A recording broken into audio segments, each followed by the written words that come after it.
The Life and Adventures of Robinson Crusoe, by Daniel Defoe. Chapter 1. Start in Life. I was born in the year 1632, in the city of York, of a good family, though not of that country, my father being a foreigner of Bremen, who settled first at Hull. He got a good estate by merchandise, and leaving off his trade, lived afterwards at York, from whence he had married my mother, whose relations were named Robinson, a very good family in that country, and from whom I was called Robinson Crusoe. But by the usual corruption of words in England, we are now called, nay, we call ourselves, and write our name, Crusoe, and so my companions always called me. I had 2 elder brothers, one of whom was lieutenant-colonel to an English regiment of foot in Flanders, formerly commanded by the famous Colonel Lockhart, and was killed at the battle near Dunkirk against the Spaniards.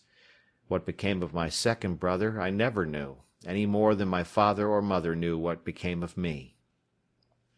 Being the 3rd son of the family, and not bred to any trade, my head began to be filled very early with rambling thoughts. My father, who was very ancient, had given me a competent share of learning, as far as house education and a country free school generally go, and designed me for the law. But I would be satisfied with nothing but going to sea, and my inclination to this led me so strongly against the will, nay, the commands of my father, and against all the entreaties and persuasions of my mother and other friends, that there seemed to be something fatal in that propensity of nature, tending directly to the life of misery which was to befall me. My father, a wise and grave man, gave me serious and excellent counsel against what he foresaw was my design.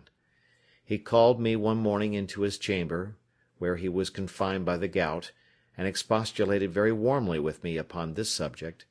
He asked me what reasons, more than a mere wandering inclination, I had for leaving father's house and my native country, where I might be well introduced, and had a prospect of raising my fortune by application and industry, with a life of ease and pleasure.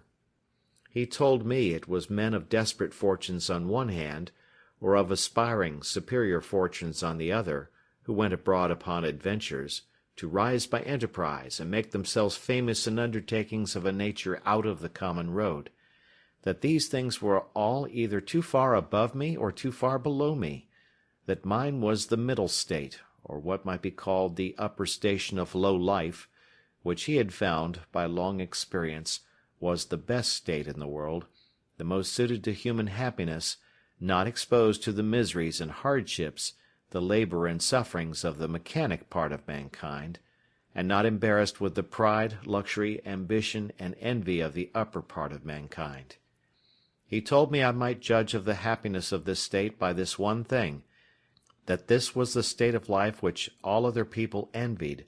that kings have frequently lamented the miserable consequence of being born to great things, and wished they had been placed in the middle of the 2 extremes, between the mean and the great, that the wise man gave his testimony to this, as the standard of felicity, when he prayed to have neither poverty nor riches. He bade me observe it, and I should always find that the calamities of life were shared among the upper and lower part of mankind, but that the middle station had the fewest disasters, and was not exposed to so many vicissitudes as the higher or lower part of mankind. Nay, they were not subjected to so many distempers and uneasinesses, either of body or mind, as those were who, by vicious living, luxury, and extravagances on the one hand, or by hard labour, want of necessaries, and mean or insufficient diet on the other hand, bring distemper upon themselves by the natural consequences of their way of living. That the middle station of life was calculated for all kind of virtue and all kind of enjoyments, that peace and plenty were the handmaids of a middle fortune, that temperance, moderation, quietness, health, society, all agreeable diversions and all desirable pleasures were the blessings attending the middle station of life, that this way men went silently and smoothly through the world, and comfortably out of it, not embarrassed with the labours of the hands or of the head, not sold to a life of slavery for daily bread, nor harassed with perplexed circumstances, which rob the soul of peace and the body of rest, nor enraged with the passion of envy, or the secret burning lust of ambition for great things, but in easy circumstances, sliding gently through the world, and sensibly tasting the sweets of living, without the bitter, feeling that they are happy, and learning by every day's experience to know it more sensibly. After this he pressed me earnestly, and in the most affectionate manner, not to play the young man, nor to precipitate myself into miseries which nature and the station of life I was born in seemed to have provided against, that I was under no necessity of seeking my bread, that he would do well for me, and endeavour to enter me fairly into the station of life which he had just been recommending to me, and that if I was not very easy and happy in the world, it must be my mere fate or fault that must hinder it, and that he should have nothing to answer for, having thus discharged his duty in warning me against measures which he knew would be to my hurt. In a word, that as he would do very kind things for me if I would stay and settle at home as he directed, so he would not have so much hand in my misfortunes as to give me any encouragement to go away. And to close all, he told me I had my elder brother for an example, to whom he had used the same earnest persuasions to keep him from going into the Low Country wars, but could not prevail, his young desires prompting him to run into the army, where he was killed. And though he said he would not cease to pray for me,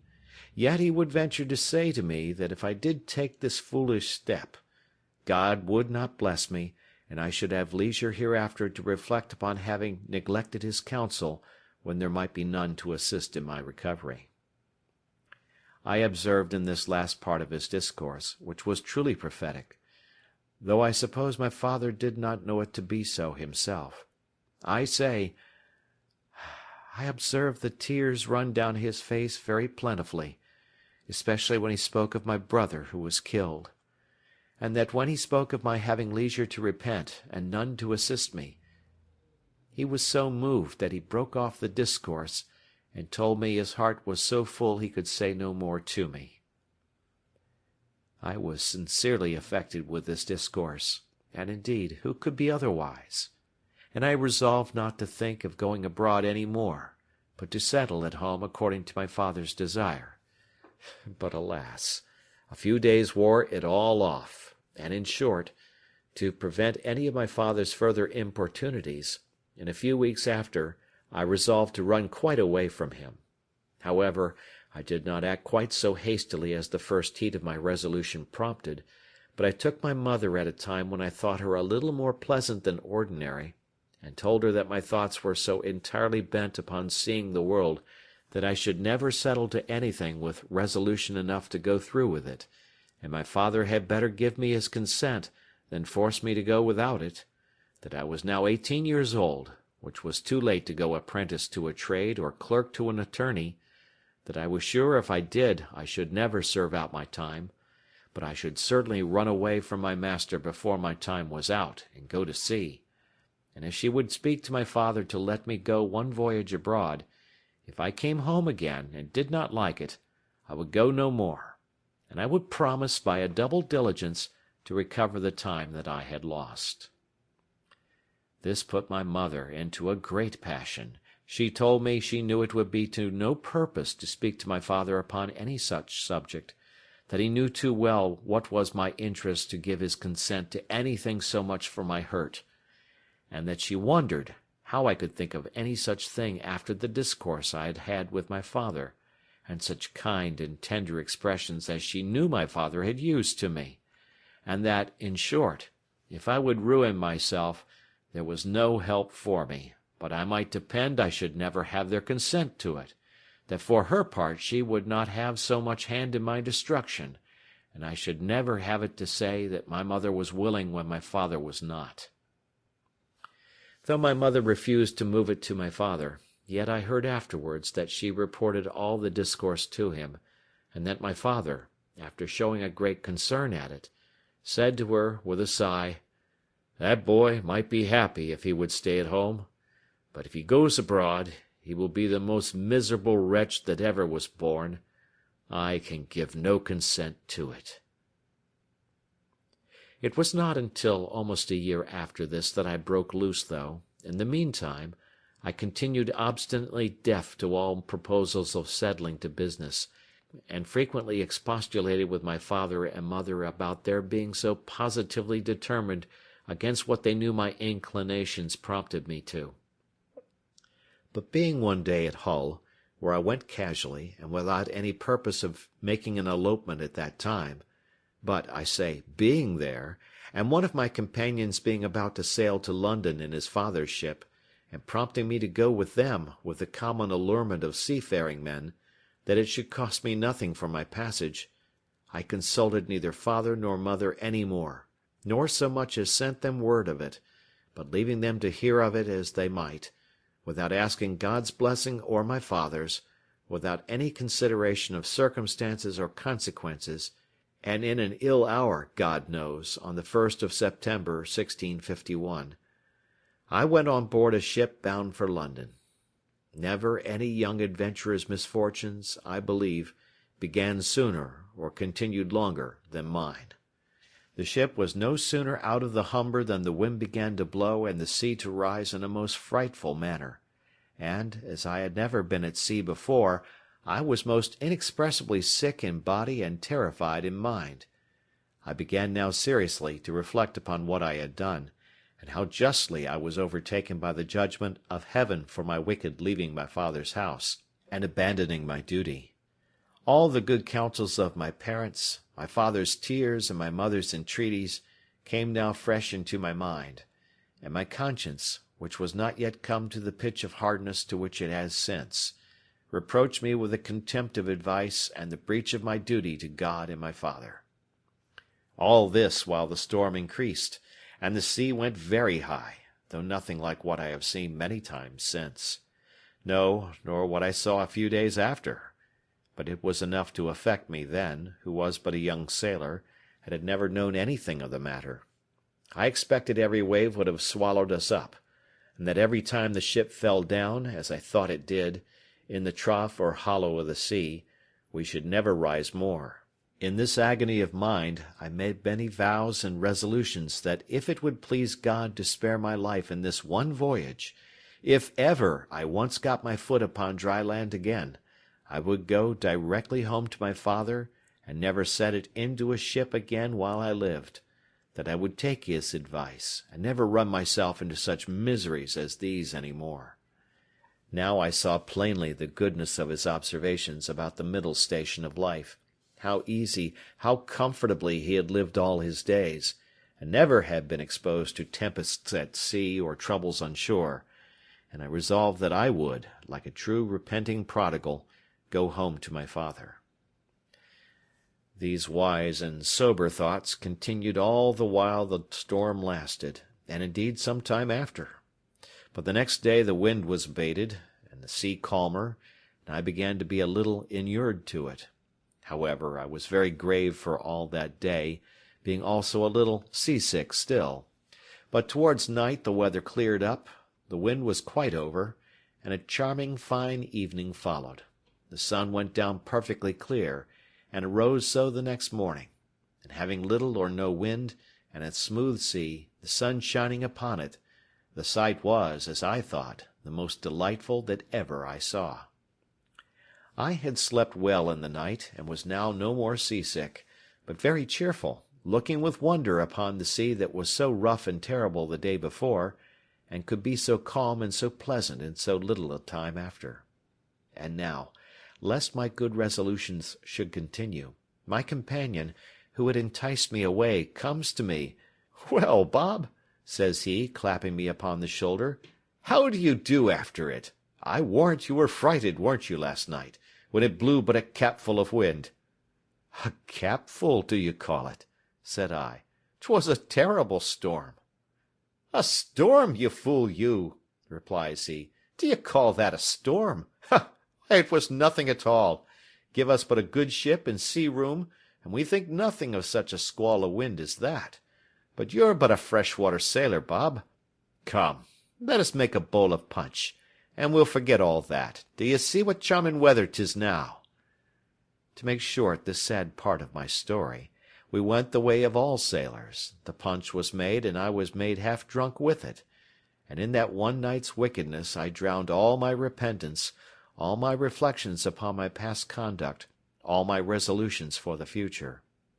In a word, as the sea was returned to its smoothness of surface and settled calmness by the abasement of that storm, so the hurry of my thoughts being over, my fears and apprehensions of being swallowed up by the sea being forgotten, and the current of my former desires returned, I entirely forgot the vows and promises that I made in my distress. I found, indeed, some intervals of reflection, and the serious thoughts did, as it were, endeavour to return again sometimes. But I shook them off, and roused myself from them as it were from a distemper, and applying myself to drinking and company, soon mastered the return of those fits, for so I called them, and I had in 5 or 6 days got as complete a victory over conscience as any young fellow that resolved not to be troubled with it could desire. But I was to have another trial for it still, and Providence, as in such cases generally it does, resolved to leave me entirely without excuse, for if I would not take this for a deliverance, the next was to be such a one as the worst and most hardened wretch among us would confess both the danger and the mercy of. The 6th day of our being at sea, we came into Yarmouth Roads. The wind having been contrary and the weather calm, we had made but little way since the storm. Here we were obliged to come to an anchor, and here we lay, the wind continuing contrary, that is, at southwest, for 7 or 8 days, during which time a great many ships from Newcastle came into the same roads, as the common harbour where the ships might wait for a wind for the river. We had not, however, rid here so long that we should have tided it up the river, but that the wind blew too fresh, and after we had lain 4 or 5 days, blew very hard. However, the roads being reckoned as good as a harbour, the anchorage good, and our ground tackle very strong, our men were unconcerned, and not in the least apprehensive of danger, but spent the time in rest and mirth, after the manner of the sea. But the 8th day, in the morning, the wind increased, and we had all hands at work to strike our topmasts, and make everything snug and close, that the ship might ride as easy as possible. By noon the sea went very high indeed, and our ship rode forecastle in, shipped several seas, and we thought once or twice our anchor had come home, upon which our master ordered out the sheet anchor, so that we rode with 2 anchors ahead, and the cables veered out to the bitter end. By this time it blew a terrible storm indeed, and now I began to see terror and amazement in the faces even of the seamen themselves. The master, though vigilant in the business of preserving the ship, yet as he went in and out of his cabin by me, I could hear him softly to himself say, several times, "Lord, be merciful to us, we shall be all lost, we shall be all undone," and the like. During these first hurries I was stupid, lying still in my cabin, which was in the steerage, and cannot describe my temper. I could ill resume the first penitence which I had so apparently trampled upon and hardened myself against. I thought the bitterness of death had been past, and that this would be nothing like the first. But when the master himself came by me, as I said just now, and said we should be all lost, I was dreadfully frighted. I got up out of my cabin and looked out, but such a dismal sight I never saw. The sea ran mountains high, and broke upon us every 3 or 4 minutes. When I could look about, I could see nothing but distress round us. 2 ships that rode near us, we found, had cut their masts by the board, being deep laden, and our men cried out that a ship which rode about a mile ahead of us was foundered. 2 more ships, being driven from their anchors, were run out of the roads to sea, at all adventures, and that with not a mast standing. The light ships fared the best, as not so much labouring in the sea, but 2 or 3 of them drove, and came close by us, running away with only their spritsail out before the wind. Towards evening the mate and boatswain begged the master of our ship to let them cut away the foremast, which he was very unwilling to do, but the boatswain protesting to him that if he did not the ship would founder, he consented, and when they had cut away the foremast, the mainmast stood so loose and shook the ship so much they were obliged to cut that away also, and make a clear deck. Any one may judge what a condition I must be in at all this, who was but a young sailor, and who had been in such a fright before at but a little. But if I can express at this distance the thoughts I had about me at that time, I was in tenfold more horror of mind upon account of my former convictions, and the having returned from them to the resolutions I had wickedly taken at first, than I was at death itself, and these, added to the terror of the storm, put me into such a condition that I can by no words describe it. But the worst was not come yet. The storm continued with such fury that the seamen themselves acknowledged they had never seen a worse. We had a good ship, but she was deep laden, and swallowed in the sea, so that the seamen every now and then cried out she would founder. It was my advantage in one respect that I did not know what they meant by founder till I inquired. However, the storm was so violent that I saw, which is not often seen, the master, the boatswain, and some others more sensible than the rest, at their prayers, and expecting every moment when the ship would go to the bottom. In the middle of the night, and under all the rest of our distresses, one of the men that had been down to see cried out we had sprung a leak. Another said there was 4 feet water in the hold. Then all hands were called to the pump. At that word, my heart, as I thought, died within me, and I fell backwards upon the side of my bed where I sat, into the cabin. However, the men roused me, and told me that I, that was able to do nothing before, was as well able to pump as another, at which I stirred up and went to the pump, and worked very heartily. While this was doing, the master, seeing some light colliers, who, not able to ride out the storm, were obliged to slip and run away to sea, and would come near us, ordered to fire a gun as a signal of distress. I, who knew nothing what they meant, thought the ship had broken, or some dreadful thing happened. In a word, I was so surprised that I fell down in a swoon. As this was a time when everybody had his own life to think of, nobody minded me, or what was become of me. But another man stepped up to the pump, and thrusting me aside with his foot, let me lie, thinking I had been dead, and it was a great while before I came to myself. We worked on, but the water increasing in the hold, it was apparent that the ship would founder, and though the storm began to abate a little, yet it was not possible she could swim till we might run into any port. So the master continued firing guns for help, and a light ship, who had rid it out just ahead of us, ventured a boat out to help us. It was with the utmost hazard the boat came near us, but it was impossible for us to get on board, or for the boat to lie near the ship's side, till at last the men rowing very heartily, and venturing their lives to save ours, our men cast them a rope over the stern with a buoy to it, and then veered it out a great length, which they, after much labour and hazard, took hold of, and we hauled them close under our stern, and got all into their boat. It was to no purpose for them or us, after we were in the boat, to think of reaching their own ship, so all agreed to let her drive, and only to pull her in towards shore as much as we could, and our master promised them that if the boat was staved upon shore, he would make it good to their master. So partly rowing and partly driving, our boat went away to the northward, sloping towards the shore almost as far as Winterton Ness. We were not much more than a quarter of an hour out of our ship till we saw her sink, and then I understood for the first time what was meant by a ship foundering in the sea. I must acknowledge I had hardly eyes to look up when the seamen told me she was sinking, for from the moment that they rather put me into the boat than that I might be said to go in, my heart was, as it were, dead within me, partly with fright, partly with horror of mine, and the thoughts of what was yet before me. While we were in this condition, the men yet labouring at the oar to bring the boat near the shore,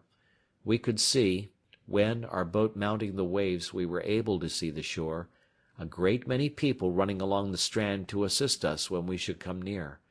but we made but slow way towards the shore, nor were we able to reach the shore till, being past the lighthouse at Winterton, the shore falls off to the westward towards Cromer, and so the land broke off a little the violence of the wind. Here we got in, and though not without much difficulty, got all safe on shore, and walked afterwards on foot to Yarmouth, where, as unfortunate men, we were used with great humanity, as well by the magistrates of the town, who assigned us good quarters, as by particular merchants and owners of ships, and had money given us sufficient to carry us either to London or back to Hull as we thought fit. Had I now had the sense to have gone back to Hull, and have gone home,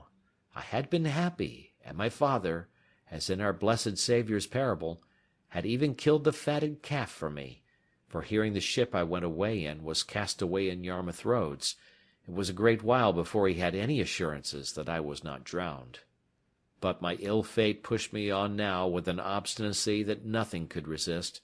and though I had several times loud calls from my reason and my more composed judgment to go home,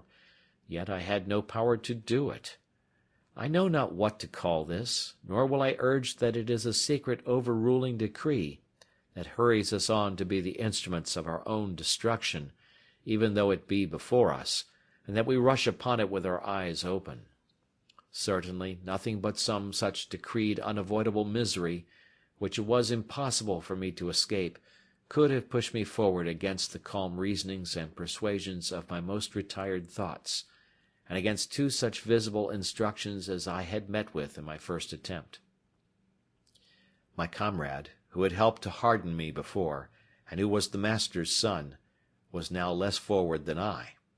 The first time he spoke to me after we were at Yarmouth, which was not till 2 or 3 days, for we were separated in the town to several quarters, I say, the first time he saw me, it appeared his tone was altered, and looking very melancholy, and shaking his head, he asked me how I did, and telling his father who I was, and how I had come this voyage only for a trial, in order to go further abroad, his father, turning to me with a very grave and concerned tone, "Young man," says he, "you ought never to go to sea any more. You ought to take this for a plain invisible token that you are not to be a seafaring man." "Why, sir," said I, "will you go to sea no more?" "That is another case," said he. "It is my calling, and therefore my duty.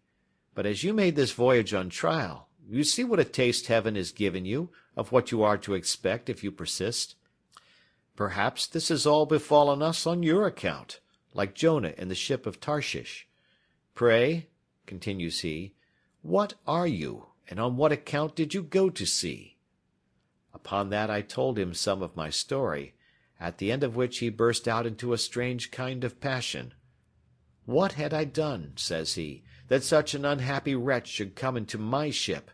I would not set my foot in the same ship with thee again for 1,000 pounds.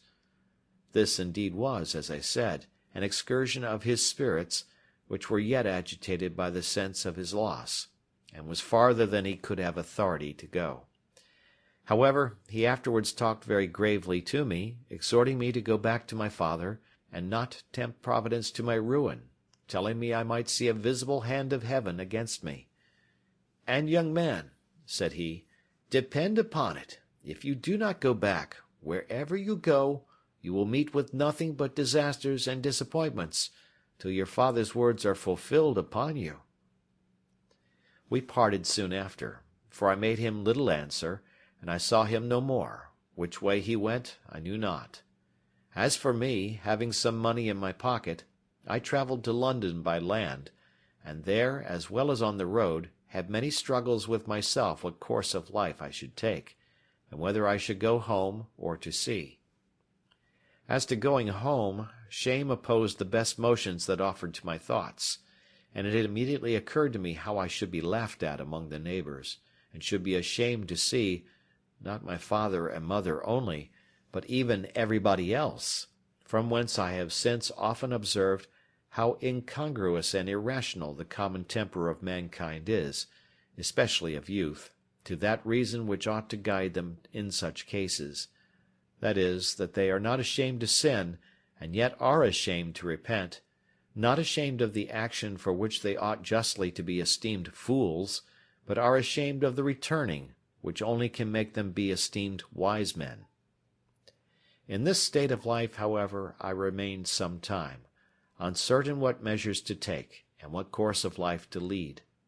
An irresistible reluctance continued to going home, and as I stayed away a while, the remembrance of the distress I had been in wore off, and as that abated, the little motion I had in my desires to return wore off with it, till at last I quite laid aside the thoughts of it, and looked out for a voyage. End of Chapter 1. Chapter 2. Slavery and Escape. That evil influence which carried me first away from my father's house, which hurried me into the wild and indigested notion of raising my fortune, and that impressed those conceits so forcibly upon me as to make me deaf to all good advice, and to the entreaties and even the commands of my father, I say, the same influence, whatever it was, presented the most unfortunate of all enterprises to my view, and I went on board a vessel bound to the coast of Africa, or, as our soldiers vulgarly called it, a voyage to Guinea. It was my great misfortune that in all these adventures I did not ship myself as a sailor, when, though I might indeed have worked a little harder than ordinary, yet at the same time I should have learnt the duty and office of a foremast man, and in time might have qualified myself for a mate or lieutenant, if not for a master. But as it was always my fate to choose for the worse, so I did here, for having money in my pocket and good clothes upon my back, I would always go on board in the habit of a gentleman, and so I neither had any business in the ship, nor learned to do any. It was my lot first of all to fall into pretty good company in London, which does not always happen to such loose and misguided young fellows as I then was, the devil generally not omitting to lay some snare for them very early. But it was not so with me. I first got acquainted with the master of a ship who had been on the coast of Guinea, and who, having had very good success there, was resolved to go again. This captain taking a fancy to my conversation, which was not at all disagreeable at that time, hearing me say I had a mind to see the world, told me if I would go the voyage with him I should be at no expense. I should be his messmate and his companion, and if I could carry anything with me, I should have all the advantage of it that the trade would admit, and perhaps I might meet with some encouragement. I embraced the offer, and entering into a strict friendship with this captain, who was an honest, plain-dealing man, I went the voyage with him, and carried a small adventure with me, which, by the disinterested honesty of my friend the captain, I increased very considerably, for I carried about 40 pounds in such toys and trifles as the captain directed me to buy. These 40 pounds I had mustered together by the assistance of some of my relations whom I corresponded with, and who, I believe, got my father,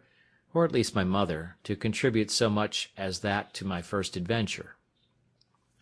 This was the only voyage which I may say was successful in all my adventures, which I owe to the integrity and honesty of my friend the captain, under whom also I got a competent knowledge of the mathematics and the rules of navigation, learned how to keep an account of the ship's course, take an observation, and, in short, to understand some things that were needful to be understood by a sailor, for as he took delight to instruct me, I took delight to learn, and, in a word, this voyage made me both a sailor and a merchant, for I brought home 5 pounds 9 ounces of gold dust for my adventure, which yielded me in London, at my return, almost 300 pounds, and this filled me with those aspiring thoughts which have since so completed my ruin. Yet even in this voyage I had my misfortunes too, particularly that I was continually sick, being thrown into a violent calenture by the excessive heat of the climate, our principal trading being upon the coast, from latitude of 15 degrees north even to the line itself. I was now set up for a Guinea trader, and my friend, to my great misfortune, dying soon after his arrival, I resolved to go the same voyage again, and I embarked in the same vessel with one who was his mate in the former voyage, had now got command of the ship. This was the unhappiest voyage that ever man made, for though I did not carry quite 100 pounds of my new gained wealth, so that I had 200 pounds left, which I lodged with my friend's widow, who was very just to me, yet I fell into terrible misfortunes. The first was this: our ship making her course towards the Canary Islands, or rather between those islands and the African shore, was surprised in the grey of the morning by a Turkish rover of Sallee, who gave chase to us with all the sail she could make. We crowded also as much canvas as our yards would spread, or our masts carry, to get clear, but finding the pirate gained upon us, and would certainly come up with us in a few hours, we prepared to fight, our ship having 12 guns, and the rogue 18. About 3 in the afternoon he came up with us, and bringing to, by mistake, just athwart our quarter, instead of athwart our stern, as he intended, we brought 8 of our guns to bear on that side, and poured in a broadside upon him, which made him sheer off again, after returning our fire, and pouring in also his small shot from near 200 men which he had on board. However, we had not a man touched, all our men keeping close. He prepared to attack us again, and we to defend ourselves. But laying us on board the next time upon our other quarter, he entered 60 men upon our decks, who immediately fell to cutting and hacking the sails and rigging. We plied them with small shot, half-pikes, powder chests, and such like, and cleared our deck of them twice. However, to cut short this melancholy part of our story, our ship being disabled, and 3 of our men killed and 8 wounded, we were obliged to yield, and were carried all prisoners into Sallee, a port belonging to the Moors. The usage I had there was not so dreadful as at first I apprehended, nor was I carried up the country to the Emperor's court, as the rest of our men were, but was kept by the captain of the rover as his proper prize, and made his slave, being young and nimble, and fit for his business. At this surprising change of my circumstances, from a merchant to a miserable slave, I was perfectly overwhelmed, and now I looked back upon my father's prophetic discourse to me, that I should be miserable and have none to relieve me, which I thought was now so effectually brought to pass that I could not be worse. For now the hand of heaven had overtaken me, and I was undone without redemption. But, alas, this was but a taste of the misery I was to go through, as will appear in the sequel of this story. As my new patron, or master, had taken me home to his house, so I was in hopes that he would take me with him when he went to sea again, believing that it would some time or other be his fate to be taken by a Spanish or Portugal man-of-war, and that then I should be set at liberty. But this hope of mine was soon taken away, for when he went to sea, he left me on shore to look after his little garden, and do the common drudgery of slaves about his house,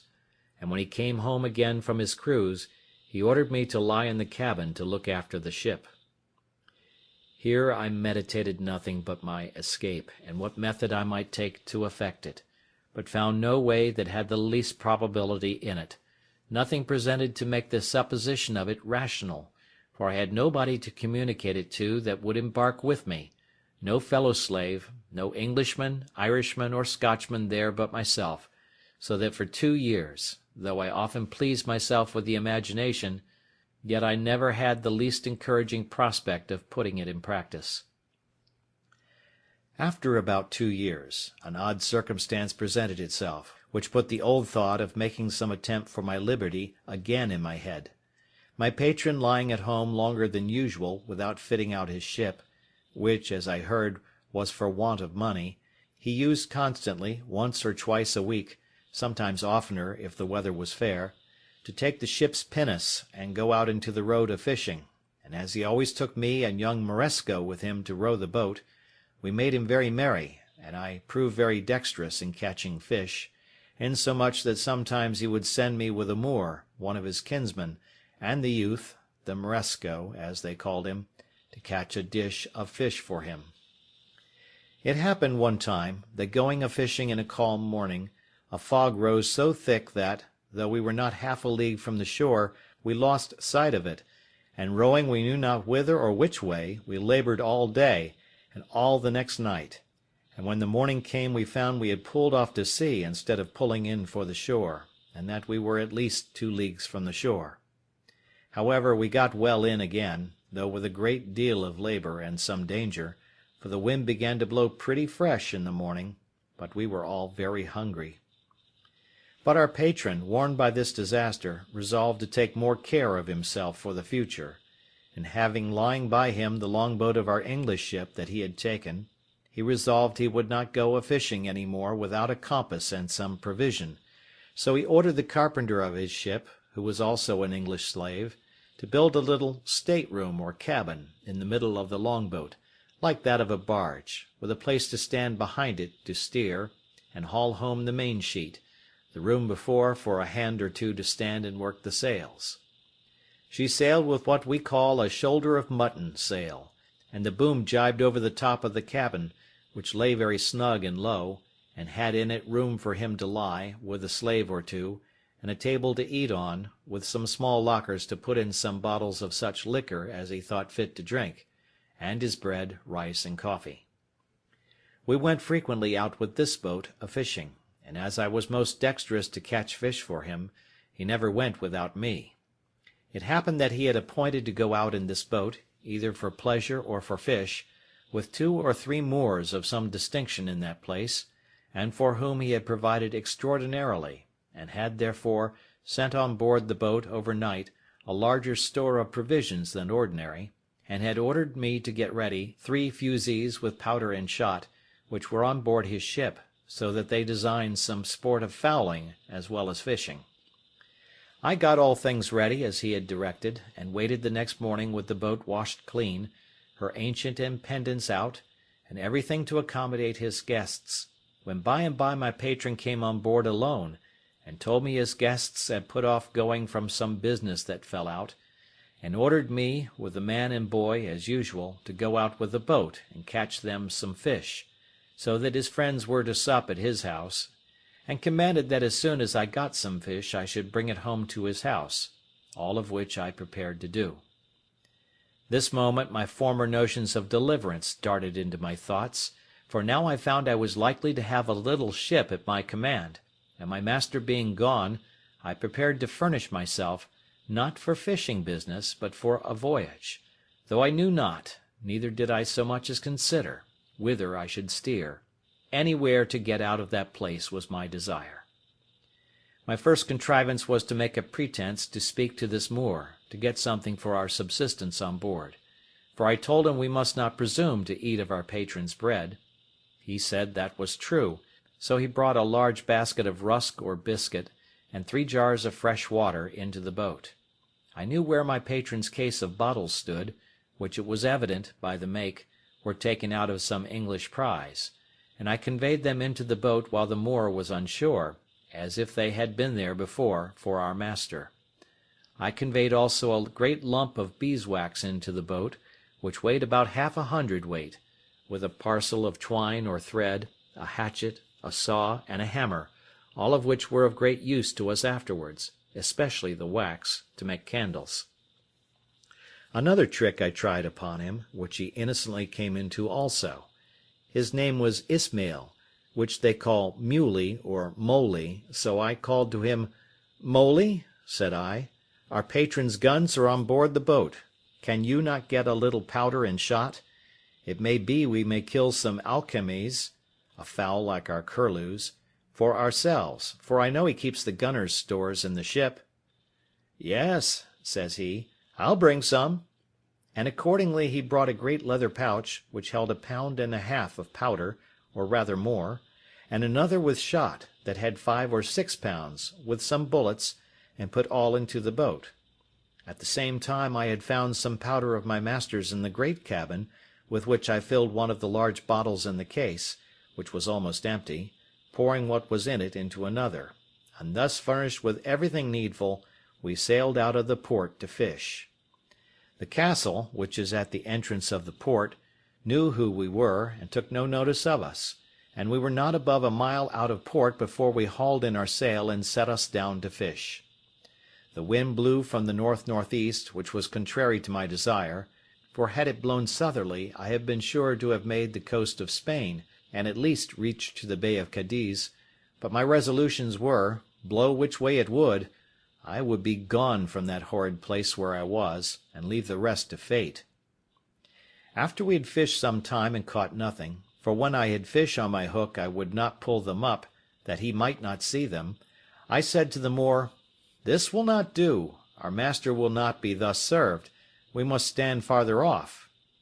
He, thinking no harm, agreed, and being in the head of the boat, set the sails, and, as I had the helm, I ran the boat out near a league farther, and then brought her to, as if I would fish, when, giving the boy the helm, I stepped forward to where the Moor was, and making as if I stooped for something behind him, I took him by surprise with my arm under his waist, and tossed him clear overboard into the sea.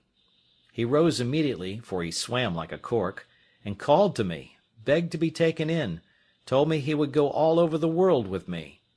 He swam so strong after the boat that he would have reached me very quickly, there being but little wind, upon which I stepped into the cabin, and fetching one of the fowling pieces, I presented it at him, and told him I had done him no hurt, and if he would be quiet, I would do him none. "But," said I, "you swim well enough to reach to the shore, and the sea is calm. Make the best of your way to shore, and I will do you no harm. But if you come near the boat, I'll shoot you through the head, for I am resolved to have my liberty." So he turned himself about, and swam for the shore, and I make no doubt but he reached it with ease, for he was an excellent swimmer. I could have been content to have taken this Moor with me, and have drowned the boy, but there was no venturing to trust him. When he was gone, I turned to the boy, whom they called Xury, and said to him, "Xury, if you will be faithful to me, I'll make you a great man. But if you will not stroke your face to be true to me, that is, swear by Mahomet and his father's beard, I must throw you into the sea too." The boy smiled in my face, and spoke so innocently that I could not distrust him, and swore to be faithful to me, and go all over the world with me. While I was in view of the Moor that was swimming, I stood out directly to sea with the boat, rather stretching to windward, that they might think me gone toward the strait's mouth, as indeed any one that had been in their wits must have been supposed to do. For who would have supposed we were sailed on to the southward, to the truly barbarian coast, where whole nations of negroes were sure to surround us with their canoes and destroy us, where we could not go on shore but we should be devoured by savage beasts, or more merciless savages of humankind? But as soon as it grew dusk in the evening, I changed my course, and steered directly south and by east, bending my course a little towards the east, that I might keep in with the shore, and having a fair fresh gale of wind, and a smooth quiet sea, I made such sail that I believe by the next day, at 3 o'clock in the afternoon, when I first made the land, I could not be less than 150 miles south of Sallee, quite beyond the Emperor of Morocco's dominions, or indeed of any other king thereabouts, for we saw no people. Yet such was the fright I had taken of the Moors, and the dreadful apprehensions I had of falling into their hands, that I would not stop, or go on shore, or come to an anchor, the wind continuing fair till I had sailed in that manner 5 days, and then the wind shifting to the southward. I concluded also that if any of our vessels were in chase of me, they also would now give over. So I ventured to make to the coast, and came to an anchor in the mouth of a little river, I knew not what, nor where, neither what latitude, what country, what nation, or what river. I neither saw nor desired to see any people. The principal thing I wanted was fresh water. We came into this creek in the evening, resolving to swim on shore as soon as it was dark, and discover the country. But as soon as it was quite dark, we heard such dreadful noises of the barking, roaring, and howling of wild creatures, of we knew not what kinds, that the poor boy was ready to die with fear, and begged of me not to go on shore till day. "Well, Xury," said I, "then I won't. But it may be that we may see men by day, who will be as bad to us as those lions." "Then we give them the shoot-gun," says Xury, laughing. "Make them run way." Such English Xury spoke by conversing among us slaves. However, I was glad to see the boy so cheerful, and I gave him a dram, out of our patron's case of bottles, to cheer him up. After all, Xury's advice was good, and I took it. We dropped our little anchor, and lay still all night. I say still, for we slept none, for in 2 or 3 hours we saw vast great creatures, we knew not what to call them, of many sorts, come down to the seashore and run into the water, wallowing and washing themselves for the pleasure of cooling themselves, and they made such hideous howlings and yellings that I never indeed heard the like.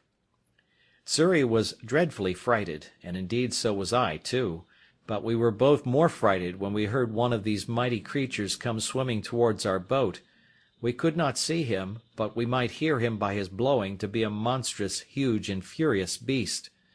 Xury said it was a lion, and it might be so for aught I know, but poor Xury cried to me to weigh the anchor and row away. "No," says I, "Xury, we can slip our cable, with the buoy to it, and go off to sea. They cannot follow us far." I had no sooner said so, but I perceived the creature, whatever it was, within 2 oars' length, which somewhat surprised me. However, I immediately stepped to the cabin door, and taking up my gun, fired at him, upon which he immediately turned about and swam towards the shore again. But it is impossible to describe the horrid noises and hideous cries and howlings that were raised, as well upon the edge of the shore as higher within the country, upon the noise or report of the gun, a thing I have some reason to believe those creatures had never heard before. This convinced me that there was no going on shore for us in the night on that coast, and how to venture on shore in the day was another question too. For to have fallen into the hands of any of the savages had been as bad as to have fallen into the hands of the lions and tigers. At least we were equally apprehensive of the danger of it. Be that as it would, we were obliged to go on shore somewhere or other for water, for we had not a pint left in the boat. When and where to get to it was the point. Xury said if I would let him go on shore with one of the jars, he would find if there was any water, and bring some to me. I asked him why he would go, why I should not go, and he stay in the boat. The boy answered with so much affection as made me love him ever after. Says he, "If wild men come, they eat me, you go way." "Well, Xury," said I, "we will both go, and if the wild mans come, we will kill them. They shall eat neither of us."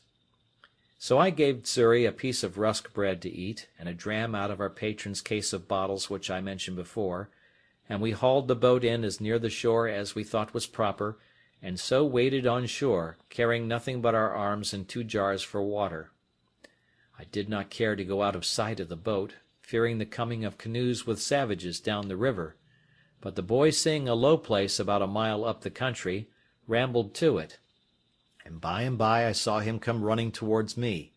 I thought he was pursued by some savage, or frighted with some wild beast, and I ran forward towards him to help him, but when I came nearer to him I saw something hanging over his shoulders, which was a creature that he had shot, like a hare, but different in colour, and longer legs. However, we were very glad of it, and it was very good meat, but the great joy that poor Xury came with was to tell me he had found good water and seen no wild mans. But we found afterwards that we need not take such pains for water, for a little higher up the creek where we were we found the water fresh when the tide was out, which flowed but a little way up. So we filled our jars, and feasted on the hare he had killed, and prepared to go on our way, having seen no footsteps of any human creature in that part of the country. As I had been one voyage to this coast before, I knew very well that the islands of the Canaries, and the Cape de Verde islands also, lay not far off from the coast; but as I had no instruments to take an observation to know what latitude we were in, and not exactly knowing, or at least remembering, what latitude they were in, I knew not where to look for them, or when to stand off to sea towards them. Otherwise I might now easily have found some of these islands. But my hope was, that if I stood along this coast till I came to that part where the English traded, I should find some of their vessels upon their usual design of trade, that would relieve and take us in. By the best of my calculation, that place where I now was must be that country which, lying between the Emperor of Morocco's dominions and the Negroes, lies waste and uninhabited, except by wild beasts, the Negroes having abandoned it and gone farther south for fear of the Moors, and the Moors not thinking it worth inhabiting by reason of its barrenness, and indeed both forsaking it because of the prodigious number of tigers, lions, leopards, and other furious creatures which harbour there, so that the Moors use it for their hunting only, where they go like an army, 2,000 or 3,000 men at a time. And indeed for near 100 miles together upon this coast, we saw nothing but a waste, uninhabited country by day, and heard nothing but howlings and roaring of wild beasts by night. Once or twice in the daytime I thought I saw the Pico of Teneriffe, being the high top of the mountain Teneriffe in the Canaries, and had a great mind to venture out, in hopes of reaching thither, but having tried twice, I was forced in again by contrary winds, the sea also going too high for my little vessel. So I resolved to pursue my first design, and keep along the shore. Several times I was obliged to land for fresh water, after we had left this place, and once in particular, being early in morning, we came to an anchor under a little point of land, which was pretty high, and the tide beginning to flow, we lay still to go farther in. Xury, whose eyes were more about him than it seems mine were, calls softly to me, and tells me that we had best go farther off the shore. "For," says he, "look, yonder lies a dreadful monster on the side of that hillock fast asleep." I looked where he pointed, and saw a dreadful monster indeed, for it was a terrible great lion that lay on the side of the shore, under the shade of a piece of the hill that hung, as it were, a little over him. "Xury," says I, "you shall on shore and kill him." Xury looked frighted, and said, "Me kill, he eat me at one mouth." One mouthful he meant. However, I said no more to the boy, but bade him lie still, and I took our biggest gun, which was almost musket bore, and loaded it with a good charge of powder and with 2 slugs, and laid it down. Then I loaded another gun with 2 bullets, and the third, for we had 3 pieces, I loaded with 5 smaller bullets. I took the best aim I could with the first piece to have shot him in the head, but he lay so with his leg raised a little above his nose, that the slugs hit his leg about the knee, and broke the bone. He started up, growling at first, but finding his leg broken, fell down again, and then got upon 3 legs, and gave the most hideous roar that ever I heard. I was a little surprised that I had not hit him on the head. However, I took up the second piece immediately, and though he began to move off, fired again, and shot him in the head, and had the pleasure to see him drop and make but little noise, but lie struggling for life. Then Xury took heart, and would have me let him go on shore. "Well, go," said I. So the boy jumped into the water, and taking a little gun in one hand, swam to the shore with the other hand, and coming close to the creature, put the muzzle of the piece to his ear, and shot him in the head again, which dispatched him quite. This was game indeed to us, but this was no food, and I was very sorry to lose 3 charges of powder and shot upon a creature that was good for nothing to us. However, Xury said he would have some of him, so he comes on board and asked me to give him the hatchet. "For what, Xury?" said I. "Me cut off his head," said he. However, Xury could not cut off his head, but he cut off a foot, and brought it with him, and it was a monstrous great one. I bethought myself, however, that perhaps the skin of him might, one way or other, be of some value to us, and I resolved to take his skin if I could.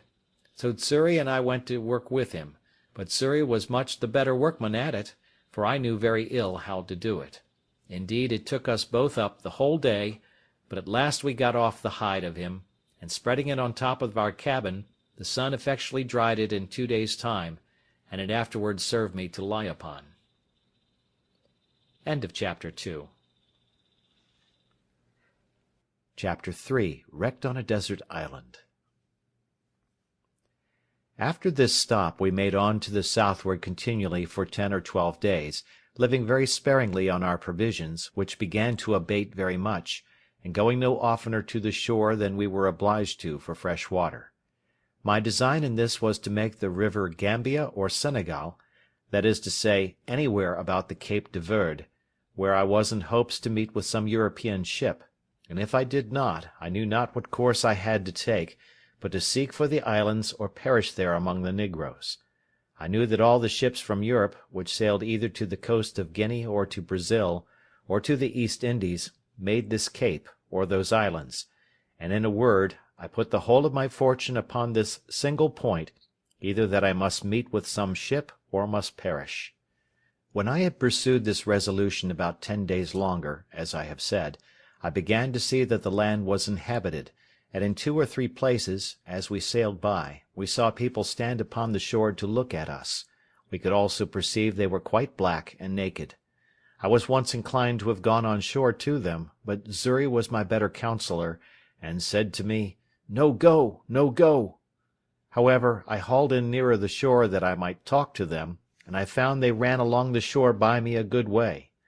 I observed they had no weapons in their hand, except one who had a long slender stick, which Xury said was a lance, and that they could throw them a great way with good aim. So I kept at a distance, but talked with them by signs as well as I could, and particularly made signs for something to eat. They beckoned to me to stop my boat, and they would fetch me some meat.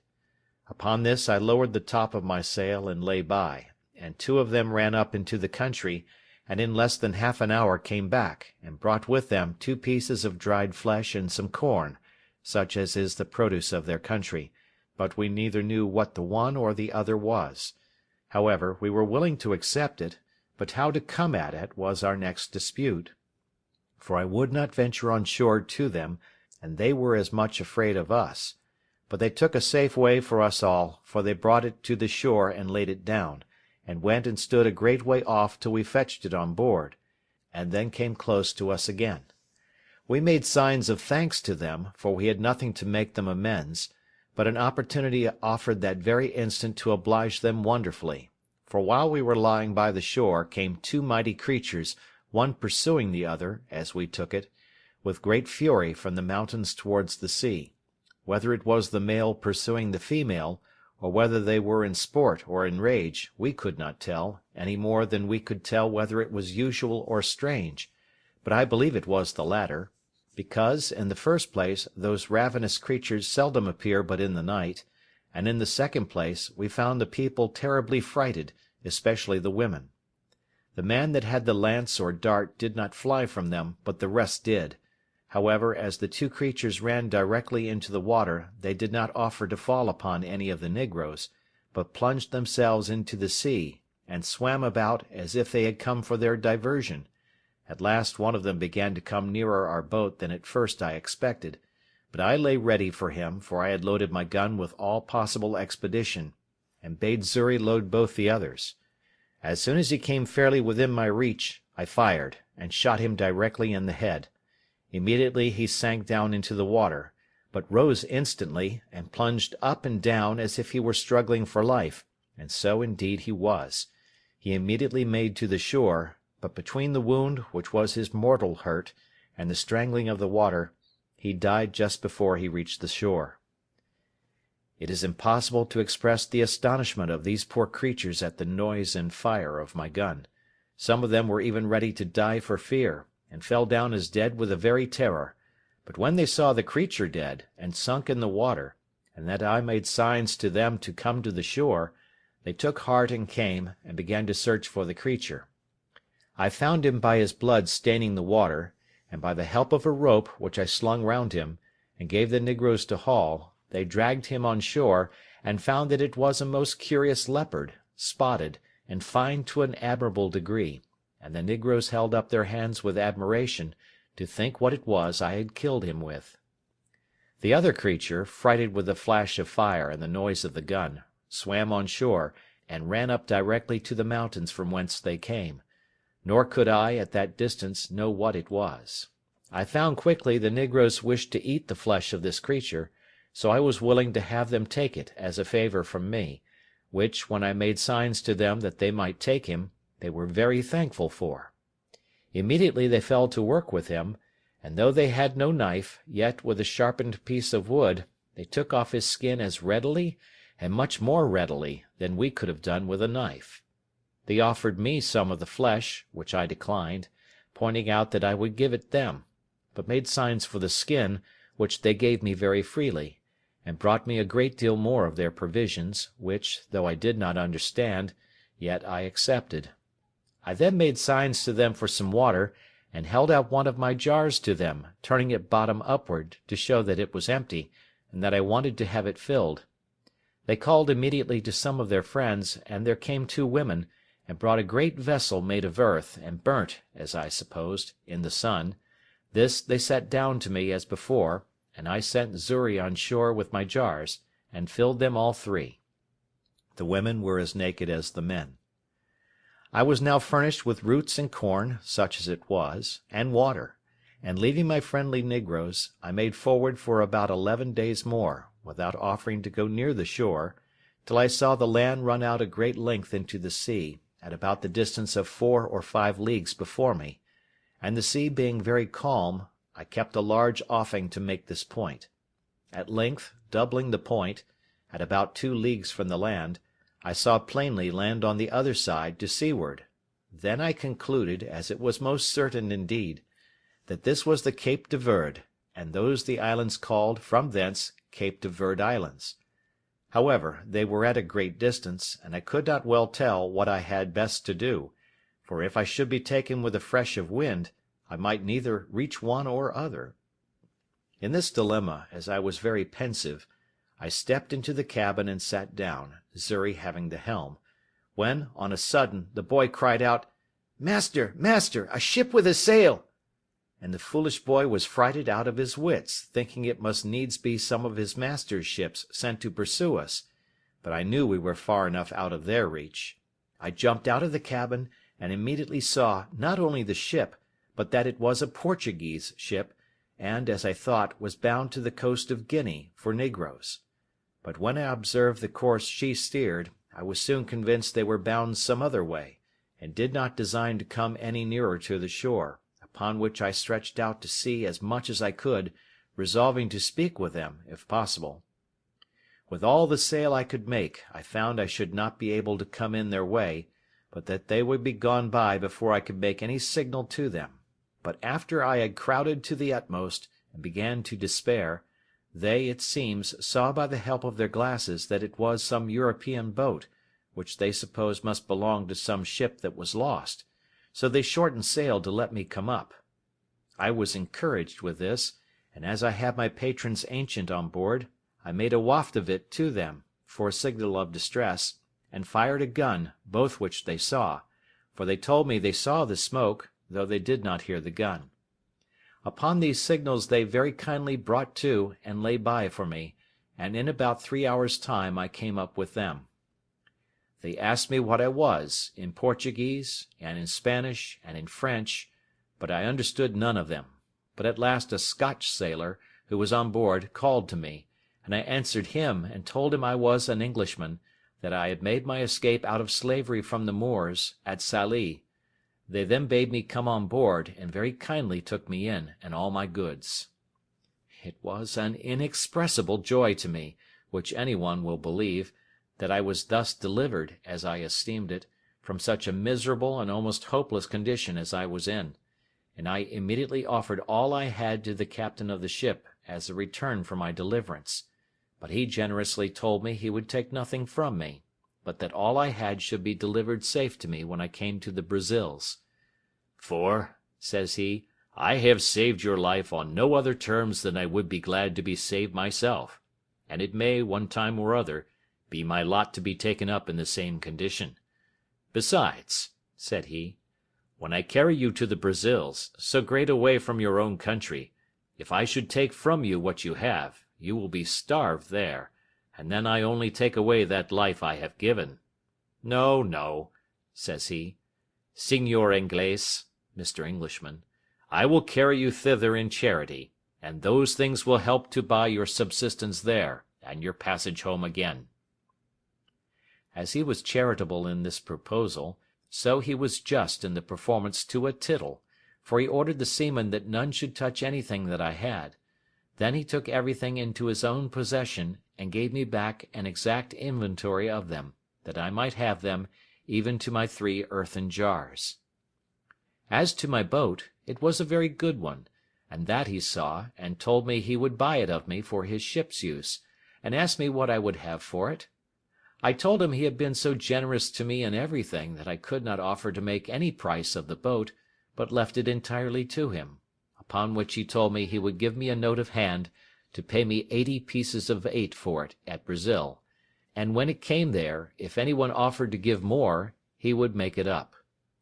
He offered me also 60 pieces of 8 more for my boy Xury, which I was loath to take, not that I was unwilling to let the captain have him, but I was very loath to sell the poor boy's liberty, who had assisted me so faithfully in procuring my own. However, when I let him know my reason, he owned it to be just, and offered me this medium, that he would give the boy an obligation to set him free in 10 years, if he turned Christian. Upon this, and Xury saying he was willing to go to him, I let the captain have him. We had a very good voyage to the Brazils, and I arrived in the Bay de Todos los Santos, or All Saints' Bay, in about 22 days after. And now I was once more delivered from the most miserable of all conditions of life, and what to do next with myself I was to consider. The generous treatment the captain gave me I can never enough remember. He would take nothing of me for my passage, gave me 20 ducats for the leopard's skin, and 40 for the lion's skin, which I had in my boat, and caused everything I had in the ship to be punctually delivered to me, and what I was willing to sell he bought of me, such as the case of bottles, 2 of my guns, and a piece of the lump of beeswax, for I had made candles of the rest. In a word, I made about 220 pieces of 8 of all my cargo, and with this stock I went on shore in the Brazils. I had not been long here before I was recommended to the house of a good honest man like himself, who had an ingenio, as they call it, that is, a plantation and a sugar house. I lived with him some time, and acquainted myself by that means with the manner of planting and making of sugar, and seeing how well the planters lived, and how they got rich suddenly, I resolved, if I could get a license to settle there, I would turn planter among them, resolving in the meantime to find out some way to get my money, which I had left in London, remitted to me. To this purpose, getting a kind of letter of naturalization, I purchased as much land that was uncured as my money could reach, and formed a plan for my plantation and settlement, such a one as might be suitable to the stock which I proposed to myself to receive from England. I had a neighbour, a Portuguese, of Lisbon, but born of English parents, whose name was Wells, and in much such circumstances as I was. I call him my neighbour because his plantation lay next to mine, and we went on very sociably together. My stock was but low, as well as his, and we rather planted for food than anything else for about 2 years. However, we began to increase, and our land began to come into order, so that the 3rd year we planted some tobacco, and made each of us a large piece of ground ready for planting canes in the year to come. But we both wanted help, and now I found, more than before, I had done wrong in parting with my boy Xury. But, alas, for me to do wrong that never did right was no great wonder. I had no remedy but to go on. I had got into an employment quite remote to my genius, and directly contrary to the life I delighted in, and for which I forsook my father's house, and broke through all his good advice. Nay, I was coming into the very middle station, or upper degree of low life, which my father advised me to before, and which, if I resolved to go on with, I might as well have stayed at home, and never have fatigued myself in the world as I had done. And I used often to say to myself, I could have done this as well in England, among my friends, as have gone 5,000 miles off to do it among strangers and savages, in a wilderness, and at such a distance as never to hear from any part of the world that had the least knowledge of me. In this manner I used to look upon my condition with the utmost regret. I had nobody to converse with, but now and then this neighbour, no work to be done, but by the labour of my hands, and I used to say, I lived just like a man cast away upon some desolate island, that had nobody there but himself. But how just has it been, and how should all men reflect, that when they compare their present conditions with others that are worse, Heaven may oblige them to make the exchange, and be convinced of their former felicity by their experience. I say, how just has it been, that the true solitary life I reflected on, in an island of mere desolation, should be my lot, who had so often unjustly compared it with the life which I then led, in which, had I continued, I had in all probability been exceeding prosperous and rich. I was in some degree settled in my measures for carrying on the plantation before my kind friend, the captain of the ship that took me up at sea, went back; for the ship remained there, in providing his lading and preparing for his voyage, nearly 3 months. When telling him what little stock I had left behind me in London, he gave me this friendly and sincere advice. "Signor Inglés," says he, for so he always called me, "if you will give me letters, and a procuration in form to me, with orders to the person who has your money in London to send your effects to Lisbon, to such persons as I shall direct, and in such goods as are proper for this country, I will bring you the produce of them, God willing, at my return. But since human affairs are all subject to changes and disasters, I would have you give orders but for £100 sterling, which, you say, is half your stock, and let the hazard be run for the first, so that, if it comes safe, you may order the rest the same way, and, if it miscarry, you may have the other half to have recourse to for your supply." This was so wholesome advice, and looked so friendly, that I could not but be convinced it was the best course I could take; so I accordingly prepared letters to the gentlewoman with whom I had left my money, and a procuration to the Portuguese captain, as he desired. I wrote the English captain's widow a full account of all my adventures, my slavery, escape, and how I had met with the Portuguese captain at sea, the humanity of his behaviour, and what condition I was now in, with all other necessary directions for my supply; and when this honest captain came to Lisbon, he found means, by some of the English merchants there, to send over, not the order only, but a full account of my story to a merchant in London, who represented it effectually to her,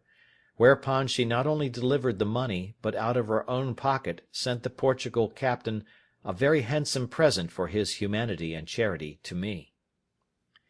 The merchant in London, vesting this £100 in English goods, such as the captain had written for, sent them directly to him at Lisbon, and he brought them all safe to me in the Brazils, among which, without my direction, for I was too young in my business to think of them, he had taken care to have all sorts of tools, ironwork, and utensils necessary for my plantation, and which were of great use to me. When this cargo arrived I thought my fortune made, for I was surprised with the joy of it, and my good steward, the captain, had laid out the £5, which my friend had sent him for a present for himself,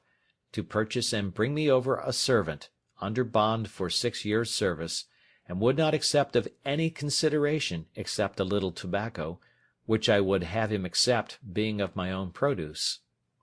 Neither was this all, for my goods being all English manufacture, such as cloths, stuffs, baize, and things particularly valuable and desirable in the country, I found means to sell them to a very great advantage, so that I might say I had more than 4 times the value of my first cargo, and was now infinitely beyond my poor neighbour, I mean in the advancement of my plantation, for the first thing I did, I bought me a negro slave, and a European servant also, I mean another besides that which the captain brought me from Lisbon. But as abused prosperity is oftentimes made the very means of our greatest adversity, so it was with me. I went on the next year with great success in my plantation. I raised 50 great rolls of tobacco on my own ground, more than I had disposed of for necessaries among my neighbours, and these 50 rolls, being each of above 1 hundredweight, were well cured, and laid by against the return of the fleet from Lisbon; and now increasing in business and wealth, my head began to be full of projects and undertakings beyond my reach, such as are, indeed, often the ruin of the best heads in business. Had I continued in the station I was now in, I had room for all the happy things to have yet befallen me, for which my father so earnestly recommended a quiet, retired life, and of which he had so sensibly described the middle station of life to be full of. But other things attended me, and I was still to be the wilful agent of all my own miseries, and particularly, to increase my fault, and double the reflections upon myself, which in my future sorrows I should have leisure to make, all these miscarriages were procured by my apparent obstinate adhering to my foolish inclination of wandering abroad, and pursuing that inclination, in contradiction to the clearest views of doing myself good in a fair and plain pursuit of those prospects, and those measures of life, which nature and Providence concurred to present me with, and to make my duty. As I had once done thus in my breaking away from my parents, so I could not be content now, but I must go and leave the happy view I had of being a rich and thriving man in my new plantation, only to pursue a rash and immoderate desire of rising faster than the nature of the thing admitted. And thus I cast myself down again into the deepest gulf of human misery that ever man fell into, or perhaps could be consistent with life and a state of health in the world. End of Part 1 of Chapter 3.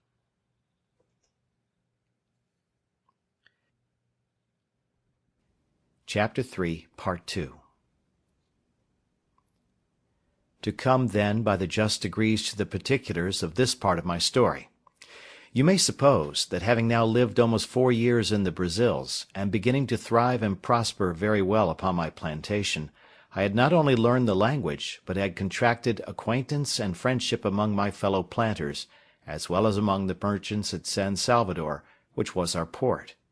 and that, in my discourses among them, I had frequently given them an account of my 2 voyages to the coast of Guinea,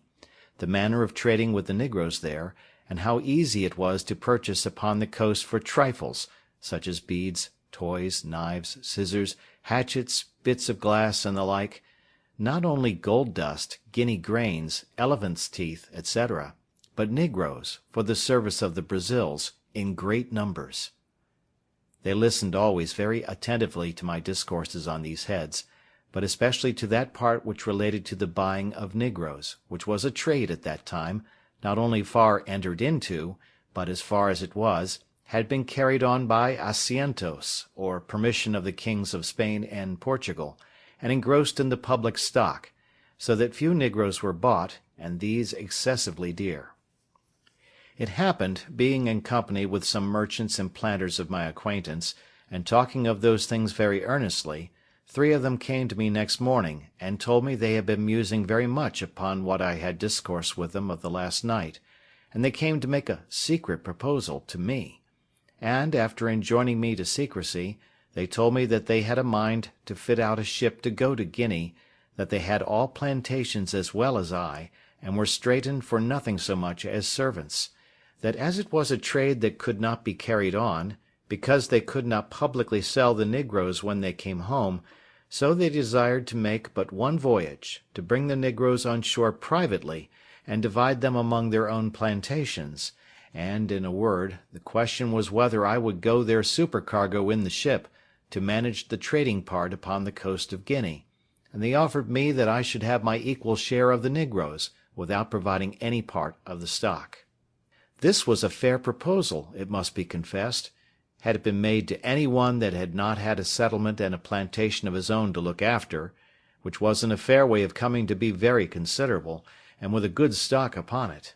But for me, that was thus entered and established, and had nothing to do but to go on as I had begun, for 3 or 4 years more, and to have sent for the other £100 from England, and who in that time, and with that little addition, could scarce have failed of being worth £3,000 or £4,000 sterling, and that increasing too. For me to think of such a voyage was the most preposterous thing that ever man in such circumstances could be guilty of. But I, that was born to be my own destroyer, could no more resist the offer than I could restrain my first rambling designs when my father's good counsel was lost upon me.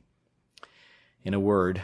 I told them I would go with all my heart, if they would undertake to look after my plantation in my absence, and would dispose of it to such as I should direct if I miscarried. This they all engaged to do, and entered into writings or covenants to do so, and I made a formal will, disposing of my plantation and effects in case of my death, making the captain of the ship that had saved my life, as before, my universal heir, but obliging him to dispose of my effects as I had directed in my will; one half of the produce being to himself, and the other to be shipped to England. In short, I took all possible caution to preserve my effects and to keep up my plantation. Had I used half as much prudence to have looked into my own interest, and have made a judgment of what I ought to have done and not to have done,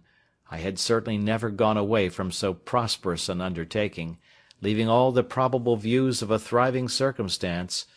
and gone upon a voyage to sea, attended with all its common hazards, to say nothing of the reasons I had to expect particular misfortunes to myself. But I was hurried on, and obeyed blindly the dictates of my fancy rather than my reason, and, accordingly, the ship being fitted out, and the cargo furnished, and all things done, as by agreement, by my partners in the voyage, I went on board in an evil hour, the 1st of September, 1659, being the same day 8 years that I went from my father and mother at Hull, in order to act the rebel to their authority, and the fool to my own interests. Our ship was about 120 tons burden, carried 6 guns and 14 men, besides the master, his boy, and myself. We had on board no large cargo of goods, except of such toys as were fit for our trade with the negroes, such as beads, bits of glass, shells, and other trifles, especially little looking-glasses, knives, scissors, hatchets, and the like. The same day I went on board we set sail, standing away to the northward upon our own coast, with design to stretch over for the African coast when we came about 10 or 12 degrees of northern latitude, which, it seems, was the manner of course in those days. We had very good weather, only excessively hot, all the way upon our own coast, till we came to the height of Cape San Augustino, from whence, keeping further out at sea, we lost sight of land, and steered as if we were bound for the Isle Fernando de Noronha, holding our course northeast by north, and leaving those isles on the east.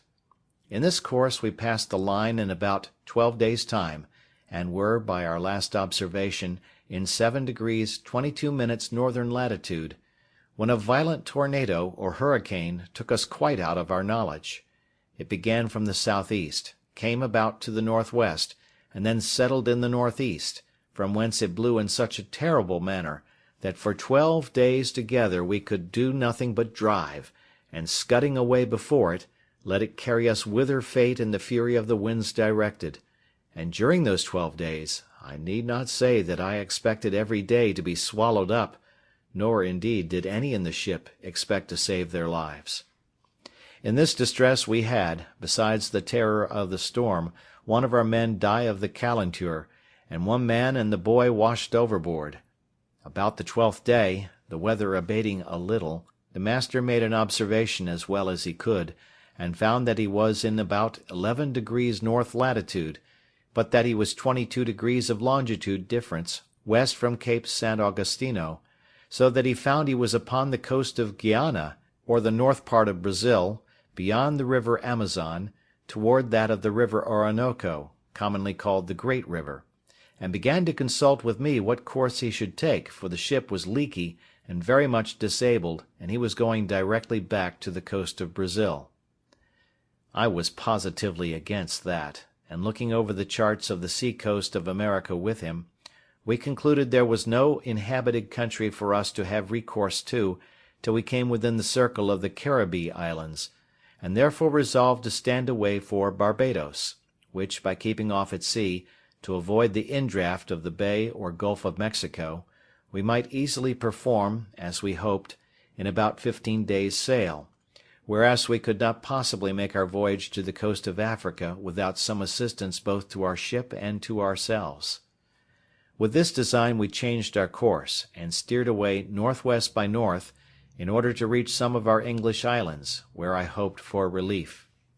But our voyage was otherwise determined, for being in the latitude of 12 degrees 18 minutes, a second storm came upon us, which carried us away with the same impetuosity westward, and drove us so out of the way of all human commerce, that, had our lives been saved as to the sea, we were rather in danger of being devoured by savages than ever returning to our own country.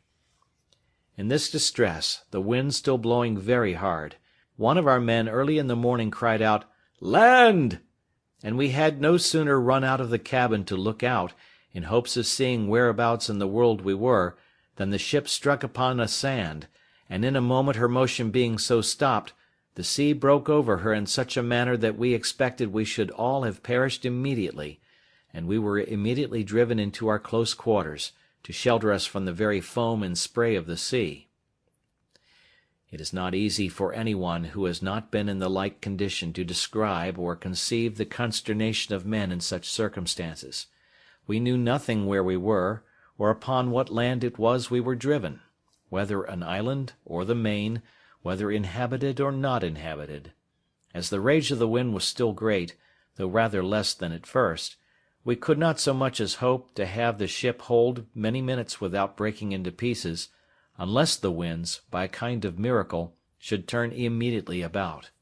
In a word, we sat looking upon one another, and expecting death every moment,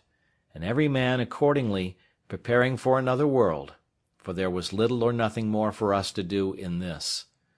That which was our present comfort, and all the comfort we had,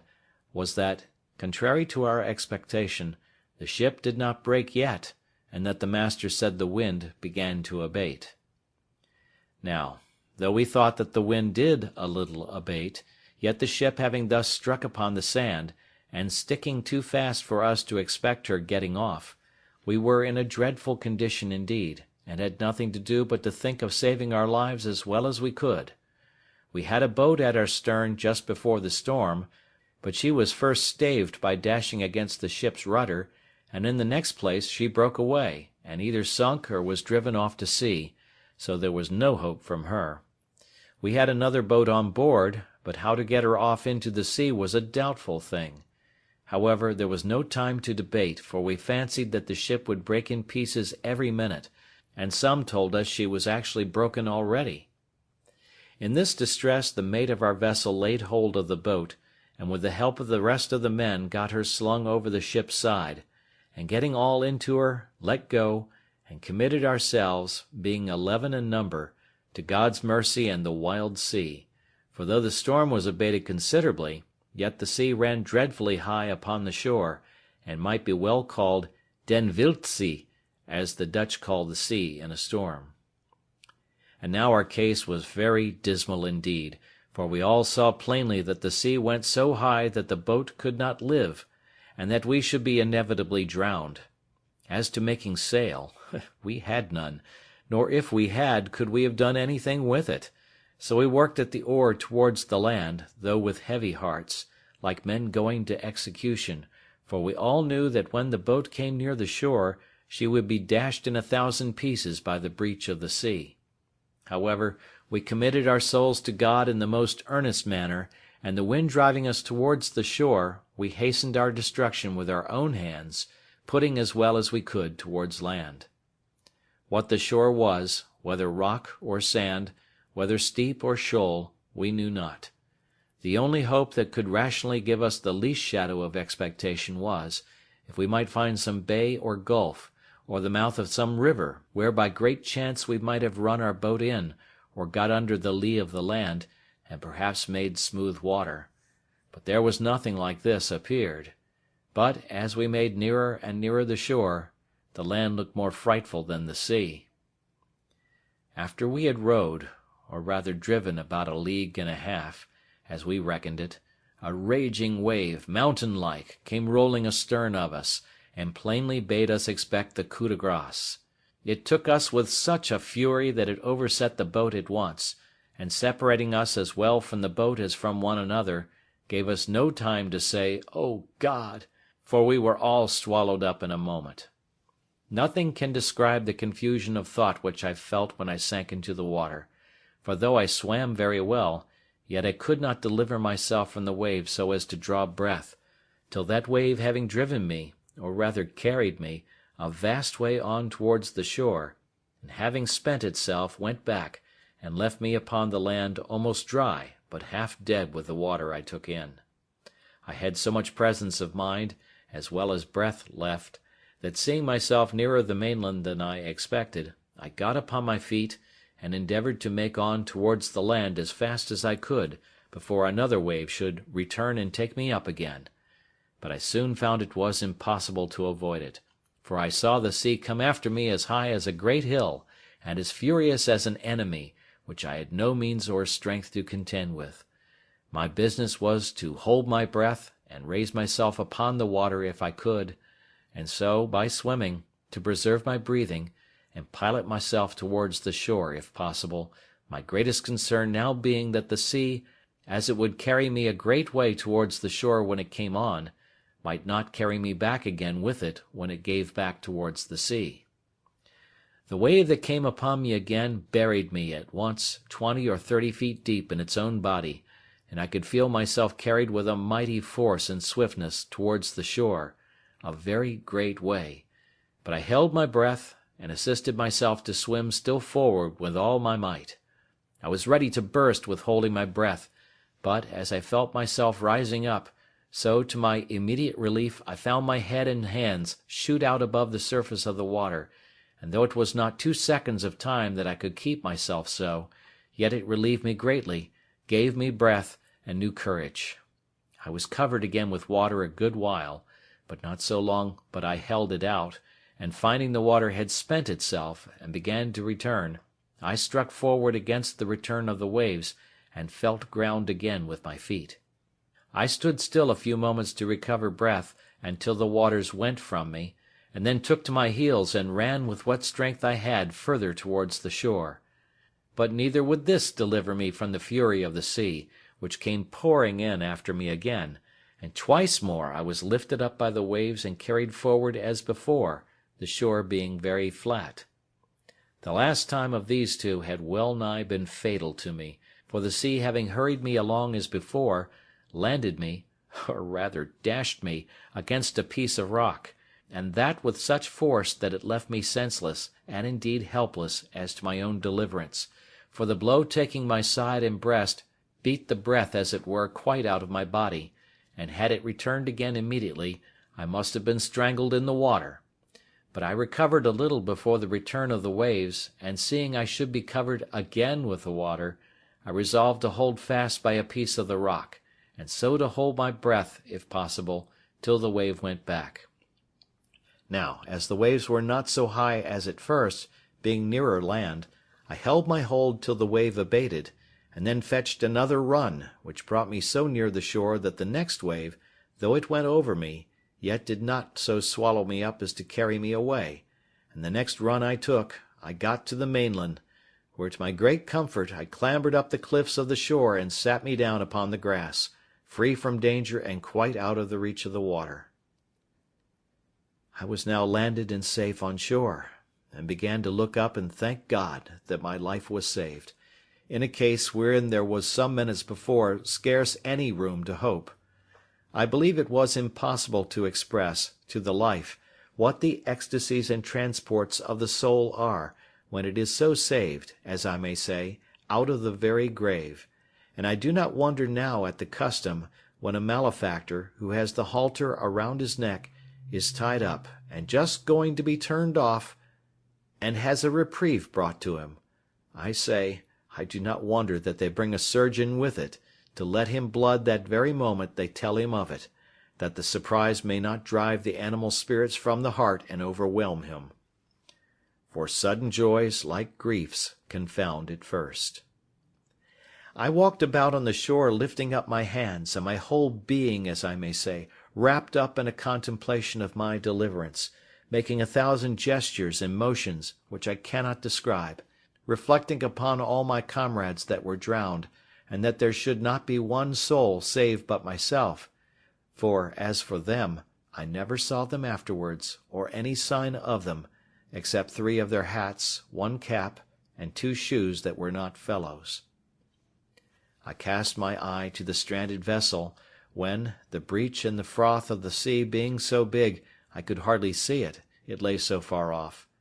and considered, Lord, how was it possible I could get on shore? After I had solaced my mind with the comfortable part of my condition, I began to look around me, to see what kind of place I was in, and what was next to be done, and I soon found my comforts abate, and that, in a word, I had a dreadful deliverance, for I was wet, had no clothes to shift me, nor anything either to eat or drink to comfort me, neither did I see any prospect before me but that of perishing with hunger or being devoured by wild beasts, and that which was particularly afflicting to me was, that I had no weapon, either to hunt and kill any creature for my sustenance, or to defend myself against any other creature that might desire to kill me for theirs. In a word, I had nothing about me but a knife, a tobacco pipe, and a little tobacco in a box. This was all my provisions, and this threw me into such terrible agonies of mind, that for a while I ran about like a madman.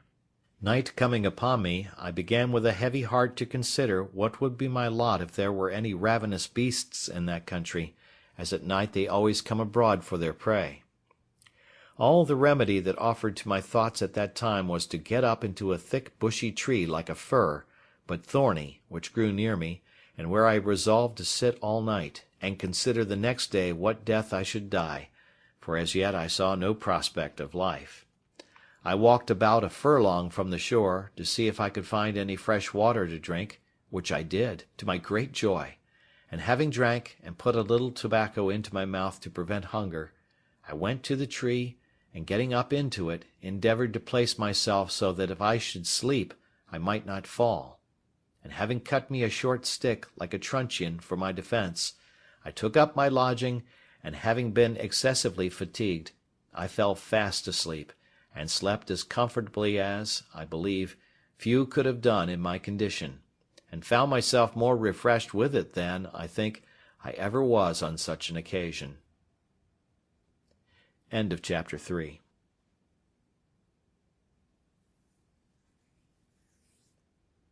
Chapter 4, Part 1. First Weeks on the Island.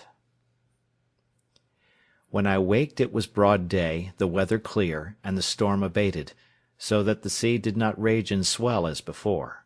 But that which surprised me most was, that the ship was lifted off in the night from the sand where she lay by the swelling of the tide, and was driven up almost as far as the rock which I at first mentioned, where I had been so bruised by the wave dashing me against it. This being within about a mile from the shore where I was, and the ship seeming to stand upright still, I wished myself on board, that at least I might save some necessary things for my use. When I came down from my apartment in the tree, I looked about me again, and the first thing I found was the boat, which lay, as the wind and the sea had tossed her up, upon the land, about 2 miles on my right hand. I walked as far as I could upon the shore to have got to her, but found a neck or inlet of water between me and the boat, which was about half a mile broad. So I came back for the present, being more intent upon getting at the ship, where I hoped to find something for my present subsistence. A little after noon I found the sea very calm, and the tide ebbed so far out that I could come within 1/4 of a mile of the ship. And here I found a fresh renewing of my grief, for I saw evidently that if we had kept on board we had been all safe; that is to say, we had all got safe on shore, and I had not been so miserable as to be left entirely destitute of all comfort and company, as I now was. This forced tears to my eyes again, but as there was little relief in that, I resolved, if possible, to get to the ship, so I pulled off my clothes, for the weather was hot to extremity, and took the water. But when I came to the ship my difficulty was still greater to know how to get on board, for, as she lay aground, and high out of the water, there was nothing within my reach to lay hold of. I swam round her twice, and the second time I spied a small piece of rope, which I wondered I did not see at first, hung down by the forechains so low as that with great difficulty I got hold of it, and by the help of that rope I got up into the forecastle of the ship. Here I found that the ship was bulged, and had a great deal of water in her hold, but that she lay so on the side of a bank of hard sand, or rather earth, that her stern lay lifted up upon the bank, and her head low, almost to the water. By this means all her quarter was free, and all that was in that part was dry, for you may be sure my first work was to search, and to see what was spoiled and what was free. And, first, I found that all the ship's provisions were dry and untouched by the water, and being very well disposed to eat, I went to the bread room and filled my pockets with biscuit, and ate it as I went about other things, for I had no time to lose. I also found some rum in the great cabin, of which I took a large dram,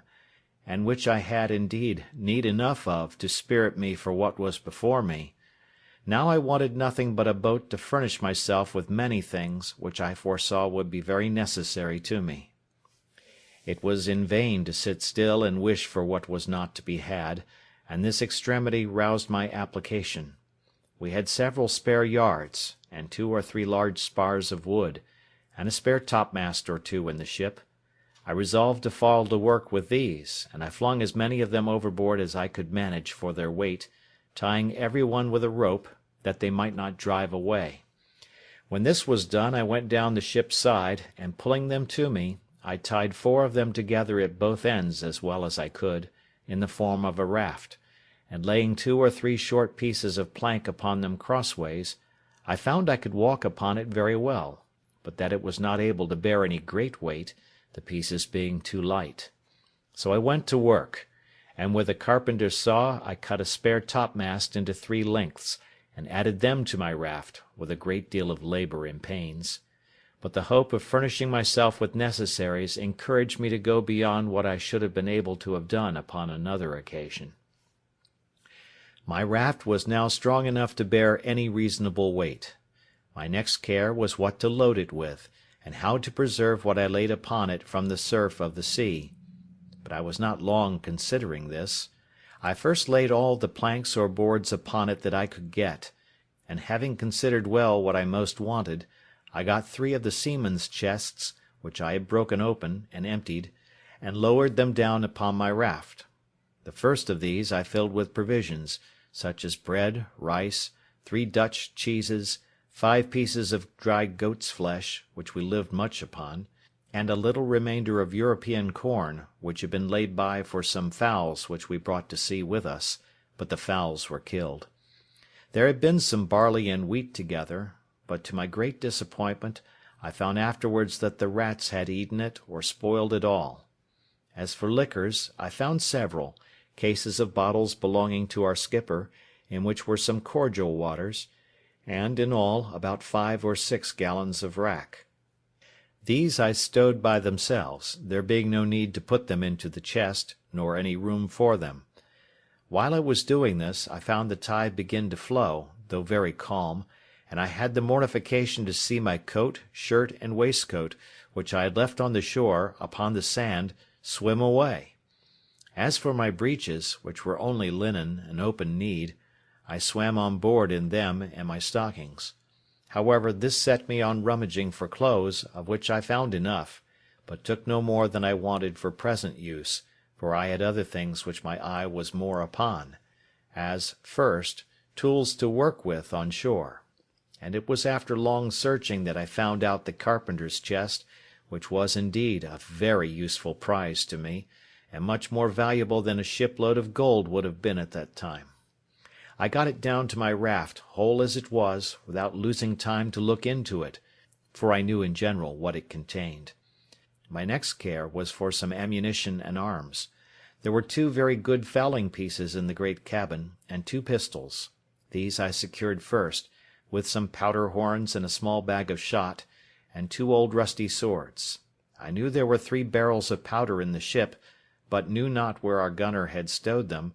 but with much search I found them, 2 of them dry and good, the 3rd had taken water. Those 2 I got to my raft with the arms. And now I thought myself pretty well freighted, and began to think how I should get to shore with them, having neither sail, oar, nor rudder, and the least capful of wind would have overset all my navigation. I had 3 encouragements: first, a smooth, calm sea; secondly, the tide rising and setting in to the shore; thirdly, what little wind there was blew me towards the land. And thus, having found 2 or 3 broken oars belonging to the boat, and, besides the tools which were in the chest, I found 2 saws, an axe, and a hammer, with this cargo I put to sea. For a mile or thereabouts my raft went very well, only that I found it drive a little distant from the place where I had landed before, by which I perceived that there was some indraft of the water, and consequently I hoped to find some creek or river there, which I might make use of as a port to get to land with my cargo. As I imagined, so it was. There appeared before me a little opening of the land, and I found a strong current of the tide set into it, so I guided my raft as well as I could to keep in the middle of the stream. But here I had like to have suffered a second shipwreck, which, if I had, I think verily would have broken my heart. For knowing nothing of the coast, my raft ran aground at one end of it upon a shoal, and not being aground at the other end, it wanted but a little that all my cargo had slipped off towards the end that was afloat, and to fallen into the water. I did my utmost by setting my back against the chests to keep them in their places, but could not thrust off the raft with all my strength, neither durst I stir from the posture I was in, but holding up the chests with all my might, I stood in that manner near half an hour, in which time the rising of the water brought me a little more upon a level, and a little after, the water still rising, my raft floated again, and I thrust her off with the oar I had into the channel, and then driving up higher, I at length found myself in the mouth of a little river, with land on both sides and a strong current of tide running up. I looked on both sides for a proper place to get to shore, for I was not willing to be driven too high up the river, hoping in time to see some ships at sea, and therefore resolved to place myself as near the coast as I could. At length I spied a little cove on the right shore of the creek, to which with great pain and difficulty I guided my raft, and at last got so near that, reaching ground with my oar, I could thrust her directly in. But here I had like to have dipped all my cargo into the sea again, for that shore lying pretty steep, that is to say, sloping, there was no place to land but where one end of my float, if it ran on shore, would lie so high, and the other sink lower, as before, that it would endanger my cargo again. All that I could do was to wait till the tide was at the highest, keeping the raft with my oar like an anchor, to hold the side of it fast to the shore near a flat piece of ground, which I expected the water would flow over, and so it did. As soon as I found water enough, for my raft drew about a foot of water, I thrust her upon that flat piece of ground, and there fastened or moored her, by sticking my two broken oars into the ground, one on one side near one end, and one on the other side near the other end, and thus I lay till the water ebbed away, and left my raft and all my cargo safe on shore. My next work was to view the country, and seek a proper place for my habitation, and where to stow my goods to secure them from whatever might happen.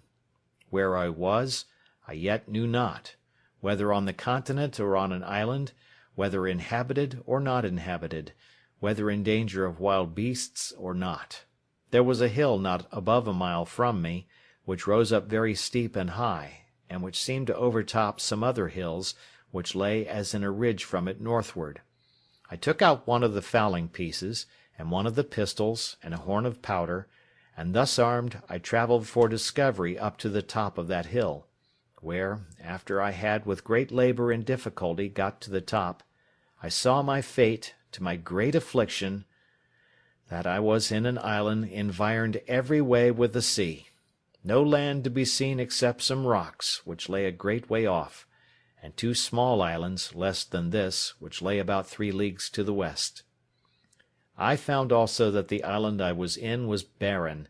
and as I saw good reason to believe, uninhabited except by wild beasts, of whom, however, I saw none. Yet I saw abundance of fowls, but knew not their kinds, neither when I killed them could I tell what was fit for food, and what not. At my coming back, I shot at a great bird which I saw sitting upon a tree on the side of a great wood. I believe it was the first gun that had been fired there since the creation of the world. I had no sooner fired, than from all parts of the wood there arose an innumerable number of fowls, of many sorts, making a confused screaming and crying, and every one according to his usual note, but not one of them of any kind that I knew. As for the creature I killed,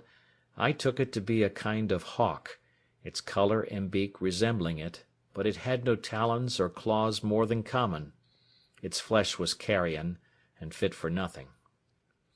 Contented with this discovery, I came back to my raft and fell to work to bring my cargo on shore, which took me up the rest of that day. What to do with myself at night, I knew not, nor indeed where to rest, for I was afraid to lie down on the ground, not knowing but some wild beast might devour me, though, as I afterwards found, there was really no need for those fears. However, as well as I could, I barricaded myself round with the chest and boards that I had brought on shore, and made a kind of hut for that night's lodging. As for food, I yet saw not which way to supply myself, except that I had seen 2 or 3 creatures like hares run out of the wood where I shot the fowl. I now began to consider that I might yet get a great many things out of the ship which would be useful to me, and particularly some of the rigging and sails, and such other things as might come to land, and I resolved to make another voyage on board the vessel, if possible. And as I knew that the first storm that blew must necessarily break her all in pieces, I resolved to set all other things apart till I had got everything out of the ship that I could get. Then I called a council, that is to say, in my thoughts, whether I should take back the raft, but this appeared impracticable, so I resolved to go as before, when the tide was down, and I did so, only that I stripped before I went from my hut, having nothing on but my checkered shirt, a pair of linen drawers, and a pair of pumps on my feet. I got on board the ship as before, and prepared a second raft, and having had experience of the first, I neither made this so unwieldy, nor loaded it so hard, but yet I brought away several things very useful to me. As first, in the carpenter's stores, I found 2 or 3 bags full of nails and spikes, a great screw-jack, a dozen or 2 of hatchets, and above all that most useful thing called a grindstone. All these I secured, together with several things belonging to the gunner, particularly 2 or 3 iron crows, and 2 barrels of musket bullets, 7 muskets, another fowling piece, with some small quantity of powder more, a large bagful of small shot, and a great roll of sheet lead, but this last was so heavy, I could not hoist it up to get it over the ship's side. Besides these things, I took all the men's clothes that I could find, and a spare foretopsail, a hammock, and some bedding, and with this I loaded my second raft, and brought them all safe on shore, to my very great comfort. I was under no apprehension, during my absence from the land, that at least my provisions might be devoured on shore, but when I came back I found no sign of any visitor, only there sat a creature like a wild cat upon one of the chests, which, when I came towards it, ran away a little distance, and then stood still. She sat very composed and unconcerned, and looked full in my face, as if she had a mind to be acquainted with me. I presented my gun at her, but as she did not understand it, she was perfectly unconcerned at it, nor did she offer to stir away, upon which I tossed her a bit of biscuit, though, by the way, I was not very free of it, for my store was not great. However, I spared her a bit, I say, and she went to it, smelled at it, and ate it, and looked as if pleased for more. But I thanked her, and could spare no more, so she marched off. Having got my second cargo on shore, though I was fain to open the barrels of powder and bring them by parcels, for they were too heavy, being large casks, I went to work to make me a little tent with a sail, and some poles which I cut for that purpose, and into this tent I brought everything that I knew would spoil either with rain or sun, and I piled all the empty chests and casks up in a circle around the tent, to fortify it from any sudden attempt, either from man or beast. When I had done this, I blocked up the door of the tent with some boards within, and an empty chest set up on end without, and spreading one of the beds upon the ground, laying my 2 pistols just at my head, and my gun at length by me, I went to bed for the first time, and slept very quietly all night, for I was very weary and heavy. For the night before I had slept little, and had laboured very hard all day to fetch all these things from the ship, and to get them on shore. I had the biggest magazine of all kinds now that ever was laid up, I believe, for one man. But I was not satisfied still, for while the ship sat upright in that posture, I thought I ought to get everything out of her that I could. So every day at low water I went on board, and brought away something or other, but particularly the third time I went, I brought away as much of the rigging as I could, as also all the small ropes and rope twine I could get, with a piece of spare canvas, which was to mend the sails upon occasion, and the barrel of wet gunpowder. In a word, I brought away all the sails, first and last, only that I was fain to cut them in pieces, and bring as much at a time as I could, for they were no more useful to be sails, but as mere canvas only. But that which comforted me more still was, that last of all, after I had made 5 or 6 such voyages as these, and thought I had nothing more to expect from the ship that was worth my meddling with, I say, after all this, I found a great hogshead of bread, 3 large runlets of rum, or spirits, a box of sugar, and a barrel of fine flour. This was surprising to me, because I had given over expecting any more provisions, except what was spoiled by the water. I soon emptied the hogshead of the bread, and wrapped it up, parcel by parcel, in pieces of the sails, which I cut out, and in a word, I got all this safe on shore also. End of Part 1 of Chapter 4.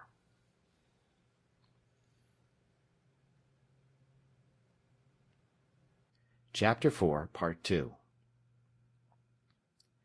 The next day I made another voyage, and now, having plundered the ship of what was portable and fit to hand out, I began with the cables. Cutting the great cable into pieces, such as I could move, I got 2 cables and a hawser on shore, with all the ironwork I could get, and having cut down the spritsail yard and the mizzen yard, and everything I could, to make a large raft, I loaded it with all these heavy goods, and came away. But my good luck began now to leave me, for this raft was so unwieldy and so overladen that, after I had entered the little cove where I had landed the rest of my goods, not being able to guide it so handily as I did the other, it overset, and threw me and all my cargo into the water. As for myself, it was no great harm, for I was near the shore, but as to my cargo, it was a great part of it lost, especially the iron, which I expected would have been of great use to me. However, when the tide was out, I got most of the pieces of the cable ashore, and some of the iron, though with infinite labour, for I was fain to dip for it into the water, a work which fatigued me very much. After this I went every day on board, and brought away what I could get.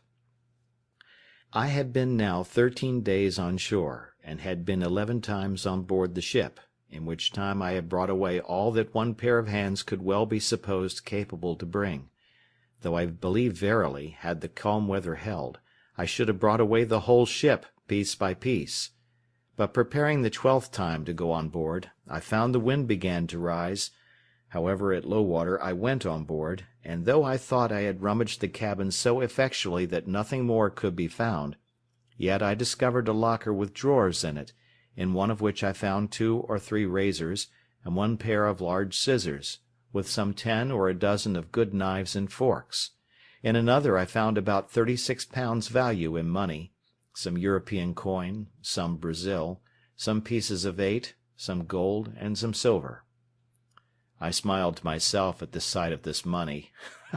"O drug," said I, aloud, "what art thou good for? Thou art not worth to me, no, not the taking off the ground. One of those knives is worth all this heap. I have no manner of use for thee. E'en remain where thou art, and go to the bottom as a creature whose life is not worth saving."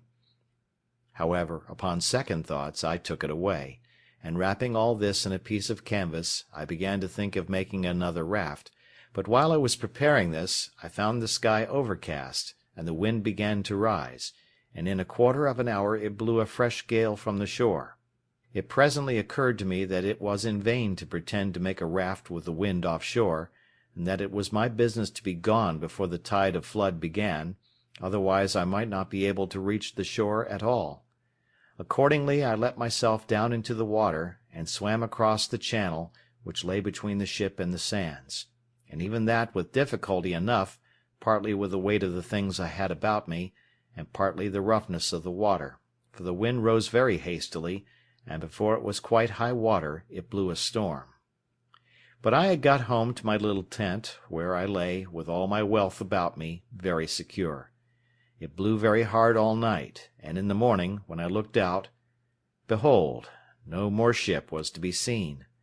I was a little surprised, but recovered myself with the satisfactory reflection that I had lost no time, nor abated any diligence to get everything out of her that could be useful to me, and that, indeed, there was little left in her that I was able to bring away, if I had had more time.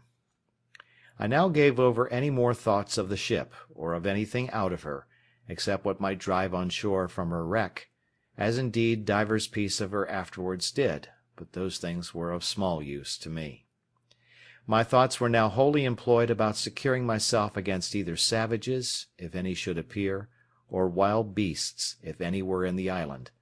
and I had many thoughts of the method how to do this, and what kind of dwelling to make,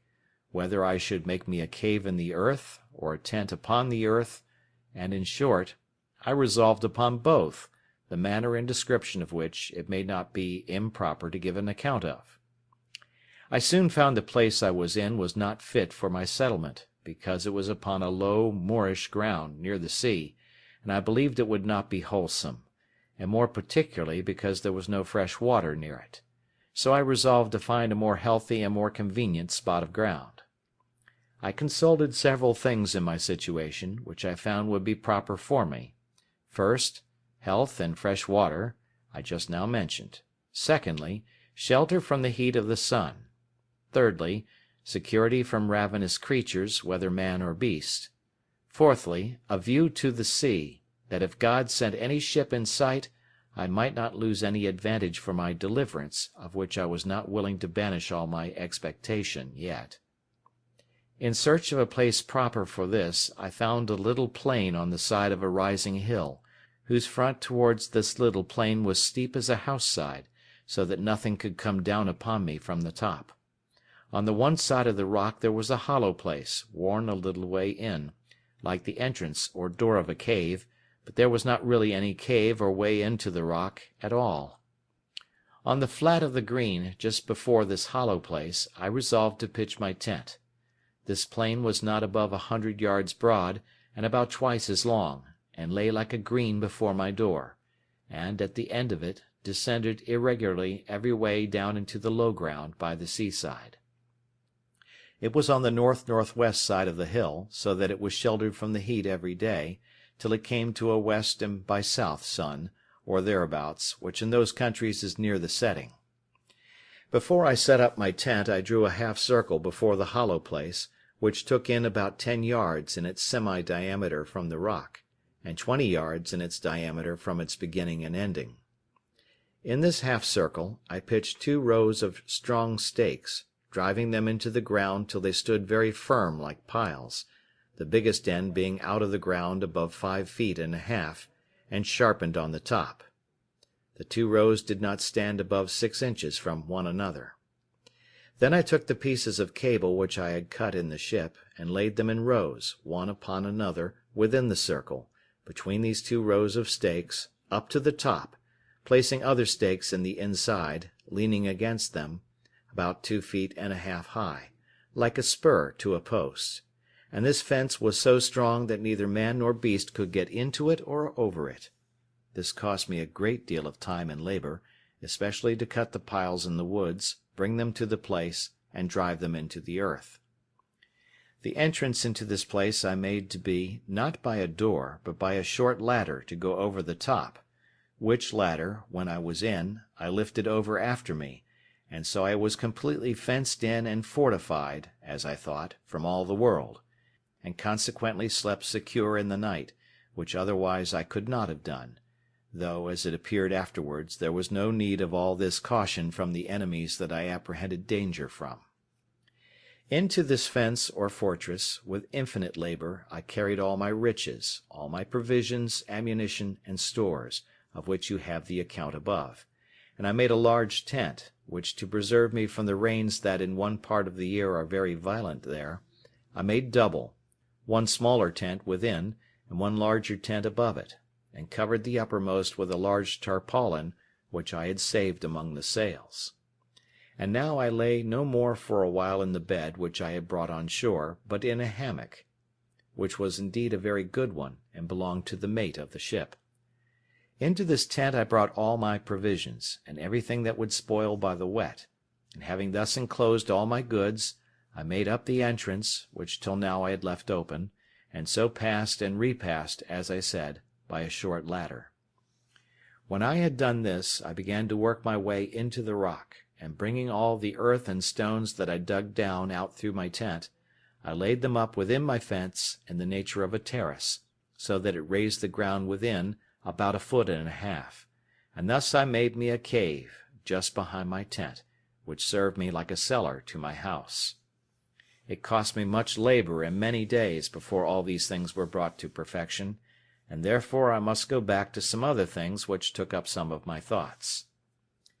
At the same time it happened, after I had laid my scheme for the setting up of my tent, and making the cave, that a storm of rain falling from the thick, dark cloud, a sudden flash of lightning happened, and after that a great clap of thunder, as is naturally the effect of it.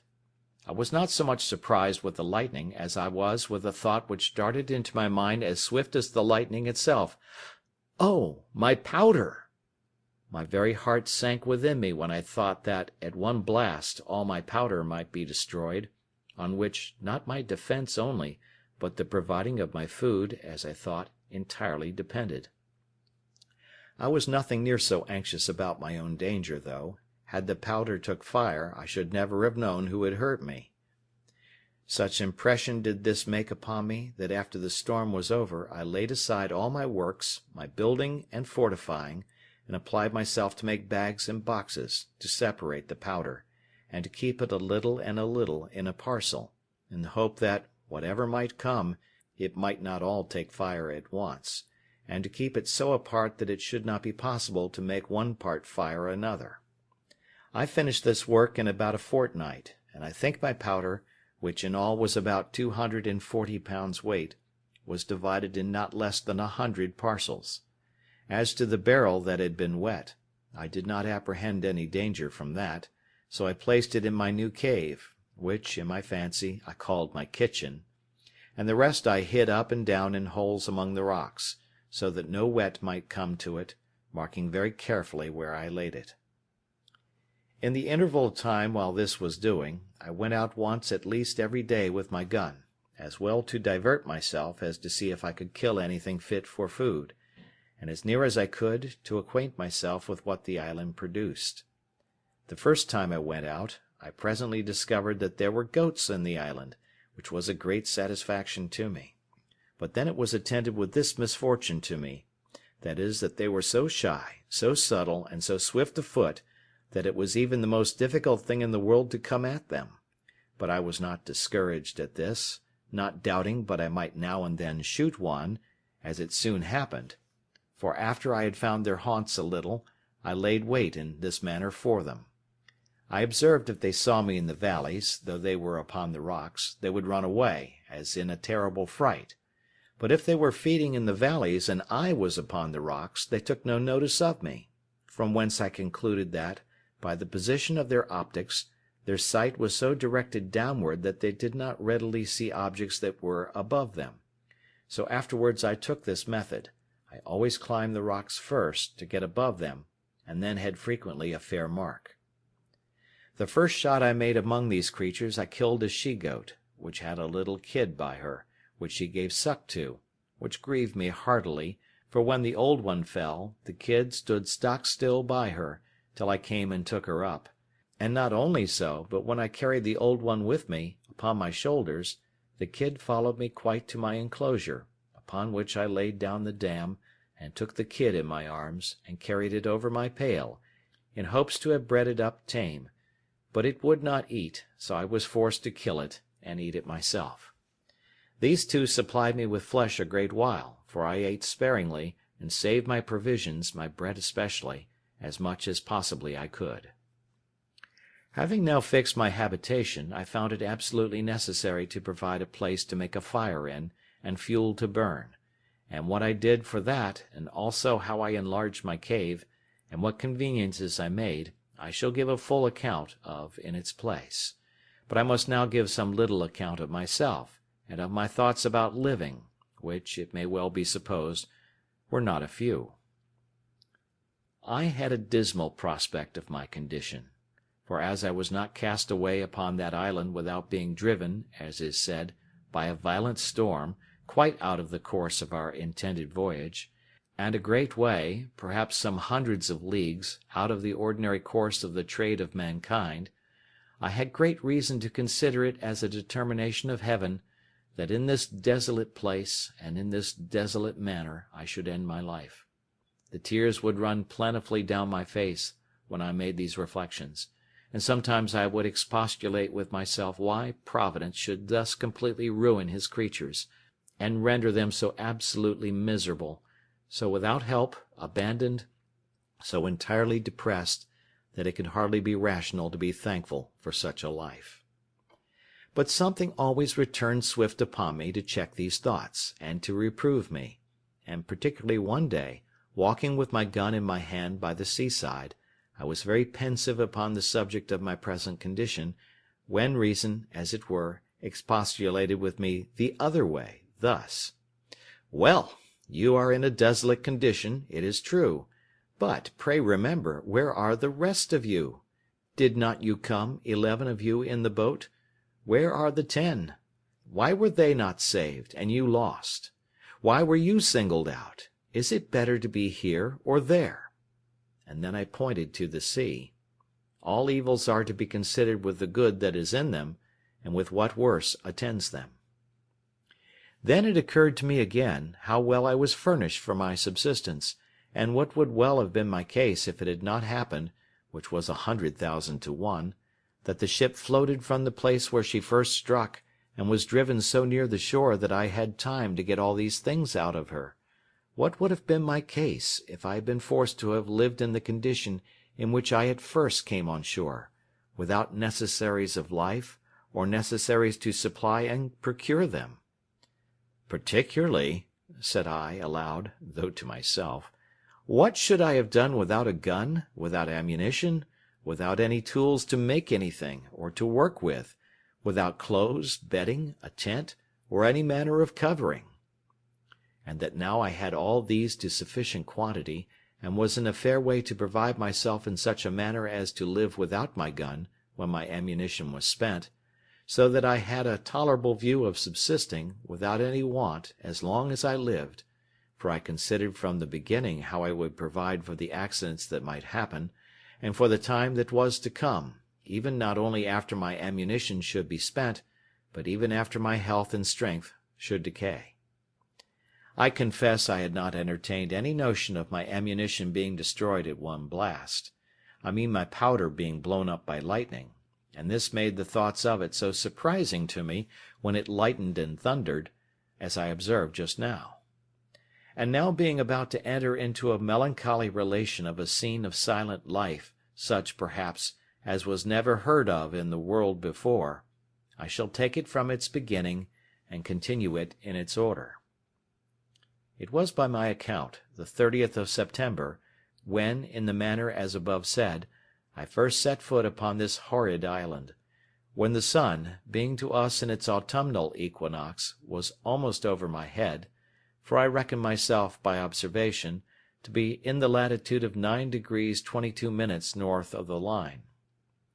After I had been there about 10 or 12 days, it came into my thoughts that I should lose my reckoning of time for want of books, and pen and ink, and should even forget the Sabbath days. But to prevent this, I cut with my knife upon a large post, in capital letters, and making it into a great cross, I set it up on the shore where I first landed. I came on shore here on the 30th September, 1659. Upon the sides of this square post I cut every day a notch with my knife, and every 7th notch was as long again as the rest, and every first day of the month as long again as that long one, and thus I kept my calendar, or weekly, monthly, and yearly reckoning of time. In the next place, we are to observe that among the many things which I brought out of the ship, In the several voyages which, as above mentioned, I made to it, I got several things of less value, but not at all less useful to me, which I omitted setting down before, as in particular pens, ink, and paper, several parcels in the captain's, mate's, gunner's, and carpenter's keeping, 3 or 4 compasses, some mathematical instruments, dials, perspectives, charts, and books of navigation, all which I huddled together, whether I might want them or no. Also I found 3 very good Bibles, which came to me in my cargo from England, and which I had packed up among my things. Some Portuguese books also, and among them 2 or 3 Popish prayer books, and several other books, all of which I carefully secured. And I must not forget that we had in the ship a dog and 2 cats, of whose eminent history I may have occasion to say something in its place, for I carried both the cats with me, and as for the dog, he jumped out of the ship of himself, and swam on shore to me the day after I went on shore with my first cargo, and was a trusty servant to me many years. I wanted nothing that he could fetch me, nor any company that he could make up to me. I only wanted to have him talk to me, but that would not do. As I observed before, I found pens, ink, and paper, and I husbanded them to the utmost, and I shall show that while my ink lasted, I kept things very exact, but after that was gone I could not, for I could not make any ink by any means that I could devise. And this put me in mind that I wanted many things notwithstanding all that I had amassed together, and of these ink was one, as also a spade, pickaxe, and shovel, to dig or remove the earth, needles, pins, and thread. As for linen, I soon learned to want that without much difficulty. This want of tools made every work I did go on heavily, and it was near a whole year before I had entirely finished my little pail, or surrounded my habitation. The piles or stakes, which were as heavy as I could well lift, were a long time in cutting and preparing in the woods, and more by far in bringing home, so that I spent sometimes 2 days in cutting and bringing home one of those posts, and a 3rd day in driving it into the ground. For which purpose I got a heavy piece of wood at first, but at last bethought myself of one of the iron crows, which, however, though I found it, made driving those posts or piles very laborious and tedious work. But what need I have been concerned at the tediousness of anything I had to do, seeing I had time enough to do it in? Nor had I any other employment, if that had been over, at least that I could foresee, except the ranging the island to seek for food, which I did more or less every day. I now began to consider seriously my condition, and the circumstances I was reduced to, and I drew up the state of my affairs in writing, not so much as to leave them to any that were to come after me, for I was likely to have but few heirs, as to deliver my thoughts from daily poring over them, and afflicting my mind. And as my reason began now to master my despondency, I began to comfort myself as well as I could, and to set the good against the evil, that I might have something to distinguish my case from worse. And I stated very impartially, like debtor and creditor, the comforts I enjoyed against the miseries I suffered, thus: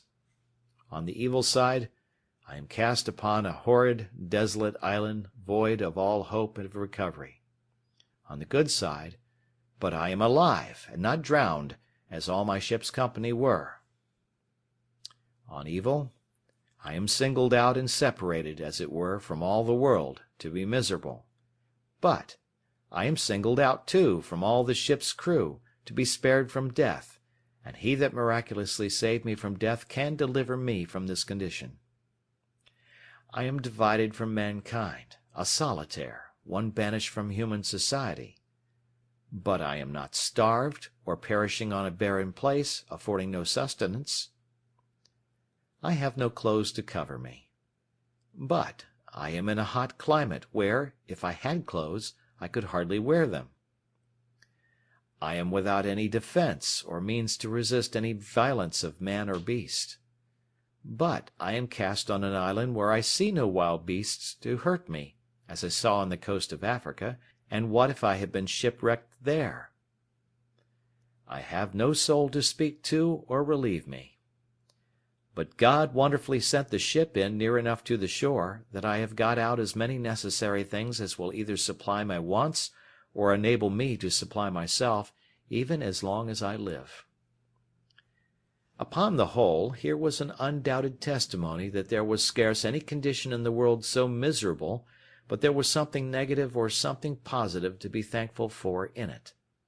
And let this stand as a direction from the experience of the most miserable of all conditions in this world, that we may always find in it something to comfort ourselves from, and to set, in the description of good and evil, on the credit side of the account. Having now brought my mind a little to relish my condition,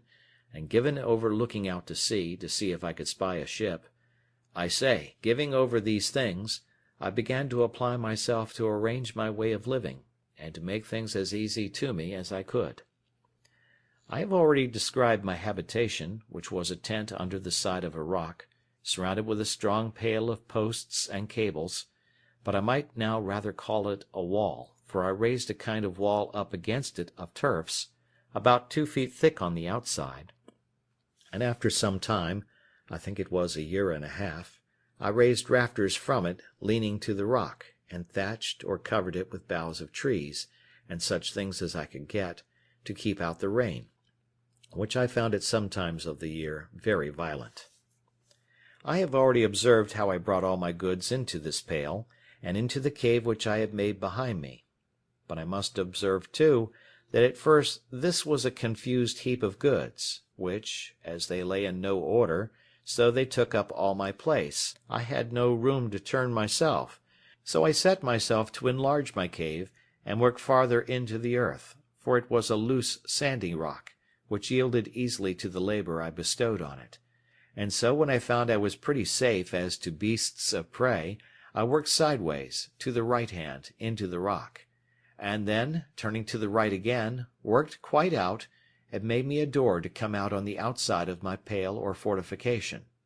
This gave me not only egress and regress, as it was a back way to my tent and to my storehouse, but gave me room to store my goods. And now I began to apply myself to make such necessary things as I found I most wanted, particularly a chair and a table, for without these I was not able to enjoy the few comforts I had in the world. I could not write or eat, or do several things with so much pleasure without a table, so I went to work. And here I must needs observe, that as reason is the substance and origin of the mathematics,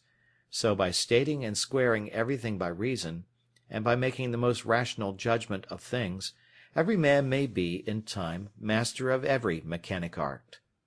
I had never handled a tool in my life, and yet, in time, by labor, application, and contrivance, I found at last that I wanted nothing but I could have made it,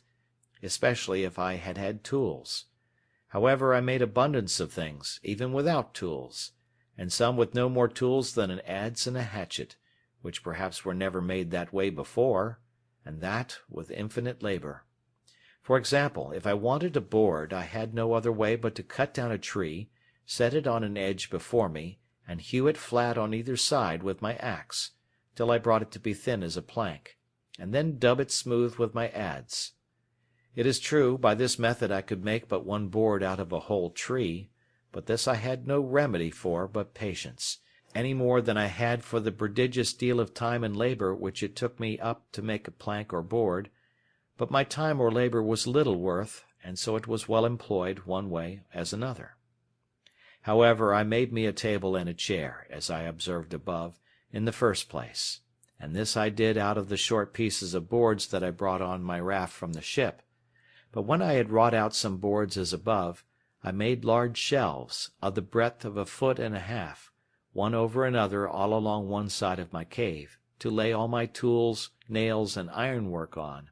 and, in a word, to separate everything at large into their places, that I might come easily at them. I knocked pieces into the walls of the rock to hang my guns and all things that would hang up,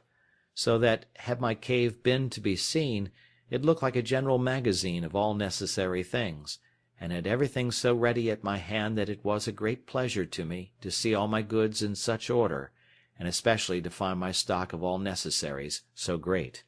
And now it was that I began to keep a journal of every day's employment, for indeed, at first I was in too much hurry, and not only hurry as to labour, but in too much discomposure of mind, and my journal would have been full of many dull things. For example, I must have said thus: on the 30th, after I got to shore and escaped drowning, instead of being thankful to God for my deliverance, having first vomited, with the great quantity of salt water which had got into my stomach,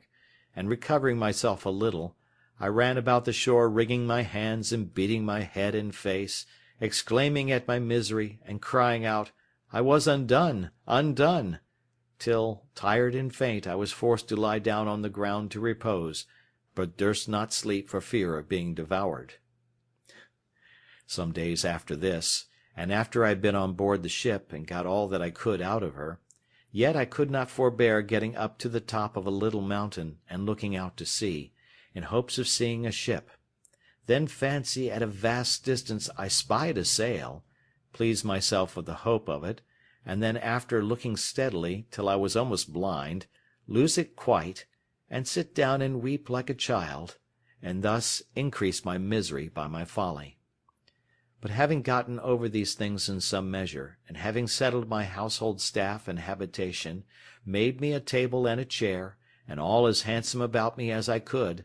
I began to keep my journal, of which I shall here give you the copy, though in it will be told all these particulars over again, as long as it lasted, for having no more ink, I was forced to leave it off.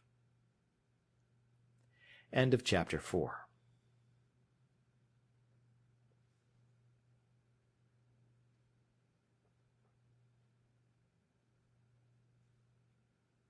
Chapter 5. Builds a House. The Journal. September 30, 1659.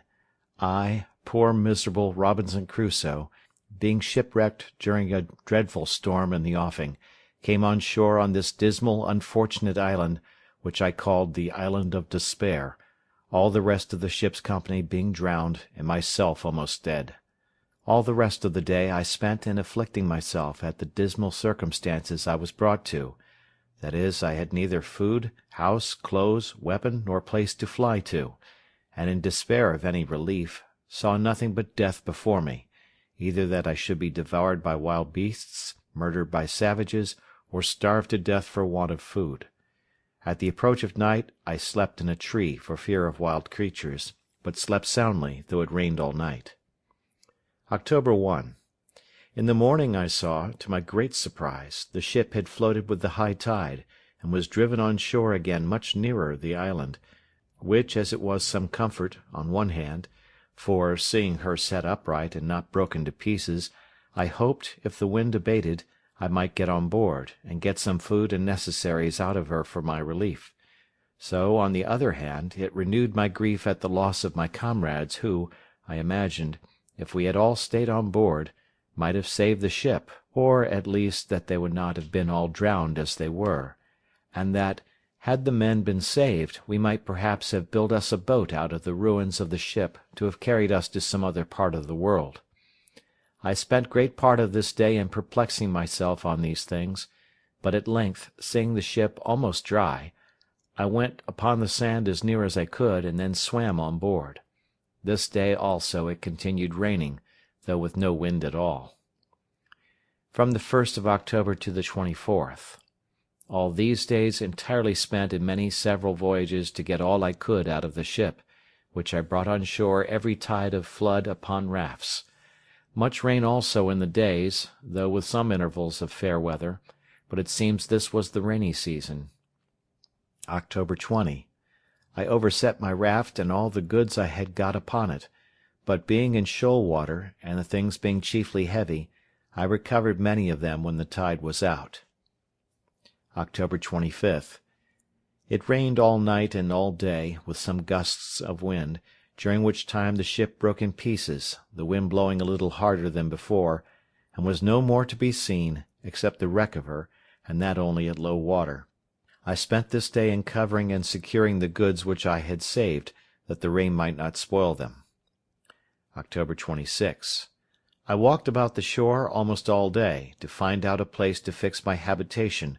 greatly concerned to secure myself from any attack in the night, either from wild beasts or men. Towards night I fixed upon a proper place, under a rock, and marked out a semicircle for my encampment, which I resolved to strengthen with a work, wall, or fortification, made of double piles, lined within with cables, and without with turf. From the 26th to the 30th I worked very hard in carrying all my goods to my new habitation, though some part of the time it rained exceedingly hard. The 31st, in the morning, I went out into the island with my gun to seek for some food, and discover the country, when I killed a she-goat, and her kid followed me home, which I afterwards killed also, because it would not feed. November 1st. I set up my tent under a rock, and lay there for the first night, making it as large as I could, with stakes driven in to swing my hammock upon. November 2nd. I set up all my chests and boards, and the pieces of timber which made my rafts, and with them formed a fence round me, a little within the place I had marked out for my fortification. November 3rd. I went out with my gun and killed 2 fowls like ducks, which were very good food. In the afternoon went to work to make me a table. November 4. This morning I began to order my times of work, of going out with my gun, time of sleep and time of diversion. That is, every morning I walked out with my gun for 2 or 3 hours, if it did not rain, then employed myself to work till about 11 o'clock, then eat what I had to live on, and from 12 to 2 I lay down to sleep, the weather being excessively hot, and then, in the evening, to work again. The working part of this day and of the next were wholly employed in making my table, for I was yet but a very sorry workman, though time and necessity made me a complete natural mechanic soon after, as I believe they would do any one else. November 5th. This day went abroad with my gun and my dog, and killed a wild cat. Her skin pretty soft, but her flesh good for nothing. Every creature that I killed I took of the skins and preserved them. Coming back by the seashore, I saw many sorts of sea fowls, which I did not understand, but was surprised and almost frightened with 2 or 3 seals, which, while I was gazing at, not well knowing what they were, got into the sea and escaped me for that time. November 6th. After my morning walk I went to work with my table again, and finished it, though not to my liking, nor was it long before I learned to mend it. November 7. Now it began to be settled fair weather. The 7th, 8th, 9th, 10th, and part of the 12th, for the 11th was Sunday, I took wholly up to make me a chair, and with much ado brought it to a tolerable shape, but never to please me, and even in the making I pulled it in pieces several times. Note: I soon neglected my keeping Sundays, for, omitting my mark for them on my post, I forgot which was which. November 13th. This day it rained, which refreshed me exceedingly, and cooled the earth, but it was accompanied with terrible thunder and lightning, which frightened me dreadfully, for fear of my powder. As soon as it was over, I resolved to separate my stock of powder into as many little parcels as possible, that it might not be in danger. November 14, 15, and 16. These 3 days I spent in making little square chests, or boxes, which might hold about 1 pound, or 2 pounds at most, of powder, and so, putting the powder in, I stowed it in places as secure and remote from one another as possible. On one of these 3 days I killed a large bird that was good to eat, but I knew not what to call it. November 17. This day I began to dig behind my tent into the rock, to make room for my further conveniency. Note: 3 things I wanted excessively for this work, viz., a pickaxe, a shovel, and a wheelbarrow or basket, so I desisted from my work and began to consider how to supply that want, and make me some tools. As for the pickaxe, I made use of the iron crows, which were proper enough, though heavy. But the next thing was a shovel or spade.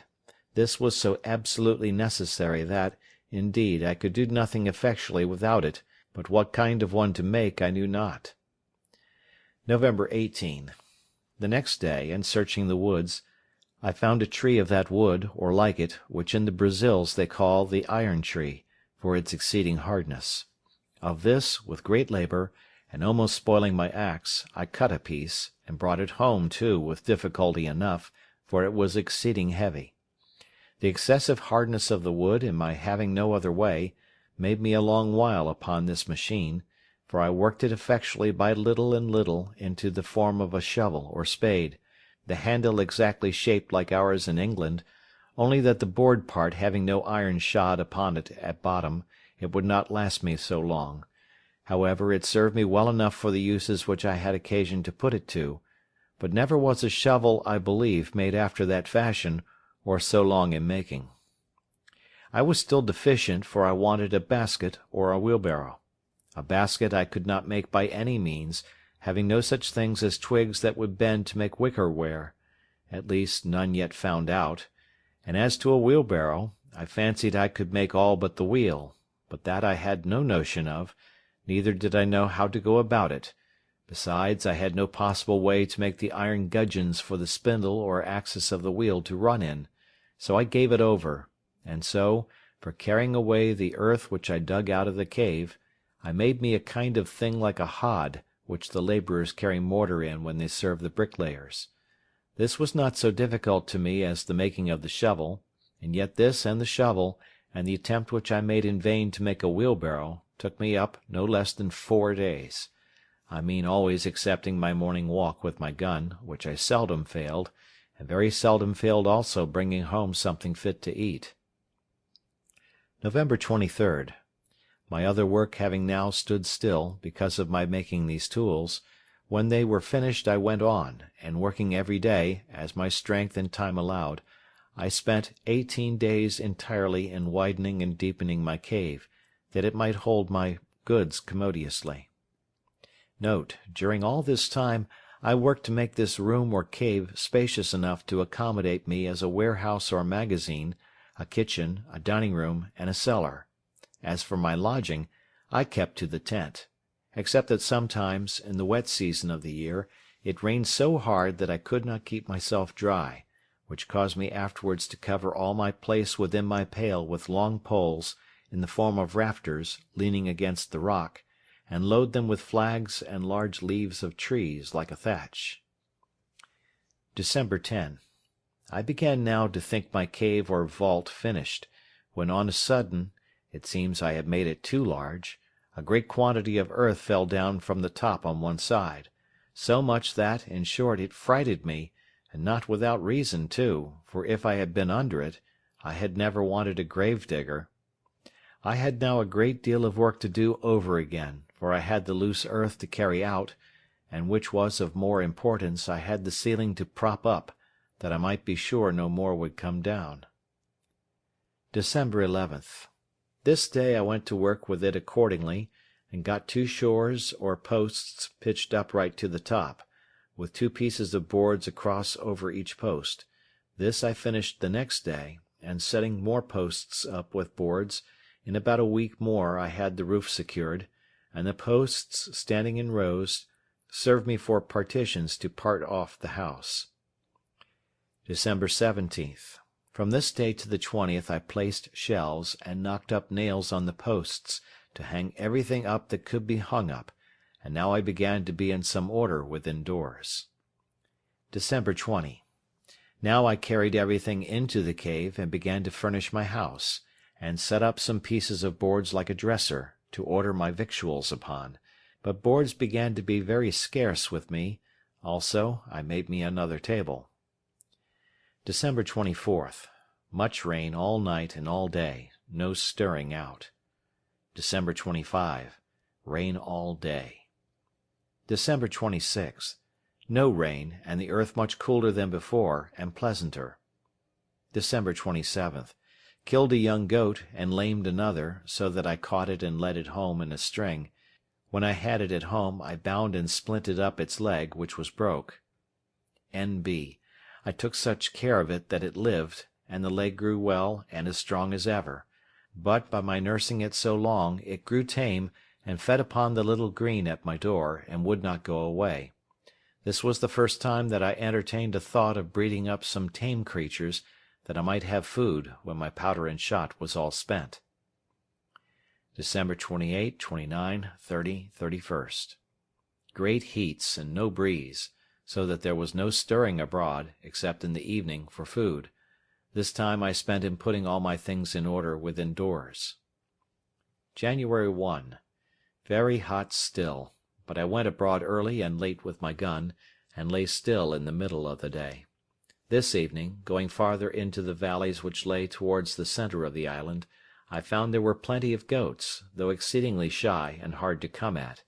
However, I resolved to try if I could not bring my dog to hunt them down. January 2.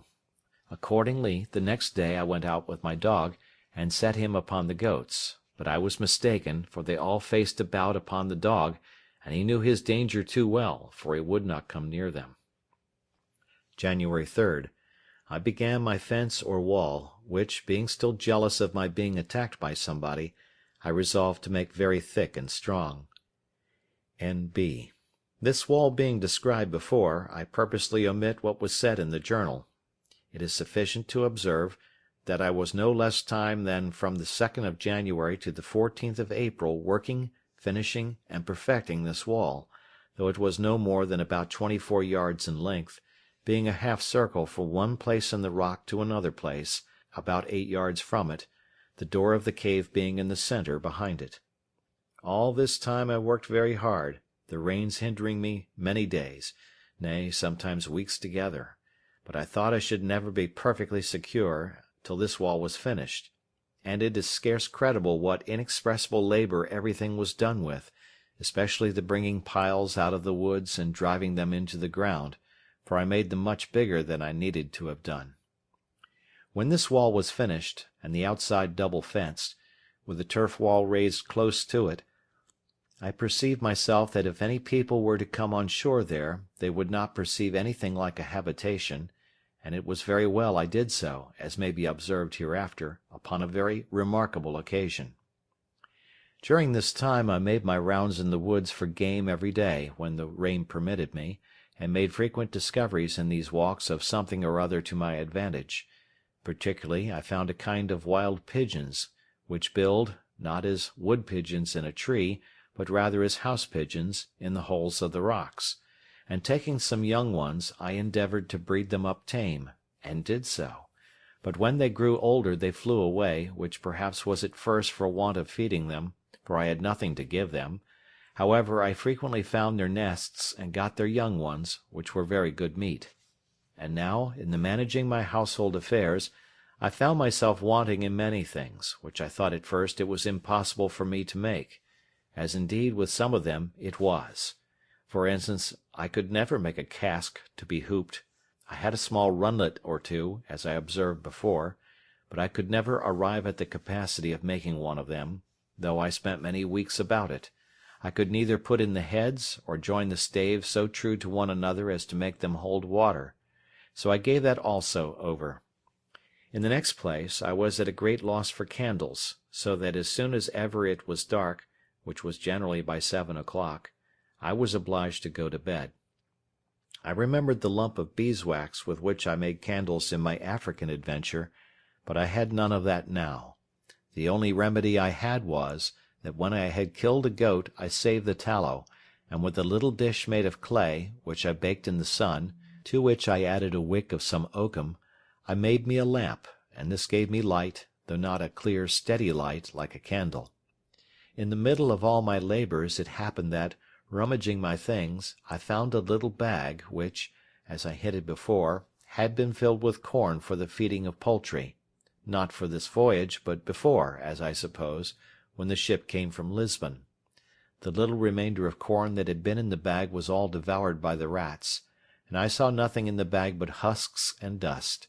and being willing to have the bag for some other use, I think it was to put powder in, when I divided it for fear of the lightning, or some such use, I shook the husks of corn out of it on one side of my fortification, under the rock.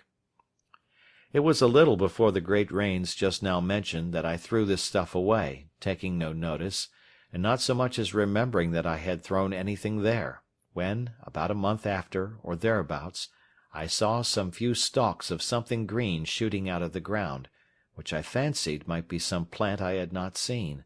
But I was surprised and perfectly astonished when, after a little longer time, I saw about 10 or 12 ears come out, which were perfect green barley, of the same kind as our European, nay, as our English barley.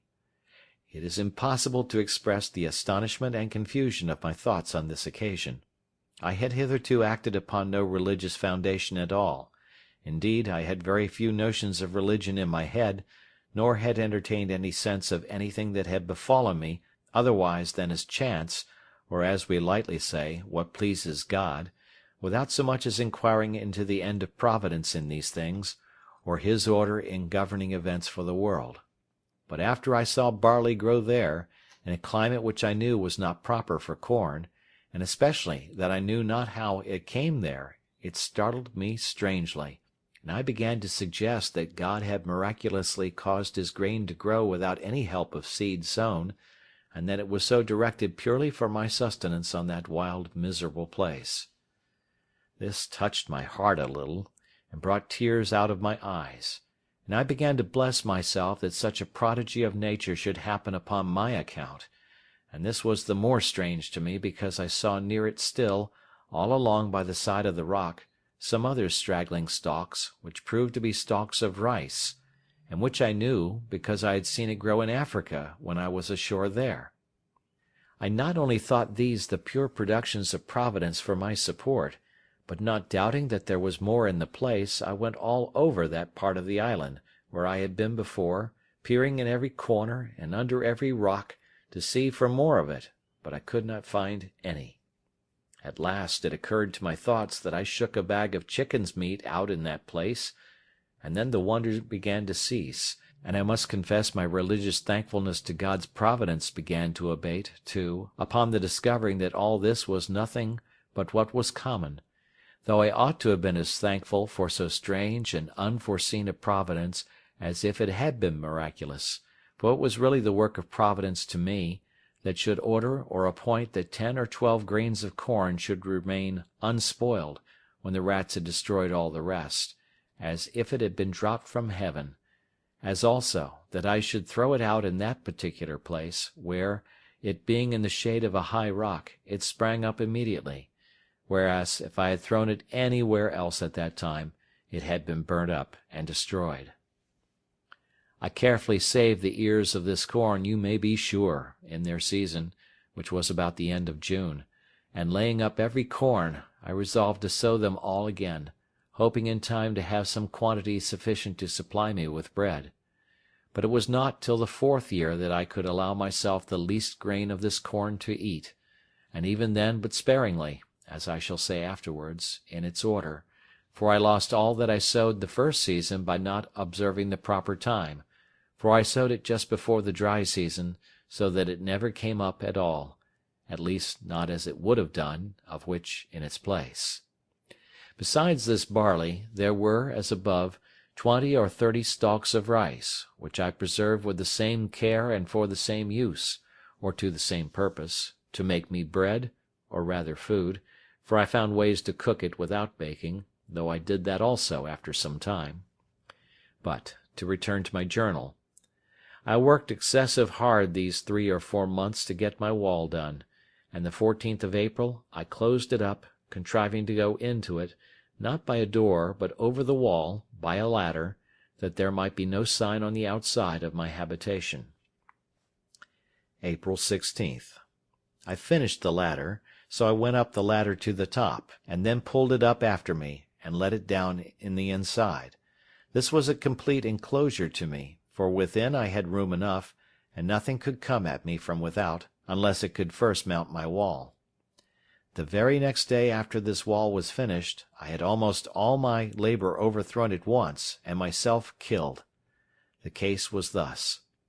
As I was busy in the inside, behind my tent, just at the entrance into my cave, I was terribly frighted with a most dreadful, surprising thing indeed, for all on a sudden I found the earth come crumbling down from the roof of my cave, and from the edge of the hill over my head, and 2 of the posts I had set up in the cave cracked in a frightful manner. I was heartily scared, but thought nothing of what was really the cause, only thinking that the top of my cave was fallen in, as some of it had done before, and for fear I should be buried in it I ran forward to my ladder, and not thinking myself safe there neither, I got over my wall for fear of the pieces of the hill, which I expected might roll down upon me. I had no sooner stepped to ground than I plainly saw it was a terrible earthquake, for the ground I stood on shook 3 times at about 8 minutes' distance, with 3 such shocks as would have overturned the strongest building that could be supposed to have stood on the earth, and a great piece of the top of a rock which stood about half a mile from me next the sea, fell down with such a terrible noise as I never heard in all my life. I perceived also the very sea was put into violent motion by it, and I believe the shocks were stronger under the water than on the island. I was so amazed with the thing itself, having never felt the like, nor discoursed with any one that had, that I was like one dead or stupefied, and the motion of the earth made my stomach sick, like one that was tossed at sea, but the noise of the falling of the rock awakened me, as it were, and rousing me from the stupefied condition I was in, filled me with horror, and I thought of nothing then but the hill falling upon my tent and all my household goods, and burying all at once, and this sunk my very soul within me a second time. After the 3rd shock was over, and I felt no more for some time, I began to take courage, and yet I had not heart enough to go over my wall again, for fear of being buried alive, but sat still upon the ground greatly cast down and disconsolate, not knowing what to do. All this while I had not the least serious religious thought, nothing but the common "Lord have mercy upon me," and when it was over, that went away too. While I sat thus, I found the air overcast and grow cloudy, as if it would rain. Soon after that the wind arose by little and little, so that in less than half an hour it blew a most dreadful hurricane. The sea was all on a sudden covered over with foam and froth, the shore was covered with the breach of the water, the trees were torn up by the roots, and a terrible storm it was. This held about 3 hours, and then began to abate, and in 2 hours more it was quite calm, and began to rain very hard. All this while I sat upon the ground, very much terrified and dejected, when on a sudden it came into my thoughts, that these winds and rain being the consequences of the earthquake itself was spent and over, and I might venture into my cave again. With this thought my spirits began to revive, and the rain also helping to persuade me, I went in and sat down in my tent. But the rain was so violent that my tent was ready to be beaten down with it, and I was forced to go into my cave, though very much afraid and uneasy, for fear it should fall on my head. This violent rain forced me to a new work, that is, to cut a hole through my new fortification, like a sink, to let the water go out, which would else have flooded my cave. After I had been in my cave for some time, and found still no more shocks of the earthquake follow, I began to be more composed. And now, to support my spirits, which indeed wanted it very much, I went to my little store, and took a small sup of rum, which, however, I did then and always very sparingly, knowing I could have no more when that was gone. It continued raining all that night and great part of the next day, so that I could not stir abroad, but my mind being more composed, I began to think of what I had best do, concluding that if the island was subject to these earthquakes, there would be no living for me in a cave, but I must consider of building a little hut in an open place, which I might surround with a wall, as I had done here, and so make myself secure from wild beasts or men, for I concluded if I stayed where I was, I should certainly one time or other be buried alive. With these thoughts, I resolved to remove my tent from the place where it stood, which was just under the hanging precipice of the hill, and which, if it should be shaken again, would certainly fall upon my tent, and I spent the next 2 days, being the 19th and 20th of April, in contriving where and how to remove my habitation. The fear of being swallowed up alive made me that I never slept in quiet, and yet the apprehension of lying abroad without any fence was almost equal to it; but still, when I looked about, and saw how everything was put in order, how pleasantly concealed I was, and how safe from danger, it made me very loath to remove. In the meantime, it occurred to me that it would require a vast deal of time for me to do this, and that I must be contented to venture where I was, till I had formed a camp for myself, and had secured it so as to remove to it. So with this resolution I composed myself for a time, and resolved that I would go to work with all speed to build me a wall with piles and cables, etc., in a circle, as before, and set my tent up in it when it was finished, but that I would venture to stay where I was till it was finished, and fit to remove. This was the 21st. April 22nd. The next morning I began to consider of means to put this resolve into execution, but I was at great loss about my tools. I had 3 large axes, and abundance of hatchets, for we carried the hatchets for traffic with the Indians, but with much chopping and cutting knotty hardwood they were all full of notches and dull, and though I had a grindstone I could not turn it and grind my tools too. This cost me as much thought as a statesman would have bestowed upon a grand point of politics, or a judge upon the life and death of a man. At length I contrived a wheel with a string, to turn it with my foot, that I might have both my hands at liberty. Note: I had never seen any such thing in England, or at least not to take notice how it was done, though since I have observed, it is very common there. Besides that, my grindstone was very large and heavy. This machine cost me a full week's work to bring it to perfection. April 28th and 29th. These 2 whole days I took up in grinding my tools, my machine for turning my grindstone performing very well. April 30th. Having perceived my bread had been low a great while, now I took a survey of it, and reduced myself to 1 biscuit cake a day, which made my heart very heavy. May 1st. In the morning, looking towards the seaside, the tide being low, I saw something lie on the shore bigger than ordinary, and it looked like a cask. When I came to it, I found a small barrel, and 2 or 3 pieces of the wreck of the ship, which were driven on shore by the late hurricane,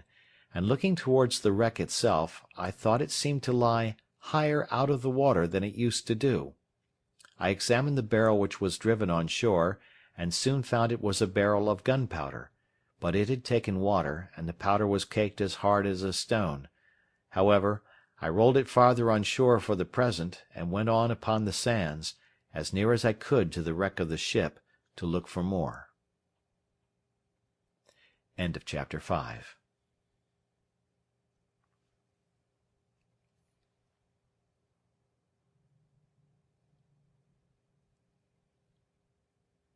Chapter 6. Ill and conscience-stricken. When I came down to the ship I found it strangely removed. The forecastle, which lay before buried in sand, was heaved up at least 6 feet, and the stern, which was broke in pieces and parted from the rest by the force of the sea, soon after I had left rummaging her, was tossed as it were up and cast on one side, and the sand was thrown so high on that side next her stern, that whereas there was a great place of water before, so that I could not come within 1/4 of a mile of the wreck without swimming, I could now walk quite up to her when the tide was out. I was surprised with this at first, but soon concluded it must be done by the earthquake. And as by this violence the ship was more broke open than formerly, so many things came daily on shore, which the sea had loosened, and which the winds and water rolled by degrees to the land. This wholly diverted my thoughts from the design of removing my habitation, and I busied myself mightily, that day especially, in searching whether I could make any way into the ship, but I found nothing was to be expected of that kind, for all the inside of the ship was choked up with sand. However, as I had learned not to despair of anything, I resolved to pull everything to pieces that I could of the ship, concluding that everything I could get from her would be of some use or other to me. May 3rd. I began with my saw, and cut a piece of a beam through, which I thought held some of the upper part or quarter-deck together,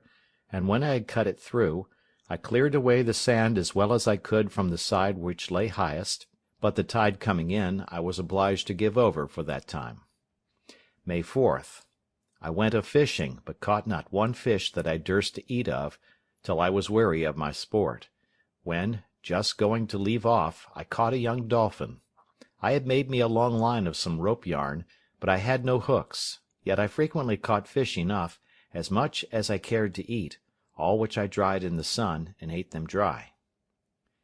May 5th. Worked on the wreck, cut another beam asunder, and brought 3 great fir planks off from the decks, which I tied together, and made to float on shore when the tide of flood came on. May 6th. Worked on the wreck, got several iron bolts out of her and other pieces of ironwork. Worked very hard, and came home very much tired, and had thoughts of giving it over. May 7. Went to the wreck again, not with an intent to work, but found the weight of the wreck had broke itself down, the beams being cut, that several pieces of the ship seemed to lie loose, and the inside of the hold lay so open that I could see into it, but it was almost full of water and sand. May 8. Went to the wreck, and carried an iron crow to wrench up the deck, which lay now quite clear of the water or sand. I wrenched open 2 planks, and brought them on shore also with the tide. I left the iron crow in the wreck for next day. May 9. Went to the wreck, and with the crow made way into the body of the wreck, and felt several casks, and loosened them with the crow, but could not break them up. I felt also a roll of English lead, and could stir it, but it was too heavy to remove. May 10 to 14. Went every day to the wreck, and got a great many pieces of timber and boards or plank, and 200 or 300 hundredweight of iron. May 15. I carried 2 hatchets, to try if I could not cut a piece off the roll of lead by placing the edge of one hatchet and driving it with the other, but as it lay about 1.5 feet in the water, I could not make any blow to drive the hatchet. May 16. It had blown hard in the night, and the wreck appeared more broken by the force of the water, but I stayed so long in the woods, to get pigeons for food, that the tide prevented my going to the wreck that day. May 17. I saw some pieces of the wreck blown on shore, at a great distance, near 2 miles off me, but resolved to see what they were, and found it was a piece of the head, but too heavy for me to bring away. May 24th. Every day, to this day, I worked on the wreck, and with hard labor I loosened some things so much with the crow, that the first flowing tide several casks floated out, and 2 of the seamen's chests, but the wind blowing from the shore, nothing came to land that day but pieces of timber, and a hogshead, which had some Brazil pork in it, but the salt water and the sand had spoiled it. I continued this work every day to the 15th of June, except the time necessary to get food, which I always appointed, during this part of my employment, to be when the tide was up, that I might be ready when it was ebbed out. And by this time I had got timber and plank and ironwork enough to have built a good boat, if I had known how, and also I got, at several times and in several pieces, near 100 hundredweight of the sheet lead. June 16. Going down to the seaside, I found a large tortoise or turtle. This was the first I had seen, which, it seems, was only my misfortune, not any defect of the place, or scarcity, for had I happened to be on the other side of the island, I might have had hundreds of them every day, as I found afterwards, but perhaps had paid dear enough for them. June 17. I spent in cooking the turtle. I found in her 80 eggs, and her flesh was to me, at that time, the most savory and pleasant that ever I tasted in my life, having had no flesh but of goats and fowls, since I landed in this horrid place. June 18. Rained all day, and I stayed within. I thought at this time the rain felt cold, and I was something chilly, which I knew was not usual in that latitude. June 19. Very ill, and shivering, as if the weather had been cold. June 20. No rest all night, violent pains in my head, and feverish. June 21. Very ill, frighted almost to death with the apprehensions of my sad condition, to be sick and no help. Prayed to God, for the first time since the storm off Hull, but scarce knew what I said or why, my thoughts being all confused. June 22. A little better, but under dreadful apprehensions of sickness. June 23. Very bad again, cold and shivering, and then a violent headache. June 24. Much better. June 25th. An ague very violent. The fit held me 7 hours, cold fit and hot, with faint sweats after it. June 26th. Better, and having no victuals to eat, took my gun, but found myself very weak. However, I killed a she-goat, and with much difficulty got it home, and broiled some of it, and ate. I would fain have stewed it and made some broth, but had no pot. June 27. The ague again so violent that I lay abed all day, and neither ate nor drank. I was ready to perish for thirst, but so weak I had not strength to stand up, or to get myself any water to drink. Prayed to God again, but was light-headed, and when I was not, I was so ignorant that I knew not what to say, only I lay and cried, Lord, look upon me! Lord, pity me! Lord, have mercy upon me! I suppose I did nothing else for 2 or 3 hours, till, the fit wearing off, I fell asleep, and did not wake till far in the night. When I awoke, I found myself much refreshed, but weak and exceedingly thirsty. However, as I had no water in my habitation, I was forced to lie till morning, and went to sleep again. In this second sleep, I had this terrible dream. I thought that I was sitting on the ground, on the outside of my wall, where I sat when the storm blew after the earthquake, and that I saw a man descend from a great black cloud, in a bright flame of fire, and light upon the ground. He was all over as bright as a flame, so that I could but just bear to look towards him. His countenance was most inexpressibly dreadful, impossible for words to describe.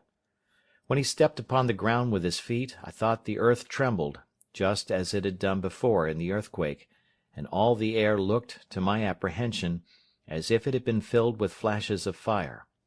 He was no sooner landed upon the earth but he moved forward towards me, with a long spear or weapon in his hand, to kill me. And when he came to a rising ground at some distance, he spoke to me, or I heard a voice so terrible that it is impossible to express the terror of it. All that I can say I understood was this: Seeing all these things have not brought thee to repentance, now thou shalt die. At which words I thought he lifted up the spear that was in his hand to kill me. No one that shall ever read this account will expect that I should be able to describe the horrors of my soul at this terrible vision. I mean, that even while it was a dream, I even dreamed of those horrors. Nor is it any more possible to describe the impression that remained upon my mind when I awaked, and found it was but a dream. I had, alas, no divine knowledge. What I had received by the good instruction of my father was then worn out by an uninterrupted series, for 8 years, of seafaring wickedness, and a constant conversation with none but such as were, like myself, wicked and profane to the last degree. I do not remember that I had, in all that time, one thought that so much as tended either to looking upwards towards God, or inwards towards a reflection upon my own ways, but a certain stupidity of soul, without desire of good or conscience of evil, had entirely overwhelmed me, and I was all that the most hardened, unthinking, wicked creature among our common sailors can be supposed to be, not having the least sense, either of the fear of God in danger, or of thankfulness to God in deliverance. In the relating what is already past of my story, this will be the more easily believed when I shall add, that through all the variety of miseries that had to this day befallen me, I never had so much as one thought of it being the hand of God, or that it was a just punishment for my sin, my rebellious behaviour against my father, or my present sins, which were great, or so much as a punishment for the general course of my wicked life. When I was on the desperate expedition on the desert shores of Africa, I never had so much as one thought of what it would become of me, or one wish to God to direct me whither I should go, or to keep me from the danger which apparently surrounded me, as well from voracious creatures as cruel savages. But I was merely thoughtless of a God or a Providence, acted like a mere brute, from the principles of nature, and by the dictates of common sense only, and indeed hardly that. When I was delivered and taken up at sea by the Portugal captain, well used, and dealt justly and honourably with, as well as charitably, I had not the least thankfulness in my thoughts. When, again, I was shipwrecked, ruined, and in danger of drowning on this island, I was as far from remorse, or looking on it as a judgment. I only said to myself often that I was an unfortunate dog, and born to be always miserable. It is true, when I got on shore first here, and found all my ship's crew drowned and myself spared, I was surprised with a kind of ecstasy, and some transports of soul, which, had the grace of God assisted, might have come up to true thankfulness; but it ended where it began, in a mere common flight of joy, or, as I may say, being glad I was alive, without the least reflection upon the distinguished goodness of the hand which had preserved me, and had singled me out to be preserved when all the rest were destroyed, or an inquiry why Providence had been thus merciful unto me. Even just the same common sort of joy which seamen generally have after they are got safe ashore from a shipwreck, which they drown all in the next bowl of punch, and forget almost as soon as it is over, and all the rest of my life was like it. Even when I was afterwards, on due consideration, made sensible of my condition, how I was cast on this dreadful place, out of the reach of humankind, out of all hope of relief, or prospect of redemption, as soon as I saw but a prospect of living, and that I should not starve and perish for hunger, all the sense of my affliction wore off, and I began to be very easy, applied myself to the works proper for my preservation and supply, and was far enough from being afflicted at my condition as a judgment from heaven, or as the hand of God against me. These were thoughts which very seldom entered my head. The growing up of the corn, as is hinted in my journal, had at first some little influence upon me, and began to affect me with seriousness, as long as I thought it had something miraculous in it; but as soon as ever that part of the thought was removed, all the impression that was raised from it wore off also, as I have noted already. Even the earthquake, though nothing could be more terrible in its nature, or more immediately directing to the invisible power which alone directs such things, yet no sooner was the first fright over but the impression it had made went off also.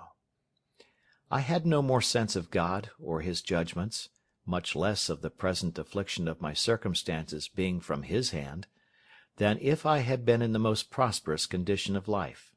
But now, when I began to be sick, and a leisurely view of the miseries of death came to place itself before me, when my spirits began to sink under the burden of a strong distemper, and nature was exhausted with the violence of the fever, conscience, that had slept so long, began to awake, and I began to reproach myself with my past life, in which I had so evidently, by uncommon wickedness, provoked the justice of God to lay me under uncommon strokes, and to deal with me in so vindictive a manner. These reflections oppressed me for the second or third day of my distemper, and in the violence, as well of the fever as of the dreadful reproaches of my conscience, extorted some words from me like praying to God, though I cannot say they were either a prayer attended with desires or with hopes. It was rather the voice of mere fright and distress. My thoughts were confused, the convictions great upon my mind, and the horror of dying in such a miserable condition raised vapours into my head with the mere apprehensions, and in these hurries of my soul I knew not what my tongue might express. But it was rather exclamation, such as, "Lord, what a miserable creature am I! If I should be sick, I shall certainly die for want of help, and what will become of me?" Then the tears burst out of my eyes, and I could say no more for a good while.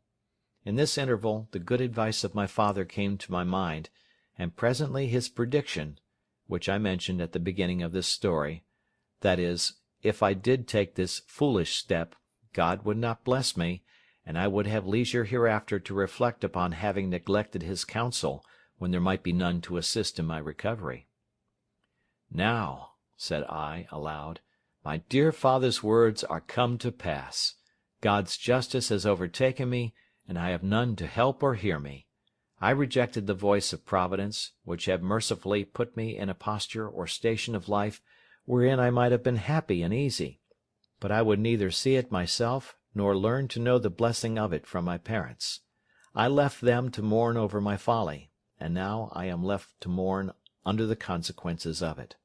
I abused their help and assistance, who would have lifted me in the world, and would have made everything easy to me, and now I have difficulties to struggle with, too great for even nature itself to support, and no assistance, no help, no comfort, no advice. Then I cried out, "Lord, be my help, for I am in great distress." This was the first prayer, if I may call it so, that I had made for many years.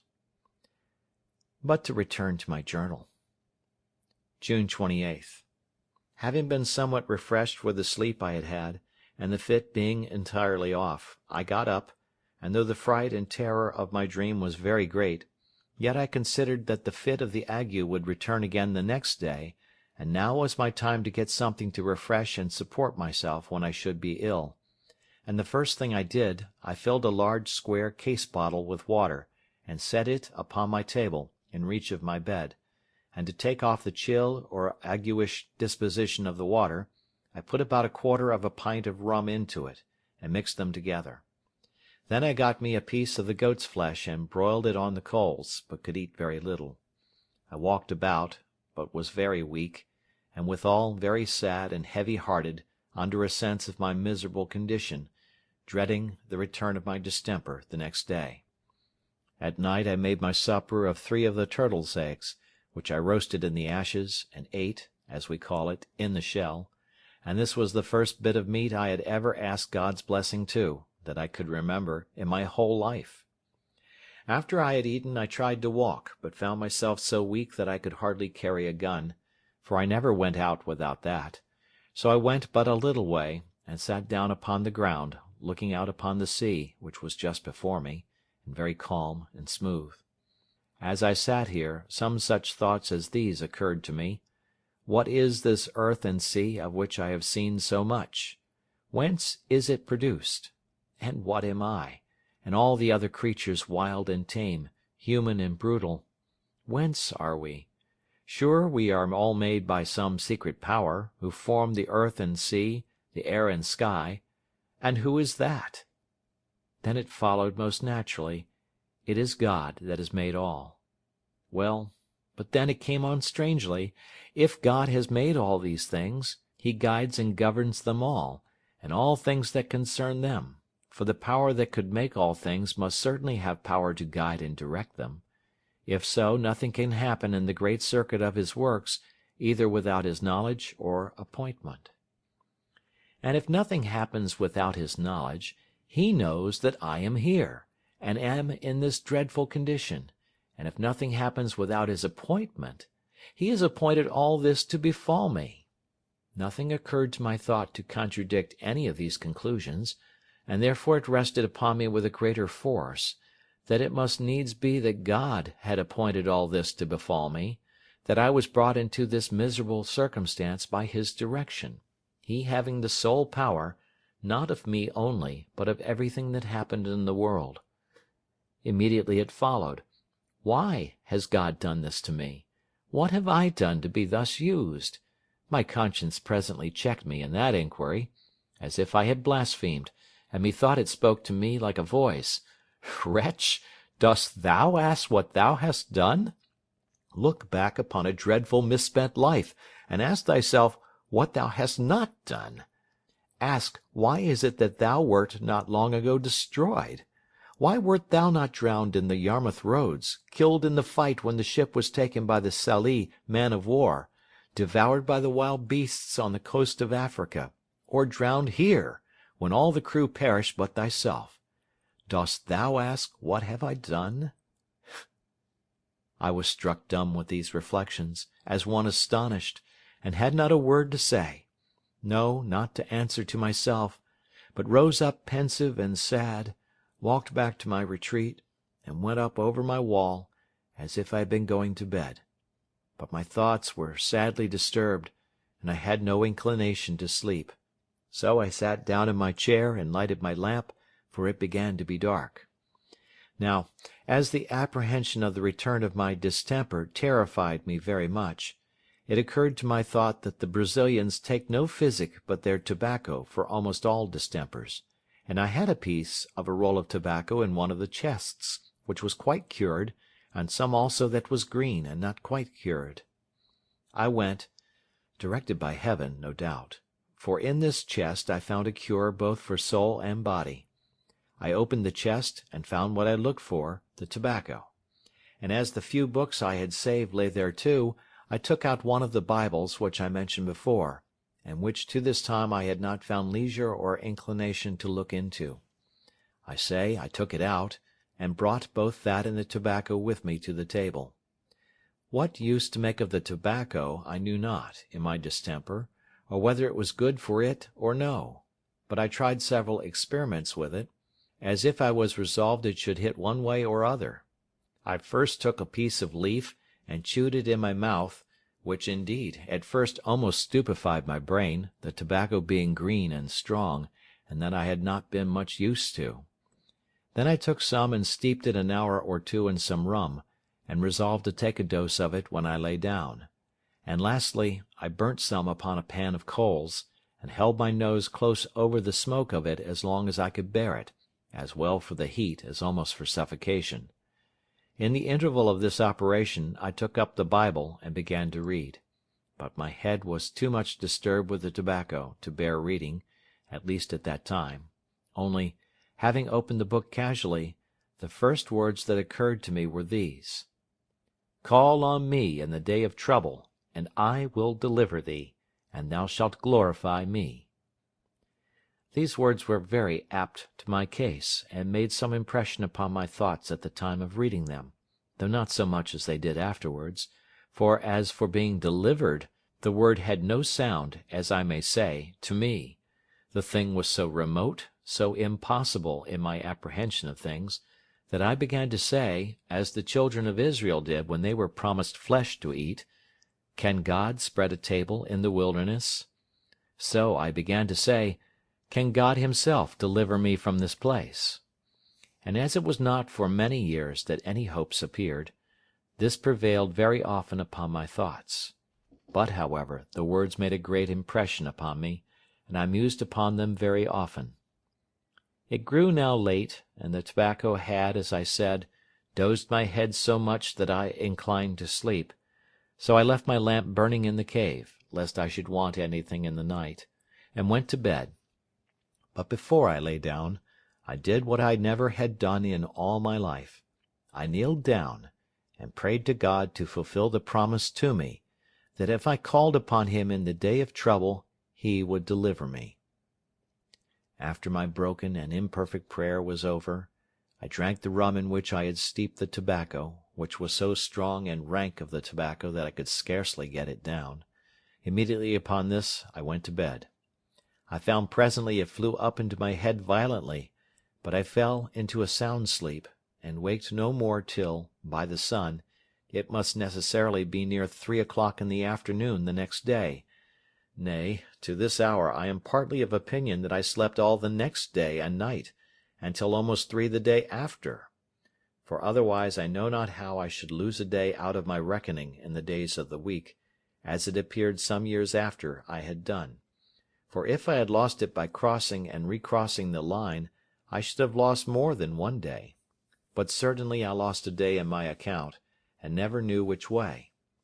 Be that, however, one way or the other, when I awaked I found myself exceedingly refreshed, and my spirits lively and cheerful. When I got up I was stronger than I was the day before, and my stomach better, for I was hungry; and in short, I had no fit the next day, but continued much altered for the better. This was the 29th. The 30th was my well day, of course, and I went abroad with my gun, but did not care to travel too far. I killed a sea-fowl or two, something like a brand goose, and brought them home, but was not very forward to eat them, so I ate some more of the turtle's eggs, which were very good. This evening I renewed the medicine, which I had supposed did me good the day before, the tobacco steeped in rum, only I did not take so much as before, nor did I chew any of the leaf, or hold my head over the smoke. However, I was not so well the next day, which was the 1st of July, as I hoped I should have been, for I had a little spice of the cold fit, but it was not much. July 2nd. I renewed the medicine all the 3 ways, and dosed myself with it as at first, and doubled the quantity which I drank. July 3rd. I missed the fit for good and all, though I did not recover my full strength for some weeks after. While I was thus gathering strength, my thoughts ran exceedingly upon this scripture, "I will deliver thee," and the impossibility of my deliverance lay much upon my mind, in bar of my ever expecting it. But as I was discouraging myself with such thoughts, it occurred to my mind that I poured so much upon my deliverance from the main affliction, that I disregarded the deliverance I had received, and I was, as it were, made to ask myself such questions as these: Have I not been delivered, and wonderfully too, from sickness, from the most distressed condition that could be, and that was so frightful to me? And what notice had I taken of it? Had I done my part? God had delivered me, but I had not glorified him;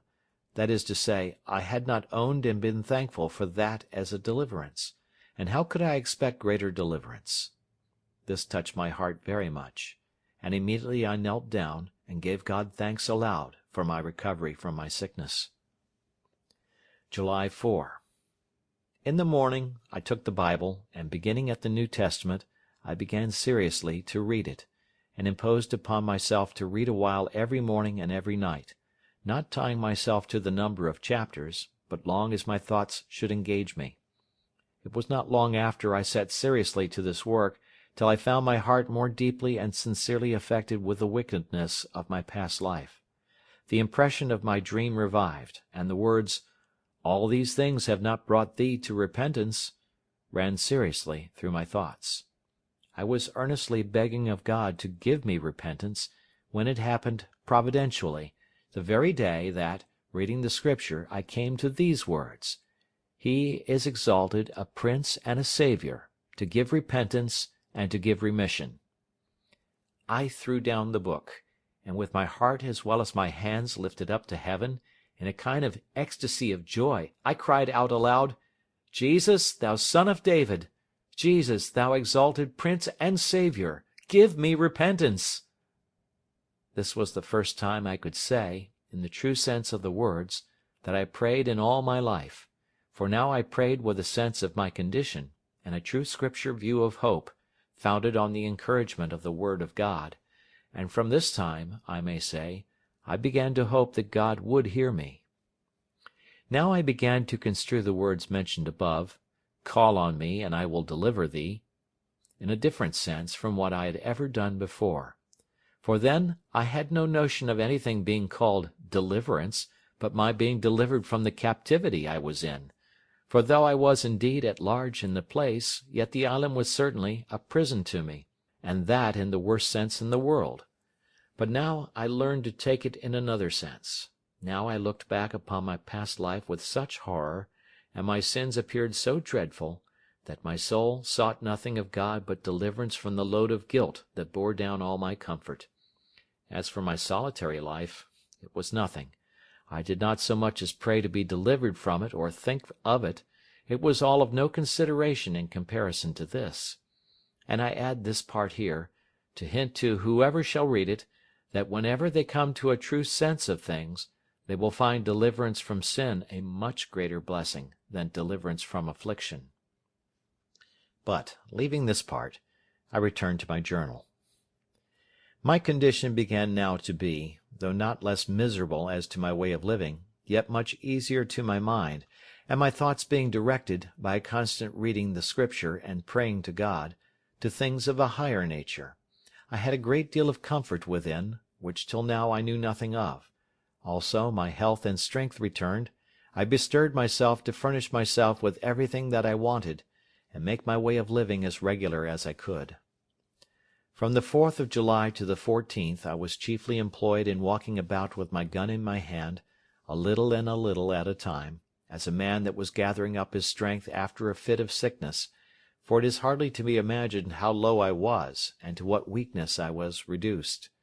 The application which I had made use of was perfectly new, and perhaps which had never cured an ague before, neither can I recommend it to any to practice by this experiment, and though it did carry off the fit, yet it rather contributed to weakening me, for I had frequent convulsions in my nerves and limbs for some time.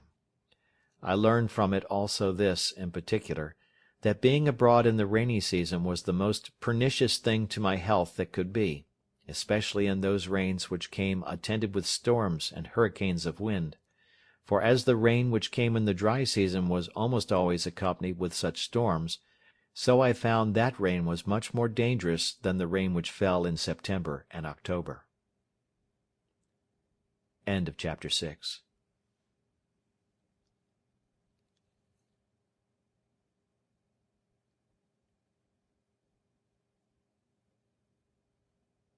Chapter 7. Agricultural Experience. I had now been in this unhappy island above 10 months. All possibility of deliverance from this condition seemed to be entirely taken from me, and I firmly believed that no human shape had ever set foot upon that place. Having now secured my habitation, as I thought, fully to my mind, I had a great desire to make a more perfect discovery of the island, and to see what other productions I might find, which I yet knew nothing of. It was on the 15th of July that I began to make a more particular survey of the island itself. I went up the creek first, where, as I hinted, I brought my rafts on shore. I found after I came about 2 miles up that the tide did not flow any higher, and that it was no more than a little brook of running water, very fresh and good, but this being the dry season, there was hardly any water in some parts of it, at least not enough to run in any stream, so as it could be perceived. On the banks of this brook I found many pleasant savannas or meadows, plain, smooth, and covered with grass; and on the rising parts of them, next to the higher grounds, where the water, as might be supposed, never overflowed, I found a great deal of tobacco, green and growing to a great and very strong stalk. There were divers other plants, which I had no notion of or understanding about, that might, perhaps, have virtues of their own, which I could not find out. I searched for the cassava root, which the Indians in all that climate make their bread of, but I could find none. I saw large plants of aloes, but did not understand them. I saw several sugar canes, but wild, and, for want of cultivation, imperfect. I contented myself with these discoveries for this time, and came back, musing with myself what course I might take to know the virtue and goodness of any of the fruits or plants which I should discover, but could bring it to no conclusion; for, in short, I had made so little observation while I was in the Brazils, that I knew little of the plants in the field, at least, very little that might serve to any purpose now in my distress. The next day, the 16th, I went up the same way again, and after going something further than I had gone the day before, I found the brook and the savannas cease, and the country become more woody than before. In this part I found different fruits, and particularly I found melons upon the ground in great abundance, and grapes upon the trees. The vines had spread, indeed, over the trees, and the clusters of grapes were just now in their prime, very ripe and rich. This was a surprising discovery, and I was exceeding glad of them, but I was warned by my experience to eat sparingly of them, remembering that when I was ashore in Barbary, the eating of grapes killed several of our Englishmen, who were slaves there, by throwing them into fluxes and fevers. But I found an excellent use for these grapes, and that was, to cure or dry them in the sun, and keep them as dried grapes or raisins are kept, which I thought would be, as indeed they were, wholesome and agreeable to eat when no grapes could be had. I spent all that evening there, and went not back to my habitation, which, by the way, was the first night, as I might say, I had lain from home. In the night I took my first contrivance, and got up into a tree, where I slept well, and the next morning proceeded upon my discovery, travelling nearly 4 miles, as I might judge by the length of the valley, keeping still due north, with a ridge of hills on the south and north side of me. At the end of this march I came to an opening where the country seemed to descend to the west, and a little spring of fresh water, which issued out of the side of the hill by me, ran the other way, that is, due east, and the country appeared so fresh, so green, so flourishing, everything being in a constant verdure or flourish of spring, that it looked like a planted garden. I descended a little on the side of that delicious vale, surveying it with a secret kind of pleasure, though mixed with my other afflicting thoughts, to think that this was all my own, that I was king and lord of all this country indefensibly, and had a right of possession, and if I could convey it, I might have it in inheritance as completely as any lord of a manor in England.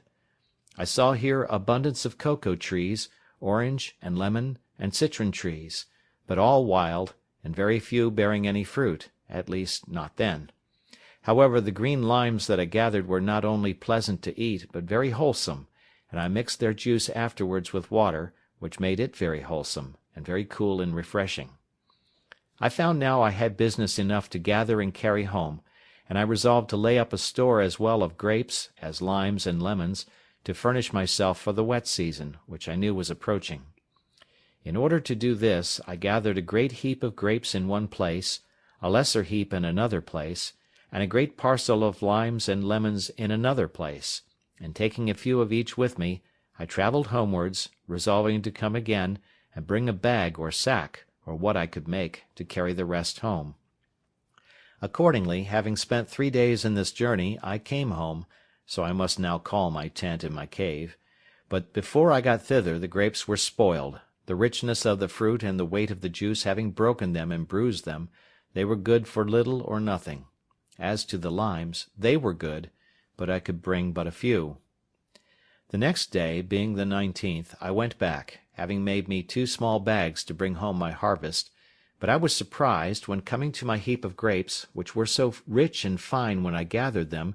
to find them all spread about, trod to pieces, and dragged about, some here, some there, and abundance eaten and devoured.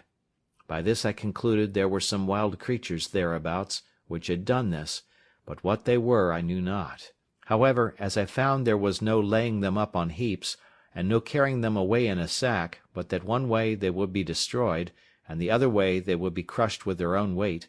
I took another course, for I gathered a large quantity of the grapes, and hung upon the out branches of the trees, that they might cure and dry in the sun, and as for the limes and lemons, I carried as many back as I could well stand under. When I came home from this journey, I contemplated with great pleasure the fruitfulness of that valley, and the pleasantness of the situation, the security from storms on that side of the water, and the wood, and concluded that I had pitched upon a place to fix my abode which was by far the worst part of the country. Upon the whole, I began to consider of removing my habitation, and looking out for a place equally safe as where I was now situate, if possible, in that pleasant, fruitful part of the island. This thought ran long in my head, and I was exceeding fond of it for some time, the pleasantness of the place tempting me. But when I came to a nearer view of it, I considered that I was now by the seaside, where it was at least possible that something might happen to my advantage, and, by the same ill fate that brought me hither, might bring some other unhappy wretches to the same place; and though it was scarce probable that any such thing should ever happen, yet to enclose myself among the hills and woods in the centre of the island was to anticipate my bondage, and to render such an affair not only improbable but impossible, and that therefore I ought not by any means to remove. However, I was so enamoured of this place that I spent much of my time there for the whole of the remaining part of the month of July, and though upon second thoughts I resolved not to remove, yet I built me a little kind of a bower, and surrounded it at a distance with a strong fence, being a double hedge, as high as I could reach, well staked and filled between with brushwood, and here I lay very secure, sometimes 2 or 3 nights together, always going over it with a ladder, so that I fancied now I had my country house and my sea-coast house, and this work took me up to the beginning of August. I had but newly finished my fence, and began to enjoy my labour, when the rains came on, and made me stick close to my first habitation, for though I had made me a tent like the other, with a piece of a sail, and spread it very well, yet I had not the shelter of a hill to keep me from storms, nor a cave behind me to retreat into when the rains were extraordinary. About the beginning of August, as I said, I had finished my bower, and began to enjoy myself. The 3rd of August I found the grapes I had hung up perfectly dried, and indeed were excellent good raisins of the sun, so I began to take them down from the trees, and it was very happy that I did so, for the rains which followed would have spoiled them, and I had lost the best part of my winter food, for I had above 200 large bunches of them. No sooner had I taken them all down, and carried the most of them home to my cave, than it began to rain, and from hence, which was the 14th of August, it rained more or less every day till the middle of October, and sometimes so violently that I could not stir out of my cave for several days. In this season I was much surprised with the increase of my family. I had been concerned for the loss of one of my cats, who ran away from me, or, as I thought, had been dead, and I heard no more tidings of her till, to my astonishment, she came home about the end of August with 3 kittens. This was the more strange to me because, though I had killed a wild cat, as I called it, with my gun, yet I thought it was quite a different kind from our European cats, but the young cats were the same kind of house breed as the old one, and both my cats being females, I thought it very strange. But from these 3 cats I afterwards came to be so pestered with cats, that I was forced to kill them like vermin or wild beasts, and to drive them from my house as much as possible. From the 14th of August to the 26th, incessant rain, so that I could not stir, and was now very careful not to be much wet. In this confinement I began to be straitened for food, but venturing out twice, I one day killed a goat, and the last day, which was the 26th, found a very large tortoise, which was a treat to me, and my food was regulated thus: I ate a bunch of raisins for my breakfast, a piece of the goat's flesh, or of the turtle, for my dinner, broiled, for to my great misfortune I had no vessel to boil or stew anything, and 2 or 3 of the turtle's eggs for my supper. During this confinement in my cover by the rain, I worked daily 2 or 3 hours at enlarging my cave, and by degrees worked it on towards one side, till I came to the outside of the hill, and made a door or way out, which came beyond my fence or wall, and so I came in and out this way. But I was not perfectly easy at lying so open, for, as I had managed myself before, I was in a perfect enclosure, whereas now I thought I lay exposed, and open for anything to come in upon me, and yet I could not perceive that there was any living thing to fear, the biggest creature that I had yet seen upon the island being a goat. September 30. I was now come to the unhappy anniversary of my landing. I cast up the notches on my post, and found I had been on shore 365 days. I kept this day as a solemn fast, setting it apart for religious exercise, prostrating myself on the ground with the most serious humiliation, confessing my sins to God, acknowledging his righteous judgments upon me, and praying to him to have mercy on me through Jesus Christ. And not having tasted the least refreshment for 12 hours, even till the going down of the sun, I then ate a biscuit cake and a bunch of grapes, and went to bed, finishing the day as I began it. I had all this time observed no Sabbath day, for as at first I had no sense of religion upon my mind, I had, after some time, omitted to distinguish the weeks, by making a longer notch than ordinary for the Sabbath day, and so did not really know what any of the days were. But now, having cast up the days as above, I found I had been there a year, so I divided it into weeks, and set apart every 7th day for a Sabbath, though I found at the end of my account I had lost a day or 2 in my reckoning. A little after this my ink began to fail me, and so I contented myself to use it more sparingly, and to write down only the most remarkable events of my life, without continuing a daily memorandum of other things. The rainy season and the dry season began now to appear regular to me, and I learned to divide them so as to provide for them accordingly. But I bought all my experience before I had it, and this I am going to relate was one of the most discouraging experiments that I made. I have mentioned that I had saved the few ears of barley and rice, which I had so surprisingly found spring up, as I thought, of themselves, and I believe there were about 30 stalks of rice, and about 20 of barley, and now I thought it a proper time to sow it, after the rains, the sun being in its southern position, going from me.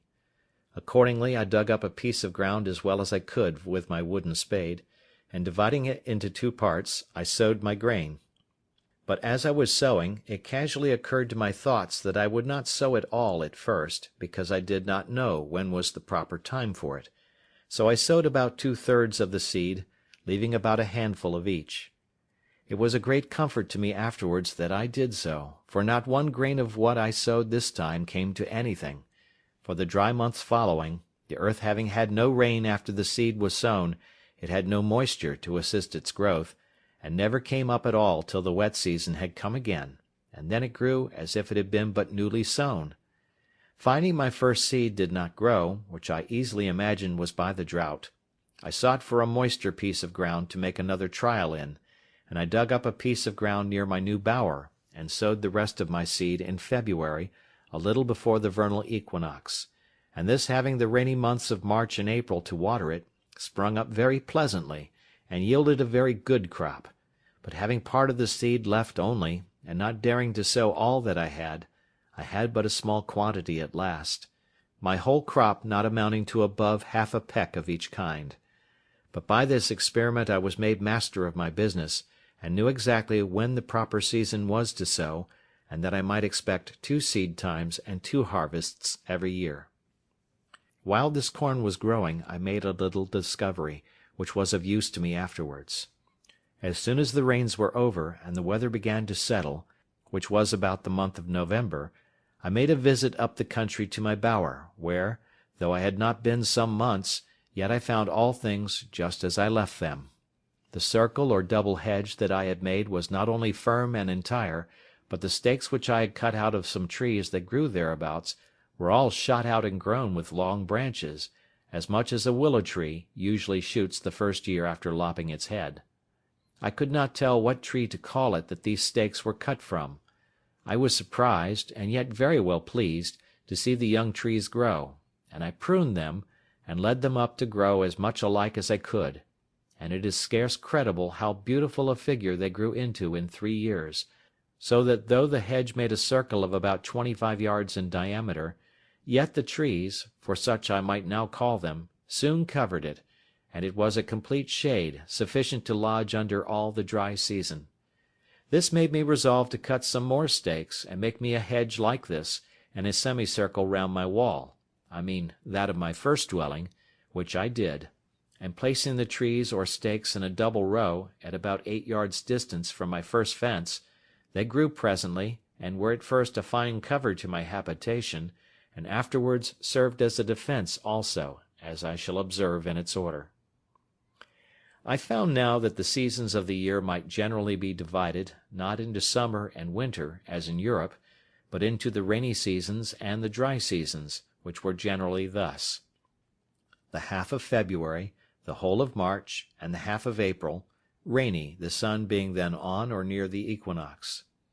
the half of April, the whole of May, June, and July, and the half of August, dry, the sun being then to the north of the line;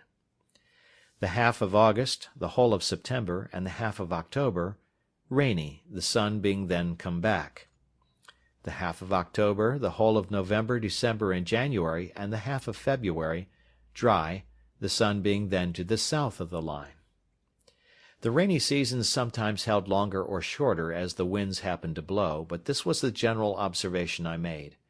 After I had found by experience the ill consequences of being abroad in the rain, I took care to furnish myself with provisions beforehand, that I might not be obliged to go out, and I sat within doors as much as possible during the wet months. This time I found much employment, and very suitable also to the time, for I found great occasion for many things which I had no way to furnish myself with but by hard labour and constant application. Particularly I tried many ways to make myself a basket, but all the twigs I could get for the purpose proved so brittle they would do nothing. It proved of excellent advantage to me now, that when I was a boy I used to take great delight in standing at a basket maker's, in the town where my father lived, to see them make their wicker ware, and being, as boys usually are, very officious to help, and a great observer of the manner in which they worked those things, and sometimes lending a hand, I had by these means full knowledge of the methods of it, and I wanted nothing but the materials, when it came into my mind that the twigs of that tree from whence I cut my stakes that grew might possibly be as tough as the sallows, willows, and osiers in England, and I resolved to try. Accordingly, the next day I went to my country house, as I called it, and cutting some of the smaller twigs, I found them to my purpose as much as I could desire, whereupon I came the next time prepared with a hatchet to cut down a quantity, which I soon found, for there was great plenty of them. These I set up to dry within my circle or hedge, and when they were fit for use I carried them to my cave,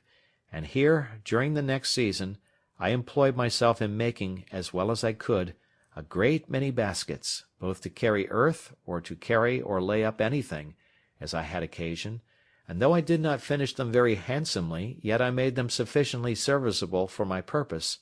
Thus, afterwards, I took care never to be without them, and as my wicker ware decayed, I made more, especially strong, deep baskets to place my corn in, instead of sacks, when I should come to have any quantity of it. Having mastered this difficulty, and employed a world of time about it, I bestirred myself to see, if possible, how to supply two wants. I had no vessels to hold anything that was liquid, except two runlets, which were almost full of rum, and some glass bottles, some of the common size, and others which were case bottles, square, for the holding of water, spirits, etc. I had not so much as a pot to boil anything, except a great kettle, which I saved out of the ship, and which was too big for such as I desired it, that is, to make broth, and stew a bit of meat by itself. The second thing I fain would have had was a tobacco pipe, but it was impossible to me to make one. However, I found a contrivance for that, too, at last. I employed myself in planting my second rows of stakes or piles, and in this wicker working all the summer or dry season, when another business took me up more time than it could be imagined I could spare. End of chapter 7.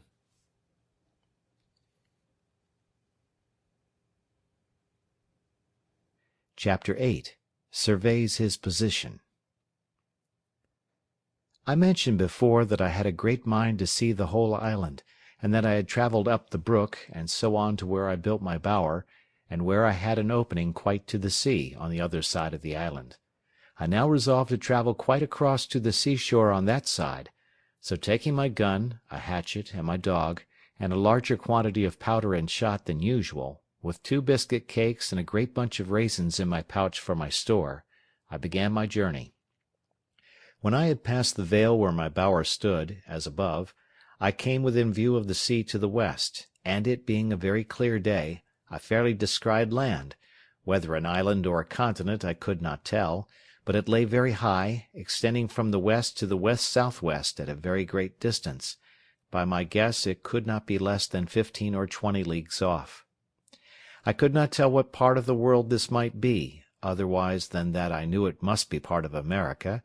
and, as I concluded by all my observations, must be near the Spanish dominions, and perhaps was all inhabited by savages, where, if I had landed,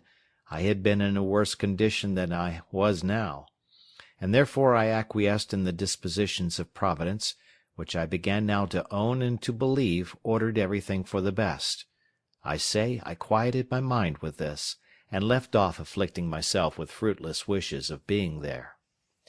Besides, after some thought upon this affair, I considered that if this land was the Spanish coast, I should certainly, one time or other, see some vessel pass or repass, one way or other; but if not, then it was the savage coast between the Spanish country and Brazils, where are found the worst of savages, for they are cannibals or man-eaters, and fail not to murder and devour all the human bodies that fall into their hands.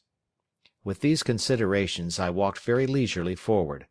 I found that side of the island where I now was much pleasanter than mine, the open or savanna fields sweet, adorned with flowers and grass, and full of very fine woods. I saw abundance of parrots, and fain I would have caught one, if possible, to have kept it to be tame, and taught it to speak to me. I did, after some painstaking, catch a young parrot, for I knocked it down with a stick, and having recovered it, I brought it home; but it was some years before I could make him speak.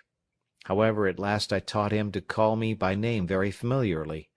but the accident that followed, though it be a trifle, will be very diverting in its place. I was exceedingly diverted with this journey. I found in the low grounds hares, as I thought them to be, and foxes, but they differed greatly from all the other kinds I had met with, nor could I satisfy myself to eat them, though I killed several. But I had no need to be venturous, for I had no want of food, and of that which was very good too, especially these three sorts: goats, pigeons, and turtle or tortoise, which added to my grapes. Leadenhall Market could not have furnished a table better than I, in proportion to the company; and though my case was deplorable enough, yet I had great cause for thankfulness that I was not driven to any extremities for food, but had rather plenty, even to dainties. I never travelled in this journey above 2 miles outright in a day, or thereabouts, but I took so many turns and returns to see what discoveries I could make, that I came weary enough to the place where I resolved to sit down all night, and then I either reposed myself in a tree, or surrounded myself with a row of stakes set upright in the ground, either from one tree to another, or so as no wild creature could come at me without waking me. As soon as I came to the seashore, I was surprised to see that I had taken up my lot on the worst side of the island; for here, indeed, the shore was covered with innumerable turtles, and whereas on the other side I had found but 3 in a year and a half. Here was also an infinite number of fowls of many kinds, some of which I had seen, and some which I had not seen before, and many of them very good meat, but such as I knew not the names of, except those called penguins. I could have shot as many as I pleased, but was very sparing of my powder and shot, and therefore had more mind to kill a she-goat if I could, which I could better feed on. And though there were many goats here, more than on my side of the island, yet it was with much more difficulty that I could come near them, the country being flat and even, and they saw me much sooner than when I was on the hills. I confess this side of the country was much pleasanter than mine, but yet I had not the least inclination to remove, for as I was fixed in my habitation it became natural to me, and I seemed all the while I was here to be as it were upon a journey, and from home. However, I travelled along the shore of the sea towards the east, I suppose about 12 miles, and then setting up a great pole upon the shore for a mark, I concluded I would go home again,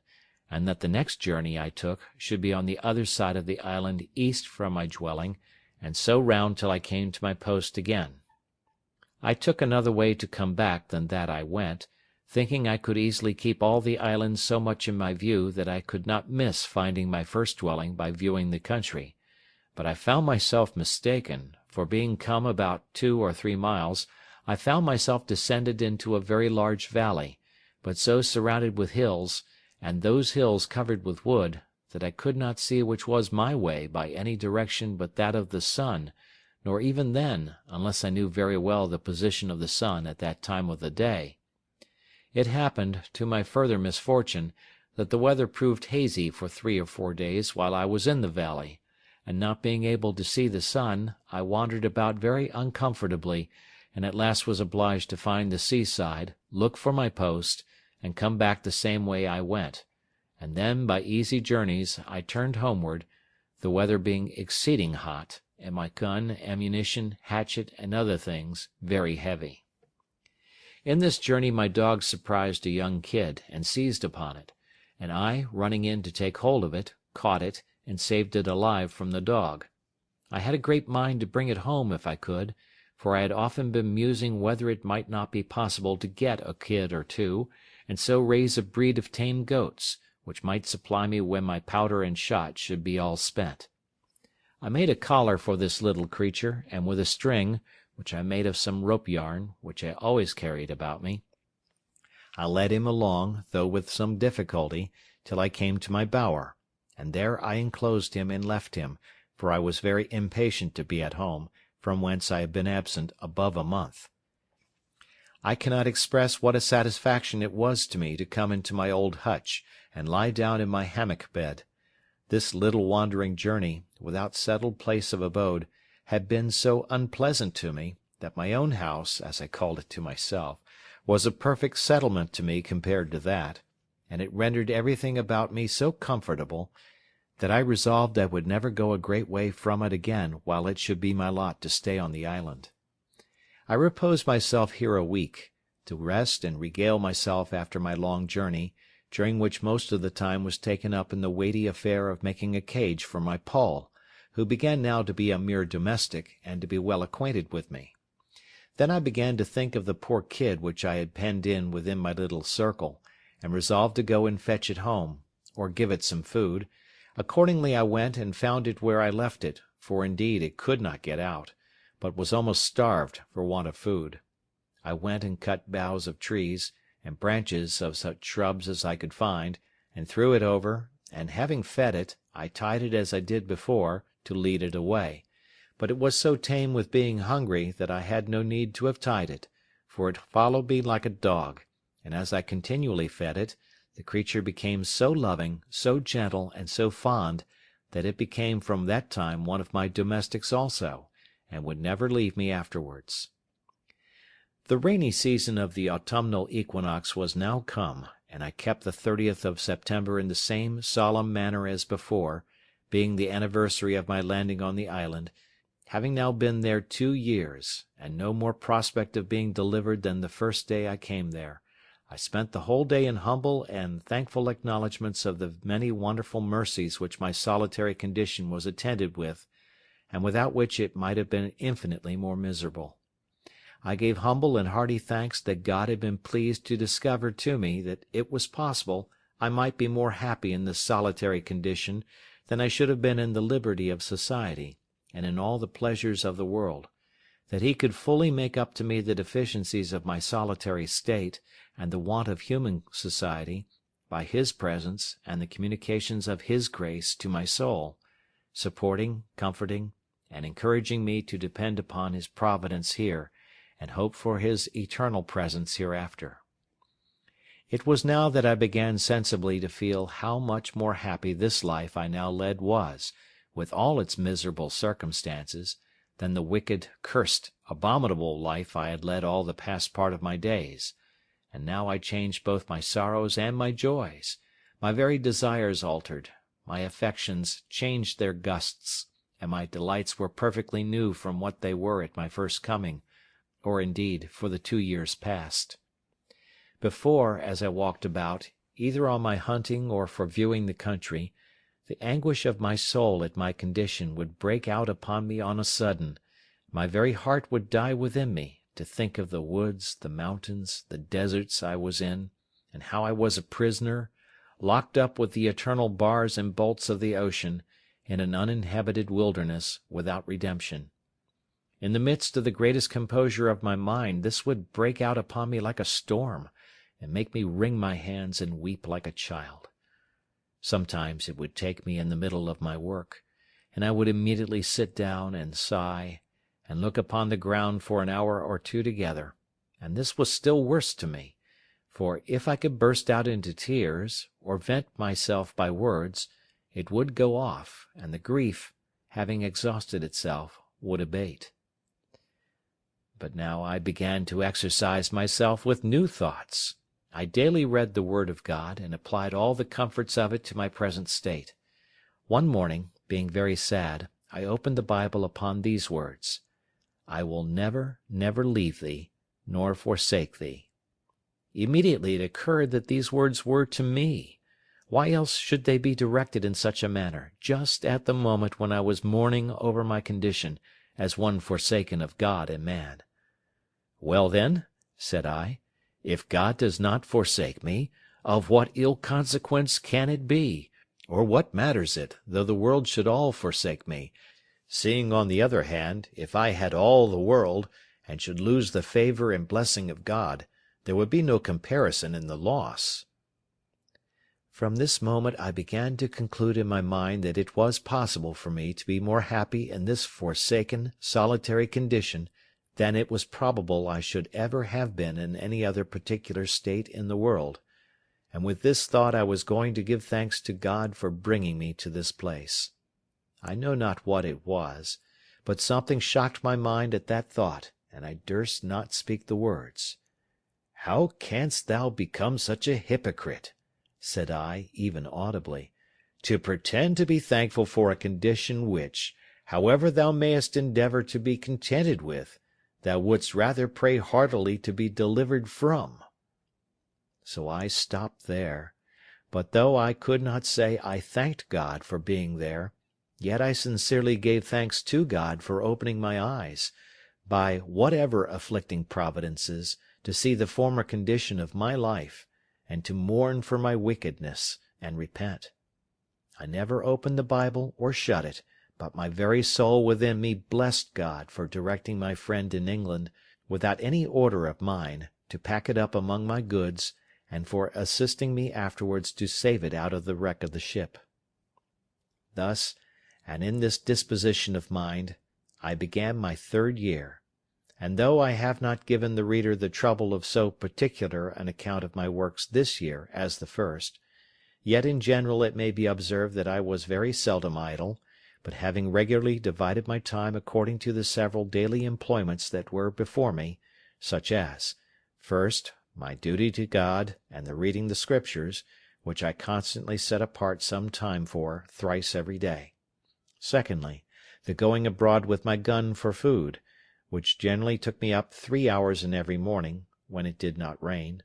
Thirdly, the ordering, cutting, preserving, and cooking what I had killed or caught for my supply. These took up great part of the day. Also, it is to be considered that in the middle of the day, when the sun was in the zenith, the violence of the heat was too great to stir out, so that about 4 hours in the evening was all the time I could be supposed to work in,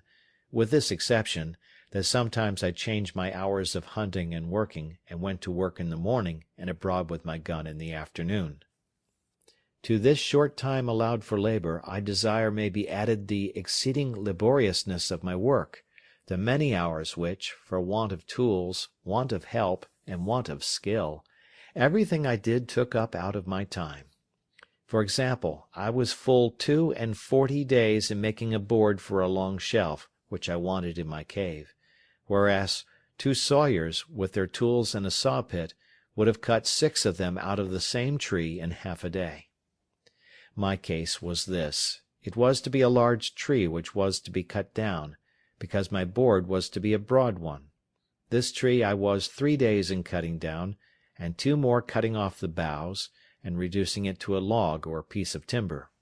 With inexpressible hacking and hewing I reduced both the sides of it into chips, till it began to be light enough to move. Then I turned it, and made one side of it smooth and flat as a board from end to end. Then, turning that side downward, cut the other side till I brought the plank to be about 3 inches thick, and smooth on both sides. Any one may judge the labour of my hands in such a piece of work, but labour and patience carried me through that, and many other things. I only observe this in particular, to show the reason why so much of my time went away with so little work, that is, that what might be a little to be done with help and tools, was a vast labour and required a prodigious time to do alone and by hand. But notwithstanding this, with patience and labour I got through everything that my circumstances made necessary to me to do, as will appear by what follows. I was now, in the months of November and December, expecting my crop of barley and rice. The ground I had manured and dug up for them was not great, for, as I observed, my seed of each was not above the quantity of half a peck, for I had lost one whole crop by sowing in the dry season. But now my crop promised very well, when on a sudden I found I was in danger of losing it all again by enemies of several sorts, which was scarcely possible to keep from it, as first the goats and wild creatures which I called hares, who, tasting the sweetness of the blade, lay in it night and day as soon as it came up, and eat it so close that it could get no time to shoot up into stalk. This I saw no remedy for but by making an enclosure about it with a hedge, which I did with a great deal of toil, and the more because it required speed. However, as my arable land was but small, suited to my crop, I got it totally well fenced in about 3 weeks' time, and shooting some of the creatures in the daytime, I set my dog to guard it in the night, tying him up to a stake at the gate, where he would stand and bark all night long, so in a little time the enemies forsook the place, and the corn grew very strong and well, and began to ripen apace. But as the beasts ruined me before, while my corn was in the blade, so the birds were as likely to ruin me now, when it was in the ear, for going along by the place to see how it throve, I saw my little crop surrounded with fowls, of I know not how many sorts, who stood, as it were, watching till I should be gone. I immediately let fly among them, for I always have my gun with me. I had no sooner shot, but there rose up a little cloud of fowls, which I had not seen at all, from among the corn itself. This touched me sensibly, for I foresaw that in a few days they would devour all my hopes, that I should be starved, and never be able to raise a crop at all, and what to do I could not tell. However, I resolved not to lose my corn, if possible, though I should watch it night and day. In the first place, I went among it to see what damage was already done, and found they had spoiled a good deal of it, but that as it was yet too green for them, the loss was not so great but that the remainder was likely to be a good crop if it could be saved. I stayed by it to load my gun, and then coming away, I could easily see the thieves sitting upon all the trees about me, as if they only waited till I was gone away, and the event proved it to be so, for as I walked off, as if I was gone, I was no sooner out of their sight than they dropped down one by one into the corn again.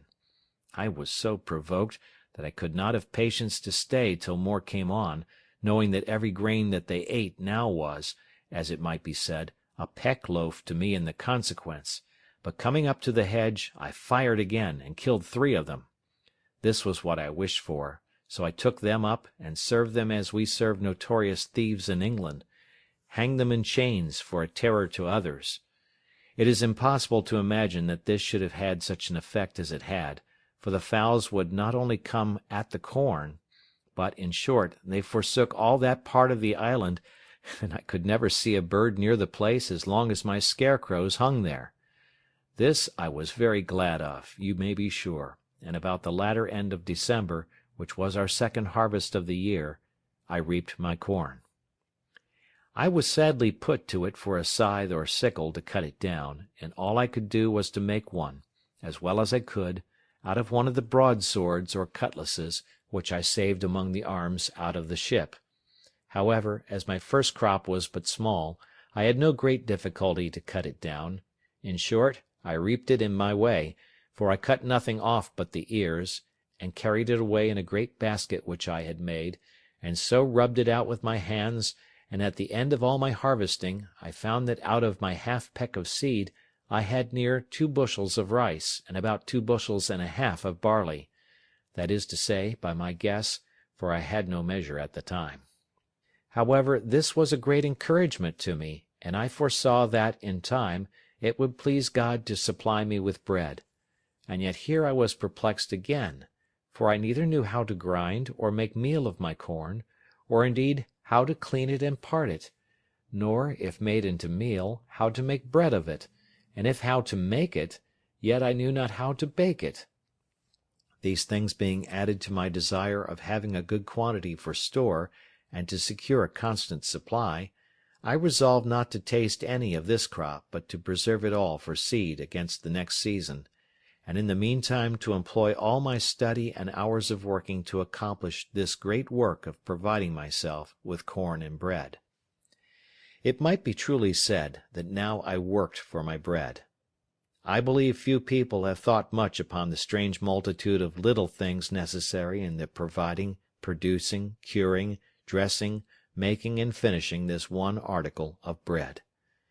I, that was reduced to a mere state of nature, found this to my daily discouragement, and was made more sensible of it every hour, even after I had got the first handful of seed corn, which, as I have said, came up unexpectedly, and indeed to a surprise. First, I had no plough to turn up the earth, no spade or shovel to dig it. Well, this I conquered by making me a wooden spade, as I observed before, but this did my work but in a wooden manner, and though it cost me a great many days to make it, yet, for want of iron, it not only wore out soon, but made my work the harder, and made it to be performed much worse. However, this I bore with, and was content to work it out with patience, and bear with the badness of the performance. When the corn was sown, I had no harrow, but was forced to go over it myself, and drag a great heavy bough of a tree over it, to scratch it, as it may be called, rather than rake or harrow it.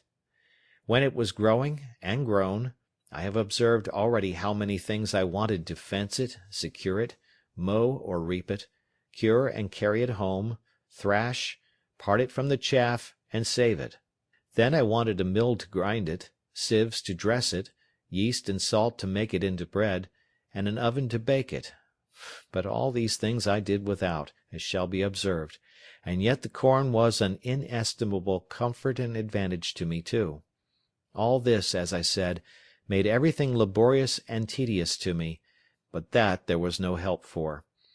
Neither was my time so much lost to me, because, as I had divided it, a certain part of it was every day appointed to these works,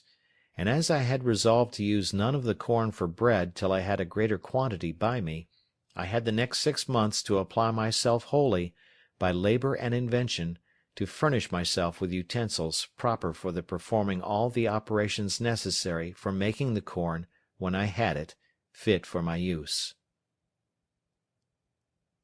Chapter 8.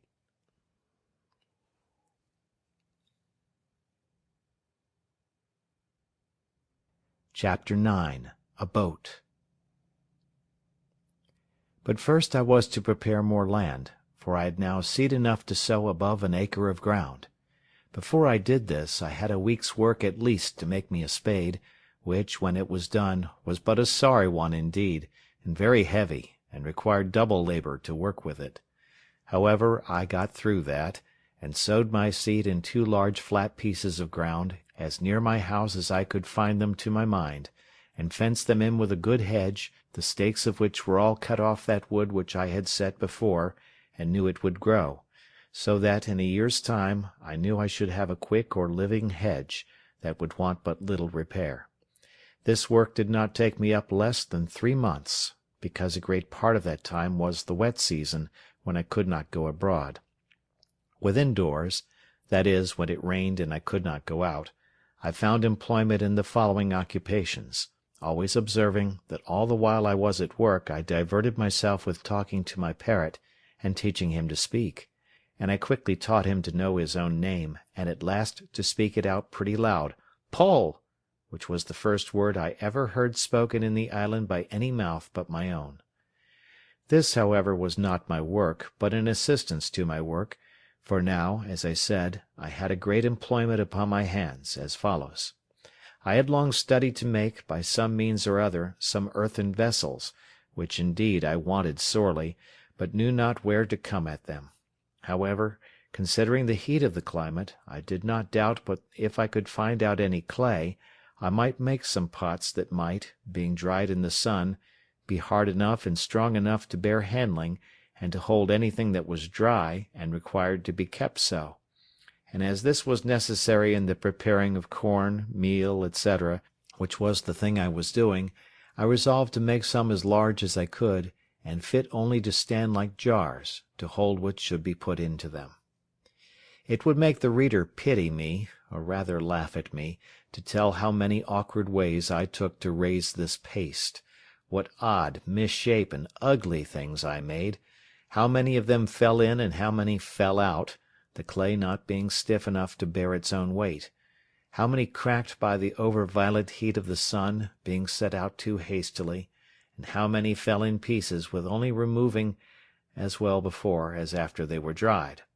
and, in a word, how, after having laboured hard to find the clay, to dig it, to temper it, to bring it home, and work it, I could not make above 2 large earthen ugly things (I cannot call them jars)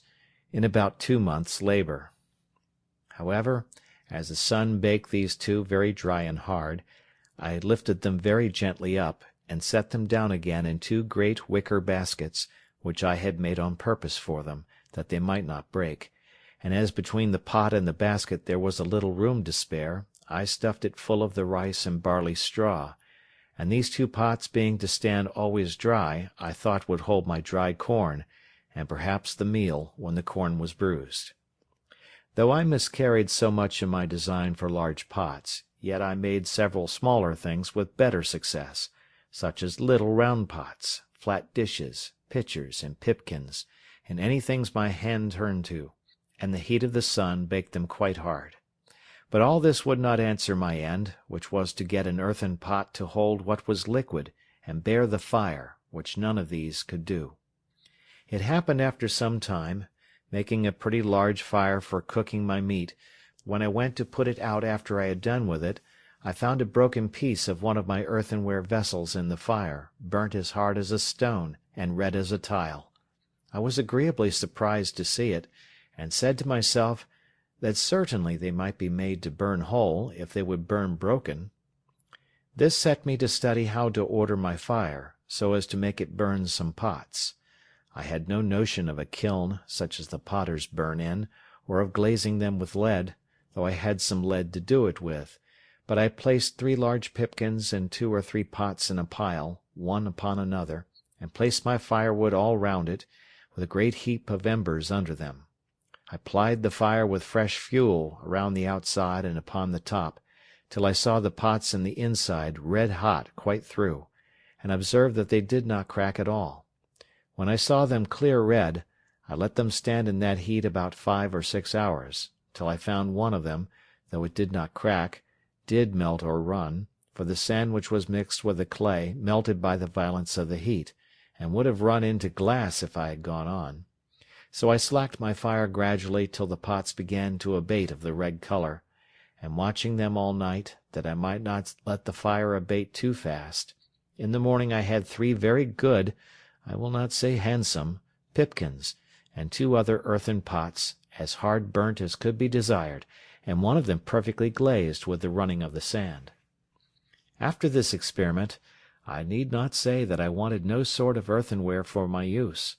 but I must needs say, as to the shapes of them, they were very indifferent, as any one may suppose, when I had no way of making them but as the children make dirt pies, or as a woman would make pies that never learned to raise paste.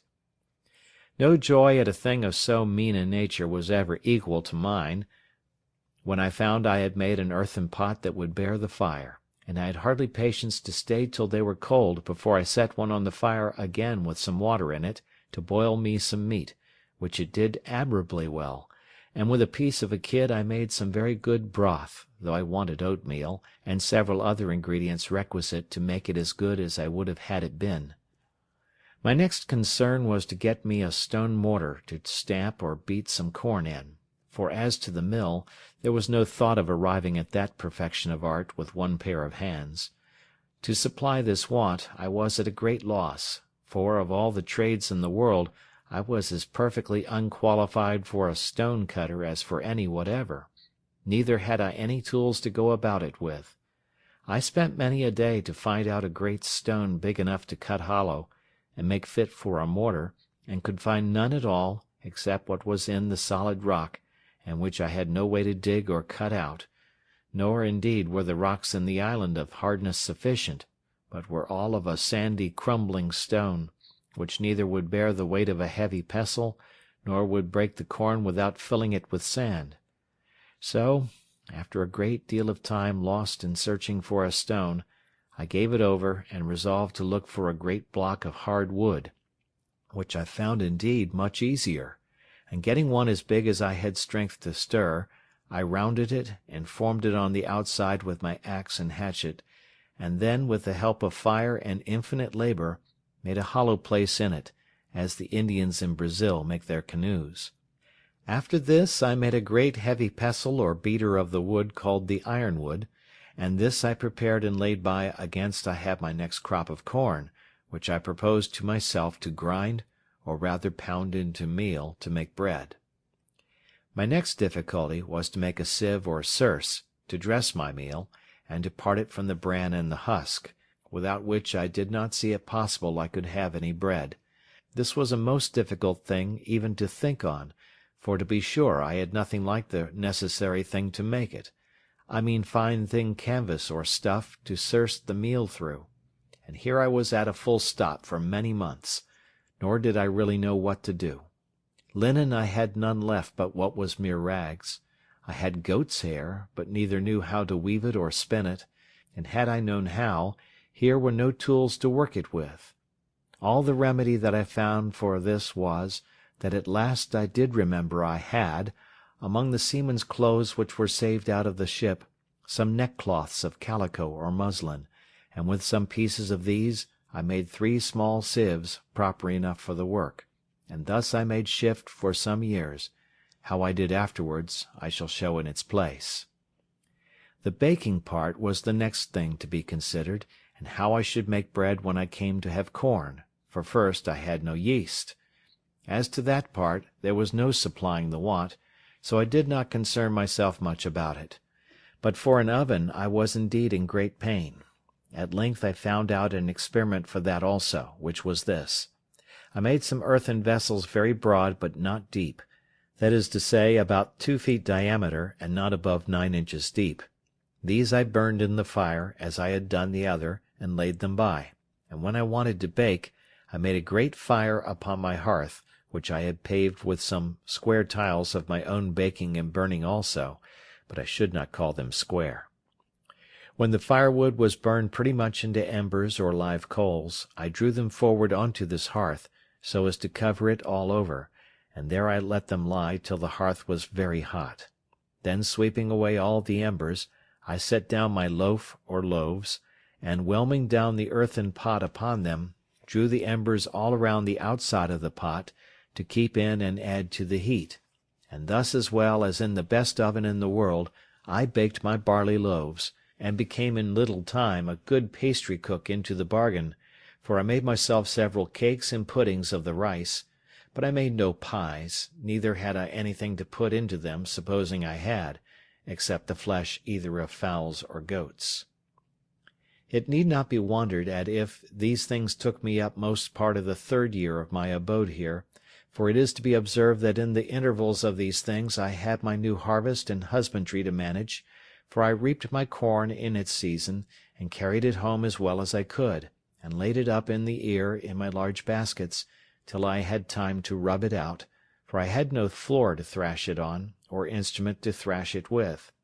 And now, indeed, my stock of corn increasing, I really wanted to build my barns bigger.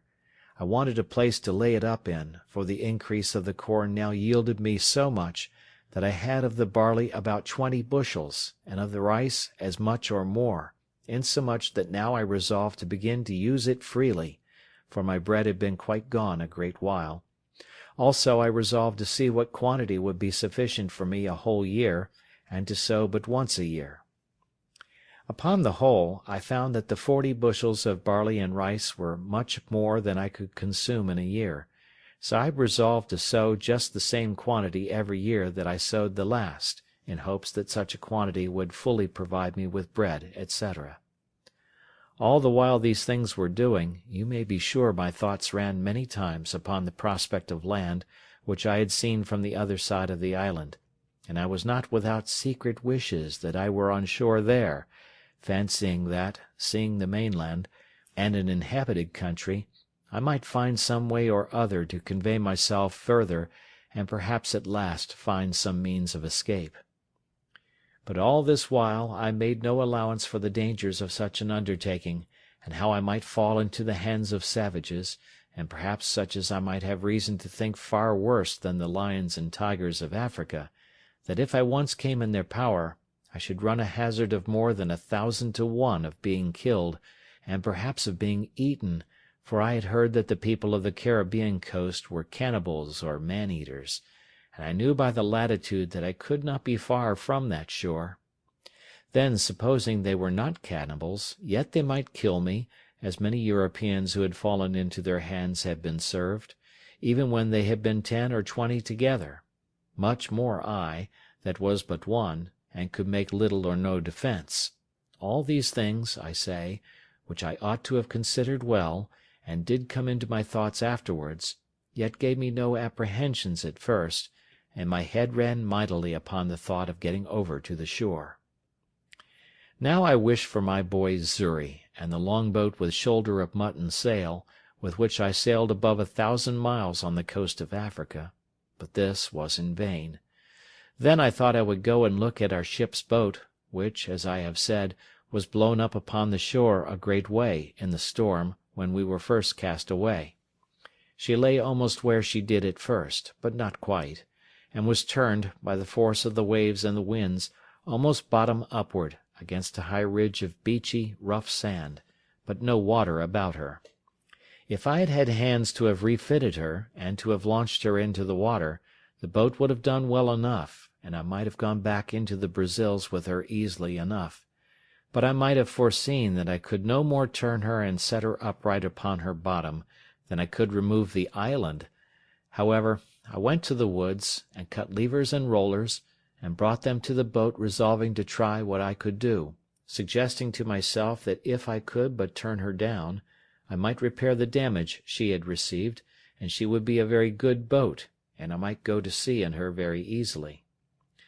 I spared no pains indeed in this piece of fruitless toil, and spent, I think, 3 or 4 weeks about it.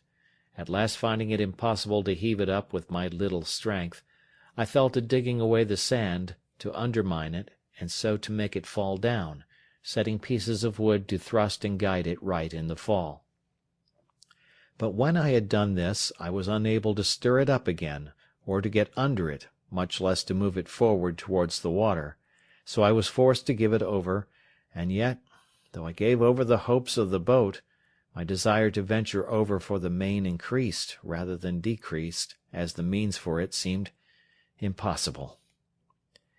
This at length put me upon thinking whether it was not possible to make myself a canoe, or periagua, such as the natives of those climates make, even without tools, or, as I might say, without hands, of the trunk of a great tree. This I not only thought possible, but easy, and pleased myself extremely with the thoughts of making it, and with my having much more convenience for it than any of the negroes or Indians, but not at all considering the particular inconveniences which I lay under more than the Indians did, that is, want of hands to move it when it was made into the water, a difficulty much harder for me to surmount than all the consequences of want of tools could be to them. For what was it to me, if when I had chosen a vast tree in the woods, and with much trouble cut it down, if I had been able with my tools to hew and dub the outside into the proper shape of a boat, and burn or cut out the inside to make it hollow, so as to make a boat of it, if after all this I must leave it just there where I found it, and not be able to launch it into the water? One would have thought I could not have had the least reflection upon my mind of my circumstances while I was making this boat, but I should have immediately thought how I should get it into the sea. But my thoughts were so intent upon my voyage over the sea in it, that I never once considered how I should get it off the land, and it was really, in its own nature, more easy for me to guide it over 45 miles of sea than about 45 fathoms of land, where it lay, to set it afloat in the water. I went to work upon this boat the most like a fool that ever a man did who had any of his senses awake. I pleased myself with the design, without determining whether I was ever able to undertake it, not but that the difficulty of launching my boat came often into my head, but I put a stop to my inquiries into it by this foolish answer which I gave myself: "Let me first make it. I warrant I will find some way or other to get it along when it is done." This was a most preposterous method, for the eagerness of my fancy prevailed, and to work I went. I felled a cedar tree, and I question much whether Solomon ever had such a one for the building of the temple of Jerusalem. It was 5 feet 10 inches diameter at the lower part next the stump, and 4 feet 11 inches diameter at the end of 22 feet, after which it lessened for a while, and then parted into branches. It was not without infinite labour that I felled this tree. I was 20 days hacking and hewing at it at the bottom. I was 14 more getting the branches and limbs and the vast spreading head cut off, which I hacked and hewed through with axe and hatchet, an inexpressible labour. After this, it cost me a month to shape it and dub it to a proportion, and to something like the bottom of a boat, that it might swim upright as it ought to do. It cost me near 3 months more to clear the inside, and work it out so as to make an exact boat of it.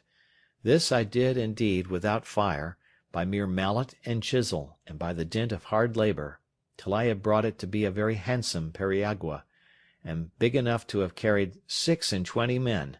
and consequently big enough to have carried me and all my cargo. When I had gone through this work I was extremely delighted with it. The boat was really much bigger than ever I saw a canoe or periagua, that was made of one tree, in my life. Many a weary stroke it had cost, you may be sure, and had I gotten it into the water, I make no question but I should have begun the maddest voyage, and the most unlikely to be performed that ever was undertaken. But all my devices to get it into the water failed me, though they cost me infinite labour too.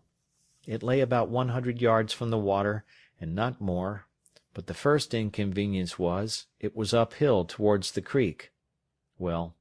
to take away this discouragement, I resolved to dig into the surface of the earth, and so make a declivity. This I began, and it cost me a prodigious deal of pains, but who grudges pains who have their deliverance in view? But when this was worked through, and this difficulty managed, it was still much the same, for I could no more stir the canoe than I could the other boat. Then I measured the distance of ground, and resolved to cut a dock or canal, to bring the water up to the canoe, seeing I could not bring the canoe down to the water. Well, I began this work, and when I began to enter upon it, and calculate how deep it was to be dug, how broad, how the stuff was to be thrown out, I found that, by the number of hands I had, being none but my own, it must have been 10 or 12 years before I could have gone through with it, for the shore lay so high that at the upper end it must have been at least 20 feet deep. So at length, though with great reluctancy, I gave this attempt over also. This grieved me heartily, and now I saw, though too late, the folly of beginning a work before we count the cost, and before we judge rightly of our own strength to go through with it. In the middle of this work I finished my 4th year in this place, and kept my anniversary with the same devotion, and with as much comfort as ever before, for, by a constant study and serious application to the Word of God, and by the assistance of His grace, I gained a different knowledge from what I had before. I entertained different notions of things. I looked now upon the world as a thing remote, which I had nothing to do with, no expectations from, and indeed no desires about.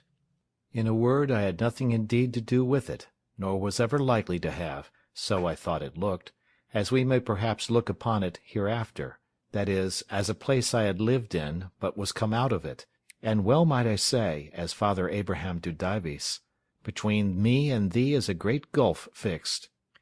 In the first place, I was removed from all the wickedness of the world here. I had neither the lusts of the flesh, the lusts of the eye, nor the pride of life. I had nothing to covet, for I had all that I was now capable of enjoying. I was lord of the whole manor, or, if I pleased, I might call myself king or emperor over the whole country which I had possession of. There were no rivals, I had no competitor, none to dispute sovereignty or command with me. I might have raised ship-loadings of corn, but I had no use for it, so I let as little grow as I thought enough for my occasion. I had tortoise or turtle enough, but now and then one was as much as I could put to any use. I had timber enough to have built a fleet of ships, and I had grapes enough to have made wine, or to have cured into raisins, to have loaded that fleet when it had been built. But all I could make use of was all that was valuable. I had enough to eat and supply my wants, and what was all the rest to me? If I killed more flesh than I could eat, the dog must eat it, or vermin. If I sowed more corn than I could eat, it must be spoiled. The trees that I cut down were lying to rot on the ground. I could make no more use of them but for fuel, and that I had no occasion for but to dress my food. In a word, the nature and experience of things dictated to me, upon just reflection,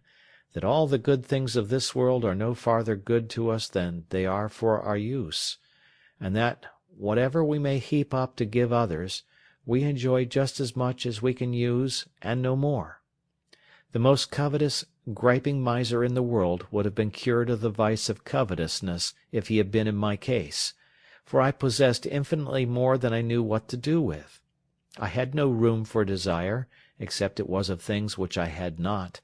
and they were but trifles, though indeed of great use to me. I had, as I hinted before, a parcel of money, as well gold as silver, about 36 pounds sterling.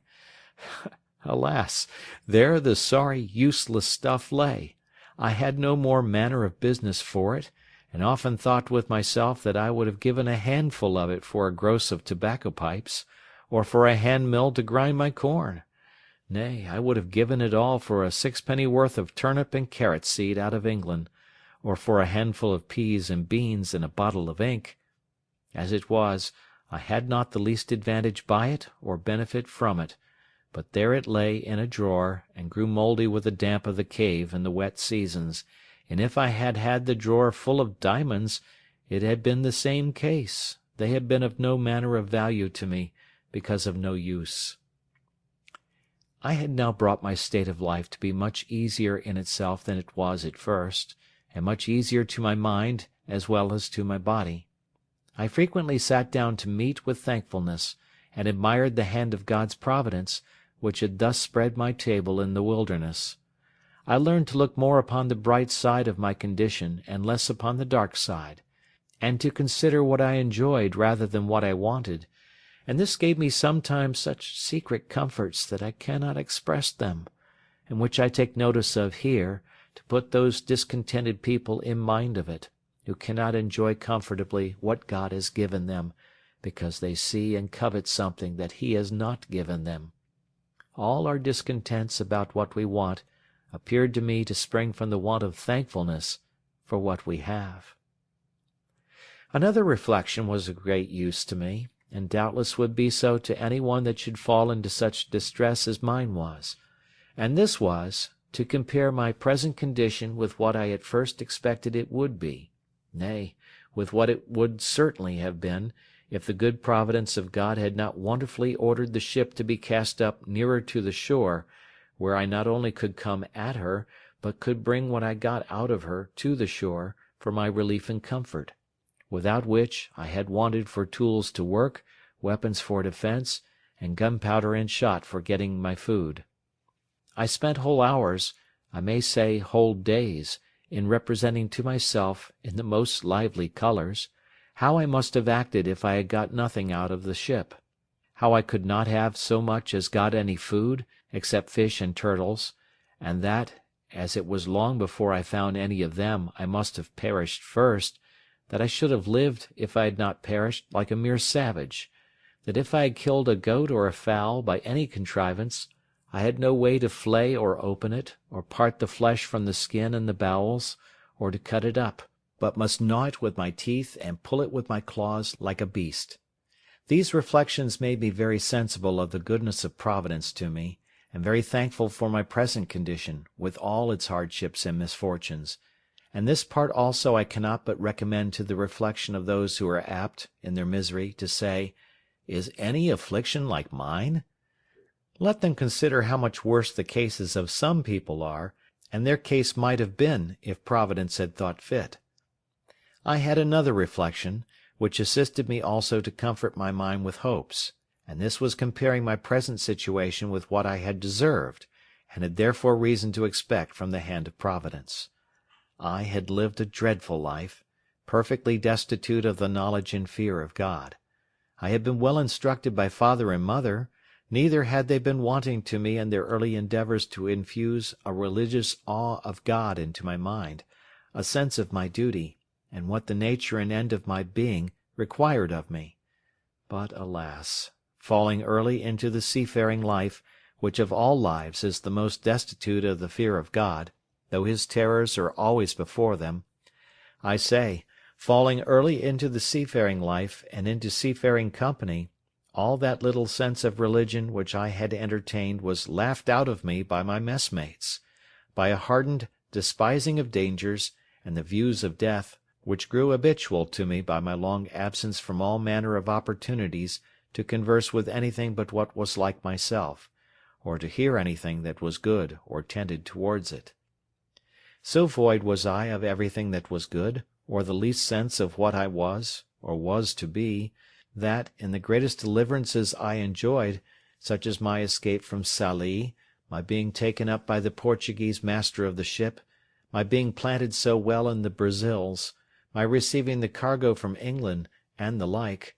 I never had once the words, "Thank God," so much as on my mind, or in my mouth, nor in the greatest distress had I so much as a thought to pray to him, or so much as to say, "Lord, have mercy upon me." No, nor to mention the name of God, unless it was to swear by, and blaspheme it. I had terrible reflections upon my mind for many months, as I have already observed, on account of my wicked and hardened life past; and when I looked about me, and considered what particular providences had attended me since my coming into this place, and how God had dealt bountifully with me, had not only punished me less than my iniquity had deserved, but had so plentifully provided for me, this gave me great hopes that my repentance was accepted, and that God had yet mercy in store for me. With these reflections I worked my mind up, not only to a resignation to the will of God in the present disposition of my circumstances, but even to a sincere thankfulness for my condition, and that I, who was yet a living man, ought not to complain, seeing I had not the due punishment of my sins, that I enjoyed so many mercies which I had no reason to have expected in that place, that I ought never more to repine at my condition, but to rejoice, and to give daily thanks for that daily bread, which nothing but a crowd of wonders could have brought; that I ought to consider I had been fed even by a miracle, even as great as that of feeding Elijah by ravens, nay, by a long series of miracles, and that I could hardly have named a place in the uninhabitable part of the world where I could have been cast more to my advantage, a place where, as I had no society, which was my affliction on one hand, so I found no ravenous beasts, no furious wolves or tigers to threaten my life, no venomous creatures or poisons which I might feed on to my hurt, no savages to murder and devour me. In a word, as my life was a life of sorrow one way, so it was a life of mercy another, and I wanted nothing to make it a life of comfort but to be able to make my sense of God's goodness to me and care over me in this condition be my daily consolation; and after I did make a just improvement on these things, I went away and was no more sad. I had now been here so long that many things which I had brought on shore for my help were either quite gone, or very much wasted and near spent. My ink, as I observed, had been gone some time, all but a very little, which I eked out with water, a little and a little, till it was so pale, it scarce left any appearance of black upon the paper. As long as it lasted I made use of it to minute down the days of the month on which any remarkable thing happened to me, and first, by casting up times past, I remembered that there was a strange concurrence of days in the various providences which befell me, and which, if I had been superstitiously inclined to observe days as fatal or fortunate, I might have had reason to have looked upon with a great deal of curiosity. First, I had observed that the same day that I broke away from my father and friends and ran away to Hull in order to go to sea, the same day afterwards I was taken by the Sallee man-of-war and made a slave. The same day of the year that I escaped out of the wreck of that ship in Yarmouth Roads, that same day year afterwards I made my escape from Sallee in a boat. The same day of the year I was born on, that is the 30th of September, that same day I had my life so miraculously saved 26 years after, when I was cast on shore in this island, so that my wicked life and my solitary life began both on a day. The next thing to my ink being wasted was that of my bread, I mean the biscuit which I brought out of the ship. This I had husbanded to the last degree, allowing myself but one cake of bread a day for above a year, and yet I was quite without bread for near a year before I got any corn of my own, and great reason I had to be thankful that I had any at all, the getting of it being, as has been already observed, next to miraculous. My clothes, too, began to decay. As to linen, I had had none a good while, except some checkered shirts which I found in the chests of the other seamen, and which I carefully preserved, because many times I could bear no other clothes on but a shirt, and it was a very great help to me that I had, among all the men's clothes of the ship, almost 3 dozen of shirts. There were also, indeed, several thick watch coats of the seamen's which were left, but they were too hot to wear. And though it is true that the weather was so violently hot that there was no need of clothes, yet I could not go quite naked, no, though I had been inclined to it, which I was not, nor could I abide the thought of it, though I was alone.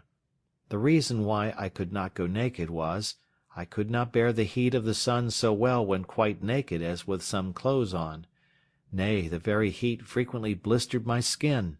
whereas, with a shirt on, the air itself made some motion, and whistling under the shirt was twofold cooler than without it. No more could I ever bring myself to go out in the heat of the sun without a cap or a hat. The heat of the sun, beating with such violence as it does in that place, would give me the headache presently, by darting so directly on my head, without a cap or hat on, so that I could not bear it, whereas if I put on my hat it would presently go away. Upon these views I began to consider about putting the few rags I had, which I called clothes, into some order. I had worn out all the waistcoats I had, and my business was now to try if I could not make jackets out of the great watchcoats which I had by me, and with such other materials as I had, so I set to work tailoring, or rather, indeed, botching, for I made most piteous work of it. However, I made shift to make 2 or 3 new waistcoats, which I hoped would serve me a great while. As for breeches or drawers, I made but a very sorry shift indeed till afterwards. I have mentioned that I saved the skins of all the creatures that I killed, I mean 4-footed ones, and I had them hung up, stretched out with sticks in the sun, by which means some of them were so dry and hard that they were fit for little, but others were very useful. The first thing I made of these was a great cap for my head, with the hair on the outside, to shoot off the rain, and this I performed so well, that after I made me a suit of clothes wholly of these skins, that is to say, a waistcoat, and breeches open at the knees, and both loose, for they were rather wanting to keep me cool than to keep me warm.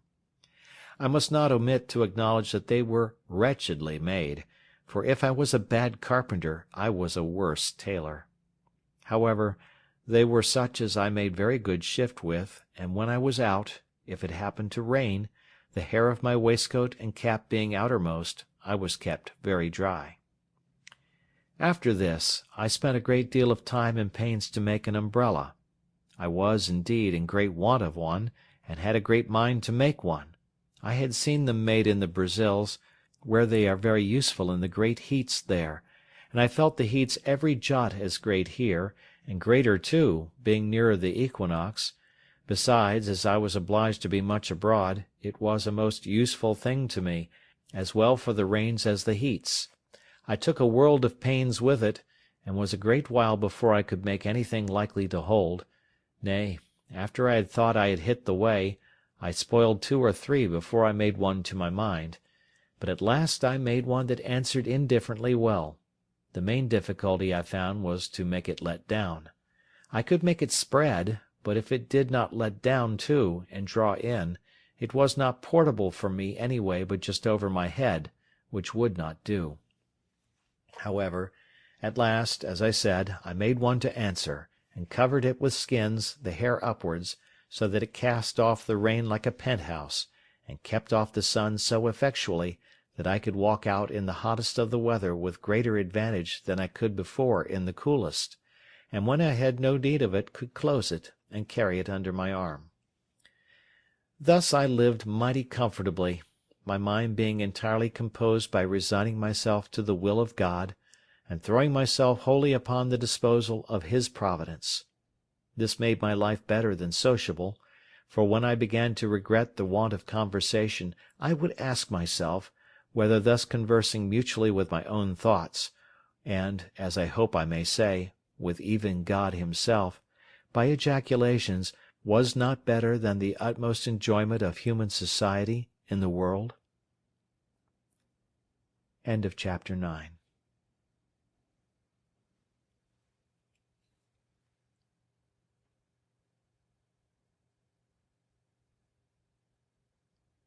Chapter 10. Tames Goats.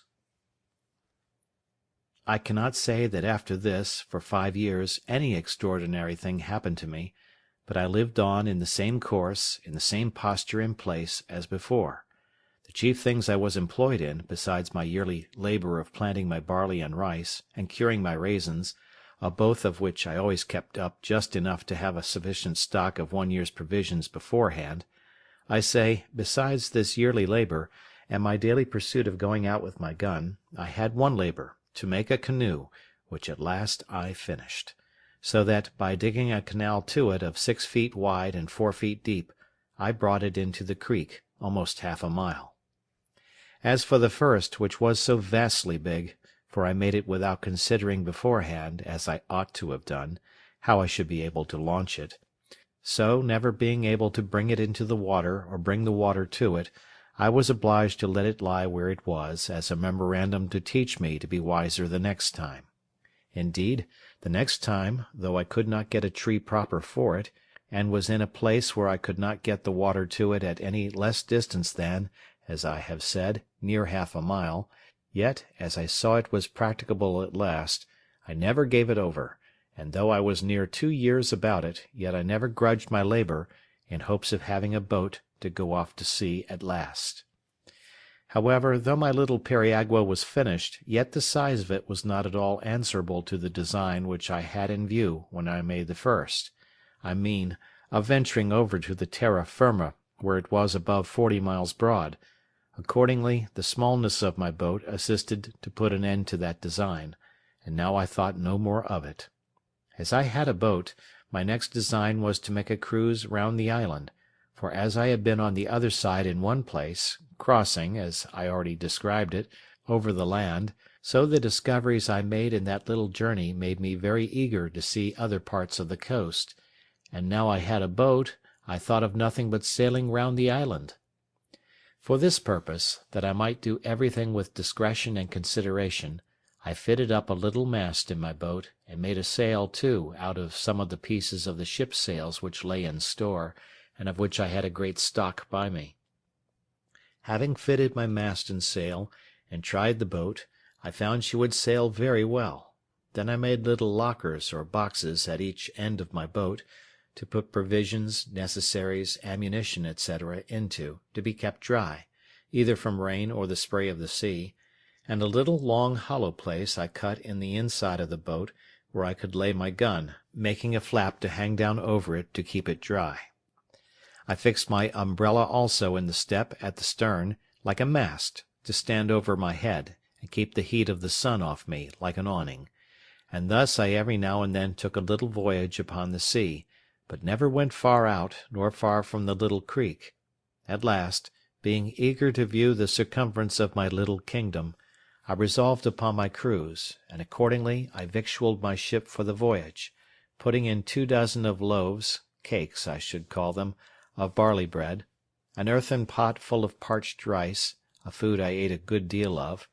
and a little bottle of rum, half a goat, and powder and shot for killing more, and 2 large watch coats, of those which, as I mentioned before, I had saved out of the seamen's chests. These I took, one to lie upon, and the other to cover me in the night. It was the 6th of November, in the 6th year of my reign, or my captivity, which you please, that I set out on this voyage, and I found it much longer than I expected, for though the island itself was not very large, yet when I came to the east side of it, I found a great ledge of rocks lay out about 2 leagues into the sea, some above water, some under it, and beyond that a shoal of sand, lying dry half a league more, so that I was obliged to go a great way out to sea to double the point. When I first discovered them, I was going to give over my enterprise and come back again, not knowing how far it might oblige me to go out to sea, and above all doubting how I should get back again. So I came to an anchor, for I had made a kind of an anchor with a piece of a broken grappling which I got out of the ship. Having secured my boat, I took my gun and went on shore, climbing up a hill, which seemed to overlook that point where I saw the full extent of it, and resolved to venture. In my viewing the sea from that hill where I stood, I perceived a strong, and indeed a most furious current, which ran to the east, and even came close to the point, and I took the more notice of it because I saw there might be some danger that when I came into it I might be carried out to sea by the strength of it, and not be able to make the island again; and indeed, had I not got first upon this hill, I believe it would have been so, for there was the same current on the other side the island, only that it set off at a further distance, and I saw that there was a strong eddy under the shore, so I had nothing to do but to get out of the first current, and I should presently be in an eddy. I lay here, however, 2 days, because the wind blowing pretty fresh at east-south-east, and that being just contrary to the current, made a great breach of the sea upon the point, so that it was not safe for me to keep too close to the shore for the breach, nor to go too far off because of the stream. The 3rd day, in the morning, the wind having abated overnight, the sea was calm, and I ventured; but I am a warning to all rash and ignorant pilots, for no sooner was I come to the point, when I was not even my boat's length from the shore, but I found myself in a great depth of water, and a current like the sluice of a mill. It carried my boat along with it with such violence that all I could do could not keep her so much as on the edge of it; but I found it hurried me farther and farther out from the eddy, which was on my left hand. There was no wind stirring to help me, and all I could do with my paddles signified nothing, and now I began to give myself over for lost; for as the current was on both sides of the island, I knew in a few leagues' distance they must join again, and then I was irrecoverably gone, nor did I see any possibility of avoiding it, so that I had no prospect before me but of perishing, not by the sea, for that was calm enough, but of starving from hunger. I had, indeed, found a tortoise on the shore, as big almost as I could lift, and had tossed it into the boat; and I had a great jar of fresh water, that is to say, one of my earthen pots; but what was all this to being driven into the vast ocean, where, to be sure, there was no shore, no mainland or island, for 1,000 leagues at least? And now I saw how easy it was for the providence of God to make even the most miserable condition of mankind worse. Now I looked back upon my desolate, solitary island as the most pleasant place in the world, and all the happiness my heart could wish for was to be but there again. I stretched out my hands to it with eager wishes. "O happy desert!" said I shall never see thee more. O miserable creature, whither am I going?" Then I reproached myself with my unthankful temper, and that I had repined at my solitary condition, and now what would I give to be on shore there again? Thus we never see the true state of our condition till it is illustrated to us by its contraries,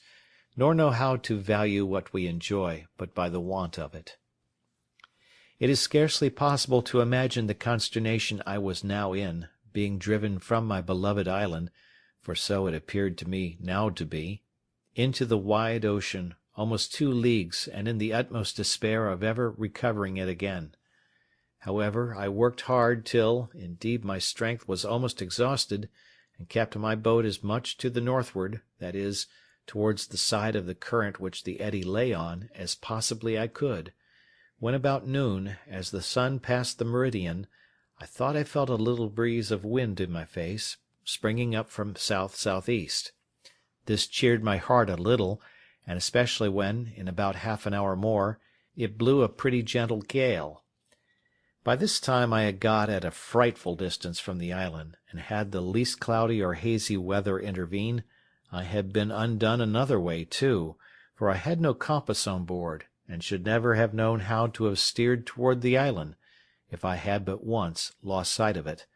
but the weather continuing clear, I applied myself to get up my mast again, and spread my sail, standing away to the north as much as possible, to get out of the current. Just as I had set my mast and sail, and the boat began to stretch away, I saw even by the clearness of the water some alteration of the current was near, for where the current was so strong the water was foul; but perceiving the water clear, I found the current abate, and presently I found to the east, at about half a mile, a breach of the sea upon some rocks. These rocks I found caused the current to part again, and as the main stress of it ran away more southerly, leaving the rocks to the northeast, so the other returned by the repulse of the rocks, and made a strong eddy, which ran back again to the northwest with a very sharp stream. They who know what it is to have a reprieve brought to them upon the ladder, or to be rescued from thieves just going to murder them, or who have been in such extremities, may guess what my present surprise of joy was, and how gladly I put my boat into the stream of this eddy, and the wind also freshening, how gladly I spread my sail to it, running cheerfully before the wind, and with a strong tide or eddy underfoot. This eddy carried me about a league on my way back again, directly towards the island,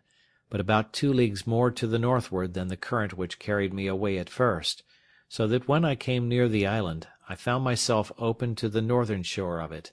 that is to say, the other end of the island, opposite to that which I went out from.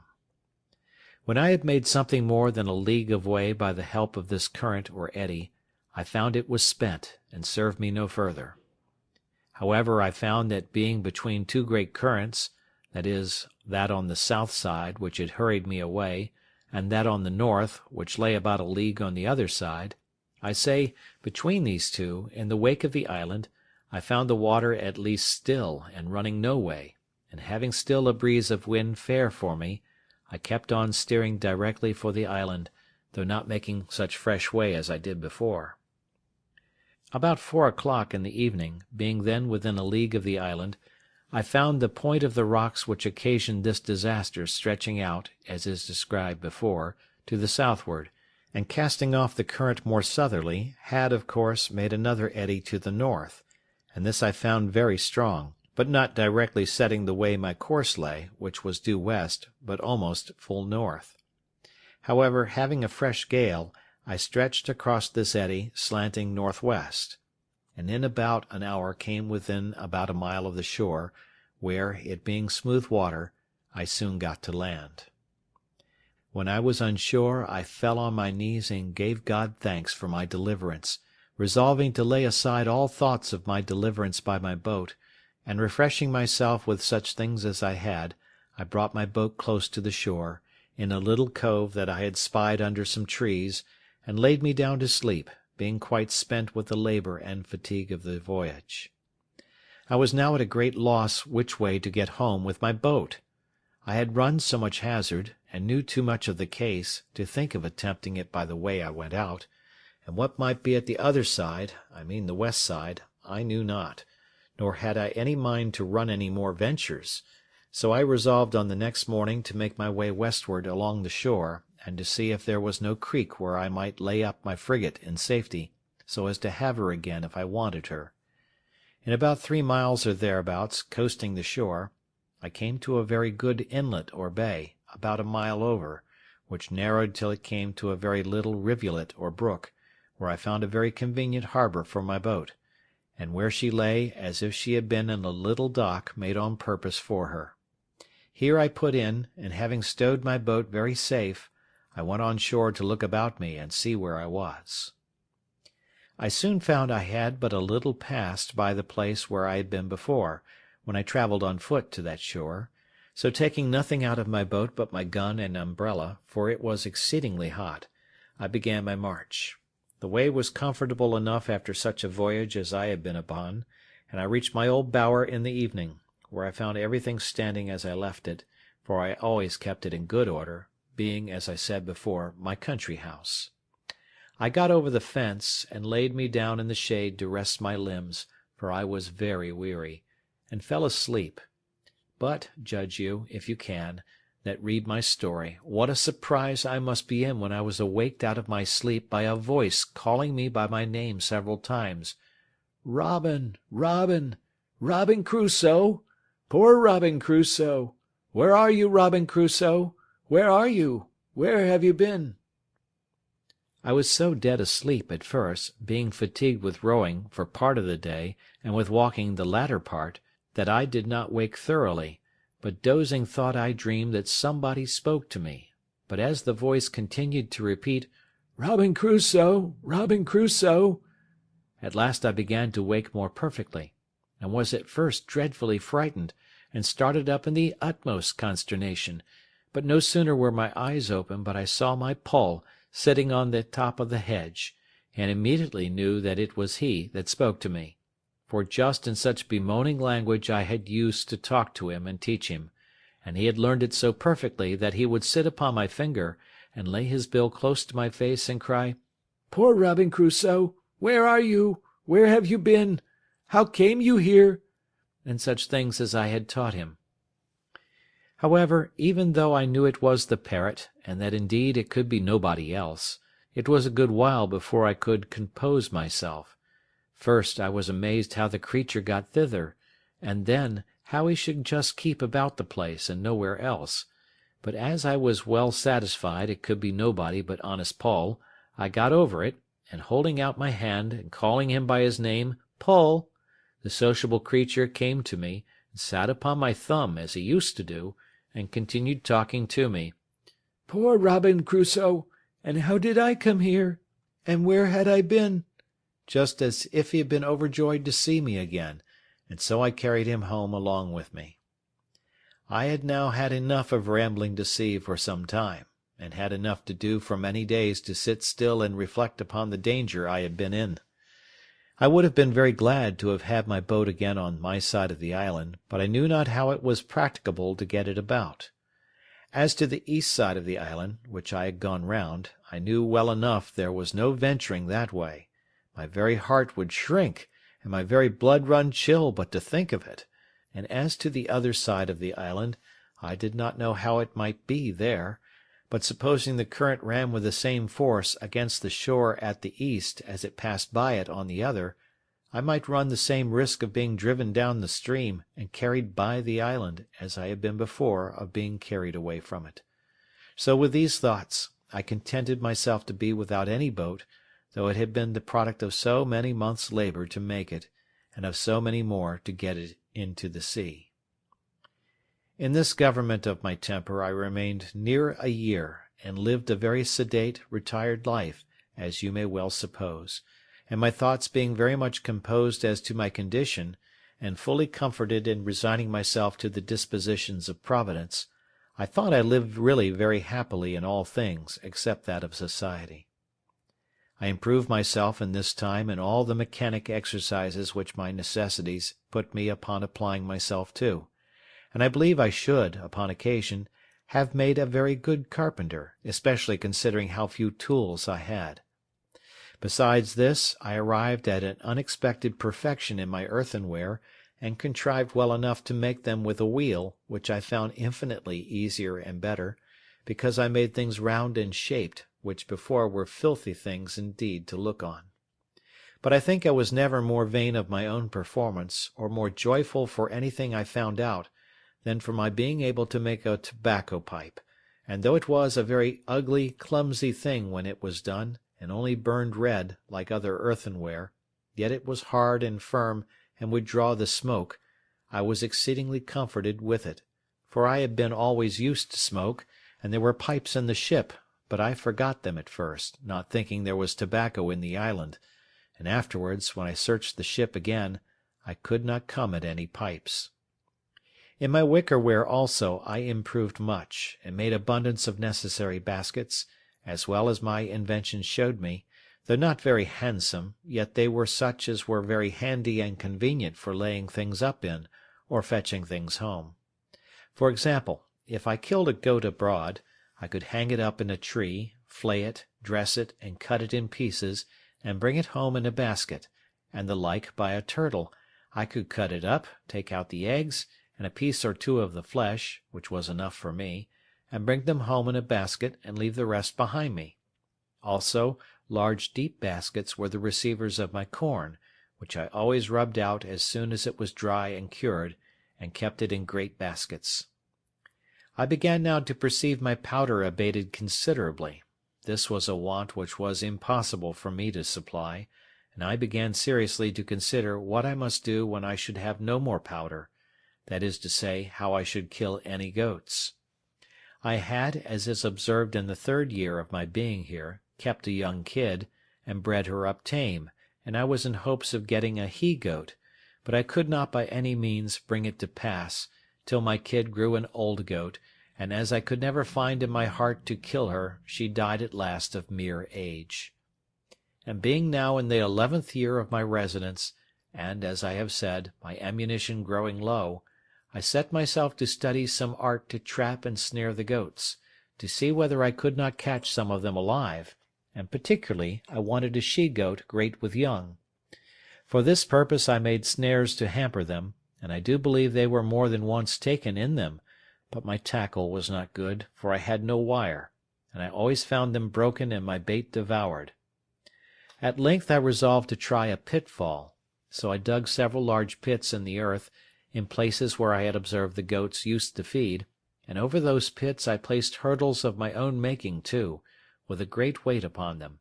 and several times I put ears of barley and dry rice without setting the trap, and I could easily perceive that the goats had gone in and eaten up the corn, for I could see the marks of their feet.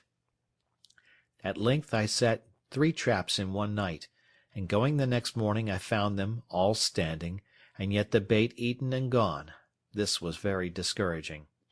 However, I altered my traps, and not to trouble you with particulars, going one morning to see my traps, I found in one of them a large old he-goat, and in one of the others 3 kids, a male and 2 females. As to the old one, I knew not what to do with him. He was so fierce I durst not go into the pit to him, that is to say, to bring him away alive, which was what I wanted. I could have killed him, but that was not my business, nor would it answer my end, so I even let him out, and he ran away as if he had been frightened out of his wits. But I did not then know what I afterwards learned, that hunger will tame a lion. If I had let him stay 3 or 4 days without food, and then have carried him some water to drink and then a little corn, he would have been as tame as one of the kids, for they are mighty sagacious, tractable creatures where they are well used.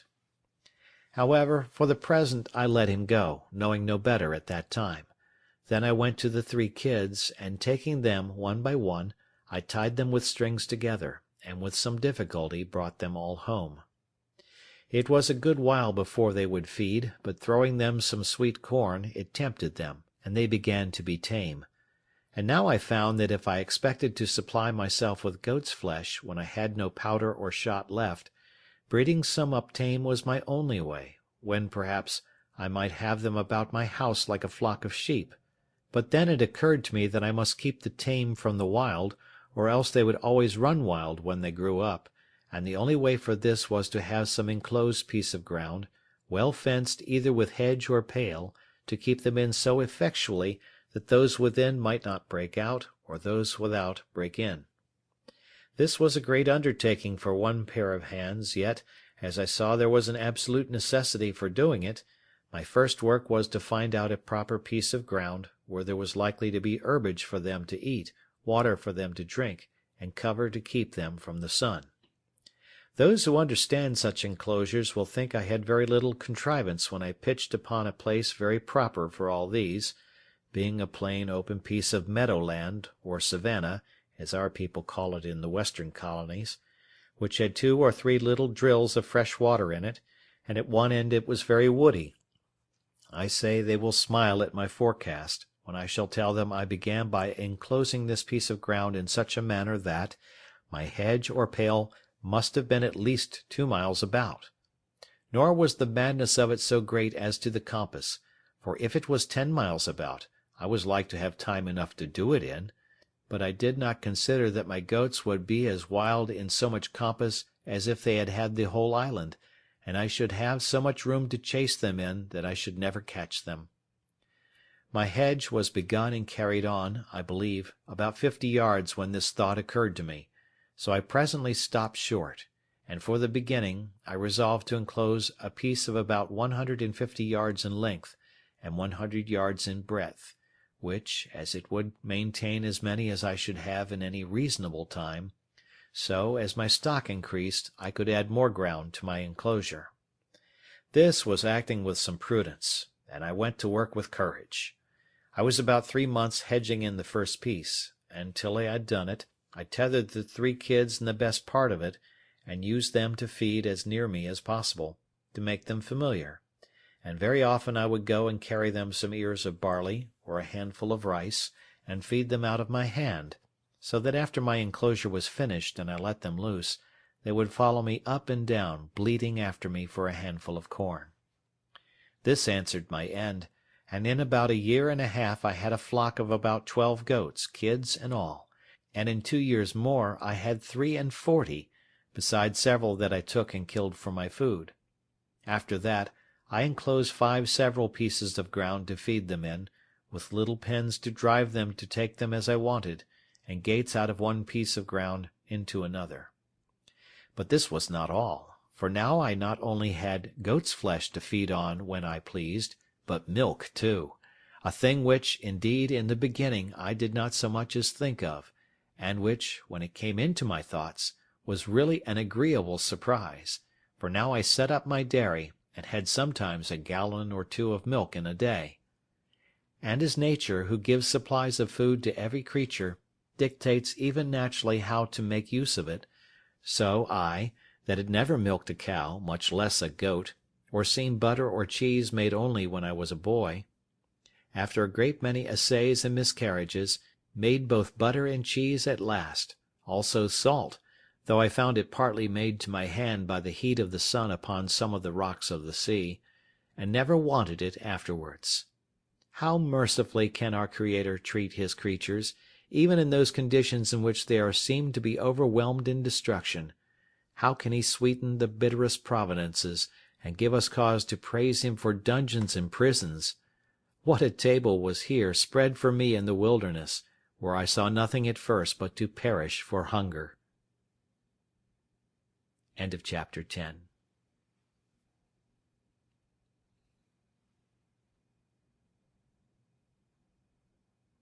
Chapter 11. Finds print of man's foot on the sand. It would have made a Stoic smile to have seen me and my little family sit down to dinner. There was my Majesty the Prince and Lord of the whole island. I had the lives of all my subjects at my absolute command. I could hang, draw, give liberty, and take it away, and no rebels among all my subjects. Then to see how like a king I dined, too, all alone, attended by my servants. Paul, as if he had been my favourite, was the only person permitted to talk to me. My dog, who was now grown old and crazy, and had found no species to multiply his kind upon, sat always at my right hand, and 2 cats, one on one side of the table and one on the other, expecting now and then a bit from my hand as a mark of especial favour. But these were not the 2 cats which I brought on shore at first, for they were both of them dead, and had been interred near my habitation by my own hand, but one of them having multiplied by I know not what kind of creature, these were 2 which I had preserved tame, whereas the rest ran wild in the woods, and became indeed troublesome to me at last, for they would often come into my house and plunder me too, till at last I was obliged to shoot them, and did kill a great many. At length they left me. With this attendance, and in this plentiful manner I lived, neither could I be said to want anything but society, and of that, some time after this, I was likely to have too much. I was something impatient, as I have observed, to have the use of my boat, though very loath to run any more hazards, and therefore sometimes I sat contriving ways to get her about the island, and at other times I sat myself down contented enough without her. But I had a strange uneasiness in my mind to go down to the point of the island where, as I have said in my last ramble, I went up the hill to see how the shore lay, and how the current set, that I might see what I had to do. This inclination increased upon me every day, and at length I resolved to travel thither by land, following the edge of the shore. I did so, but had any one in England met such a man as I was, it must either have frightened him or raised a great deal of laughter, and as I frequently stood still to look at myself, I could not but smile at the notion of my travelling through Yorkshire with such an equipage, and in such a dress. Be pleased to take a sketch of my figure, as follows. I had a great high shapeless cap, made of a goat's skin, with a flap hanging down behind, as well to keep the sun from me as to shoot the rain off from running into my neck, nothing being so hurtful in these climates as the rain upon the flesh under the clothes. I had a short jacket of goatskin, the skirts coming down to about the middle of the thighs, and a pair of open-kneed breeches of the same. The breeches were made of the skin of an old he-goat, whose hair hung down such a length on either side that, like pantaloons, it reached to the middle of my legs.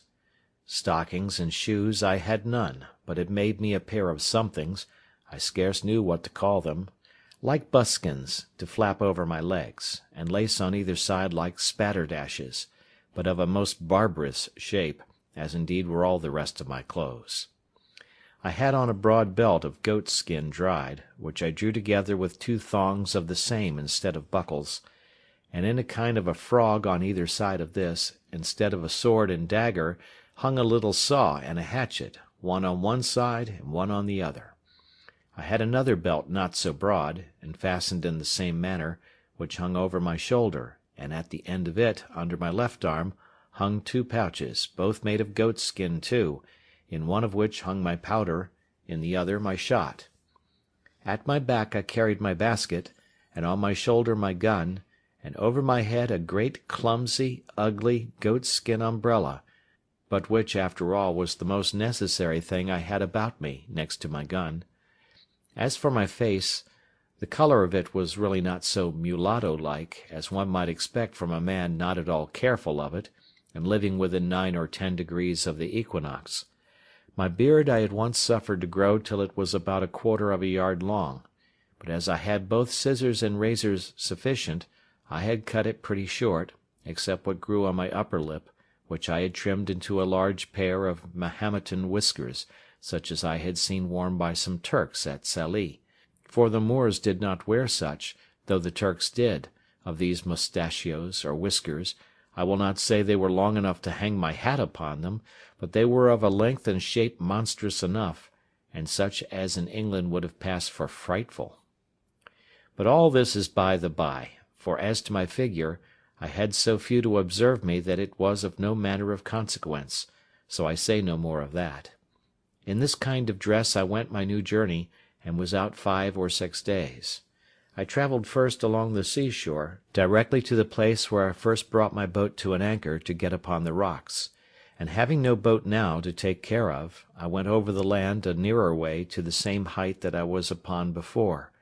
when, looking forward to the points of the rocks which lay out, and which I was obliged to double with my boat, as is said above, I was surprised to see the sea all smooth and quiet, no rippling, no motion, no current, any more there than in other places. I was at a strange loss to understand this, and resolved to spend some time in the observing it, to see if nothing from the sets of the tide had occasioned it. But I was presently convinced how it was, that is, that the tide of ebb setting from the west, and joining with the current of waters from some great river on the shore, must be the occasion of this current, and that, according as the wind blew more forcibly from the west or from the north, this current came nearer or went farther from the shore. For waiting thereabouts till evening, I went up to the rock again, and then the tide of ebb being made, I plainly saw the current again as before, only that it ran farther off, being near 1/2 league from the shore, whereas in my case it set close upon the shore, and hurried me and my canoe along with it, which at another time it would not have done. This observation convinced me that I had nothing to do but to observe the ebbing and the flowing of the tide, and I might very easily bring my boat about the island again. But when I began to think of putting it in practice, I had such terror upon my spirits at the remembrance of the danger I had been in, that I could not think of it again with any patience. But, on the contrary, I took up another resolution, which was more safe, though more laborious, and this was, that I would build, or rather make, me another periagua or canoe, and so have one for one side of the island, and one for the other. You are to understand that now I had, as I may call it, 2 plantations in the island, one my little fortification or tent, with a wall about it, under the rock, with a cave behind me, which by this time I had enlarged into several apartments or caves, one within another. One of these, which was the driest and largest, and had a door out beyond my wall or fortification, that is to say, beyond where my wall joined to the rock, was all filled up with the large earthen pots of which I have given an account, and with 14 or 15 great baskets, which would hold 5 or 6 bushels each, where I laid up my stores of provisions, especially my corn, some in the ear, cut off short from the straw, and the other rubbed out with my hand. As for my wall, made as before with long stakes or piles, those piles grew all like trees, and were by this time grown so big, and spread so very much, that there was not the least appearance to anyone's view of any habitation behind them. Near this dwelling of mine, but a little farther within the land, and upon lower ground, lay my 2 pieces of corn land, which I kept duly cultivated and sowed, and which duly yielded me their harvest in its season, and whenever I had occasion for more corn, I had more land adjoining as fit as that. Besides this, I had my country seat, and I had now a tolerable plantation there also. For first, I had my little bower, as I called it, which I kept in repair. That is to say, I kept the hedge which encircled it in constantly fitted up to its usual height, the ladder standing always in the inside. I kept the trees, which at first were no more than stakes, but were now grown very firm and tall, always cut, so that they might spread and grow thick and wild, and make the more agreeable shade, which they did effectually, to my mind. In the middle of this I had my tent always standing, being a piece of a sail spread over poles, set up for that purpose, and which never wanted any repair or renewing, and under this I had made me a squab or couch with the skins of the creatures I had killed, and with other soft things, and a blanket laid on them, such as belonged to our sea-bedding, which I had saved, and a great watch-coat to cover me. And here, whenever I had occasion to be absent from my chief seat, I took up my country habitation. Adjoining to this I had my enclosures for my cattle, that is to say, my goats, and I had taken an inconceivable deal of pains to fence and enclose this ground. I was so anxious to see it kept entire, lest the goats should break through, that I never left off till, with infinite labour, I had stuck the outside of the hedge so full of small stakes, and so near to one another, that it was rather a pale than a hedge, and there was scarce room to put a hand through between them, which afterwards, when those stakes grew, as they all did in the next rainy season, made the enclosure strong like a wall, indeed stronger than any wall. This will testify for me that I was not idle, and that I spared no pains to bring to pass whatever appeared necessary for my comfortable support; for I considered the keeping up a breed of tame creatures thus at my hand would be a living magazine of flesh, milk, butter, and cheese for me as long as I lived in the place, if it were to be 40 years, and that keeping them in my reach depended entirely upon my perfecting my enclosures to such a degree that I might be sure of keeping them together, which by this method, indeed, I so effectually secured, that when these little stakes began to grow, I had planted them so very thick that I was forced to pull some of them up again. In this place also I had my grapes growing, which I principally depended on for my winter store of raisins, and which I never failed to preserve very carefully, as the best and most agreeable dainty of my whole diet; and indeed they were not only agreeable, but medicinal, wholesome, nourishing, and refreshing to the last degree. As this was also about half-way between my other habitation and the place where I had laid up my boat, I generally stayed and lay here in my way thither, for I used frequently to visit my boat, and I kept all things about or belonging to her in very good order. Sometimes I went out in her to divert myself, but no more hazardous voyages would I go, scarcely ever above a stone's cast or two from the shore, I was so apprehensive of being hurried out of my knowledge again by the currents or winds, or any other accident. But now I come to a new scene of my life. It happened one day, about noon, going towards my boat, I was exceedingly surprised with the print of a man's naked foot on the shore, which was very plain to be seen on the sand. I stood like one thunderstruck, or as if I had seen an apparition. I listened, I looked round me, but I could hear nothing, nor see anything. I went up to a rising ground to look farther. I went up the shore and down the shore, but it was all one. I could see no other impression but that one. I went to it again to see if there were any more, and to observe if it might not be my fancy, but there was no room for that, for there was exactly the print of a foot, toes, heel, and every part of a foot. How it came thither I knew not, nor could I in the least imagine, but after innumerable fluttering thoughts, like a man perfectly confused and out of myself, I came home to my fortification, not feeling, as we say, the ground I went on, but terrified to the last degree, looking behind me at every 2 or 3 steps, mistaking every bush and tree, and fancying every stump at a distance to be a man. Nor is it possible to describe how many various shapes my affrighted imagination represented things to me in, how many wild ideas were found every moment in my fancy, and what strange, unaccountable whimsies came into my thoughts by the way. When I came to my castle, for so I think I called it ever after this, I fled into it like one pursued. Whether I went over by the ladder, as first contrived, or went in at the hole in the rock, which I had called a door, I cannot remember. No, nor could I remember the next morning, for never frightened hare fled to cover, or fox to earth, with more terror of mind than I to this retreat. I slept none that night. The farther I was from the occasion of my fright, the greater my apprehensions were, which is something contrary to the nature of such things, and especially to the usual practice of all creatures in fear. But I was so embarrassed with my own frightful ideas of the thing, that I formed nothing but dismal imaginations to myself, even though I was now a great way off.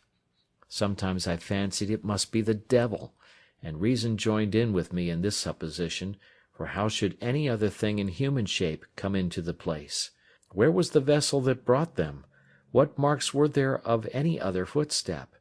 And how was it possible a man should come there? But then, to think that Satan should take human shape upon him in such a place, where there could be no manner of occasion for it, but to leave the print of his foot behind him, and that even for no purpose too, for he could not be sure I should see it, this was an amusement the other way. I considered that the devil might have found out abundance of other ways to have terrified me than this of the single print of a foot, that as I lived quite on the other side of the island, he would never have been so simple as to leave a mark in a place where it was 10,000 to 1 whether I should ever see it or not, and in the sand too, which the first surge of the sea upon a high wind would have defaced entirely. All this seemed inconsistent with the thing itself, and with all the notions we usually entertain of the subtlety of the devil. Abundance of such things as these assisted to argue me out of all apprehensions of its being the devil, and I presently concluded then that it must be some more dangerous creature, that is, that it must be some of the savages of the mainland opposite who had wandered out to sea in their canoes, and either driven by the currents or by contrary winds had made the island and had been on shore, but were gone away again to sea, being as loath perhaps to have stayed in this desolate island as I would have been to have had them. While these reflections were rolling in my mind, I was very thankful in my thoughts that I was so happy as not to be thereabouts at that time, or that they did not see my boat, by which they would have concluded that some inhabitants had been in the place, and perhaps have searched farther for me. Then terrible thoughts racked my imagination about their having found out my boat, and that there were people here, and that, if so, I should certainly have them come again in greater numbers and devour me, that if it should happen that they should not find me, yet they would find my enclosure, destroy all my corn, and carry away all my flock of tame goats, and I should perish at last for mere want. Thus my fear banished all my religious hope, all that former confidence in God, which was founded upon such wonderful experience as I had had of his goodness, as if he that had fed me by miracle hitherto could not preserve by his power the provision which he had made for me by his goodness. I reproached myself with my laziness, that would not sow any more corn one year than would just serve me till the next season, as if no accident could intervene to prevent my enjoying the crop that was upon the ground. And this I thought so just a reproof, that I resolved for the future to have 2 or 3 years' corn beforehand, so that, whatever might come, I might not perish for want of bread. How strange a chequer work of Providence is the life of man, and by what secret different springs are the affections hurried about, as different circumstances present! To-day we love what tomorrow we hate. To-day we seek what tomorrow we shun. To-day we desire what tomorrow we fear, nay, even tremble at the apprehensions of. This was exemplified in me at this time, in the most lively manner imaginable, for I, whose only affliction was that I seemed banished from human society, that I was alone, circumscribed by the boundless ocean, cut off from mankind, and condemned to what I call silent life, that I was as one whom heaven thought not worthy to be numbered among the living, or to appear among the rest of his creatures, that to have seen one of my own species would have seemed to me a raising me from death to life, and the greatest blessing that heaven itself, next to the supreme blessing of salvation, could bestow.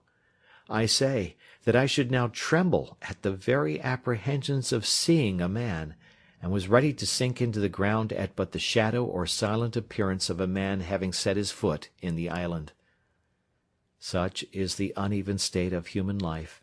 and it afforded me a great many curious speculations afterwards, when I had a little recovered my first surprise. I considered that this was the station of life the infinitely wise and good providence of God had determined for me, that as I could not foresee what the ends of divine wisdom might be in all this, so I was not to dispute his sovereignty,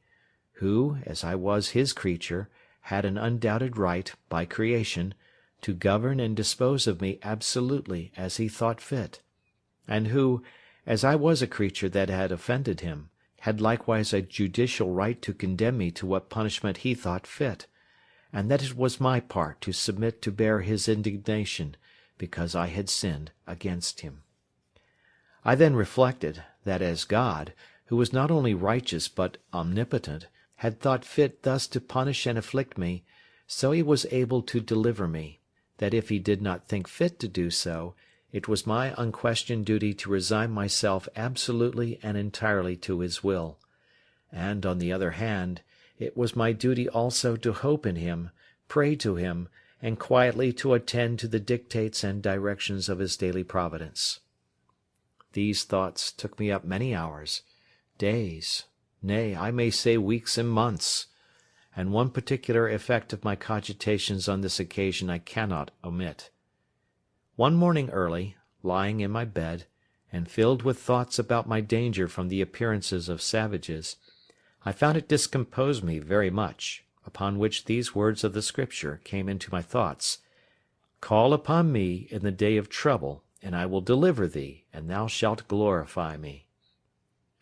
Upon this, rising cheerfully out of my bed, my heart was not only comforted, but I was guided and encouraged to pray earnestly to God for deliverance.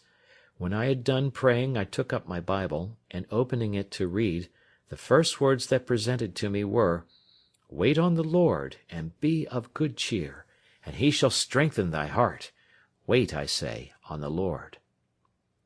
It is impossible to express the comfort this gave me. In answer, I thankfully laid down the book, and was no more sad, at least on that occasion. In the middle of these cogitations, apprehensions, and reflections, it came into my thoughts one day that all this might be a mere chimera of my own, and that this foot might be the print of my own foot when I came on shore from my boat. This cheered me up a little too, and I began to persuade myself it was all a delusion, that it was nothing else but my own foot, and why might I not come that way from the boat, as well as I was going that way to the boat? Again, I considered also that I could by no means tell for certain where I had trod, and where I had not, and that if at last this was only the print of my own foot, I had played the part of those fools who try to make stories of spectres and apparitions, and then are frightened at them more than anybody.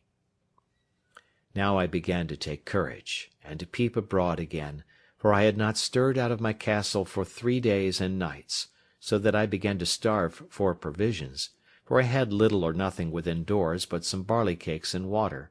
Then I knew that my goats wanted to be milked too, which usually was my evening diversion, and the poor creatures were in great pain and inconvenience for want of it,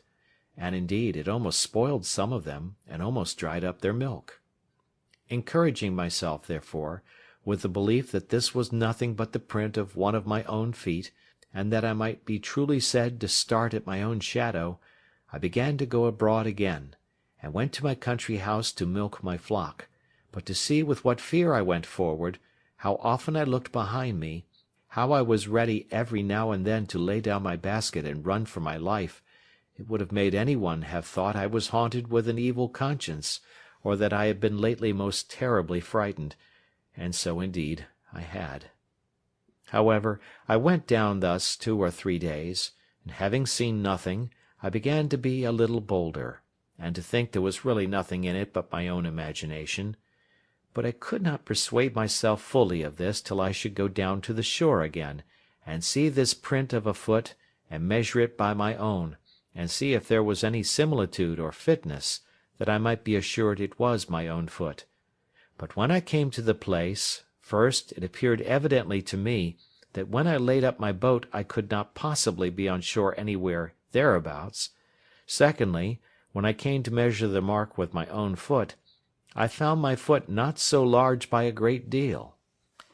Both these things filled my head with new imaginations, and gave me the vapours again to the highest degree, so that I shook with cold like one in an ague, and I went home again filled with the belief that some man or men had been on shore there, or, in short, that the island was inhabited, and I might be surprised before I was aware, and what course to take for my security I knew not.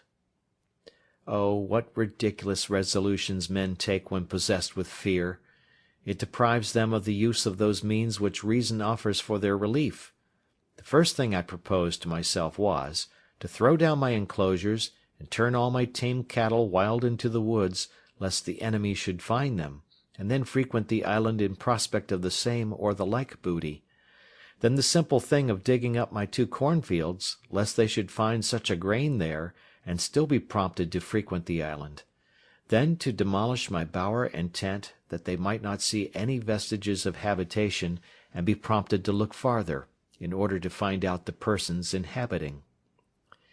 These were the subjects of the first night's cogitations after I was come home again, while the apprehensions which had so overrun my mind were fresh upon me, and my head was full of vapours. Thus fear of danger is 10,000 times more terrifying than danger itself, when apparent to the eyes, and we find the burden of anxiety greater, by much, than the evil which we are anxious about. And what was worse than all this, I had not that relief in this trouble that from the resignation I used to practise I hoped to have. I looked, I thought, like Saul, who complained not only that the Philistines were upon him, but that God had forsaken him, for I did not now take due ways to compose my mind, by crying to God in my distress, and resting upon his providence, as I had done before, for my defence and deliverance, which, if I had done, I had at least been more cheerfully supported under this new surprise, and perhaps carried through it with more resolution.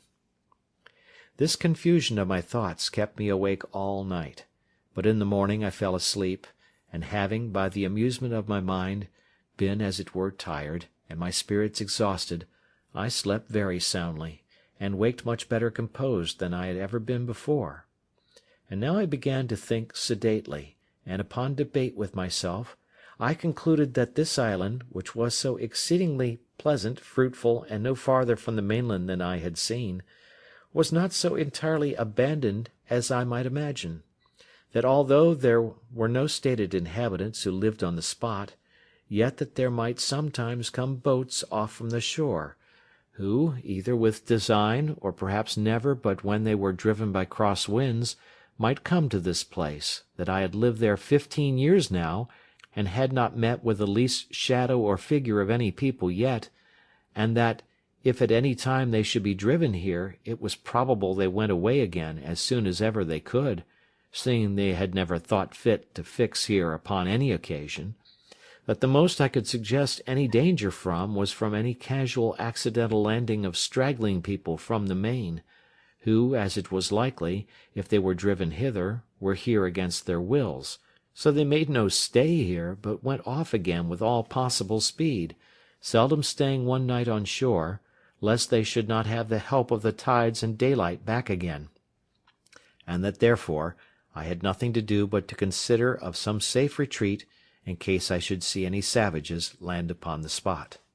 Now I began sorely to repent that I had dug my cave so large as to bring a door through again, which door, as I said, came out beyond where my fortification joined to the rock. Upon maturely considering this, therefore, I resolved to draw me a second fortification, in the manner of a semicircle, at a distance from my wall, just where I had planted a double row of trees about 12 years before, of which I made mention, these trees having been planted so thick before, they wanted but few piles to be driven between them, that they might be thicker and stronger, and my wall would be soon finished. So that I had now a double wall, and my outer wall was thickened with pieces of timber, old cables, and everything I could think of to make it strong, having in it 7 little holes, about as big as I might put my arm out at. In the inside of this I thickened my wall to about 10 feet thick, with continually bringing earth out of my cave, and laying it at the foot of the wall, and walking upon it, and through the 7 holes I contrived to plant the muskets, of which I took notice that I had got 7 on shore, out of the ship. These I planted like my cannon, and fitted them into frames, that held them like a carriage, so that I could fire all the 7 guns in 2 minutes' time. This wall I was many a weary month in finishing, and yet never thought myself safe till it was done. When this was done, I stuck all the ground without my wall, for a great length every way, as full with stakes or sticks of the osier-like wood, which I found so apt to grow, as they could well stand, insomuch that I believe I might set in near 20,000 of them, leaving a pretty large space between them and my wall, that I might have room to see an enemy, and that they might have no shelter from the young trees, if they attempted to approach my outer wall. Thus in 2 years' time I had a thick grove, and in 5 or 6 years' time I had a wood before my dwelling, growing so monstrously thick and strong that it was indeed perfectly impassable, and no men, of what kind soever, could ever imagine that there was anything beyond it, much less a habitation. As to the way which I proposed to myself to go in and out, for I left no avenue, it was by setting 2 ladders, one to a part of the rock which was low, and then broke in, and left room to place another ladder upon that, so when the 2 ladders were taken down no man living could come down to me without doing himself mischief, and if they had come down they were still on the outside of my outer wall. Thus I took all the measures human prudence could suggest for my own preservation, and it will be seen at length that they were not altogether without just reason, though I foresaw nothing at that time more than my mere fear suggested to me. End of chapter 11.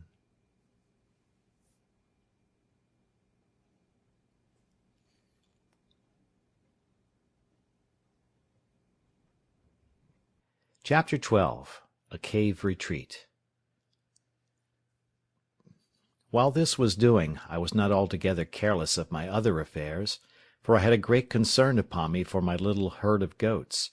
They were not only a ready supply to me on every occasion, and began to be sufficient for me, without the expense of powder and shot, but also without the fatigue of hunting after the wild ones, and I was loath to lose the advantage of them, and to have them all to nurse up over again.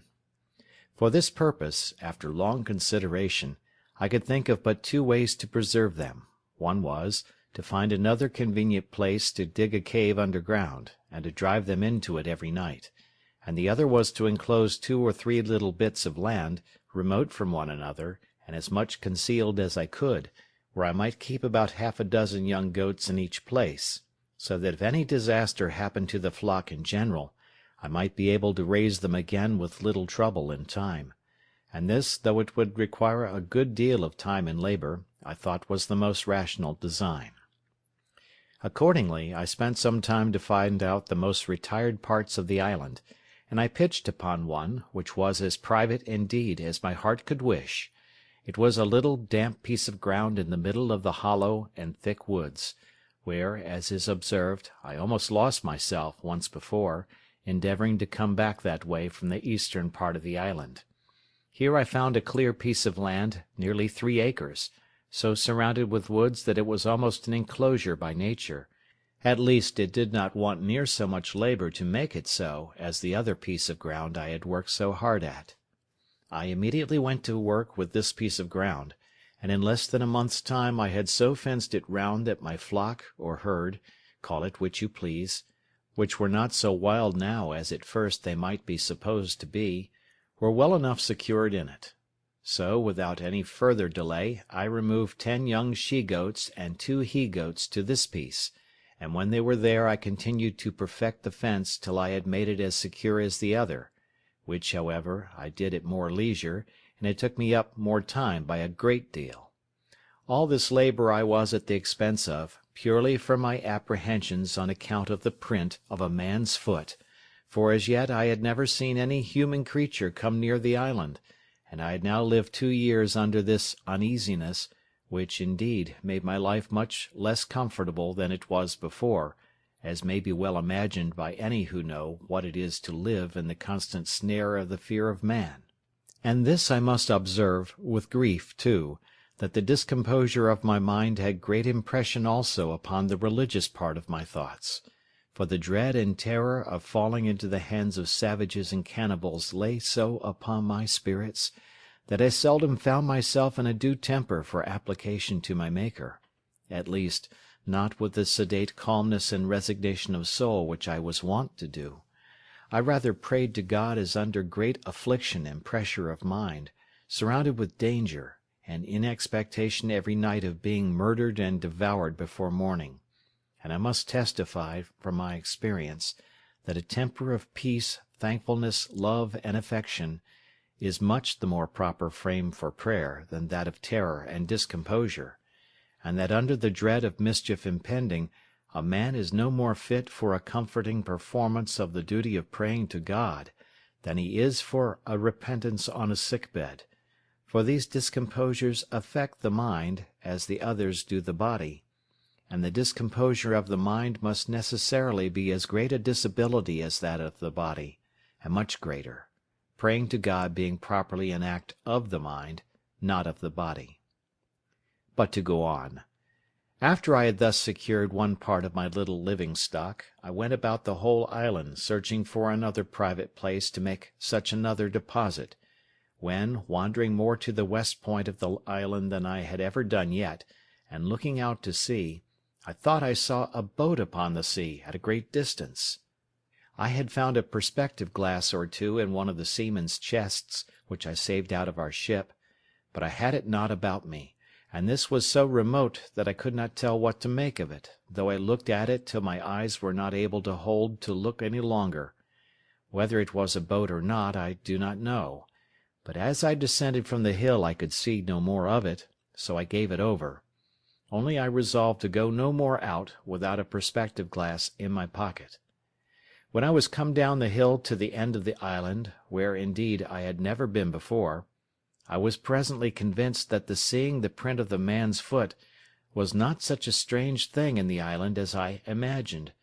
but that it was a special providence that I was cast upon the side of the island where the savages never came. I should easily have known that nothing was more frequent than for the canoes from the main, when they happened to be a little too far out at sea, to shoot over to that side of the island for harbour. Likewise, as they often met and fought in their canoes, the victors, having taken any prisoners, would bring them over to the shore, where, according to their dreadful customs, being all cannibals, they would kill and eat them, of which hereafter. When I was come down the hill to the shore, as I said above, being the southwest point of the island, I was perfectly confounded and amazed, nor is it possible for me to express the horror of my mind at seeing the shore spread with skulls, hands, feet, and other bones of human bodies, and particularly I observed a place where there had been a fire made, and a circle dug in the earth, like a cockpit, where I supposed the savage wretches had sat down to their human feastings upon the bodies of their fellow creatures. I was so astonished with the sight of these things that I entertained no notions of any danger to myself from it for a long while. All my apprehensions were buried in the thoughts of such a pitch of inhuman, hellish brutality, and the horror of the degeneracy of human nature, which, though I had heard of it often, yet I never had so near a view of before. In short, I turned away my face from the horrid spectacle, my stomach grew sick, and I was just at the point of fainting, when nature discharged the disorder from my stomach, and having vomited with uncommon violence, I was a little relieved, but could not bear to stay in the place a moment. So I got up the hill again with all the speed I could, and walked on towards my own habitation. When I came a little out of that part of the island, I stood still a while, as amazed, and then, recovering myself, I looked up with the utmost affection of my soul, and with a flood of tears in my eyes, gave God thanks, that had cast my first lot in a part of the world where I was distinguished from such dreadful creatures as these,